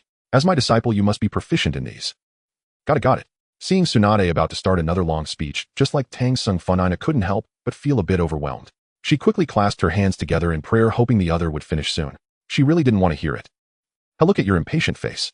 Then hurry up and leave. With that, Tsunade waved her hands repeatedly, signaling for her to leave quickly. How could that be? I love hearing your teachings the most, teacher. Ignoring Funingna's antics, Tsunade only responded with a disdainful glance. Then I'm off. I will miss you, teacher. After Funingna left, Tsunade quickly returned to her usual state, but after watching the place where Funingna had left for a while, a smile appeared in her eyes. Being with this disciple always easily stirs up her emotional fluctuations. But this feeling isn't so bad. Before long, Tsunade sat back at her desk to handle official duties, but before long her door was knocked on again. Come in. The door opened to reveal a figure with slightly awkward pink hair, bowing her head, looking as if she had something embarrassing to discuss.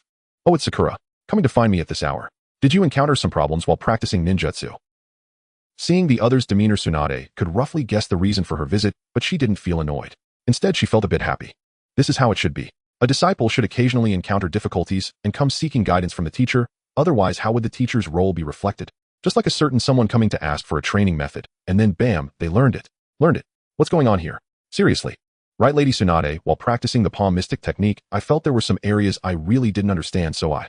Oh, this. A small problem, no need to be reserved. It is my duty to take you on as a disciple and teach you. Come here and tell me exactly what you don't understand. Okay, Lady Tsunade. Hearing Tsunade's assurance, Sakura's earlier awkwardness transformed into positive emotions. She quickly ran over and explained her confusions one by one. I figured these issues out. Thank you for your guidance, Lady Tsunade. No problem, feel free to come back to me with questions in the future. I'm very willing to answer your queries. Watching Sakura leave with reluctant glances over her shoulder, Tsunade's lips curled slightly. It seems that her decision to accept Funina's recommendation to take Sakura as a disciple was indeed a wise choice. Although Sakura's talent may pale in comparison to that of a certain individual, it is merely in relation to that one person. Her exceptional control over chakra far surpasses that of ordinary individuals, and both the Yin Sealing and the 100 Healing Jutsu value this greatly. How fortuitous it is. It was precisely because Sakura possessed the ability to inherit her legacy that Tsunade accepted Funina's recommendation. Otherwise, no matter how much Tsunade favored Funina, she would never easily take a disciple based solely on one person's word. If it were to be like that, everything would be in disarray. Outside the village. When the sun comes out, I bask in the sun. When the moon rises, I bask in the moonlight. Finally, found it, I'm exhausted. Humming a poet's work, Funina finally located the storage place of the Uchiha weapons according to the scroll's records as the moon rose high in the sky. Due to the long passage of time, finding this was quite the challenge. If she hadn't felt uncomfortable not having her usual tools in hand, she might have given up long ago. One can only say that hard work pays off as she found the place, and she hopes the weapons inside won't disappoint her. Otherwise, after wasting so much time, she would surely cry. After confirming the location, Funina immediately summoned several shadow clones to start digging. The efficiency of ninjas goes without saying. Before long, a corner covered in sealing techniques appeared in her line of sight. Realizing the situation was indeed true, Funina was greatly motivated, and her digging speed increased even more. After some time, the full extent of the seal finally came into view. A rectangular box approximately 3 meters by 3 meters adorned with a dazzling array of seals could be said to almost explicitly indicate that something formidable was contained within. It seems as something's not quite right. Funina felt a chill in her heart upon seeing this. Why did it feel so different from what she had imagined? What could possibly warrant such serious treatment from the Senju clan? Could it be a cursed blade that controls its host or something? That can't be right, as such things don't exist in Naruto. Forget it, I'm already here. At the very least, I should take a look first. If it feels off, I can always retreat. Although curiosity may kill the cat, Funina ultimately decided to break the seal. After all, she is now a notable figure in the ninja world, and there's no way a mere weapon could overpower her. However, being unafraid doesn't mean she was careless. During the unsealing process, Funina summoned Crab Boss to guard her in front just in case. 3 pure ones, Jade Emperor, God, Jesus, Zeus, Odin, grant me a golden legend, please. As she broke the last seal, Funina began to pray, albeit her range of prayer was quite broad. Yet she felt she was sincere. As they say, a heart that is sincere will be effective. As the box slowly opened, Funina's gaze began to search the darkness, only to find not the golden divine weapon she had anticipated, but rather a flash of crimson light charging toward her. Sharingan. Although she was uncertain about the situation, the aura of threat emanating from the other party was undeniable. Therefore, Funina dared not be negligent, and quickly instructed Crab Boss to step forward and intercept. She then swiftly retreated as the inside of the box was too dark. For safety considerations, it was best to maintain some distance. Once at a safe distance, Funina hastily summoned Crab Boss back. The other party's abilities were still unclear, so it was better to play it safe. At this moment, the figure that had just attacked stepped out of the sealed box slowly, but did not immediately attack again. Funina used the moonlight to see what was happening. The figure that emerged appeared to be a little girl about her size, and the crimson in her eyes confirmed that she had not misjudged. It was indeed the Sharingan. Moreover, it was not an ordinary Sharingan, but a Mangekyo Sharingan with a special pattern. After observing this, Funina was relieved. She had not chosen to confront her Hiden, as each Mangekyo possessed its unique and formidable abilities. In the presence of these eyes, facing defeat could easily become a reality. Please don't rush to attack. I am not your enemy. On the contrary, I feel we could become friends. How about we talk? Although Funina's tone was gentle, her heart was quite the opposite. She was feeling quite bad and wanted to vent her frustrations, and of course the person in front of her was not an option. Upon confirming the other party's Uchiha identity, Funina began to piece things together. Whatever the important weapon was for the Uchiha clan, it most likely resided in this little girl. Previously, she had overestimated the moral standards of the ninjas during the Warring States period. In that bloody era, treating people as weapons seemed quite reasonable. After all, the power of the Mangekyo is beyond doubt. How reasonable is that? I don't care if it was reasonable, then what matters is that she herself felt it was unreasonable. I have nothing to discuss with ninjas. Though she said this upon seeing that Funina seemed to hold no ill intent, the vigilance in the Uchiha girl's eyes lessened a bit. This was not due to her being gullible, but rather because possessing a Mangekyo Sharingan, her mental strength was formidable, allowing her to sense that the bright and radiant girl before her was not lying. Oh, don't say that. If you don't want to talk as a ninja, I can chat with you as an ordinary person. My name is Funina. May I know your name? Seeing that the Uchiha girl did not outright reject her, Funingna immediately shifted her approach and continued to engage in conversation, exuding a sense of persistence akin to infatuation. Of course, Funingna would never admit to that, even though the Uchiha girl was undeniably beautiful, compensating for the absence of Uchiha female characters in the previous Naruto series. But is Funingna the type to be swayed by beauty? Absolutely not. She merely wanted to guide the other party, having sensed the suffocating experiences the girl had endured. Perhaps she felt a touch more compassion due to the girl's looks, but certainly not excessively. The primary factor was Funingna's overflowing sympathy. Yes, that's it, and there was definitely no situation of being infatuated. I have no name, my existence is solely for battling and slaughtering others, nothing more. But this is merely something others arbitrarily imposed upon you. You bear no obligation to abide by it. Moreover, both the Uchiha who once regarded you as a weapon of slaughter and the Senju whom they sought to oppose have long since faded into history's mist. From this point onward, you are free to act solely according to your own heart. Mentioning the Uchiha and Senju, Furina could not help but smile faintly. The two most formidable clans of the Warring States era had each declined in turn after the founding of Konoha. The Senju fared somewhat better, having peacefully integrated into the village. The Uchiha, however, were nearly eradicated, reduced to but a handful of scattered survivors wandering the shinobi world. Is that truly so? Asked Uchiha Muname, her voice tinged with clear doubt. In her understanding, both the Uchiha and Senju had reigned as undisputed overlords of their time. It was difficult to fathom that both now belonged only to legend. Of course it is. Under the sun, nothing is impossible. You need only ask any passerby outside. No need for me to fabricate such a flimsy lie easily pierced with a single touch. Hearing this, Uchiha Muname gave a gentle nod, then lowered her head, lost in quiet contemplation. Ah, if only those Uchiha who once treated you as a mere tool were still alive, I'd give them a proper lesson on your behalf. But as it happens, their graves have long been overgrown with grass, and perhaps it's for the best. They're gone, and thus no longer an eyesore. My point is, do not burden yourself with sorrow for what is already past. Though this world is far from perfect, it still holds fragments of beauty, wonders worth witnessing with your own eyes. Take for instance the fact that you've met me. Haha. Watching Furina chatter incessantly, now indignant, now self-amused. Uchiha Muname, her face still bowed, allowed the faintest trace of a smile to grace her lips. Influenced by Furina's warmth, Muname's mood had lightened. Yet just as she began to speak, she suddenly spat a mouthful of blood. She herself barely registered the event, but Furina, seated opposite, recoiled in alarm. What on earth was happening? Their brief clash had lasted less than a heartbeat. How could she be bleeding now? That made no sense. After a moment's surprise, Furina grasped the truth. Though the seal might suspend vital signs, no seal can perfectly resist the erosion of time. Moreover, this was originally a Senju clan technique designed to subdue enemies, not one crafted with meticulous care. That Muname had survived the unsealing at all was nothing short of miraculous. If even a fleeting exchange had triggered such hemorrhaging, Furina dared not imagine what would happen should they engage in prolonged combat. Certainly nothing pleasant. I do possess a modest understanding of medical techniques. May I examine you? At Furina's cautious demeanor, Muname felt a quiet amusement, and beneath it something unfamiliar stirred within her chest, a sensation wholly new. Though Muname held no concern for the blood she'd coughed up, she saw no reason to refuse Furina's offer, and acquiesced without hesitation. All she wished now was to understand that strange, stirring feeling. Everything else had faded into irrelevance. Then leave it to me. Having secured Muname's consent, Furina stepped forward, swiftly studying her closely. Then, with a soft emerald glow shimmering about her hands, gently lifted Muname's arm to probe her condition. Though no visible injury marred her form, medical ninjutsu need not treat wounds alone. Through refined techniques, one could still glean a comprehensive assessment of bodily vitality. As Furina had anticipated, Muname's physiological vitality was markedly diminished, owing to the extraordinary duration of her sealing. Ordinary daily activity posed no difficulty, but high-intensity combat would prove catastrophic. Even minimal exertion could trigger another episode of hemorrhage. Your body cannot withstand strenuous movement due to the prolonged sealing, hence the bleeding. But fear not, with proper rest and recuperation this condition will gradually ease, likely resolving entirely in time. Though it was welcome news, Muname appeared indifferent, her gaze tilted aside, lost in silent reverie. Witnessing this, Furina assumed Muname's detachment stemmed from profound disregard for her own well-being, a grief so deep it extended even to hatred of the Uchiha who had wronged her. Those innately malevolent Uchiha elders. If only she could lay hands on them, she'd reduce them to ash and scatter their bones to the winds. Just as both women drifted into private thought, a subtle shift in the air seized their attention, and simultaneously they turned toward the same direction. There the forest loomed pitch black and utterly still, no anomaly apparent. Yet neither was inexperienced. Muname had fought on battlefields since childhood. Furina too was no novice. Neither would dismiss the sensation as mere illusion.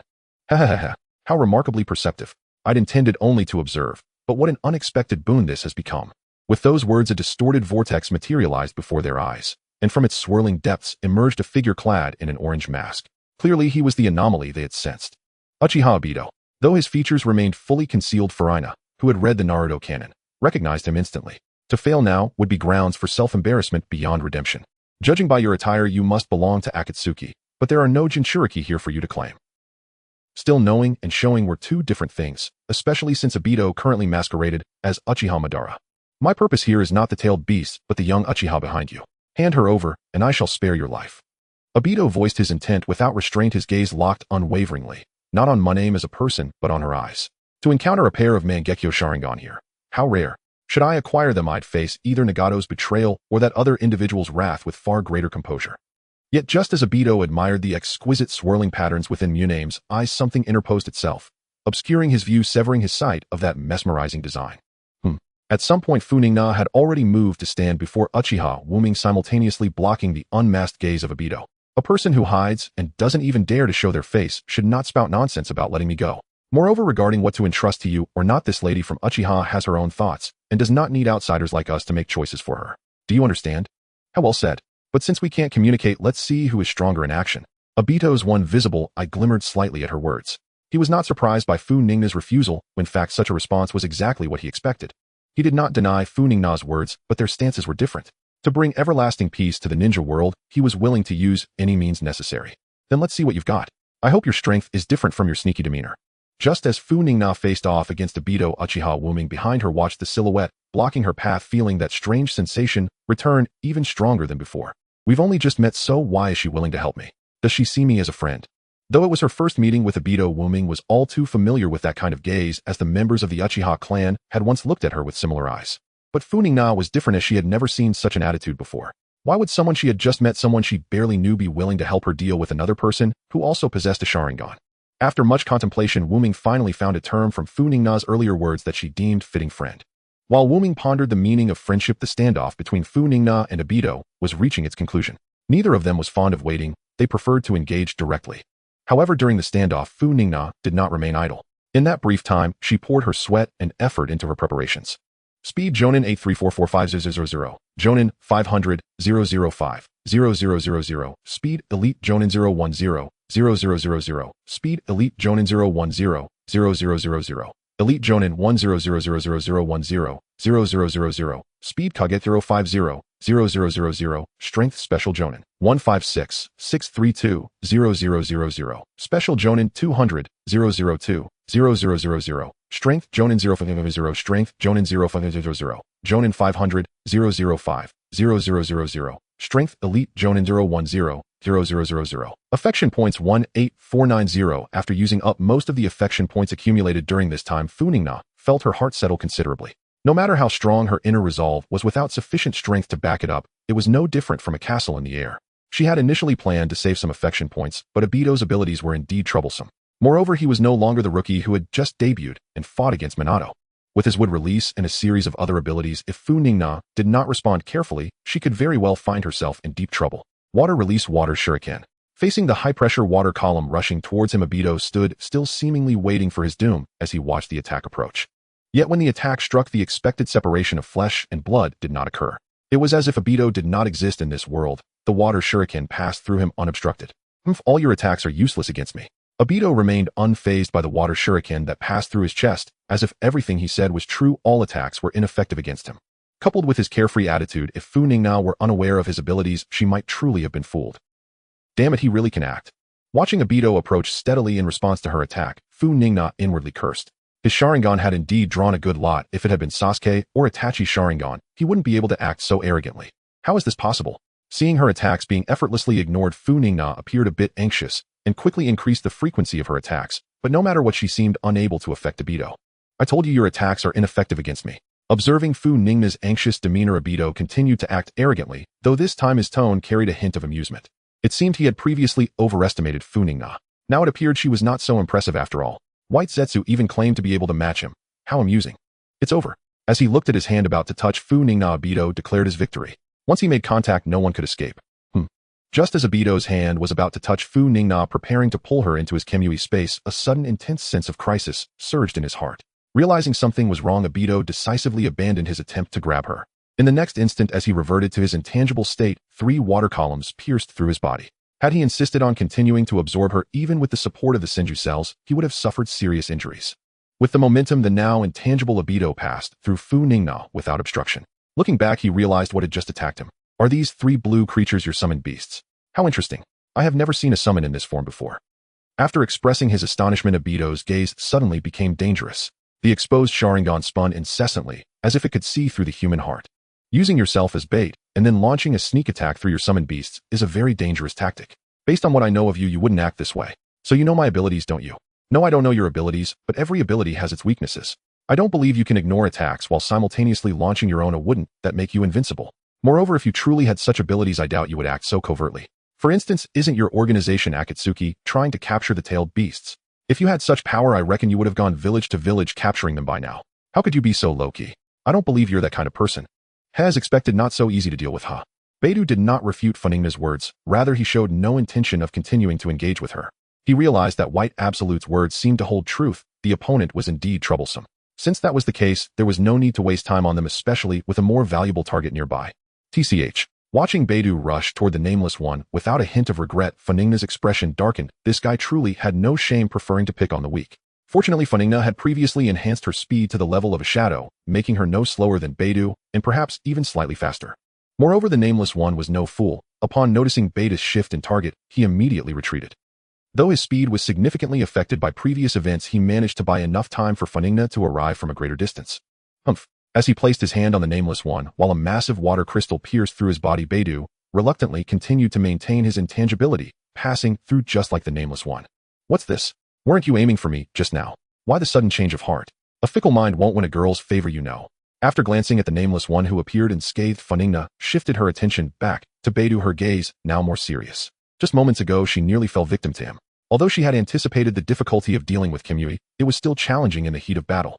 What do you mean by fickle? Didn't I say from the very start that my target is the little girl behind you? For some reason, Beidou unusually responded to Funingna's taunts, this time no longer ignoring her as he had before. It was truly strange. Oh really? But I remember you initially mentioned you were here to find me. Are you stalling for time? Though unsure why he reacted so strongly to Funingna's words, Beidou quickly realized something was off, and immediately retrieved a chain from the Kimui space to continue his assault. After all, Funingna's earlier attack was highly proactive, unlike those who just chatter on. Since she acted so, it must have been with some plan in mind. Although he didn't know the specifics, it didn't matter. As long as the enemy had intentions, he would stop them. No, I was just saying it casually. Though Funingna denied it verbally, a faint blue shadow appeared around her eyes, yet it was not out of place. Instead, it complemented her already stunning features, adding a unique touch. My. Beidou was no fool. He clearly noticed Funingna's change, prompting him to momentarily halt his attack, his mind replaying past memories. Could this be the Sage Mode that Madara spoke of? As an important piece in Madara's Moon Eye plan, Beidou had received extensive training from him, covering a wide array of skills, including Sage Mode. This is troublesome.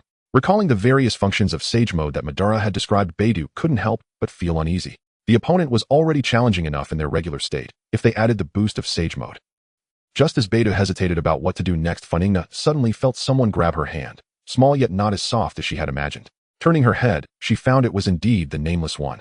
I will fight alongside you together to defeat this guy. Facing Funingna's questioning gaze, the Nameless One expressed his intentions, causing a slight furrow in Funingna's brow. Given that the Nameless One had just spat blood from a mere moment of engagement, taking on Beidou, wasn't that akin to an old man eating arsenic, asking for a long life? She wasn't helping him for this. Didn't you say before that I should do things my way? Well, this is my choice. Seeing Funingna's change, the Nameless One seemed to have guessed her thoughts. Without waiting for her to speak, he used her previous words to cut off what she hadn't yet said, leaving Funingna somewhat bewildered. Now it seemed he had shot himself in the foot, but how did this girl suddenly become so articulate? Something felt off. Alright, since this is your idea, I won't argue. But you just need to assist from the sidelines. This guy still has to be dealt with by me. No need to worry, I can handle him well enough. With that, Funingna no longer concealed herself. As her Sage Mode reached its peak, an overwhelming aura descended upon Beidou, confirming his suspicions. Sage Mode, and after confirming that Funingna's Sage Mode was genuine, Beidou shifted his gaze to the Nameless One beside her, who had a kaleidoscope in his eyes that was slowly turning. Utterly mesmerizing, but this time Beidou had no time to admire it. With the Nameless One having made a clear choice, the danger emanating from him instinctively put Beidou on high alert. After all, the threat posed by an unknown ability from a kaleidoscope was no joke. Even with both Kimui and Izanagi to safeguard his life, Beidou was unwilling to tread into such murky waters. Forget it, since the little Uchiha girl is unwilling, Uchiha Madara will not force you. However, I always welcome your arrival when you become disillusioned with this world. Although he was preparing to retreat, as the saying goes, pretentiousness follows me like the wind. Even while fleeing, Beidou didn't forget to flaunt Uchiha Madara's name, leaving behind a seemingly profound statement. Pretentious fool. Watching Beidou say a bunch of things before vanishing with Kimui Funingna gave her assessment. One can only wonder how Uchiha Madara felt underground knowing that Beidou would invoke his name to act pretentious even while escaping. You're amazing. That guy ran away as soon as he saw you ready to make a move. After confirming that Beidou had indeed left, Funingna turned back to the Nameless One, her teasing tone evident. Honestly, the Nameless One didn't seem that cute either. Even after all this, he insisted on helping, and then used her own words to counter her, driving her crazy. I'm sorry, Funingna, but you faced that masked guy because of me. I cannot stand idly by. You should not do that next time. I respect your choice, but I hope you won't get hurt because of it. Seeing the apology on Wuming's face, Funingna found it hard to say anything more. After all, he was doing this to help her, and to keep nagging would make her seem ungrateful. By the way, given your current physical condition, you'll need some time to recover.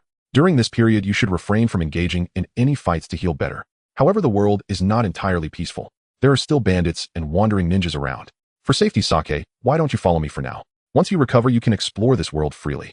While speaking, Funingna tried to adjust her demeanor, making her smile appear more friendly. To be honest, Funingna wasn't very good at this kind of operation. Usually there was no one who warranted such treatment from her. It was only now that her sympathy had led her to act this way. Alright then, I will rely on you from now on. Just leave it to me, I am quite reliable. Upon hearing Wuming's agreement, Funingna felt a bit elated. This wasn't too hard after all, no wonder it was her. So where are we going next? Are we heading to the village you mentioned earlier? Of course not. I just agreed with my teacher to leave the village for training. I can't possibly go back now.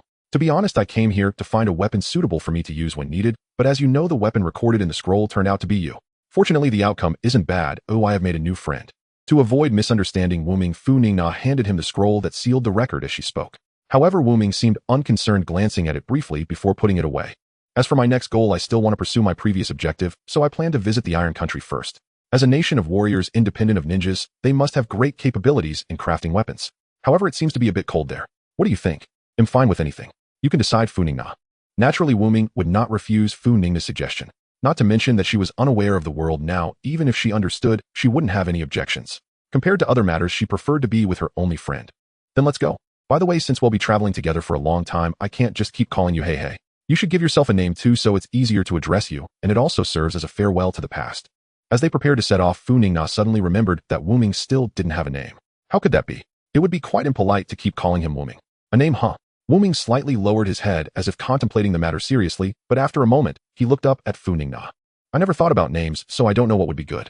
How about you help me come up with one? You are my best friend, and you rescued me from endless darkness. Therefore, no matter what name you choose, I will gladly accept it. Funingna did not expect that the question would end up back on her, but the key issue was that she herself was terrible at naming. He trusts her so much, she couldn't possibly give him a name like Uchiha Flower or Uchiha Beauty, which would be utterly disappointing. While Funingna was in distress, the sky gradually brightened after their deliberation. Soon a ray of sunlight pierced through the darkness, illuminating Wuming's profile. In the glow of the sunlight, Wuming's already handsome face appeared even more beautiful, exuding an ethereal quality. Perhaps inspired by this, a name suddenly sprang to Funingna's mind, and without thinking she blurted it out. Let's call you Uchiha Hikari. I hope you can live under the sun from now on, and lessen the pain brought by past cruel memories. Uchiha Hikari. Thank you, that's a lovely name. I will be called Uchiha Hikari from now on. Facing Funingna's hopeful gaze, Uchiha Hikari accepted the name without hesitation. Seeing this, Funingna cheered, then urged him to set off and find a place to rest. What a wonderful name. Moreover, it's not just a name. For me, in my unbearable past, you are my only light. Watching Funingna's figure ahead, Uchiha Hikari kept these words to himself, hiding them deep in his heart. Why are you just standing there? Let's go. Although Funingna couldn't read Uchiha Hikari's thoughts, she could see that he was standing still. I'm coming. Upon hearing this, Uchiha Hikari hurriedly caught up. Even though it wasn't a big deal, he still didn't want her to guess his thoughts. There was no other reason, he simply didn't want to. This time, I must get a suitable weapon in the Iron Country. When I fought that masked man, I felt something was missing. By the way, you don't have one either. So I might as well get you one as well so you can use it sparingly in battle. After all, overusing the Sharingan can lead to blindness. Listening to the concern that inadvertently slipped from Funingna's words, Uchiha Hikari gently nodded, but didn't reply, unsure if he truly absorbed her words. Although you say I shouldn't dwell on the past, how could I possibly forget? I won't see myself as a weapon again, but I will still fight to protect you in the name of friendship. Is this the country of Tsuzi? I've never heard of it before. Looking at the map again, Funingna finally confirmed the city ahead and called for Uchiha Hikari to quicken their pace. Wherever this is, it doesn't matter. What's important is that there's finally a place to rest. Surviving in the wild doesn't bother her, but given Uchiha Hikari's current condition, it's best for him to recuperate properly. However, it must be said that besides this country there is also another nation, and Okamoto is indeed quite good at naming. As the crowd entered the city, Funingna found that this place differed somewhat from her expectations. Perhaps it was because she had spent all her time in Konoha, which led her to believe that other places, even if they were not as good as Konoha, would not be too far off. But the reality was quite the opposite. This country represented the normal level of the ninja world, while the prosperity of the Land of Fire was indeed an anomaly. However, Funingna did not mind this, as compared to the modern cities she had lived in during her past life, there wasn't much difference between the Land of Fire and this country. It was like the difference between 101 or 2. While looking for an inn, Funingna felt as if someone was watching them from the shadows. Casually following her instincts, she glanced over and saw several men dressed as warriors. Although they had tried their best to conceal themselves, the vast disparity in strength made their spying as obvious as dancing right in front of Funingna, rendering any concealment futile. Despite having noticed them, Funingna did not confront them. They were likely the guardians of this country, and it was normal for them to pay extra attention to an unstable element like a ninja. Although Funingna felt they were paying too much attention to her, after thinking for a moment, she took off the forehead protector around her neck and placed it into her waist pouch. Previously, she believed that as long as she didn't act recklessly, her strength would be sufficient to wander freely in the ninja world. Thus, she hadn't taken care to hide her identity, thinking that exposing herself as a Konoha ninja wouldn't matter. However, it seemed better to keep a low profile now, and while there shouldn't be any serious issues, it could still lead to trouble. Although she wasn't afraid, it was better to keep things light. Is it because of them? Uchiha Hikari noticed Funingna's actions and thought it was the forehead protector attracting the attention of enemies. Thus, her gaze towards the warriors became somewhat dangerous. These individuals were far weaker than Funingna and the masked man she had encountered earlier. Without a doubt, she could easily handle them with the current strength her body could exert. After sensing that the few following warriors might be enemies, Uchiha Hikari subconsciously began to think about the potential battle that could ensue. It was not that she was particularly belligerent, but rather a habit formed from continuous combat before her ceiling. Hey, no, they shouldn't be enemies. They are probably just wary because they saw I am a ninja. Noticing Uchiha Hikari's change and combining this with her understanding of the situation, Funingna quickly waved her hand and leaned closer to whisper an explanation. To understand now. Looking at Funingna's close face, Uchiha Hikari's cheeks flushed slightly, and she instinctively turned her head to the side. That's right, let's go. Up ahead is an inn that looks decent. Oh, let's rent a couple of rooms to rest before continuing our journey. That forehead protector undoubtedly marks them as Konoha ninjas. I wonder why they still dare to come here. Watching Funingna and Uchiha Hikari enter the inn, the few warriors who had been tracking them no longer hid and began to converse with each other. Lord Dato has said that if we encounter ninjas, especially from Konoha, we must report to him first. Let's avoid doing anything unnecessary. Seeing that their companion who spoke first seemed a bit excited, another warrior beside him also chimed in to advise, then changed the subject. By the way, did any of you just feel a chill run down your spine as if you were about to die in the next moment? This feeling is something I wouldn't even get when facing Lord Dato alone. Hey, don't say that. Oh, I felt something similar just now too, but what's going on? It can't be that those two little girls caused it, right? They are so young. How could they be stronger than Lord Dato? You all felt it too? I thought I was the only one who I felt a bit embarrassed to mention it. Upon hearing this, the other warriors voiced their agreement one after another, but the warrior who first brought up the topic showed no signs of happiness. Instead, he tightly frowned. At that moment, he had already developed a vague sense of unease. All right, let's return and report to Lord Dato. Looking at his still joking companions, the warrior who had initiated the topic had to persuade them again. He didn't want anything bad to happen out of impulsiveness. Fortunately, this time the others listened to his advice and said nothing more, following him back to report, leaving only two more composed individuals to stay and continue observing the situation. The next day, since we've come, why not come out to meet? Or do you believe you are hiding so well that no one can find you? In a well-known local restaurant, after having almost finished eating with Uchiha Hikari, Funingna turned her head towards the door and softly asked. As she did not deliberately lower her voice, the surrounding diners naturally heard her and instinctively followed Funingna's gaze. But what puzzled them was that it was clearly empty there. Could it really be, as the other said, that the person was hiding so well that they couldn't detect them? Their doubts did not last long, as it was soon confirmed. A tall figure slowly walked in through the door. It was a serious-looking middle-aged man, whose scarred left eye made him appear even more solemn, and the samurai sword hanging at his waist gave Funingna a rough idea of his identity. He was probably one of those who had been with the warriors from yesterday, but his aura clearly indicated he was much stronger than those men. He was likely a leader or something similar. You must be a Konoha ninja, right? I wonder what your purpose is in coming here. Again. Although the warrior opposite her showed no emotions, Funingna could vaguely sense a hint of hostility combined with the fact that he shouldn't be mistaken. Did a Konoha ninja do something here before? I think there must be some misunderstanding. We are just here to rest and have no other intentions. Taking a break. Upon hearing this, the warrior opposite murmured a few words, seemingly reassured by the sight of Funingna, whose expression had softened somewhat. All right, if that's the case, then no problem. I hope you won't do anything unnecessary, or my sword is not to be trifled with. After issuing his warning, the warrior turned to leave, but before he could move he was called back by Funingna. From what you said, it seems that the ninjas from Konoha previously did something here, and that's why you care so much about my identity as a Konoha ninja. Can you tell me about it? There might be some misunderstanding.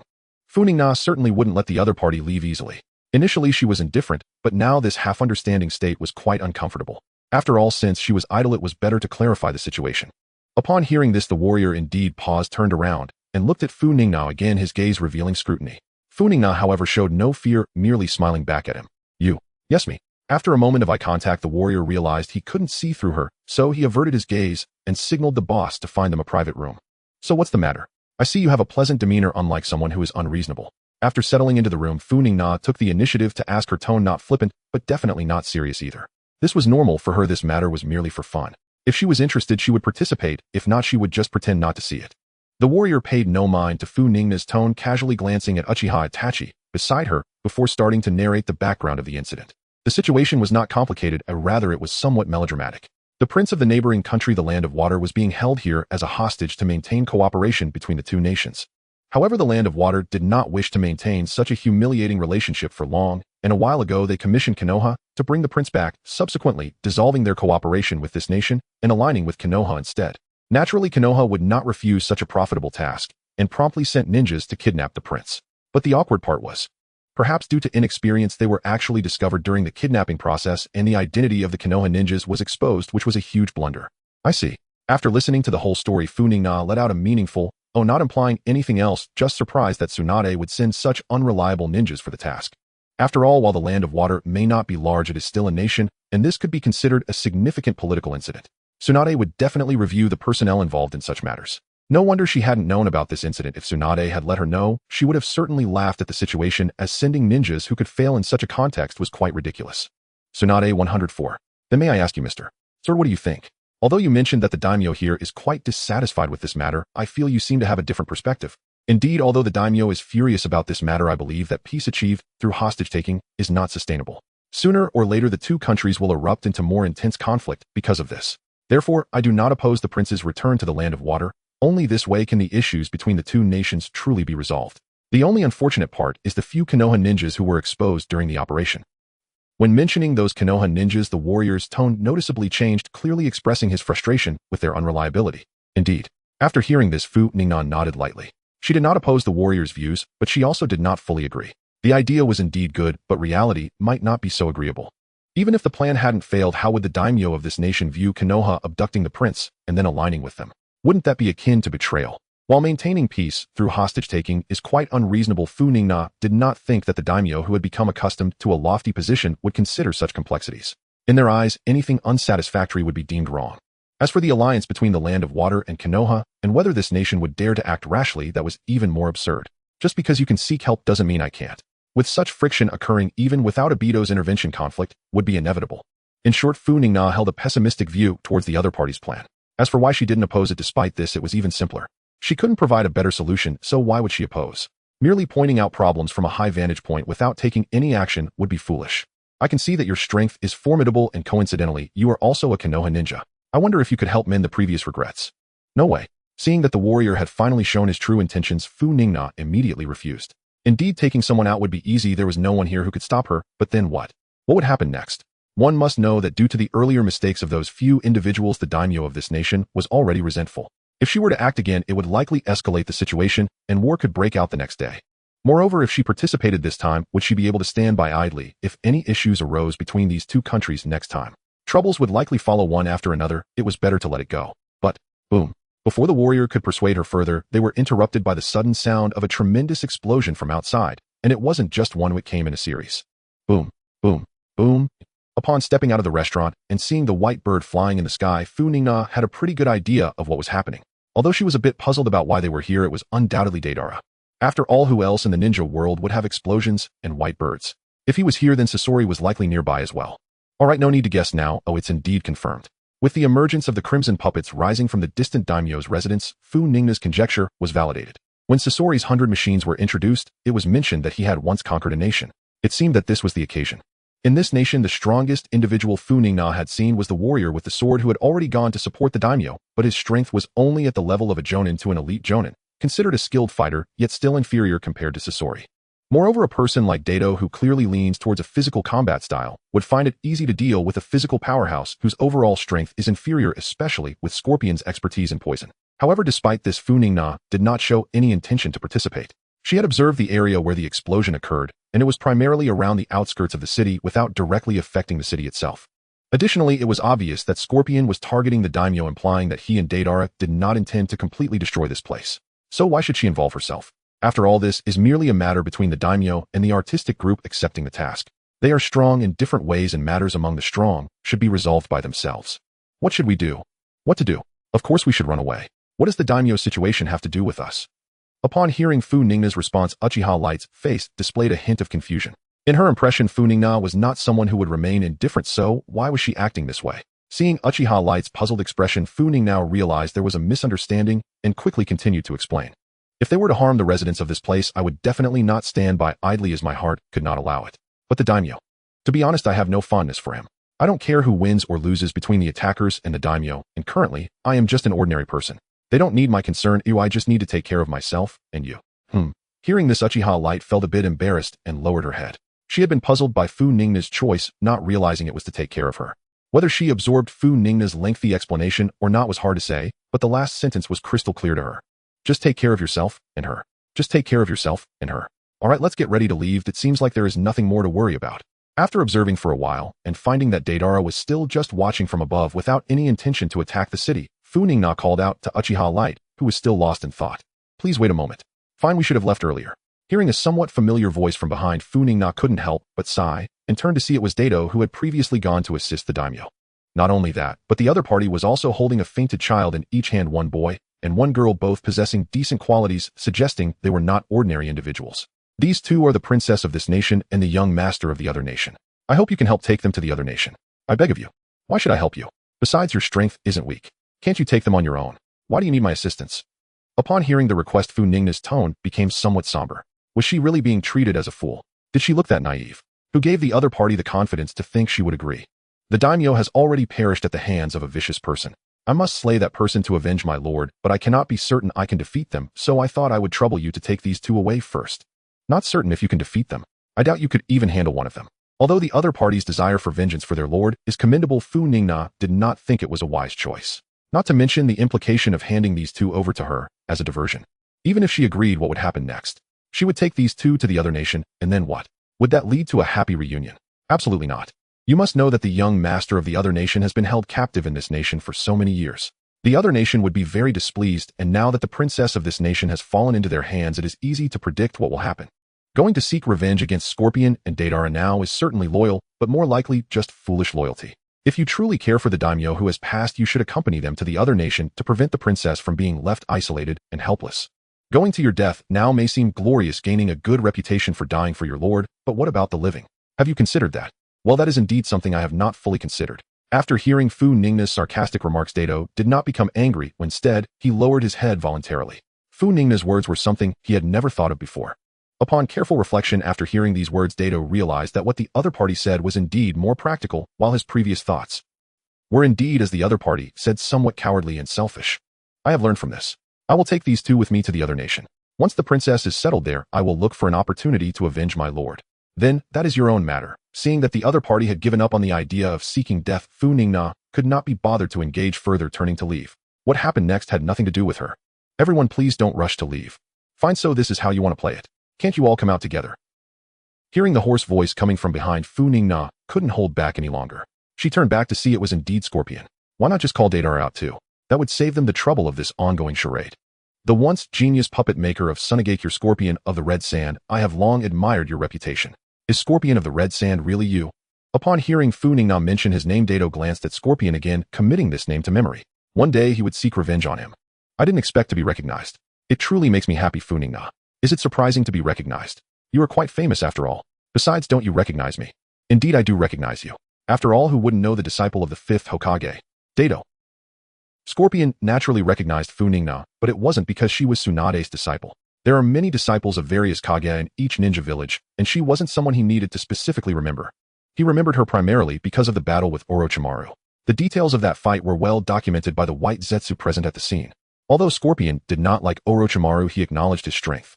Even though Orochimaru had lost the use of his hands, he was still not someone an ordinary person could contend with. Moreover, battling against both Orochimaru and his summoning beast Manda made it even more difficult. Upon this thought, Scorpion suddenly launched a cannon into the sky. Instead of the anticipated explosion or toxic gas, a striking light radiated from the cannon. Is this a signal, eh? As Funingna had speculated, after the light appeared, the white bird that had been hovering in the sky flew over this way, arriving near Scorpion in no time. With golden hair tied in a single ponytail, it was indeed you, Deidara. Is there something you need, brother Scorpion? Didn't you say you would handle it alone? The one who rushed over was naturally Scorpion's teammate Deidara. He looked a bit puzzled, having insisted on taking matters into his own hands earlier. Why was he now signaling for help? Open your eyes and see clearly. There are targets beyond the mission that require a new plan. Hearing this, Deidara looked in the direction pointed by the crimson flowing metallic tail, scanning over everyone until his gaze finally landed on Funingna. Is this the little girl who fought with Orochimaru? I was wondering why you called me brother Scorpion. It turns out you've encountered a formidable foe. Who told you I couldn't handle her? I just felt it was unfair to have you watching from the sidelines earlier, and if you can't handle it, you can continue to just observe. Oh dear, brother Scorpion, how could I not trust you? I just wanted to showcase my art, that's all. Watching the two start to bicker as soon as they met, Funingna couldn't help but feel a bit awkward. However, aside from Nagato and Konin and Akatsuki, they were probably the closest friends. After all, aside from their differences in pursuing art, they generally got along well, without much ulterior motive. As for the other teams, Obito and Black and White Zetsu need not be mentioned. One never trusted the other, with Madara's creation only wanting to be the savior and make everyone dream. Black Zetsu was even more outrageous. White Zetsu was manageable, a creation of Madara designed to monitor Obito. But Black Zetsu, that was even more outrageous. The champion of the nesting doll contest, the dutiful son of the ninja world who had infiltrated for thousands of years to save his mother. Greatness, no words needed. Itachi and Kisame usually got along very well. Kisame even worried about Itachi's health. However, it was a fact that Obito had entrusted Kisame to keep an eye on Itachi. As for Itachi, while being a spy in Konoha, due to Kishimoto's abstract handling, he hadn't relayed any useful information for so many years, causing his character to suffer. Nonetheless, he remained a spy in Konoha, making it impossible for him to have a good relationship with Kisame, who was entrusted by Obito. As for the remaining Kakazu and Haiden, while their relationship was simpler, it was still decent. But don't expect a money-driven old man to have any deep exchanges with a spirited young man obsessed with sacrifices. This was a far cry from the artistic rapport shared between Scorpion and Deidara. Although one person's art is eternal beauty and another's art happens in an instant, they often have disputes. But as the saying goes, truth emerges from debate. This young man with golden hair is the genius disciple of the Third Hokage, Deidara. Even at a young age, he possesses the strength to join Akatsuki, truly remarkable. Looking at Deidara, who appeared to be quite young, Funingna couldn't help but marvel at how artists are different. Achieving such power at a young age, it was certain he would inherit that Hokage position. But he doesn't do that. Clearly he could play with Black Earth in the office, yet he is solely focused on his clay. Funingna had nothing to say but to admire. Oh, brother Scorpion, did you hear that? Someone actually recognizes me. It seems my art is beginning to be known by the world. Now Deidara was around 16 or 17. After joining Akatsuki, he had been relatively low-key, and he truly didn't expect to be recognized. However, he had to admit that this feeling was quite nice, as if his art was being acknowledged. He imagined brother Scorpion must have felt something similar when recognized before. I'm not deaf, I can hear you. Hearing his teammates' loud outbursts, Scorpion retorted with annoyance. Can't you learn from the two girls across? They look like they just graduated from the ninja school, yet are so composed. You're making it hard for yourself. Understood, brother Scorpion. Speaking of which, I've heard of Akatsuki. You're a mercenary group executing missions. You must have come here for a task, but isn't there no longer any resistance in this country? Is your mission still not complete? I shouldn't be within your mission scope. Seeing Deidara agree and prepare to take action, Scorpion also readied for battle. Funingna could only continue to steer the conversation. Although they could fight, both of the opponents were quite formidable. Moreover, Uchiha Light's body had not fully recovered yet. If during the fight Uchiha Light decided to help, shouting that it was his own choice, wouldn't that be problematic? Thus it was best to avoid combat if possible. Otherwise, she would have to find a way to escape. She was not fond of acting bravely without certainty. Especially since someone was still trying to help her while their own body wasn't well, it was crucial to strategically retreat. After all, one must preserve their strength to avoid being without resources. It can only be said that different people hold different places in Funingna's heart. She is not a saint, and she can be selfish. She does not wish for those who would fight for her to be harmed because of strangers. About that, hearing this, Scorpion and Deidara momentarily dropped their intention to fight. It could be said that Funingna's words had some effect, at least putting them in a good mood and preventing them from rushing into battle. To elaborate, after I take care of the people in the daimyo's mansion, the mission will be complete. The remaining individuals are not within the mission's scope, or rather our mission was never to destroy this place. In that case, it seems we have no need to fight. With this energy, you two might as well discuss your art. Right, brother Scorpion, our mission has indeed been completed, so there's no need to fight with Funingna and the others. Shut up, although the mission is completed it doesn't mean it has to end. After all I heard she can fight evenly with Orochimaru, and am feeling a bit itchy myself. Although he claimed to have itchy hands, Scorpion was not a person who enjoyed meaningless battles. In fact, he wanted to use the fight with Funingna to ascertain the general situation of Orochimaru. After all, he still had an unpaid debt with Orochimaru. If he could confirm that Orochimaru was indeed weak, now then HM. As for the previous information from Baiju, indeed it existed, but hearsay could never be as accurate as personal experience. However, what Scorpion did not know was that someone who was hanging around could not be compared to an ordinary person. Funingna had already grown significantly stronger compared to when she fought Orochimaru before. If he intended to use her as a reference to confirm Orochimaru's strength, then he was destined to receive an inaccurate result. It seems that I have no choice but to fight. Funingna also knew that Scorpion was not the type to enjoy battle for the sake of it. This guy who was solely interested in puppetry must have had his reasons for choosing to fight her. But what of it? Funingna was too lazy to think about the reasons anymore. She had already retreated so much and still did not wish to let it go. Did he really think she was made of clay? Moreover, even clay statues could show some anger. Before, she did not want to engage because she was worried about involving Uchiha Light, but that did not mean she was afraid. Let alone Scorpion, even if Deidara joined him, it would not matter. With her Sage mode, she felt terrifyingly strong. Previously, Obito's abilities were unique, and Kemui was certainly one of the most troublesome techniques, making it difficult for her to unleash her full power. But the others did not have such concerns. No matter what happens next, you mustn't make a move again. Otherwise, I will truly be very unhappy. Before engaging, Funingna did not forget to remind her silly friend once more, while also signaling Dao Dao to keep an eye on them. After all, once the fighting started, she would have less time to worry about other matters. Have you finished discussing? Seemingly asking, but at the same time Scorpion had already begun his attack. Countless shurikens shot out from his crimson flowing cocoon. Combining his identity as a master of poison, there was no need to think. These shurikens would definitely not even touch her. Water-style water dragon tornado. Although Scorpion's ambush was stealthy, Funingna immediately responded. After all, she had never relaxed her vigilance against him, so she naturally would not be caught off guard by such tricks. After using the surrounding water dragon to block all the shurikens, Funingna continued, as usual, transforming it into a water dragon to counterattack Scorpion. Originally a ninjutsu meant for defense, could still be used for attack. What an artistic operation. By the way, aside from the water dragon, can you change into other forms? Of course. Seemingly responding to Deidara's question, several other forms made of water appeared behind the water dragon, including a water tiger, a water butterfly, and the same type of water bird that Deidara rode, and even a water crimson flowing cocoon. Wow, even Scorpion's crimson flowing cocoon is here, and it looks so lifelike. To have such a level of water-style mastery is not an exaggeration to call it art. You're overpraising it, but it's clear that you truly love art. That's right. One day I will have my ninjutsu recognized throughout the entire shinobi world. Originally, Scorpion did not pay much attention to Funingna's attack, but unexpectedly Deidara above him started to exchange compliments with Funingna, making Scorpion feel a bit annoyed. Shut up. Saying that, Scorpion controlled the crimson flowing cocoon to raise its arm, and fired several cannonball-like objects at the foremost water dragon, causing a massive explosion upon contact, scattering the water dragon. The subsequent water tiger, water butterfly, and water bird were also successively dispersed by the cannon fire of the crimson flowing cocoon. After blasting apart the last water crimson flowing cocoon, Funingna's group had already disappeared from their previous position. Brother Scorpion, it seems they have been scared away by you and have started to flee. Deidara clearly did not take Scorpion's reprimand to heart, pointing at Funingna and the others who were gradually retreating with a smile, making it seem as if Deidara and they were part of the same group. Did I not say it before? I can see. Could you please not state the obvious? Are you truly not afraid I will kill you? Scorpion could naturally hear the teasing in Deidara's words, but he was too lazy to scold him again, simply watching the direction in which Funingna and the others had left, contemplating whether to pursue them. He knew that they were not fleeing out of fear, but because their proficiency in water style covered a large area, and fighting here would inevitably endanger others, which was why they chose to withdraw outside the city. If they chased them outside the city, then Funingna could act without restraint. Although he had many hidden cards, he had not used the flashy techniques displayed by the other side, were clearly only the tip of the iceberg. If that were the case, the outcome would be hard to say. Even if he could win, his puppets would probably suffer a lot in the process. After weighing the pros and cons in his mind, Scorpion ultimately chose to abandon the idea of pursuing them. Through the recent skirmish, he had a rough estimate of Funingna's strength. Though it was hard to say who would win or lose if they fought to the end, they were certainly opponents of the same caliber. His purpose was to confirm Orochimaru's condition through her. Now that his goal was mostly achieved, there was no need to continue engaging in meaningless conflict. As for that guy Orochimaru and that traitor, let them live a bit longer. After leaving the city, Funingna noticed that Scorpion and Deidara did not pursue her. Although she felt a bit stifled that they had chosen not to fight just when she had gotten interested, at least the outcome was good. After all, even though she felt terrifyingly strong with her Sage mode now, there was still not a qualitative difference between her and Scorpion and Deidara.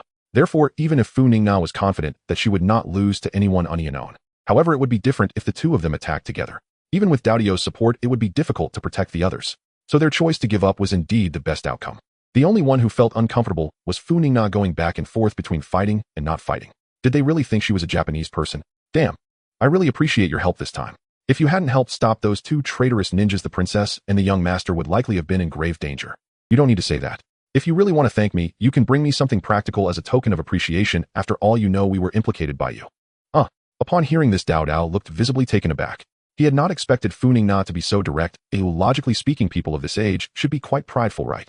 However, since Funingna had done him such a great favor, he originally intended to express his gratitude, but he was caught off guard by her straightforwardness. Of course I have something in mind, but compared to a simple monetary thank you, I believe there is something that would suit your taste better. But what is it?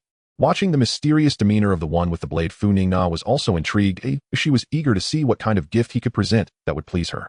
In our previous encounters, I also heard Miss Funingna express her desire to find a suitable weapon in the Iron Country. Isn't this quite a coincidence? Before I became a Ronin, I was a warrior in the Iron Country. Although I left for certain reasons, I still have some connections there. And then, although the one with the blade was still being cryptic, Funingna could guess his intentions. Given his prowess, he must have held a certain status while in the Iron Country. Naturally, this would mean he knew many other influential figures in the Iron Country, and with those connections, things would become much easier. Then Miss Funingna should be able to guess my intention. The best blacksmith in the Iron Country is my dear friend. Although I had to leave for certain reasons and felt too embarrassed to contact him, since you have helped me so much, I will put aside my pride and ask him to forge a suitable weapon for you, Miss Funingna. This gift truly pleases me, so I will trouble you, Mr. Blade. Upon hearing of the strength of Blade's connections, Funingna's face lit up with a smile, even addressing him with honorifics, no longer as casual as before. It can only be said that Funingna had a bit of talent for quick changes, and this form would likely be very powerful in the game. Until we meet again by fate. Goodbye. After waving goodbye to Blade, Funingna picked up the letter he had written, which contained nothing particularly special. It simply expressed her gratitude for his assistance after some pleasantries and requested that her friend help with the forging, assuring him that she would personally thank him in the future. Although sometimes a bit blunt, he is a genuine person and not ungrateful for the help he received. The fact that Blade left the Iron Country to become a Ronin must have been due to some unspeakable matter, otherwise he wouldn't shy away from contacting his old friends. Yet to go to such lengths for a thank you, and even to personally visit, is quite commendable. Tung Tian-e. I didn't hear about him while watching Naruto. As the top blacksmith in the Iron Country, he shouldn't be without a reputation, but then again it doesn't really matter as long as he can forge weapons. After mumbling the name of Blade's friend, Funingna realized she didn't seem to remember him, but she had forgotten many people, so one more didn't matter, and she quickly set the matter aside. Let's go. Now that we have the quest items, all that's left is to claim the reward. Uchiha Hikari had long grown accustomed to the unfamiliar terms that often slipped from Funingna's mouth. She had previously asked about their meanings out of curiosity, but after realizing she still didn't understand, even after explanations, she had given up. After all, she didn't want Funingna to think any less of her because of this. After leaving this country, the journey to the Iron Country went smoothly, as if having completed the task, no obstacles would appear. Ladies, we will soon be entering the land of the Iron Country. The climate there is cold, with snow covering the ground year-round. You are only wearing thin clothes, so it will definitely be cold. Here, take this. Due to the long journey and not being in a hurry, Uchiha Hikari needed a good environment to recover, so Funingna chose not to walk, and instead paid some silver to join a merchant caravan heading to the Iron Country. Though it was slower, the environment was a lot better than surviving in the wilderness. Even without considering Uchiha Hikari's issues, Funingna didn't want to be some wild person. She wasn't one to endure hardship without reason. This is truly a great help, thank you so much. We have been feeling a bit cold for a while now, and without your assistance we wouldn't know how to cope. Once we reach the Iron Country, I will also settle the cost for these 2 pieces of clothing for you. Seeing the warm clothes handed over by the caravan leader, Funingna did not refuse. Although for her and Uchiha Hikari this little cold was nothing. But they were currently portraying themselves as ordinary travelers, not ninjas who were indifferent to the cold or heat. Since they were putting on an act, they had to do it properly. Moreover, although neither of them feared the cold, wearing warmer clothes in such an environment would definitely be more comfortable than just a thin garment, so it was hard to find reasons to refuse. No need. The 2 of you are just taking a ride, it won't cost much. Besides, the amount you gave me earlier has already exceeded my expectations, so consider these clothes part of my service.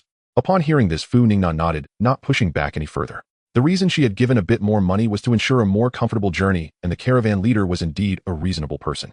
Throughout the journey, they had eaten and slept better than the leader himself, so it was only fair considering the extra money she spent.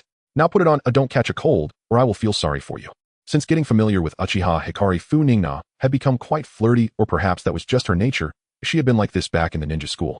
She would only act more serious when first meeting others, showing some restraint, and once familiar, her true self would naturally be revealed. Thank you. It's nothing between good friends who is counting. However, in response to Funingna's flirtatious antics, Uchiha Hikari, aside from blushing a bit at first, soon became accustomed to it, showing no embarrassment at all, leaving Funingna somewhat puzzled. If it was because she adapted, then her adaptation was a bit too fast, right? She wasn't some magical creature. After delivering the clothes to Funingna, the caravan leader returned to his own cart, and before that someone was already waiting inside. Captain, you must be too nice to those two young ladies. Although they gave a bit more money, it doesn't warrant such serious treatment, does it? After sitting down, the captain of the caravan did not rush to answer the question, but first took a sip from his teacup, then slowly turned to his visibly displeased subordinate.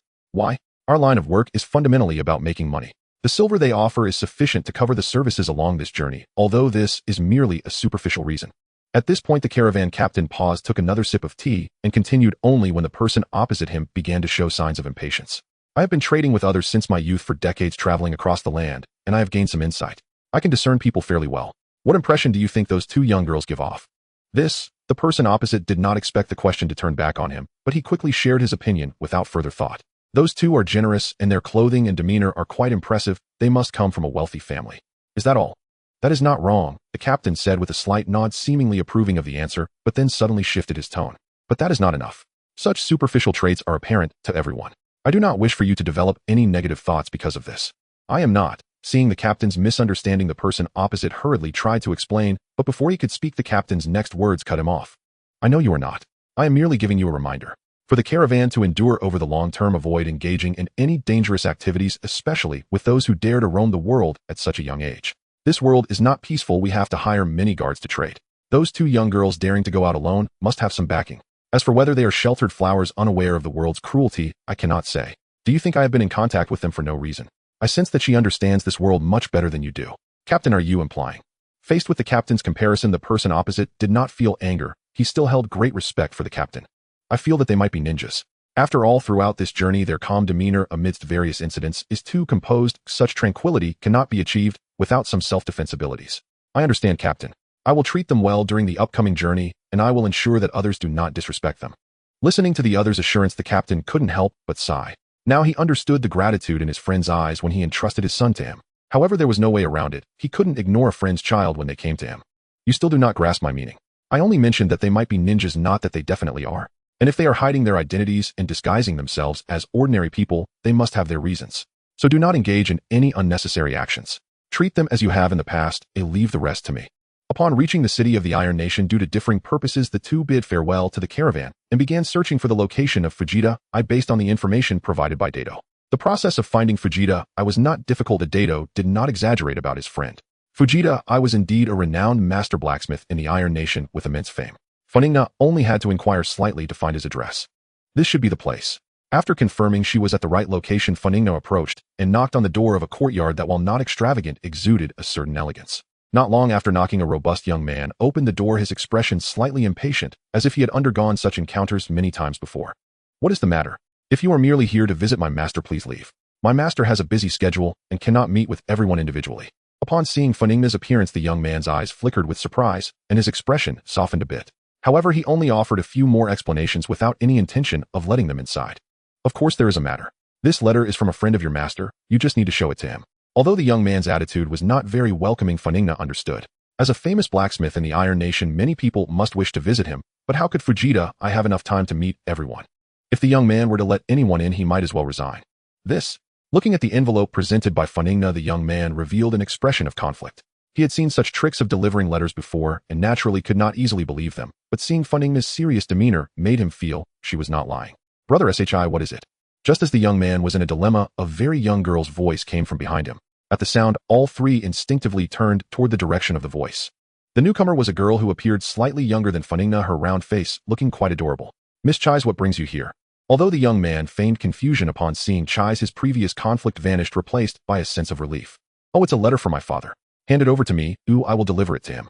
After hearing the young man explain the situation, Chai's did not hesitate, quickly taking over the task of delivering the letter and walking back towards the courtyard. Then please wait a moment, it shouldn't take long for the young lady to deliver the letter to my master. Sure enough, after a short wait, a middle-aged man approached quickly with Chai's hurriedly following behind him. He was without a doubt Dato's friend Fujita-I. I never expected to receive a letter from that guy Dato. What a surprise. To have him write to me means you all must have helped him greatly, otherwise that prideful fellow would never contact me. I understand your intentions from the letter, so rest assured, since you are friends of Dato, you are also my friends. I will craft the most suitable weapon for you in the name of the greatest blacksmith in the Iron Nation. Then I will trouble you with this." Although Funingna was somewhat surprised by Fujita's youthful enthusiasm, she also understood, as long as one has the heart, they remain young at heart until death. Or rather, Fujita's ability to become a renowned blacksmith in the Iron Nation is significantly attributed to this innocent heart. Only with such a spirit can one persistently improve and not fall into indulgence due to temptations. Haha, no need to be polite. Since that guy with the knife has acknowledged you, you must be a decent person. Alright, let's not just stand here foolishly, let's go inside and chat. Upon hearing the master's call, the young man realized that Funingna and her companion were indeed guests, and quickly stepped aside to clear the path. "I apologize for the earlier misunderstanding, it's just that I couldn't be sure if the letter you brought to the master was genuine." "It's alright, it's part of my duty. After all, if anyone could just waltz in, your master would be overwhelmed."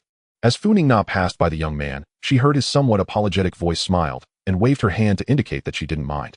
Though they said they would chat further, it was mainly about the weapon Funingna wanted to forge, as there was little else to discuss since they had just met. During the discussion, it was primarily Fujiwara who spoke, while Funingna only occasionally added her thoughts, leaving the details entirely to him. "Alright, if there's nothing else to add, I have a rough idea now. You just need to come back after some time to pick up the blade." "Is that all it takes?" Hearing his assurance, Funingna felt a bit skeptical, thinking it would be a more complicated process. "Of course. Do you think I am anyone less than the top blacksmith in the Iron Kingdom? Just leave it to me. If you're bored during this time, you can have Chais take you around the city. That kid should enjoy your company." After finishing, Fujiwara took his leave, saying he needed to prepare for the forging process, and Funingna naturally had no objections. Back in the courtyard, Funingna was surprised to see Chais playing with Uchiha Hikari, which was quite unusual considering Hikari had been aloof with others before. Funingna was pleased to see this change in Uchiha Hikari. Rather than being the cold goddess with a somewhat introverted nature, she preferred her to have more friends around. Thus, Funingna chose not to step out immediately, but to observe from the shadows. However, after watching for a while, she noticed that things seemed to differ from her expectations. Why is Chais the only one talking? Uchiha Hikari is mostly just responding to questions. I wonder where all of Kai's topics are coming from. Well, whatever. At least it's a positive change, a sign of future promise. "Hey, what are you chatting about? Can I join in?" Noticing the lack of new developments, Funingna stepped out from the shadows, and upon seeing her, both of them brightened up and quickly approached. My father just told me to take you around the city. I was discussing with Miss Hikari about places worth visiting here. Since you're here, Miss Funingna, let's go." "Haha, this waiting period is indeed quite boring. So I'll trouble you, Miss Chais." "Not at all, I love making friends." Funingna did not decline Kai's invitation, and in fact, she had already thought of exploring after realizing they would need to wait a while. Kai's invitation came at just the right time. After wandering around the city with Chais for a while, Funingna understood why Chais had previously been so attentive to Hikari. She realized that Chais was entirely a beauty enthusiast.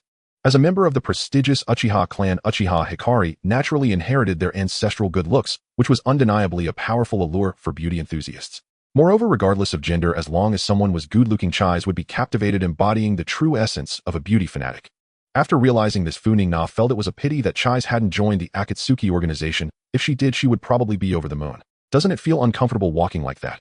Funingna looked at Chais, who was walking with her arm linked, and felt somewhat awkward. It seemed a bit too familiar. And why does she keep clinging to me? Uchiha Hikari is also quite beautiful, isn't she? You were chatting with her in the courtyard. Why aren't you looking for her now? Of course not. I'm not tired at all when I'm with you, Sister Funingna. After receiving this expected reply, Funingna couldn't help but facepalm. Sigh, whatever. After all, I still need to rely on her father for some things, I might as well go along with it. Yes, that's it.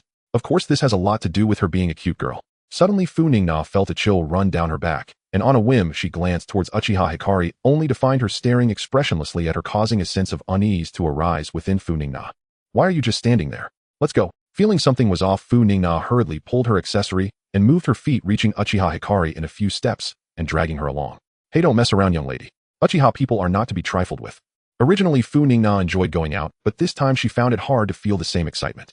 Clearly, hanging out with a beautiful girl should be a joy, and being with two should logically double the happiness. But why did it feel so precarious this time? After spending a painful yet enjoyable time noticing that it was getting late, Funingna sent Chais home. However, just as she was about to leave, she heard a heated argument coming from the courtyard. One of the voices belonged to Fujiwara, whom she had just met today, while the other voice was unfamiliar. Funingna was certain she had never heard it before. Sensing that something was amiss, Funingna decided against leaving and instead hid with Uchiha Hikari in the shadows to see what was going on. Sure enough, it wasn't long before Funingna saw two people storming out of the courtyard, both unfamiliar faces identifiable only by their attire as warriors. After watching the two warriors gradually disappear into the distance, the two of them no longer hid, revealing themselves from the shadows, encountering Fujita, who was also standing at the entrance watching the warriors leave. So you were indeed here. My apologies for the disturbance. Upon seeing the figures of Funingna and Uchiha Fujita, I was not surprised he had guessed that they would be nearby since his daughter had just returned, though he was uncertain if they had noticed what had transpired inside. Though I was far away, I seemed to have heard that they were looking for trouble with you. Do you need me to help you deal with them? No need, thank you for your kindness, Miss Funingna. It's just a little quarrel between us, so there's no need for you to intervene. Besides, I do possess some strength myself. They will have to think twice before provoking me. Moreover, my friend is a general from the Iron Nation, and even if they can ignore me, they must consider him. Fujita, I did not doubt Funingna's ability to help him, but after expressing his gratitude, he simply declined. Though unspoken Fujita, I knew that neither Funingna nor her companions were ordinary people. After all, ordinary individuals would not exchange a favor from someone wielding a sword for a weapon. Moreover, even though they had not seen each other for a long time, he was well aware of the strength of the sword wielder, and the letter he received clearly stated that Funingna had helped him immensely, saving both his life and that of someone even more important. To achieve such a degree of assistance, the opponent's strength was likely no less than that of the sword wielder, making it quite simple to deal with those few henchmen.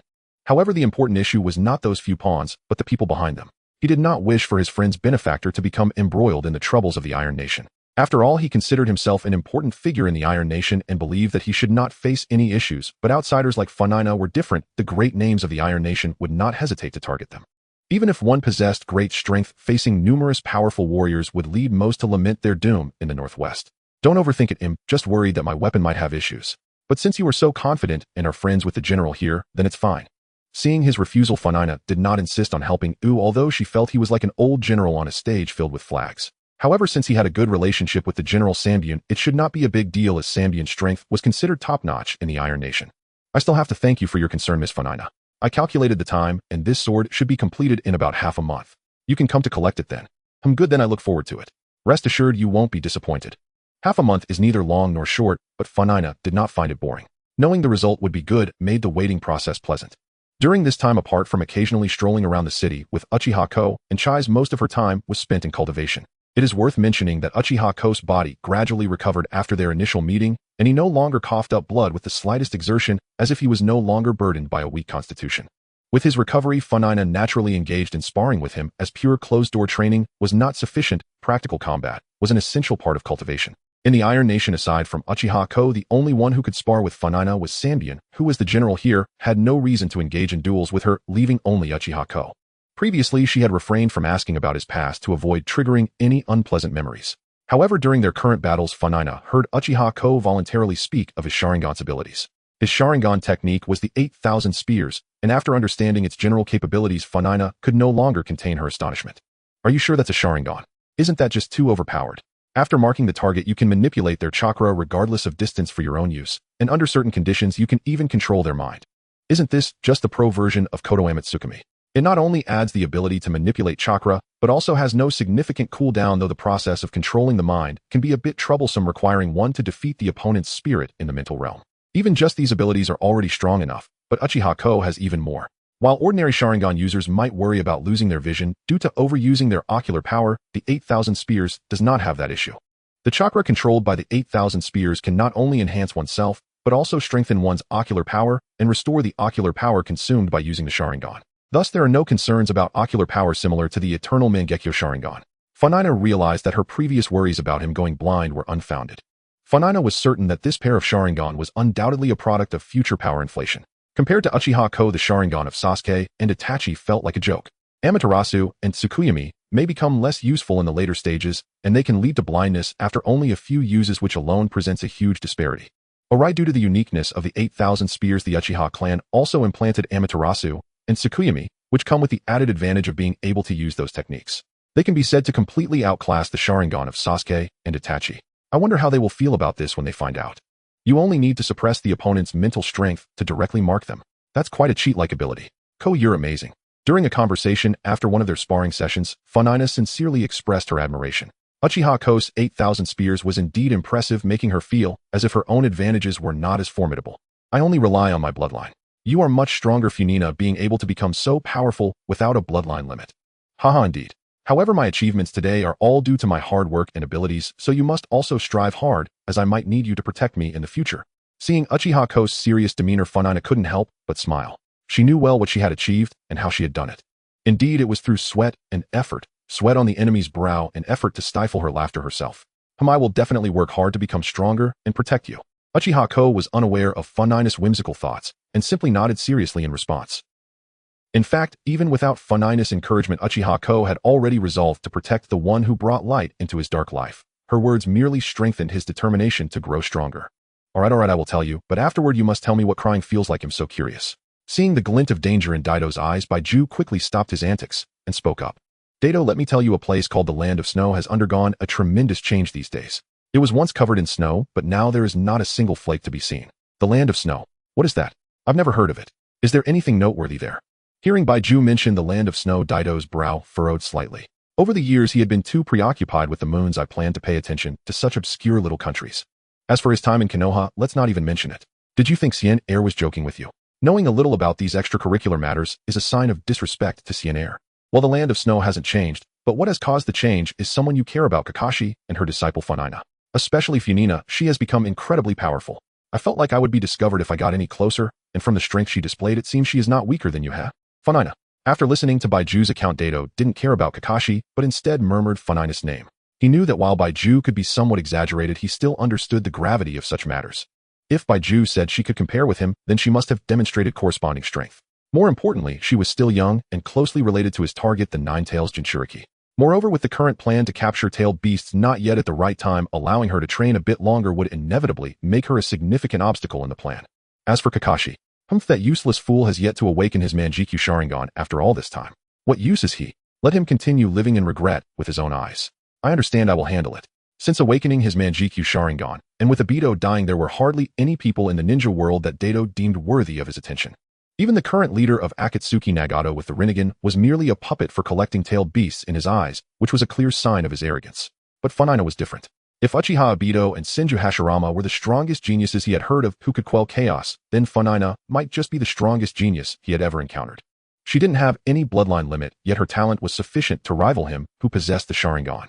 Her innate abilities were truly unparalleled, and she might be even more troublesome than that Uchiha Itachi. Although Uchiha Itachi wasn't easy to deal with either, at least he knew his weaknesses. His brother Uchiha Sasuke could be a threat at a crucial moment. But Funingna, while she was very friendly toward everyone and took her companions in the village seriously, Daido had a feeling that if he truly considered this a weakness of hers, he would surely suffer a significant loss. Carrying his worries, Daido lost the desire to continue chatting. With the rotation of his kaleidoscope, Daido's figure vanished from his original spot in an instant. Hey, don't go. You still haven't told me what crying feels like, Daido. Konoha Village. I've read the report. Not only did you complete the mission, but you also established friendship between Konoha and the Land of Snow. Well done. Of course. With you as my teacher, I have to do my best. Since this mission is completed, then In the Hokage's office, seeing her disciple rubbing her hands nervously, Tsunade couldn't help but feel some self-doubt. Is it really that bad to be around me? Why is she so eager to leave? This is quite hurtful, annoying little brat. Since you want to go out, then go ahead. I can't be bothered with you. However, even though you are off training, don't forget to return to the village from time to time. Also, while you have learned the ninjutsu I taught you, don't slack off while you are outside. You must practice regularly. As my disciple, you must be proficient in these. Got it. Seeing Tsunade about to start another long speech, just like Tang Sung, Funingna couldn't help but feel a bit overwhelmed. She quickly clasped her hands together in prayer, hoping the other would finish soon. She really didn't want to hear it. Look at your impatient face. Then hurry up and leave. With that, Tsunade waved her hands repeatedly, signaling for her to leave quickly. How could that be? I love hearing your teachings the most, teacher. Ignoring Funingna's antics, Tsunade only responded with a disdainful glance. Then I'm off. I will miss you, teacher. After Funingna left, Tsunade quickly returned to her usual state, but after watching the place where Funingna had left for a while, a smile appeared in her eyes. Being with this disciple always easily stirs up her emotional fluctuations. But this feeling isn't so bad. Before long, Tsunade sat back at her desk to handle official duties, but before long her door was knocked on again. Come in. The door opened to reveal a figure with slightly awkward pink hair, bowing her head, looking as if she had something embarrassing to discuss. Oh, it's Sakura, coming to find me at this hour. Did you encounter some problems while practicing ninjutsu? Seeing the other's demeanor, Tsunade could roughly guess the reason for her visit, but she didn't feel annoyed. Instead, she felt a bit happy. This is how it should be. A disciple should occasionally encounter difficulties and come seeking guidance from the teacher. Otherwise, how would the teacher's role be reflected? Just like a certain someone coming to ask for a training method, and then bam, they learned it. What's going on here? Seriously. Right, Lady Tsunade, while practicing the palm mystic technique, I felt there were some areas I really didn't understand, so this. A small problem, no need to be reserved. It is my duty to take you on as a disciple and teach you. Come here and tell me exactly what you don't understand. Okay, Lady Tsunade. Hearing Tsunade's assurance, Sakura's earlier awkwardness transformed into positive emotions. She quickly ran over and explained her confusions one by one. I figured these issues out. Thank you for your guidance, Lady Tsunade. No problem, feel free to come back to me with questions in the future. I'm very willing to answer your queries. Although the attack came suddenly and fiercely, Funingna remained calm, pulling out a kunai from somewhere to firmly intercept the warrior's assault. The disparity in size between the warrior's sword and the kunai made this scene exceptionally bizarre, and the warrior's eyes widened involuntarily, clearly not expecting such a situation. He had considered many possibilities, but never imagined it would unfold like this. However, disregarding his surprise, the warrior shifted to hold his sword with both hands, intending to overpower Funingna. Yet the ensuing scene left the warrior even more incredulous. Despite exerting all his strength, the kunai remained immovable, as if nothing had happened at all. Nanny. After this exchange, even if the warrior was not particularly bright, he could realize the significant disparity in strength between them. However, before he could withdraw, a tearing pain erupted in his abdomen, and he was swiftly sent flying, crashing through several walls before finally coming to a stop. If it weren't for the strength of those Akatsuki members, it would be best not to provoke me. Looking at the warrior struggling to rise, Funingna paid him no further mind and turned to face another warrior who had just accompanied her. At this moment, the other warrior's eyes revealed the crimson of the Sharingan, but of course he could not possess a bloodline limit. He was merely ensnared by Uchiha Hikaru's Jinjutsu. Through the warrior under Jinjutsu, Funingna learned the reason for the attack, and it indeed aligned with her guess. They were just collateral damage, as they had been very close to Fujita Kazuki during this time. After all, the appearance they were currently using was not their original one, and no enemies existed. They had never held a grudge, leaving only external factors. While she was puzzled as to why the daimyo would act against someone from the Iron Country, like Fujita Kazuki, now was not the time for hesitation. She had to hurry. If she were late, not only would Fujita Kazuki encounter problems, but it was also likely that her long-awaited weapon would face mishaps, which was unacceptable. Let's go. With a glance exchanged with Uchiha Hikaru, the latter instantly understood Funingna's meaning and quickly rushed towards Fujita Kazuki's residence with her. These two damned little brats must be reported to the master, immediately gathering forces to eliminate them. Watching Funingna and Uchiha Hikaru gradually disappear, the warrior who had been kicked down and was struggling to rise revealed a hint of disdainful smile, and then surprisingly stood up. Clearly his previous state of distress was feigned. When facing an unbeatable opponent, pretending to be weak is also a wise choice, and this warrior was evidently well-versed in this tactic. However, just as he was feeling pleased with himself, he suddenly sensed an issue with the chakra within him slowly slipping from his control. This was a grave taboo for both warriors and ninjas. Yet he did not panic at this change for the moment. He felt the chakra falter. His consciousness also sank into confusion, eventually freezing in place. Why am I here? What am I supposed to do? Why am I so severely injured? This was not just his confusion. The other warrior controlled by Jinjutsu fell into the same perplexity after the illusion lifted, and neither knew why they found themselves there. As they exchanged bewildered glances, Funingna and Uchiha Hikaru arrived near Fujita Kazuki's courtyard. Though the main gate was tightly shut, Funingna could still smell the faint scent of blood wafting from within. Upon realizing she was late, Funingna did not hesitate further and directly broke through the door. The scene in the courtyard was just as she had anticipated. Blood was everywhere, and the ground was littered with corpses. However, looking at the clothing, most of the bodies belonged to Fujita Kazuki's people, and the young man who had opened the door for Funingna was among them. Yet Funingna did not glance at them, as her attention was already drawn to Fujita Kazuki, who lay on the ground, bleeding profusely, surrounded by several warriors. Oh right, there was also Chai's, who was stabbed by a blade and lay unconscious, uncertain of her fate. She hoped that she was unharmed. It seems you all failed to deal with us, indicating that you are indeed not ordinary. Upon recognizing the figures approaching, the leading warrior beside Fujita Kazuki grew markedly gloomy. Previously, the daimyo had wanted to eliminate both Funingna and the one forging swords with Fujita Kazuki, but he had been dissuaded. He, as a subordinate, could not object when the other was resolute, so he had to comply with orders. However, given the current situation, it was clear that his previous thoughts were correct. These two were not ordinary, but unfortunately, it was too late to turn back now. Now the best course of action was to eliminate the troubles caused by previous errors, leaving no future threats. With this thought, a barely perceptible killing intent flickered in his originally cold gaze. It seems I have arrived at an inconvenient time, Mr. Fujita. Funingna seemed oblivious to the other party's killing intent, or perhaps even if she noticed, she would not care. For once they arrived here, the thoughts of those warriors opposite them no longer mattered, as they lacked the ability to turn them into reality. Cough, it seems I have brought you trouble. I apologize. Each word Fujita Kazuki spoke was accompanied by blood, as if he might gasp his last at any moment, alarming those who witnessed it. Seeking death. Seeing Funingna and Fujita Kazuki chatting casually, the warriors were filled with rage. Clearly the atmosphere was tense, yet they acted as if it were not. Was this looking down on them?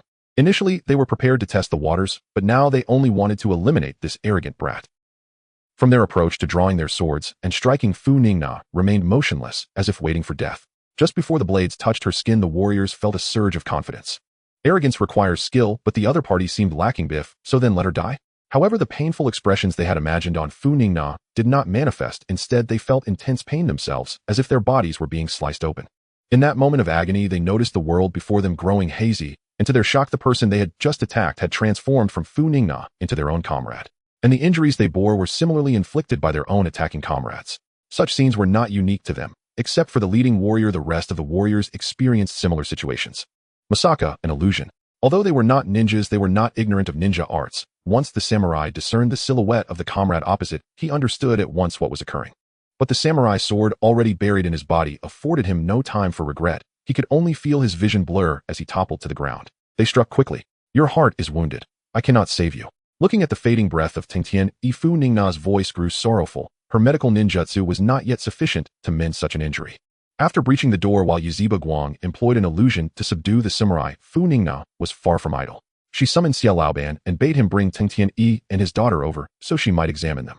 If this had happened a few days earlier, there might have been a chance. Then she still had unused defection points she could have spent to boost her medical ninjutsu and save him. But the problem was that 2 days ago she had already spent those affection points to raise her strength attribute, removing her weak spots. The affection points had been nearly exhausted in that effort. If I die, then I die. Cough, no matter. How is Ji sure? Upon hearing Funingna pronounce his death, Tingtian, he felt little despair. He knew the state of his own body, but his daughter was still young. She must not die with him. She was fortunate, not struck in any vital spot. She can be saved. This was not mere consolation from Funingna, it was the plain truth. Though the sight of a blade lodged in the ground looked terrifying, it had not pierced any crucial organ. At most, it was a rough hand-throw wound, and not inflicted long ago. For her, this was hardly a mortal matter. That is a relief. Thank you, Cough. Please treat Jishir first. Of course. Funingna had intended precisely that. Under Tingtian Yi's anxious gaze, she casually withdrew the samurai sword embedded in Jishir, then a green light rose from her palm as she began to heal her. The blade you asked me to forge is finished. It is now on the back of that Li fellow. Cough. Forgive me, I cannot hand it to you myself. As Funingna tended Jishir, Tingtian did not forget her true purpose in coming to the land of iron. Upon hearing his words, the healer looked up. Li was not hard to find. The man who appeared to be the leader, the only one carrying something on his back. It could be none other than Li. How intriguing. Watching Li, the sole figure who had not faltered beneath Yuzhiba Guang's illusion, Funingna could not help but be surprised. Though Yuzhiba Guang's genjutsu was broad and its power dispersed, it was bolstered by the Wanhua Tong Xiaolunyan, and therefore not an enchantment an ordinary person could easily dispel. This Li was no weakling. Xiaolunyan, who are you? Seeing the Xiaolunyan slowly turning in Yuzhiba Guang's eyes, Li's tone betrayed a tremor. Li had indeed heard the renown of the Xiaolunyan. Since the Yuzhiba clan slaughter years ago, he had assumed they had been erased from history. He never imagined encountering one today. What made it yet more incredible was that this formidable Yuzhiba seemed to be standing over the blue-clad girl being treated. If the Yuzhiba alone possessed such strength, how much more powerful might she be? As he began to gauge the opponent's might, the thought of retreat naturally arose. Li felt no shame in such a notion. Although he had been able to dispel the illusion in time and repel comrades who tried to strike him, that did not mean he could stand toe-to-toe with the Yuzhiba. Facing the Xiaolunyan unknown, turning and running had been an oft-repeated tactic in the ninja world. Li had heard of it, and with an impetuous Funingna present, prudence counseled withdrawal. Better to fall back now, report to the daimyo, and prepare a proper response. This was not cowardice, but a strategic retreat.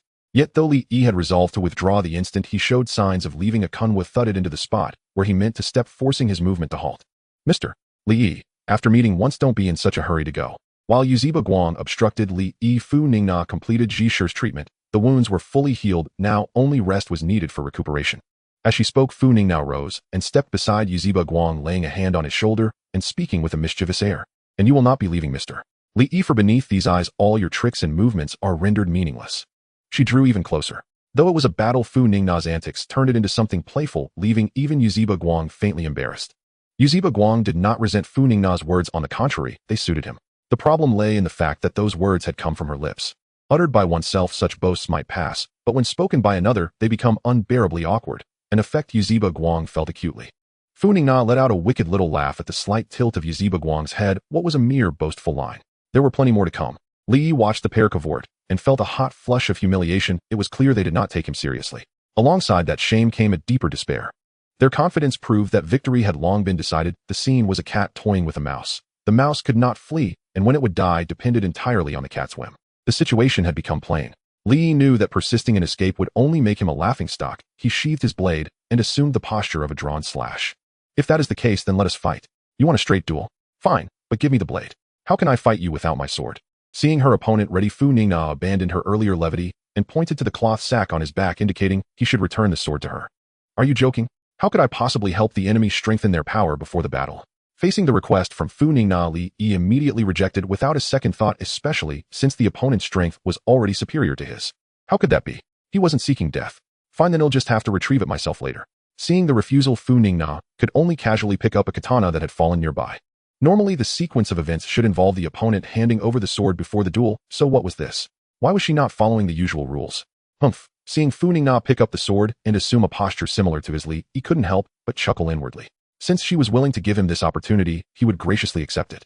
Li Yi could tell that the two individuals across from him were likely stronger than himself, but that did not matter. He had been practicing his sword-drawing technique for decades, and his experience in this domain was far beyond that of someone who couldn't even hold their stance properly. Therefore, if Funingna attempted to match him with her sword-drawing technique, even if her strength was greater, Li Yi was confident he could defeat her. Just before both sides engaged, a wave of chakra spread from Funingna's hand, gripping the sword along the entire blade, then transformed into swirling water that wrapped around the katana. Hard spiral water blade revision. I haven't thought of a good name yet, so let's go with this for now. Li Yi naturally noticed Funingna's movement, the dangerous aura emanating from her constantly warning his mind. However, he had already reached a point of no return and could only place his hopes on his performance in the upcoming battle. Unlike Li Yi, Funingna felt little pressure. After preparing, her figure turned into an afterimage, and she dashed straight toward Li Yi without hesitation.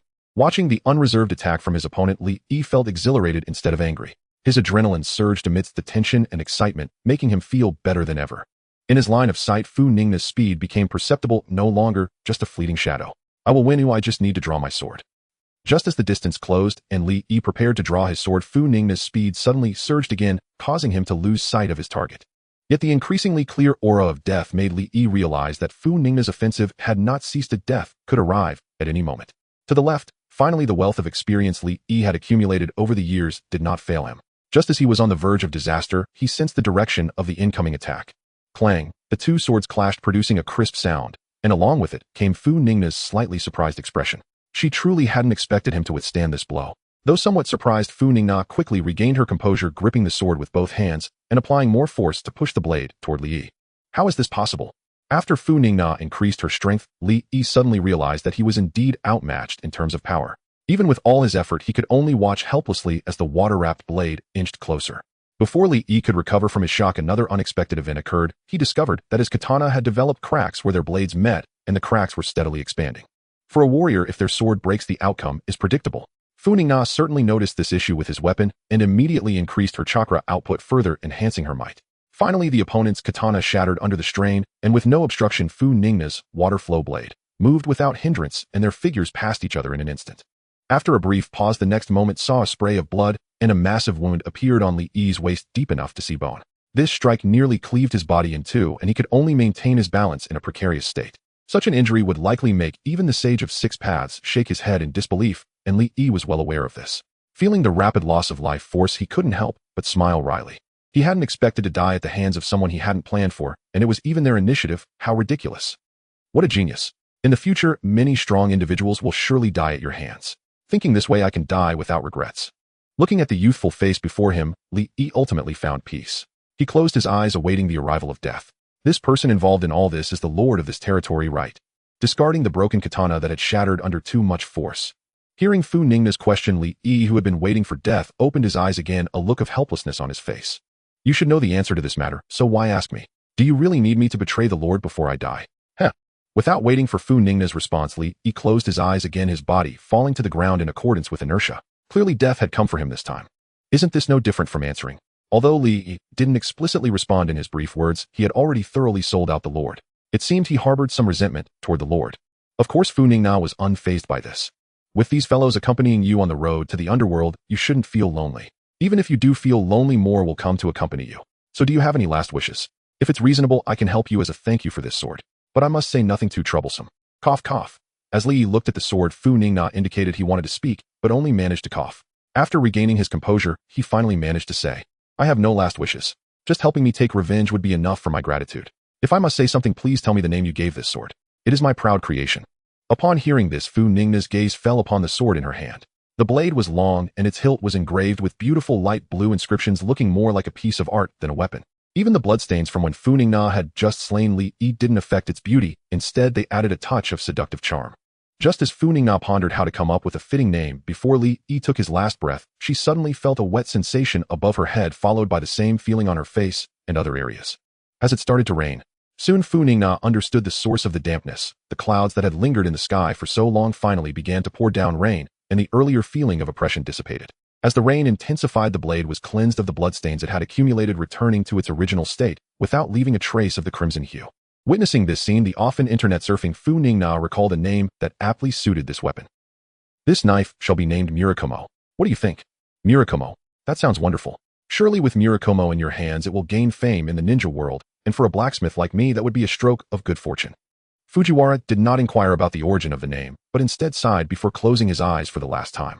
Perhaps it was a miracle that he had managed to hold on this long. He simply wished to know the name of the last blade he forged, and now that his wish was fulfilled, there was no reason to linger any longer. All right, I've avenged you, and now I must conclude our grievances. After all, it's just the workers I've slain while the mastermind behind it all continues to feast and revel. I'm not willing to let that go unchallenged. Wouldn't you agree? Facing Funingna's gaze, Uchiha Hikari did not respond, but merely nodded. She felt little about it herself, but since Funingna was displeased with that feudal lord, it was best to eliminate them. After moving Fujiwara's corpse and the still unconscious Chiyo into the house, the two set off towards the feudal lord's estate. She never delayed her vengeance. Not long after their departure, several figures dressed as samurai arrived here, and upon seeing the scene in the courtyard, they could not help but furrow their brows. Lord Mifune, it seems that Fujiwara-kun has already met his end, but we have not found his body. What do you think? One of the samurai, after surveying the area and realizing there were no living souls left, turned to a person with a bandaged head and began to inquire, evidently considering him the leader. Just as Mifune was pondering the words, he suddenly perceived faint sounds coming from within the house. He was certain it was not an illusion and promptly rushed inside. Whether friend or foe was of little consequence. Where there were people, there would be information, and that was precisely what they lacked. So this is where you are. My luck has run out, Fujiwara. You are indeed dead. Upon breaking down the door, the first thing Mifune saw was Fujiwara's corpse, and he could not help but feel a pang of sorrow. Though there was a significant age gap, they were close friends who shared similar visions for the future of the Land of Iron. Now that his companion had perished, it was a harsh blow to Mifune's heart. I am relieved to see you still alive, Chiyo. Can you tell me what just happened here? After paying tribute to his friend, Mifune turned to the gradually awakening Chiyo, clearly realizing that the previous sounds had come from her. Though Mifune understood that the loss of her parents had a substantial impact on her, the urgency of the situation left him little room for concern. Wasting even a second could lead to greater problems. Sadly, in response to Mifune's inquiries, Chiyo was mostly in a state of ignorance. Besides knowing that the attackers were led by Richi, she had no other information. After all, she had been knocked unconscious at the onset of the attack, and it was a stretch to expect her to know what had transpired afterward. I see, then rest well for now. I will handle the matters to come. Having realized there was nothing to be gained from Chiyo, Mifune reassured her before exiting the room. Upon seeing him emerge, his subordinates who had been squatting to examine the corpse approached him again. My lord, we have examined everything. There is nothing noteworthy about the others, only him. Following the direction of his subordinate's finger, Mifune saw a corpse nearly severed in half at the waist. However, he paid little mind to it until he saw the face, at which point his expression slightly tightened. Is this Richi? As the leader of the samurai and the general of the Land of Iron, while Mifune might not recognize every warrior in the land, he certainly had memories of those with exceptional prowess. Richi was one of them. Although he could not match Mifune, besides him, he was undeniably one of the top warriors in the Land of Iron and the strongest among those who personally protected the feudal lord. Looking at Rikis' injuries, aside from the wound at his waist, there were nearly no other marks indicating he had been slain with a single blow within a short time. The assailant must have been at least a tier above Richi in strength, something even Mifune himself could not guarantee, let alone others from the Land of Iron. Indeed, Lord Mifune, given Rikis' condition, it seems that a formidable outsider has arrived in the Land of Iron. We should. Hearing this, Mifune fell into deep thought. His subordinates' unspoken words were clear. Although it was a question, there were essentially two options. One was to search for the powerful outsider whose whereabouts were unknown to prevent further chaos in the Land of Iron. The other was to directly confront the feudal lord. Compared to the first option, which was fraught with uncertainty, the second was much clearer, as the personal guard of the feudal lord Richi naturally had a closer relationship with him. In other words, Rikis' presence here to eliminate Fujiwara undoubtedly involved the feudal lord's wishes, making him the likely mastermind behind Fujiwara's death. However, he was a feudal lord, and aside from someone like Funingna, who was a time traveler, most people in the ninja world held a natural awe towards feudal lords regardless of their strength. The weak need not be mentioned, while the strong, though they may not care about what the feudal lord might do, would not actively seek to provoke him. This has long been a fixed mindset in the ninja world. This was also why the subordinates found it hard to voice their opinions. While Mifune might be entitled to make certain choices, given his status their positions were different. Speaking out could lead to disaster. In any case, Fujiwara was an important member of our Land of Iron. Even the feudal lord must provide an explanation for this matter. All right, my lord. Do you need me to gather the men? Upon hearing this, the surrounding subordinates understood Mifyun's choice and their tones became excited. This was also the direction they had hoped for, though they could not voice it openly. Today an incident occurred involving Fujita. If they disregard it, what about tomorrow, the day after, and in the future? Could such events not also befall them? They are not fools. Each person has their own scale in their hearts, and some words are merely left unspoken. They would be pleased that someone like Lee, the murderer of Fujita, was taken down by outsiders. How could they possibly think of pursuing the other party? Moreover, Fujita's daughter is also suspected to have been rescued by the outsiders, which further suggests that the outsiders might not harbor much malice. With these two choices presented together, they would naturally have their answers. What are you saying? We are merely going to discuss matters with the Lord. Oh, why bring so many people? You can just come with me. After Sambyun made his decision, his subordinate did not offer further advice and merely nodded slightly. Sambyun is a general of the Iron Nation and also the strongest warrior. The number of people he brings does not matter, as it is merely an issue of attitude. Aside from leaving one person to take care of Fujita, his daughter Sambyun quickly took the others and rushed towards the Lord's residence. This was not Sambyun's anxious questioning about Fujita. His character is steady. Although angry, he would not be overly hasty. Normally, he would choose to prepare thoroughly before confronting. However, after discovering earlier that Lee was killed by a mysterious powerhouse, a strange feeling lingered in Sambyun's heart, as if the opponent would not easily relent, and if he arrived late, he might never see the Lord again. Upon arriving at the outskirts of the Lord's residence, Sambyun immediately sensed that something was amiss. According to past situations, the residence should still be brightly lit at this hour. Yet at this moment, the Lord's residence was not only shrouded in darkness, but also exuded a chilling atmosphere. All these circumstances confirmed Sambyun's suspicions had turned into reality. My lord, should we first check the situation outside, or go directly in? Seeing Sambyun's less than pleasant expression and the unusual scene at the Lord's residence, several surrounding subordinates cautiously inquired. Of course we go straight in. The Lord holds a noble status. Even if it concerns the death of Fujitaken, we cannot stand idly by. I will personally discuss Fujitaken's matters with the Lord later. Yes. Although the nearby subordinates may have their own thoughts, they dared not disobey Sambyun's orders and could only comply. Upon entering the Lord's residence, Sambyun understood where the previous chilling feeling originated. Nearly 100 warriors were encircled, their faces filled with anger, fixated on a few individuals in the center. Has it happened after all? In the center of the circle, Sambyun saw the very thing he had been worried about all along. The corpse of the Lord of the Iron Nation. After confirming the Lord's death, Sambyun did not pay attention to the other warriors lying nearby, though instead, he directed his gaze upwards. Who are you? Why did you kill the Lord? Staring at the two figures standing beside the Lord's corpse, Sambyun questioned in a deep voice, each word heavily enunciated. Although he tried to remain calm, everyone around could sense the hidden fury in his words. Sambyun was certain that he had never seen or heard of the two figures wearing masked straw hats and black cloaks embroidered with red clouds. Moreover, their attire suggested they belonged to some organization, yet the Iron Nation should have no ties to them. Why would they strike against the Lord? Time moved slightly forward. After all, that guy is a lord. Directly taking him down would cause some trouble, so we should wear this first before acting. Outside the Lord's residence, Uchiha looked at the two sets of Akatsuki clothing and masks suddenly produced by Funingna and couldn't help but widen his eyes. When had they prepared this? How come he was unaware? Moreover, they had actually prepared these in advance. Did they somehow know they would be doing such things? Funingna did not mind Uchiha's odd gaze. Instead, she appeared quite pleased. Ko was still too young. Isn't it normal to have a convenient identity when going out? The Akatsuki organization, known for killing and arson, isn't it quite normal for the esteemed Funingna of Konoha to be involved? Besides, she wasn't wrongfully accusing the Akatsuki. They have done similar things before, like with Scorpion in this country. Furthermore, from before until now, there were members of the Akatsuki, like Itachi, Kisame, Obito, Scorpion, and Deidara, all wanting to target the poor and weak Funingna, making them truly despicable. Oh right, there's also the former member Orochimaru, and probably the voyeuristic White Zetsu. So many Akatsuki members bullying her alone, borrowing the Akatsuki's name to act in retaliation, is quite reasonable. Although Uchiha found Funingna's actions a bit strange, he still quickly changed into the Akatsuki clothing after taking it, and adjusted his form with a transformation technique. It looks quite fitting. Not to mention their clothing is actually quite nice. You look even better in it. Of course, it would be better if it didn't lead to death upon removal. It's okay. Although he had somewhat adapted, Uchiha still felt a bit shy about Funingna's compliment. Thus, even though he was in a good mood, he merely nodded quickly and turned to look towards the Lord's residence, feigning to observe the situation. Puffed. Seeing the other party's coy demeanor, Funingna just smiled and did not expose him. Since he was happy he should show it, Uchiha's ancestral pride was acting up, huh? Then let's prepare to act. Not teasing him further, Funingna quickly changed into the Akatsuki clothing and handed one of the masks to Uchiha. Once they donned their disguises, the two instantly vanished from their spot, leaving only an afterimage infiltrating the Lord's residence without disturbing the guarding warriors. After avoiding several patrols, they found the room where the Lord was located, dining with several attendants and a person suspected to be his son. Dad, that guy Lee is taking too long with his tasks. I don't know where he has reached. and he still hasn't returned. Could something have happened? Upon hearing this, the lord who was eating paused soon, wearing a knowing expression. Did he not know what his son was thinking? Worried about Li Yi. Huh, what could happen? I see you're more worried about those girls. Before Li Yi left, you emphasized multiple times to bring back Vegeta, his daughter, and the two girls close to her alive. All you think about are such things. I wonder how you will inherit my position in the future.